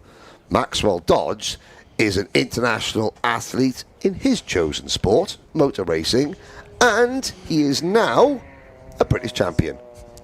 A British University champion, but a British champion nonetheless. The champion that all the drivers want to become. Yes. Impressive stuff there. What a great race. Maxwell Dodds getting it, though, in the final few corners. A very well done. And also, we do believe the top 10 from that race will be going through to the super final. Sadly, Serenetti got about 5 penalties in that race, so he won't. So it'll be the driver in 11th place. Vishal Patel getting a cheeky entrance to the super final, we think. We'll double check that in a few moments, but for now, we head down to Piers once more. Wow, wow, wow. What an A final in the lightweights. I absolutely loved watching that. I actually stayed right till the end to watch it from the commentary box. Ran down here to get in position, and we're going to go and grab a word with our top 3 drivers, because they were the ones that treated us to an incredible, incredible race in the A final. And what a race it was. Maxwell Dodds in the end being the man that took the victory. Peter Knight and Rylan Eschberg, the drivers that pushed him all the way. It was great to see such respectful racing, great to see such close racing. Only minimal contact made, and exactly, look at that, the sportsmanship between them as well. I love to see this. What an absolutely incredible race. Silverstone has given us such amazing racing. Let's grab a word. We'll let Maxwell Dodds take his helmet off as he celebrates his victory as lightweight drivers champion in 2026. That must feel pretty good. Yeah, I mean, I came into it thinking, you know, I'm just going to come here, have some fun, and hopefully be at the front. So to win is definitely a positive. That was a mega race, actually. Really, really enjoyable to watch. The top 3 of you jostling for position. I mean, the last 4 or 5 laps, you were all in the lead at one point. Yeah, I mean, credit to those 2. I mean, they were really quick. I think once it settled down, it was clear that it was going to be us 3 competing for it. And I thought, you know, I just want to stay calm, don't do anything silly, and just try and pick my moment. And I think I did that all right, so I'm really happy with it. Maxwell Dodds, your 2026 British University Karting Championship Drivers Champion. Peter, so close, so close. I thought you had it on the run out of the last corner, but it was a great race in the final. It was amazing. Not really any words. I'm pleased, obviously, and actually I had my aims in looking forward towards the super final if it happens. So second place is still a really good result, and it's somewhere to go from in the next race. So absolutely, and also that was such a good race as well. Really respectful, because you actually gave up the position to Maxwell to maintain the gap to Rylands. That I thought was quite mature racing. Yeah, to be honest, I think I didn't have the pace, to be honest. So these 2 were looking really good. The only reason why I kept up with them is because I was actually able to do a corner quick better. So I thought anyway. But no, hats off to Max. He basically executed it to perfection, and I couldn't capitalise when it mattered. So congratulations, a great result, and we'll grab a quick word with Rylan. I know you've just picked up all your lead, Rylan, sorry. Come on this side for me. Come on this side. What an amazing... Come this side for me. There you go. See, I've only got short arms, you see. Rylan, a mega race. You led right into the last corner, but ultimately the 2 behind you were working together to catch you. So close yet so far. Yeah, there was moments in that race where, especially when they were pushing in front, they pulled a very significant gap, but luckily we managed to sort of stay with it and then make my way back to the lead. And then, yeah, last corner, I wanted to win it. That's why we're all here. So I kind of went for something which he's too experienced to let me do that. I know that, but it was worth a try. It was worth a try. You've managed to get yourself in the super final. Looking forward to that one? Yeah, that's where it all matters, isn't it? Absolutely. Look forward to that. Right, let's turn our attention to the heavyweight A final. That's coming up in just a moment's time. Let's have a look at the grid for that one. Starting on pole position, Dominic Roberts. Dominic. It's a good day to be a Southampton driver, isn't it? It is, well. Are you feeling 100% on form today? Yeah, I'm feeling pretty good. You know, after the defeat yesterday to Southampton, we've come really strong today. I'm feeling really good. Sorry, I got confused there. You're a Bath driver. Yeah. My apologies. That's probably the worst thing I could have said. Apologies. However, you've done all right yourself today. Got yourself on pole. I suppose you're one aim heavyweight champion? Yeah, I'm going to go for it. I want to win. Full send. Full send. I love to hear it. Outside of the front row is Bath. So hang on, it's a Bath front row then? Yeah, it is. Were we making up for yesterday? Absolutely. I got my wires twisted after a long day, and I said that he was a Southampton driver. So I big apologies there. Big apologies. But I assume teammates quotation now. It's all for the win. Yeah. Well, the draft is worth so much around here. So if we can. Hook bumpers a bit, and hopefully the behind will squabble a little bit more. So. Has there been any pre-race tactics, pre-race discussions? I mean, we'll keep fighting to a minimum as much as we can. So that's the main way to bring other people into the race. So you're not going to work together, but you're not going to harm each other, I think. Okay, that's fair enough. That's Axel Slepcevic in second place. And then Tom Northcott. Tom, I think your pace has been pretty electric today. Thank you, yeah. It's been all right, yeah. And you still haven't cleaned your helmet? No, still not cleaned it, sorry. We do with the polish, mate. Yeah. Anyway, third place for the A final. Is that above expectations, below expectations, about expectation? Above expectations for sure, yeah. Really? But you didn't maybe think you were going to be this high? Well, I was hoping for a top 10, but like third's pretty good, so yeah. Not far off in terms of points either, but 3 points would have been... What was your results in the heats? First, second and a fifth. Yeah, there's not much more you could have done with that, is there? No, not really, no. Yeah. Do you reckon you've got enough to take it to these Bath boys at the front row? Hopefully, we'll see. We'll see when we get out of there. Yeah. We'll see. Tom Northcott and Khaled Saab. Khaled, 4th place. Happy with that? Yeah, really happy with that. I had some good heats, really good heats. Right, in which case, I'm being told I've got to go. Heavyweight, A final. Oh, I'm looking forward to this one. Back to you guys. Thanks, Piers. Yes, here we go then. Heavyweight A final about to kick off. Thank you all so much for the constructive criticism that we're reading in the live chat. Apologies, I did forget that Peter Knight does in fact race in BPEC as well. He's a very accomplished driver, and like you say in the live chat, 2nd place, not bad for a rental driver, eh, Henry? No, exactly. John's nice, I'm not. If you haven't got anything nice to say, keep your mouth shut. How's that? That's what my mother always told me. I'm joking. No, I'm not. Here we go. Let's have a grid, shall we, John? Indeed. Heavyweight A final. Let's go for it then. Dom Robertson, Axel Slijepcevic and all Bath front row. Tom Northcott and Callum Saab on row 2, followed by Sam Heathcote and Matthew Bolton. Then it's Reece Bright and Jesse Dorgeest. Then Jake Yanagasawa and Jonathan Dalton. They're followed by Kai Askey, Max Barnett, Thomas Dixon, Kieran Wakefield, Philip Paulig. Then Sam Pooley, Adam Nather, Alex Jennings, Alvin Chu, Paul Simard, Glenn Williamson, Ocean Bates, Daniel Chichenko, Jack Firth, Dan Shaw and Joel Evans. And then Thomas Harvey and Callum Barnett join us from the B final. Thomas Harvey. I'm sure he had a penalty. I'm sure that Thomas Harvey had a penalty. Well, it matters not now. What matters is the front. And the front is off and running, underway. We're out with the penultimate race of the day here at Silverstone, and we're 3 wide going through turn number 1. Somebody on the grass. It's the numbers. Oh, the back is a huge crash at the back. The number 17 driver, Sam Heathcote, high, wide and handsome, false start.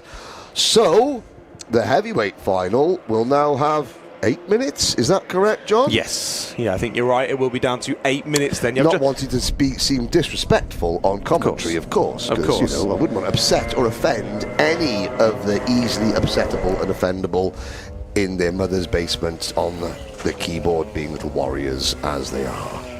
You like to poke the bear, don't you? I'm all... Look, if you know me, I gently poke fun at people in the paddock who I know very well, who I know will take my jest in the correct way. Not everybody is, maybe you should take your own advice then, pal. Well, you know what? When I post on the internet, I use my real name, because if I do have an opinion, I ain't afraid to let people know who I are. How's that?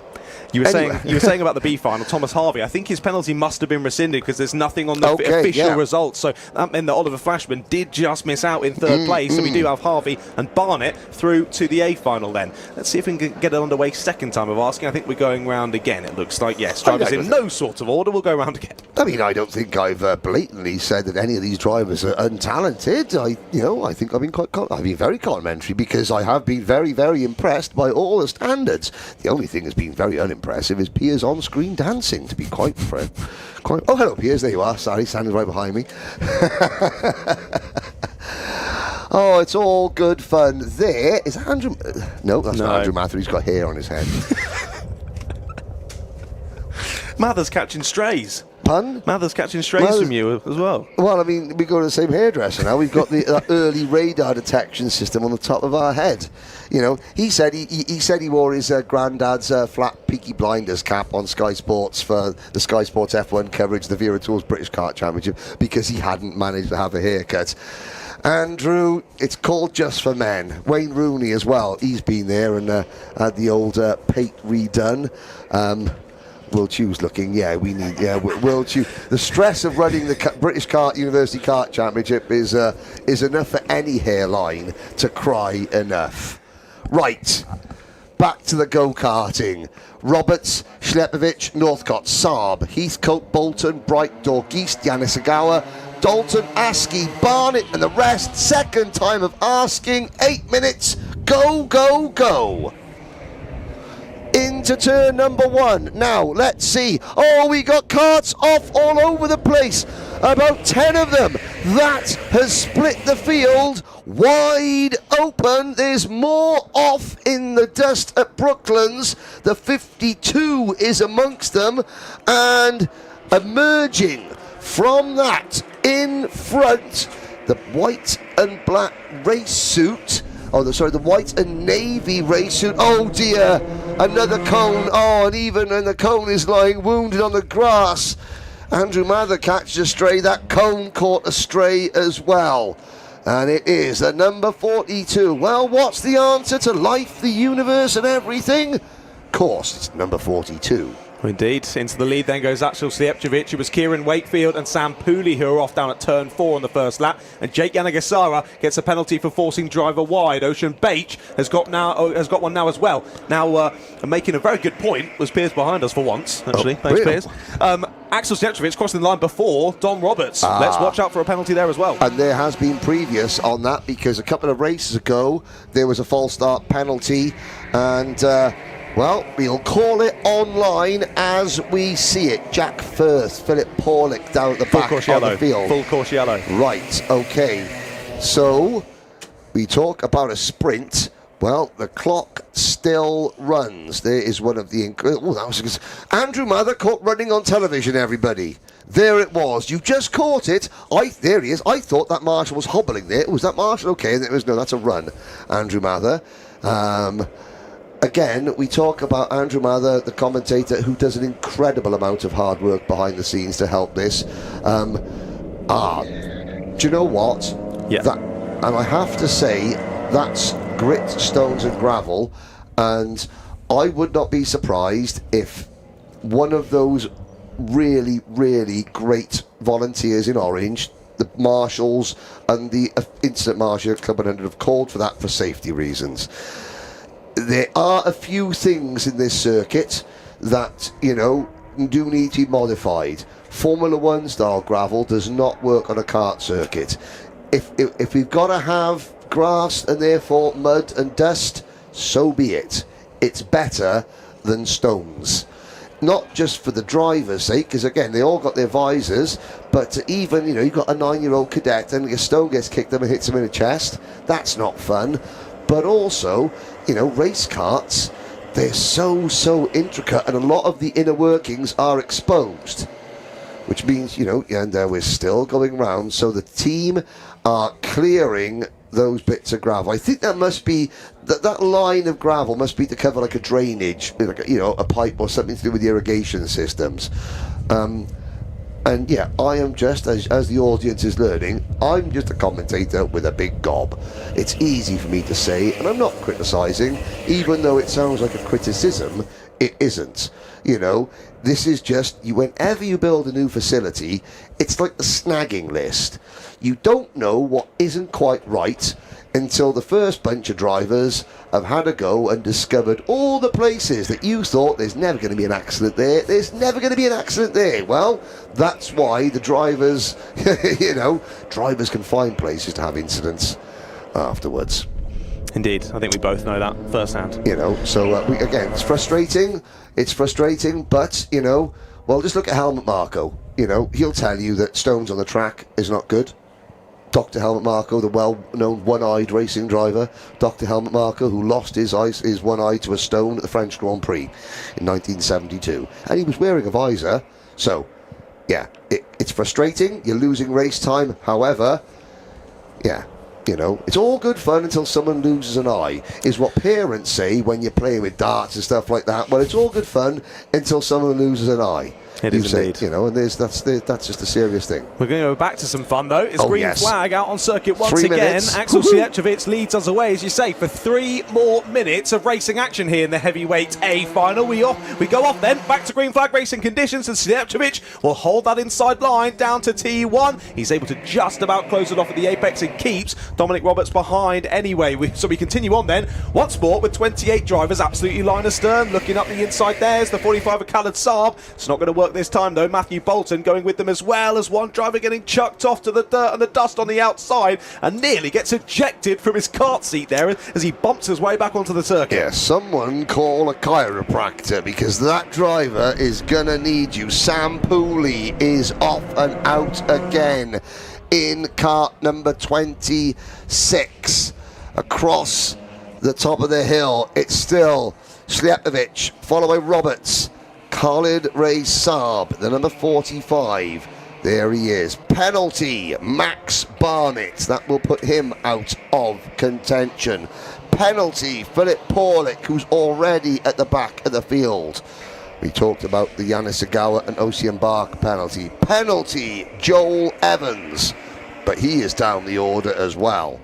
Indeed, yeah, that's the penalty for Philip Paulick is a jump start, which confirms one was not given to Axel Slijepcevic. So he's clear of penalties at the moment, just to confirm, there at the sharp end, still very much with Roberts, Saab and Bolton for company. Yannick Asawa battling with Dalton and Barnett over 5th position. His yellow flag's now down into turn 4 once more, as Axel takes the fastest lap there on that restart lap. Looking to try and break away here. It's going to be easier said than done, though, as Roberts, Saab and Bolton continue to go with him for now. Yep, 1 minute 41 seconds to go. I have to say, this is the only race that has been disrupted. You know, you have fears. I was warned, oh God, Henry, you're going to see loads of banditry. No, not has not been the case at all. The standard has been exceptional. This is the only race you've had a false start and then you had a full course caution. You know, everything else is run so well. The only race out of how many have we had? We had 12 yesterday. There's been like 30 today, and one of those races has had, say, 50% of it sort of trimmed or cut in terms of non-green flag racing. That is an excellent ratio. Khaled Saab defending down to the first corner. Bolton's applying the pressure here, but not able to find a way through then, as we head on to the last lap of this heavyweight A final. And looks as though Slijepcevic looking to bag this one early here, as Roberts can't quite hold on to his coattails there. Saab, though, remaining firm in keeping Bolton behind. And just again, the dancing across the curbs at Maggots and Beckett's. 30 seconds to go. It doesn't matter whether a race is 1 hour, 10 minutes, or in this case 5 minutes. You still have to keep the chasing pack behind you. Slijepcevic has done exactly what he has had to do, what he's needed to do. The list of drivers who, in this race, who aren't going to get into the super final is impressive. Sam Pooley, Kart Masters champion. Jesse Dorgeest, extremely talented overseas racer. Kai Askey, yet another. None of them can beat the answer to life, the universe, everything, and the heavyweight final. Axel Slijepcevic takes the victory. Dominic Roberts seconds, and the rest of the field flood across the line behind. How many of these drivers are bidding farewell to the BUKC? But they bid farewell having done everything they could. Make it to the main event of your class, and that is something that you can be proud of as you look to graduate and move forward into a successful life. Indeed. Yeah, drivers going to be very proud of what they've done here today. It's been a very exciting day of racing, but we do still have one left to go then. And of course, drivers here might be their final race here in their final year of university, but thankfully with Drivers' Champs, they still have the opportunity to come back and race as a guest, and Axel Slijepcevic being one of those. So it was his last race yesterday for the Bath team, and this is first Drivers' Champs, not as an official Bath driver, sadly for Axel, but it doesn't matter. He's won the race, no penalties, and he is your heavyweight champion at the BUKC Drivers' Champs for 2026. Yeah, the top 10, we believe then, from that race heading on through to the super final. Well, we'll talk about that in a few moments. First, we want to hear from some of the drivers from that race. It's down to Piers to hear from our heavyweight drivers from the A final. Heavyweight A final. I'm going to grab a word with our winners, our top three at least, and our winner was Axel Slijepcevic. He's deep in conversation at the moment with his teammate who finished second, Dominic Roberts. Axel, congratulations, heavyweight champion in 2026 for the British Universities Karting Championship. That must feel pretty good. Yeah, fucking hell, that's so good. Yeah, I did not expect that at all. I didn't expect to come out of T2 in first, to be honest. I don't know how that happened. Talk us through that move. Yeah, I mean, I was just trying to keep second, to be honest, hold it around the outside, and I sort of found myself in a position to go for the lead. So, yeah, and then the full course was interesting. Made it a bit easier for you. You had less laps to worry about. Yeah, exactly. Calm the nerves a little bit and just focus forward from there. But then your pace in the end, I think, was actually really strong. Dominic couldn't quite stay with you. Yeah, my kart must have been quite good. And the driver as well. Yeah, no, I really enjoy this track and yeah, it's great fun. Well, Axel, congratulations. One short yesterday, you got the victory today, and we'll grab Dominic now, Dom Roberts. Second, so close so far. I mean, it's your teammate, so you feel happy for him, but sad for yourself. I mean, Axel's a great driver. Like, he's one of the best there is here. So to come second to him, I'm still happy. I mean, I think a little bit of the kart was the problem, but I mean, I'm happy with how I drove. It was really hard to try and keep up with him just because he was so fast. So happy with P2. It was quite funny. He just said to me, "It's like I didn't really mean to go for the lead. I was just trying to keep second, then ended up in the lead." It's a bit of an unusual move. Yeah, it was. I got caught on the start because my bottom end wasn't the best. So off the start, I just got jumped back on the outside. And I wanted to give him a little bit of room on the outside, so I didn't want to take my teammate out. I wanted to kind of work with him because I knew we'd be quick enough just to pull away, and that's exactly what we did. Amazing, congratulations. And of course, our third place driver, Matthew Bolton. Hello, but I'm over the moon, over the moon. Did you think you would have come third today? Podium? Absolutely not. Absolutely not, man. I was third last year, but to recreate that, to do it again, I'm absolutely amazed. That was a lineup of some of the most terrifying drivers I've ever seen, and somehow 3 starts, and just my word, I'm so happy. I can tell. Congratulations. Yeah. Anyone you want to thank? I want to thank my mum and my team. The team and my mum, they're just brilliant. And I want to thank all the guys I've raced over the season, like Pete Dougie. I had a brilliant race with him in Butmore. Like Joel from Manchester, we've seemed to be in every single race together. Peter Knight's been incredibly kind to me throughout the season. Everyone's been lovely. Everyone here, my mum, my team, thank you so much. I'm over the moon. I'm over the moon. Don't blab on us yet, because you've still got a super final to go. Do we? I'm hoping we have a super final to go. Hopefully. I want that super final and my team. Don't worry about them. What can you do in the super final?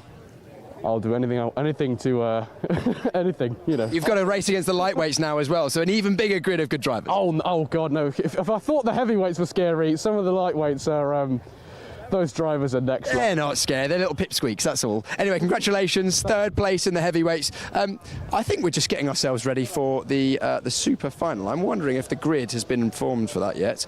Still only got the lightweights for now. It will be the top 10, and I would imagine, this is an assumption on my part, normally they place the fastest race on the inside, so I imagine it will be the odd numbers, so inside of the grid will be the lightweights and the outside of the grid will be the heavyweights. So first in each category will be the front row, second in each category, second row, and so on and so on. Let's chat to some of our drivers who didn't quite make the podium but may well be in the super final. That was good fun out there, wasn't it? It was. I mean, I got a penalty for no reason apparently. Finished P5, so I think it helped not having much time on the track, to be honest. My tyres are really gone. But yeah, the commentators said, "Who's that bloke with the number 1 plate?" But I'm doing all right. So you're doing pretty well. You're doing pretty well. In the end, yeah, 6th place on the road. Actually, I think. What was your penalty for? Do you know? Do you think you'll make the super final? It was forcing driver wide. It's been taken off now apparently, but it should be P5. I got killed on the last bend on the last corner, which I didn't understand why, because we're all going to make it super final anyway. But yeah, I'll just see what I can do.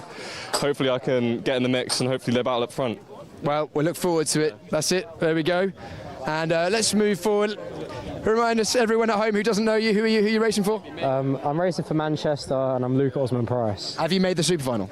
Yeah, I have. Excellent. Well, what's your plan for the super final? Honestly, my aim coming into this morning was to make the B final, and I just finished 4th in the lightweight final. So I'm just going to enjoy it. To be honest, I've not had much chance to actually just enjoy the track. It's been such close racing this weekend. So we're just going to go out there, and I don't even mind where I finish now. I'm just going to try my best. Super final's a bonus. Yeah, it's my debut season, so we'll do whatever we get today. And then whatever is above that will be the goal next year. Amazing. Well, that's Luca Osman-Price there. He's going to go absolutely hell for leather in that final. I've got the grid for the super final now. Let's wander into the grid. I think the drivers are about to head out. I'll give you 10 more names. We're going to have 10. We're going to have those names in just a moment. Why don't we grab a word with Peter Knight now, because we've had drivers in the past not quite win the lights or the heavies and then win the super final. Peter, I can see you're focused, ready for the super final. Yeah. What's the plan?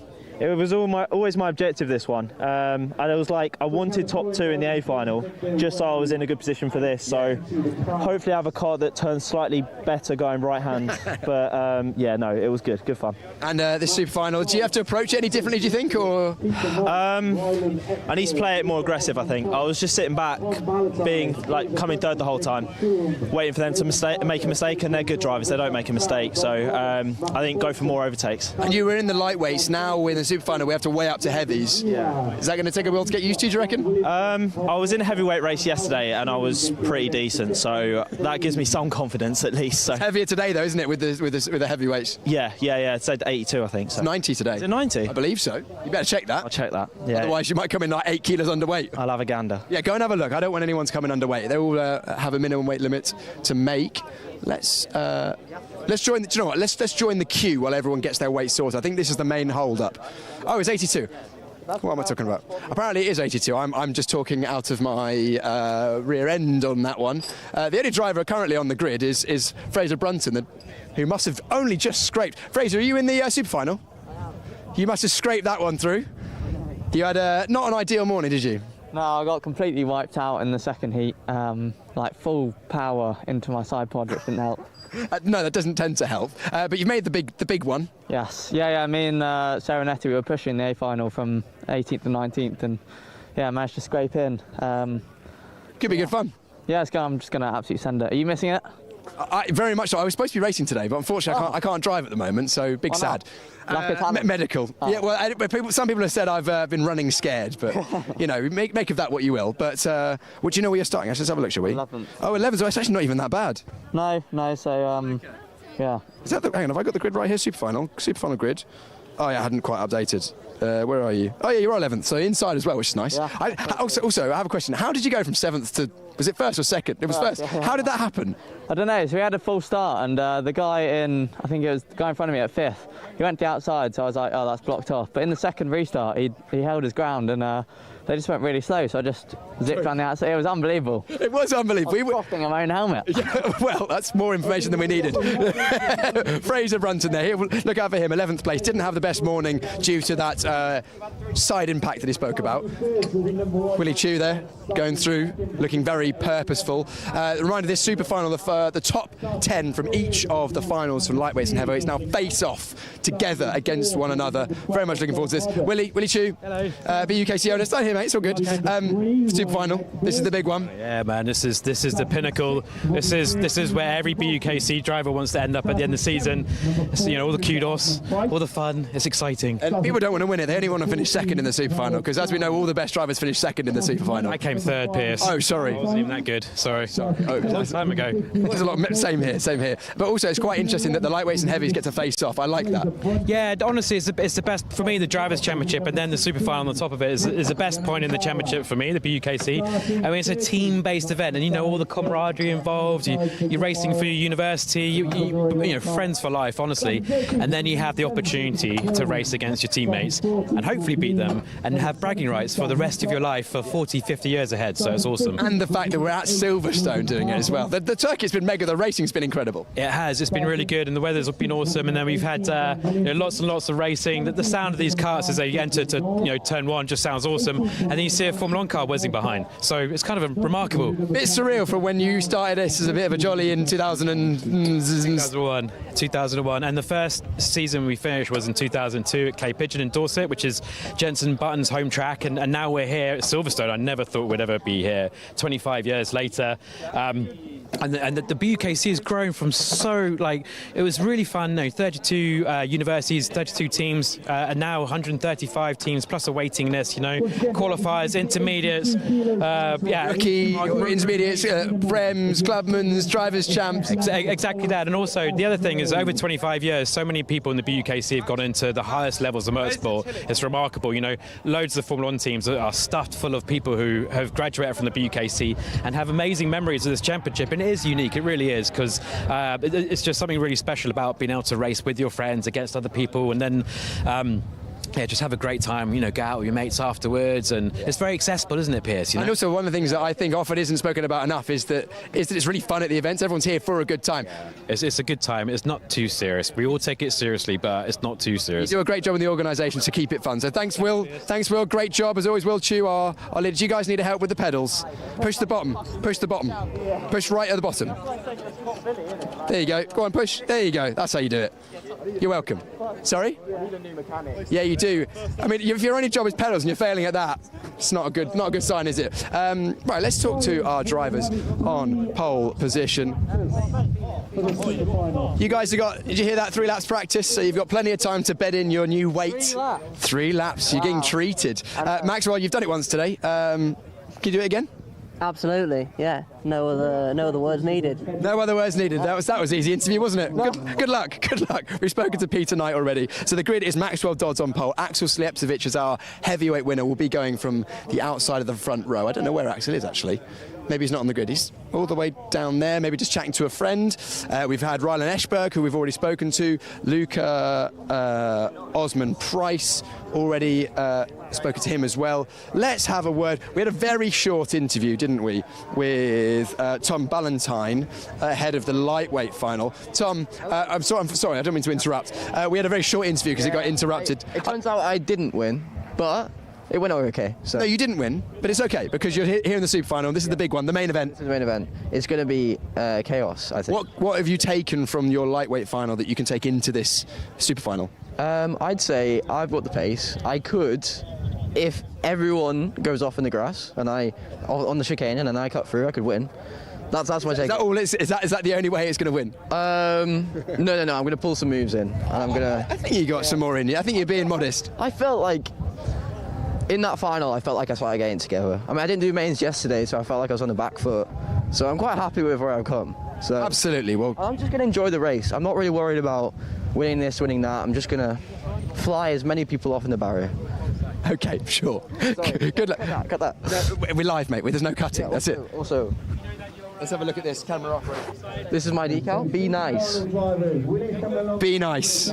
Be nice. Yep. Tom Ballantyne says be nice. Fraser Brunton, who is right behind, currently shaking his head, says no, I will not be nice. This is a super final. There is no nice. There is no nice. I'm making our camera operator do a lot of gymnastics here. Can he do it again over the carts? Yes, he can. Come over this side for us. You're more mobile than we are. Yep. Remind us who you are, who you normally race for. Logan Parker, normally BUKC. Logan, yes. P15?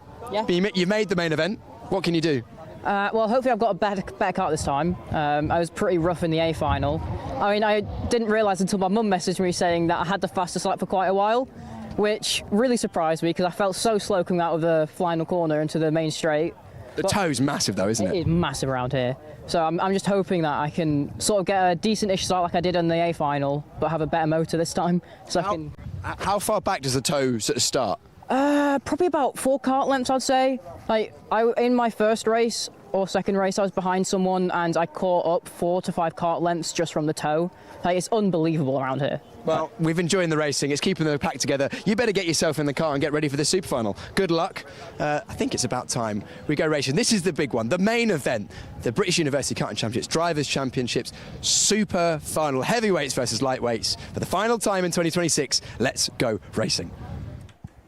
Oh yes indeed, Piers. This is it then, the 2026 Super Final. We've already crowned the 2 drivers' champions for this year, Maxwell Dodds and Axel Slijepcevic. Well, they'll go from the front row here in the Super Final. Behind them on row number 2 is Peter Knight and Dom Roberts. Then it's Rylan Eschberg and Matthew Bolton on row number 3. Row 4 has Luca Osman Price and Caleb Saab. And then Tom Ballantyne and Jonathan Dalton round out the top 10. They're followed by Fraser Brunton and Jake Yanagasawa on row 6. Jacob McComb and Sam Heathcote are on row 7, followed by Logan Parker and Glenn Williamson on row 8. Row 9 has Sergio Knorr and Tom Northcutt. And row 10, rounding out the grid, it's Vishal Patel and Alvin Chu. want to just quickly say Peter Knight in third. I think some of the viewers might have been misconstruing what I was saying. It was actually a Peter Knight glaze. My point was that even though Peter, and I'm not aware of his full racing CV, but I do know that in terms of international experience, he doesn't have that level. My point is that on equal equipment, people that don't necessarily have the means to do full international racing on equal equipment, does it mean they're less talented? Peter Knight proved that. It was a Peter Knight glaze. And apologies to Max O'Shaughnessy, but I still think that, who's that coming into the pits? So that'll be, they've done one lap and gone, nope, this kart is not good enough, and they're going to trade it out for another kart. It's the number 2. I think that was Peter Knight. I was going to say, yeah, so please, I think if you look back, I was actually saying how impressive Peter Knight was sticking with Ryan Ashberg and Maxwell Dodge when you consider outside of the rental kart with what they have done. Talent shines through when equipment is equal and budget is not a factor, and that is why Peter Knight was doing so well. And you know why so many people have come to Peter Knight's defence as well? Because he is such a lovely bloke. Well, he is, absolutely. So please don't think I was being critical. It was a glaze. It was, It was. But, Let's see and how he takes this one. Well, not apologies to Max Shaughnessy. I still think that, you were wrong. But hey, hello. I think I commentated on Max either at a Sony World Series event or at a Campio 6 Hours, something like that. You definitely would have done. I've commentated over Max lots in things like Right House Pro Karting Series and things like that. But yeah, interesting to see here then as we crack on towards the super final. Yes. Drivers getting a few laps, one to get themselves settled back in, but also to check that they're happy with the car. And Peter Knight, first lap straight in. So now he's got to get that car. He's going to lose a lap, obviously. Is he going to be allowed to? Oh, and so there's somebody else coming in. Is there a rule about how many? Obviously you come in at the end of the third rolling lap to change your kart, and the race starts. So you've got to be very, very quick to decide yay or nay. I would imagine it's before you go past that checkered flag, you're welcome to still come in, and we will then wait for you. Right, but obviously you're going to be okay. jumping in a new car that isn't necessarily any better than the one you just traded over, and also might be a bit more chilly than the one you've just handed back over as well. So there's positives and negatives. It's a bit of a punt, really. Yeah, because the spare karts, they're not. Well, there is kart rotation, obviously. If you had 16 or 20 karts in a line, the same kart that wins every race would start from pole. No, they move the karts forward, so there is a mix. And now we seem to be settling down into, well, some form of order. Well, you can see now what the drivers are doing they're getting into a nice train with drivers that they know and respect and understand and know how fast they are. Right. And then they're seeing, say, off of a corner here, whether they start to gap the driver or whether they get gapped by someone else, and they're trying to work out how good that car is underneath them. So, for the uninitiated, the lightweight drivers have had to they were running at how many kilograms? 78, I believe. And that's minimum driver weight. Yes, it is indeed. And now they're running at 90 kilos. Well, the website still says 90, but when I spoke to all the drivers, they were telling me 82, which is where the confusion is coming from. I would believe the drivers are probably correct, considering they've been weighing up all day. So I think we've gone to 82 here for the super final. Well, 4 kilos, or as I like to call it, lunch, is nothing. And it's going to be lightweights on the inside line, heavyweights on the outside line, but there are no different weights because they all weigh the same. Indeed. It's just the best 20. Well, we saw what Slijepcevic did from the outside line in his heavyweight final, didn't we? And he's starting in the same place for this one. There is a very, very fine line between anticipating the start and jumping the start. Slijepcevic got it just right. Yeah, clearly he was on the bubble, wasn't he? We weren't sure whether he would get a penalty, but he managed to avoid it. And they've changed numbers as well. They have. So all the drivers 1 to 10 from the lightweights and 11 to 20 from the heavyweights. We'll chat you through the numbers as they carry on round then, but here we go. 2 by 2 to the tram lines here for the 2026 BUKC Super Final. We're underway and waiting then for 10 minutes here to decide the ultimate champion of the BUKC this year. The number 1 of Maxwell Dodge going side by side with Slijepcevic. Has he timed it perfectly? One driver off stage right, and Slijepcevic takes the lead. We've got so many cutting over the grass there on the inside, but Slijepcevic immediately loses out once more. This time it's the turn of another Bath driver to take to the front of Dom Roberts. Dominic Roberts, former TKM Extreme British driver. And down there, so the 2 drivers of the heavyweights. Now, of course, They're not changing weight. They haven't got to adjust their style to do anything. I was joking about the 4 kilos. Of course, 4 kilos is 4 kilos. It makes a difference. Ashberg in third position. Mo in kart number 3 in fourth position. The 11 and 12 karts, the 11 and 12 drivers pulling away from numbers 1, 2 and 3. Make that pulling away from drivers 2, 1 and 3 as Peter Knight makes his move into third position. Yeah, Knight through to the front of this train then. Got a few drivers now going with them as well. Interesting to see Slijepcevic defending there in the mid part of the lap, giving him and his teammate a bit more room. Now slotting right in behind them. I think we can see some work together here at the sharp end of the order. Well, here comes Fraser Brunton as well, looking up the inside of Matthew Bolton down into T1. Yes, indeed. Sorry, what did I say about working together? He's just made an overtake. Yeah, yes, and... well, you know, everyone's got to do what they've got to do. 8.5 minutes to go. Now there's some signalling as the number 12 of Dominic Roberts says to Axel Slijepcevic, okay, go, go, go, just push and I'll follow. And of course, the question remains, will Roberts believe that? We're using the Japanese nip and tuck. That's interesting. The number 11 puts his knees up and head back. The number 12 puts his head down. That might even... well, physics. Wonderful thing, that is, isn't it? Indeed, yeah. Usually drivers have always just tucked their head down, haven't they? But a different style there from Slijepcevic as he tucks his whole body weight downwards into the kart. Well, clearly working well for the moment as he's still there in the lead of the race. The two Bath drivers looking to go alone here at the front end of the order. Sadly, they've got a Reading driver as a thorn in their side. Peter Knight is closing the gap to the top two. And then we've got Ekberg now ahead of Dodds there in fourth place. And Brunton, I believe, has cleared... no, it's all changed around and behind. Coloured Saab's through to sixth. Brunton going with him along with Heathcote. What's really interesting is the different style of racing. These are the best 20 drivers in the Drivers' Championship, correct? Correct. Now, this is tactical. They're chasing each other. They're working with each other. We haven't had a race where we've had 20 karts, single file. Well, as I say that, behind the lead group, they're now battling. All the leaders, single file, head down, working hard. No one battling.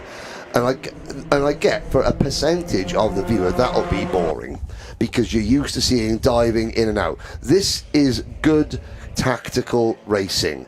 The prizes don't get handed out for who leads at the end of laps 1, 2, 3, 4 and 5 as Peter Knight takes second place, and now that is Dominic Roberts getting swamped. So Ashberg and Dodds capitalise.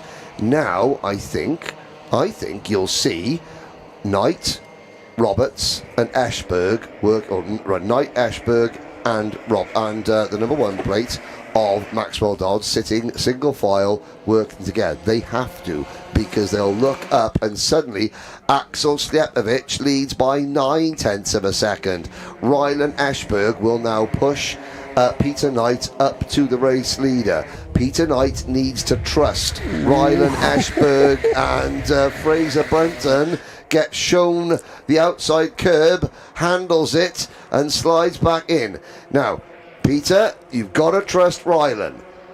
Rylan knows it's in his best interests to work with you, so he's going to. Yeah, Fraser, that was battling with Dominic Roberts. That shows how far he's dropped down there in one with lap. all that happening in that one lap, battling with Dom Roberts for sort of 7th or 8th place. That was cone warning for Slijepcevic. If he hits another, that's going to turn into a penalty. He's now lost his rear gunner in Dom Roberts, and now Peter Knight and Ryan Ekberg are on to the scene then, and we've still got just over half of this race left to go. Let's see how aggressively does Slijepcevic decide to defend here. I imagine he'll check over the shoulder here out of the left and think, oh dear, there you go, Peter Knight's right behind me. Well, he knows now what he has to deal with. Knight was right to trust Ashberg. It could be all bets are off now, though. Yeah, watch Rylan Ekberg trying to go round the outside. This could be an absolute worldie of a move if he can pull it off, but he can't. Slijepcevic has got half the race to defend. Ashberg's not hanging about to the inside of Knight. P2 at Brooklands. Dodds coming back into play. Khalid Ray Saab coming back into play. Heathcote, Brunton. Roberts has got... why is Roberts' name flashing? Oh, it's a warning for track limits. just a warning. Yeah, just a warning for now. It's only the forcing driver wide penalty for Jacob McComb on the first lap. That's the only penalty that we've had so far in this race. As here's the move for the lead. Up the inside goes Ryan Ekberg, and into the lead he goes, looking to defend on the exit. Actually turns into an attack there from Slijepcevic. Through he goes back through, and Peter Knight tries to follow but can't quite do it. He remains in third place. Good exit for Rylan, but again, white lining it is Slijepcevic to hold on to the lead. He's lost it for a corner already, and he doesn't want to lose it again. White lining once more through the left. Looking for the up and under though is Rylan. He's not going to get enough of a push, I don't think, not quite. And round the outside goes Maxwell Dodds back into second place. Okay, now Dodds hasn't been caught up. Oh, and across the grass coming through Farm. That looked like it could have been Fraser Brunton. He sets a new fastest lap of 1:11.7. 1:11.7 with 4 kilos extra weight on his car. That's very impressive. Ho. Dodds to the inside. New leader, Maxwell Dodds. Ashberg and Knight now travel. And who's coming up into number 17? Sam Heathcote, who finished 7th. He started on the let's have a look. He started on the 7th row of the grid. Did Sam Heathcote at the 20? This is great. 20 of the absolute best that the British University karting system has to offer, and it's Dodds now from Heathcote, with Ashberg in danger of losing ground. Have this group just handed the race to Maxwell Dodds? Ashberg, for Ryan Ashberg, alarm bells are beginning to ring, because he's battled his way back in front every single time he goes side by side with somebody. His main rival, Maxwell Dodds, disappears a little bit further up the road, and now it looks like it is down to Sam Heathcote and Sam Heathcote alone to stop the Maxwell Dodds money train from rolling on. Here we go then. It is Heathcote now going with Dodds for the lead in this race. Of course, Jack Finch was your champion last year. He's not in this race. We're going to have a brand new champion in 2026. Of course, Brunton won that race on the road but got a penalty. Well, he's still trying to battle up to the sharp end in this one. He now leads that train in the background. But more moves going on for third place. Brunton's just got a penalty. He can't win this race now. A Saab goes up the inside into third place, but this battling for third is allowing for Dodds and Heathcote to clear off. Rylan Ashberg got his line wrong going into Maggots and Beckett's, and it's cost him a chance. One wrong line on one lap, Ashberg's chances have gone. That shows you how good the level of competition is. I tell you what, Sam Heathcote's not done with Max Dodds yet. Not by a long shot. The gap at the start of the lap was 8/10. It's now down to less than half a second. Here are Knight and Saab, 5th and 6th. Well, no, that's changed now. It's 3rd and 4th now. Here comes Sam Heathcote to the inside, and he takes Max Dodds in a beautiful manoeuvre, because Dodds started coming across and Sam Heathcote held his nerve. Now Dodds clatters the curb coming out of Brooklands. Game on. 1:10 to go. They'll get the last lap board. Well, it'll be the start of the last lap next time round. Logan Parker gets a penalty. So many British title contenders in other forms of karting are merely also-rans in this one. It's coming down to Dodds and Heathcote. Oh, every slide is critical now, John Ratcliffe. It's going to be a case of who makes the least mistakes. And by mistakes, I mean missing an apex by an inch or having the back of the cart step out by an inch, because it will come down to a matter of inches. Heathcote's dealing with the pressure beautifully, isn't he? Dodds trying to find a way back through, unable to do so for the moment. We saw the natter going on in the background between Khaled Saab and Peter Knight of, right, we need to work together here, we're going to have no chance of this. These two are going to battle. Let's catch them as we head onto the final lap here of the 2026 BUKC Drivers' Championships, the Super Champs. Who's going to take the title? Heathcote and Dodds go side by side into T1. For the moment, Heathcote holds the lead. Don't forget, he's come from 14th on the grid here to be in the lead as we head on to the last lap. Excellent respect there from both Heathcote and Dodds to the first sector. And that 2.7 second gap between second and third place has been halved in the space of one sector. Sam Heathcote has got to put in the lap of his life to hold off Max Dodds. And then Saab closing in behind. So far, Heathcote has done enough. He looks to the inside.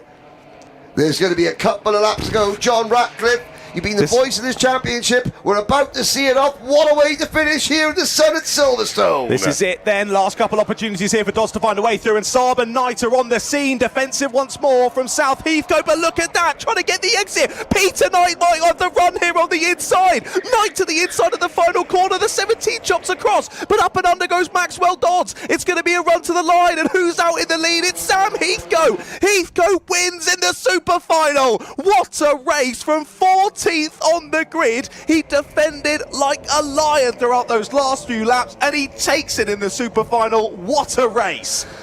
You know Alpha Live do a race of the week, and more often than not, that race of the week comes from some national level karting series, owner driver, all the stuff they do. I think those 20 British University students, regardless of their background, whether it be rental only or motor car racing, those 20 drivers just put on a fantastic advertisement for karting, for Club 100, for the British University Karting Championship, and for themselves. Outstanding tactics, outstanding track positioning, and outstanding skill levels from some of the best student athletes in the UK. That, boys and girls, is facts. Wow, what a way to end the day that was. Of course, Jack Finch was your 2025 Super Final champion. He missed out on the Super Final by 1 position in the lightweight A final, finishing in 11th place. He didn't make it through to the Super Final. That opened the doors for a new champion this year, and what a run through the order from Sam Heathcote. Usually in a Super Final like that, we see much more usual, more similar to owner-driver racing, as you said throughout that one, working together, thinking through the corners that are upcoming. That often means that we see someone in the top sort of 4 on the grid taking it. 14th on the grid in the Super Final to the win is simply unbelievable. And 5 drivers were in with a chance of winning that race on the last lap. Oh, well, if there's only one person that can really round this off, I'll let you say goodbye for me, John, and then it's down to our Wenpieth player. Indeed. Yeah, what a day then here at the Drivers' Championships in 2026. So myself, John Ratcliffe, and Henry Burnett next to me in the commentary box. It's goodbye from us for today. Join us for the Inters tomorrow, but we'll head down first to Piers Pryor once more. John, Henry and Jake earlier on, thank you so much for taking us through the amazing racing we've had today. I'm going to grab a word with our super finalists, top 3. We'll start with Peter Knight, 3rd place. Sorry, Peter, just picked up your weight. Come this side for me, mate, and we'll grab a word with you. 3rd place, to the side, so close. In the lead battle right at the end there, you went for it. I thought you had it for a second into the last corner. Yeah, Sam was just enough ahead of me that I wouldn't have got first, but it would have been nice to hold on to second at least. I mean, we nearly got there, me and the lead driver, but we needed maybe 1, maybe 2 more laps. So. It was such a good race, though. So the gap that they had at the front with Axel, and then you closed it in as a group. Really good to see the drivers working together to stay in the lead hunt. Yeah, we were about 2 or 3 seconds behind Heathcote and Dodds, I think. And I was just like, why are we overtaking each other? We're going to lose this. And we just started to be sensible just in time so we could get to the battle. Just need a bit more. Amazing. Well, great racing today. Congratulations, right up there until the end. Maybe next year. Yeah, thank you. Max, that's Peter Knight. I'm hoping to grab a word with Maxwell Dodds, but I think he's already wandered off. So why don't we chat with our winner? Amazing. Mr. Heathcote. Yeah. What a day. I don't know what happened. I think I started like 14th. I got a pretty nice engine, a decent start, and then I just seemed to get to the battles at the right time to just go through. Like sometimes I got like 4 people in one corner.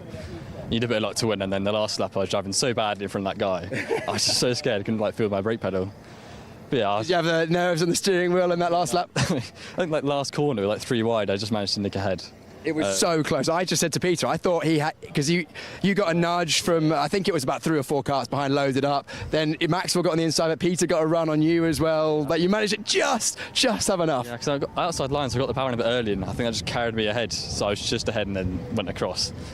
And then yeah, I just blurred that right. I got on the GoPro, so I watched it back, but I don't remember like most of the moves I did. I just remember getting past people, and yeah. What an amazing drive! Congratulations. How does it feel to be the 2026 Drivers' Champion at the British Universities Karting Championship? Amazing. Well, we won yesterday with Southampton, and then we won another one super final today. So yeah, pretty much perfect 2 days. Did you join today a little bit worse for wear, or did you stay in good shape for today? Oh, yeah, we went to the pub till quite late, and we just got absolutely knackered. We woke up at the Airbnb this morning at like 6, and like none of us could move. So I think some of us were worse. I think some people went to Pot World after. I didn't do that.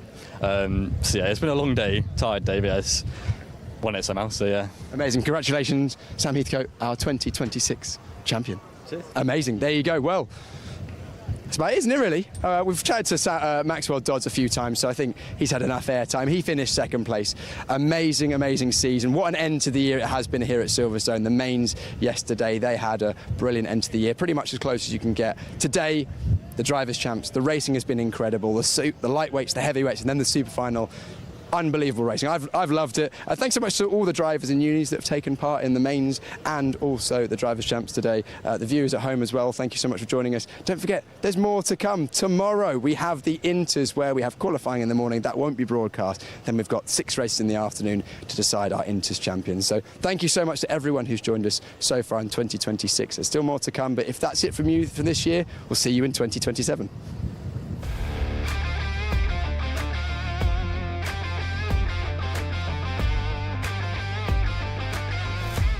I'm stuck.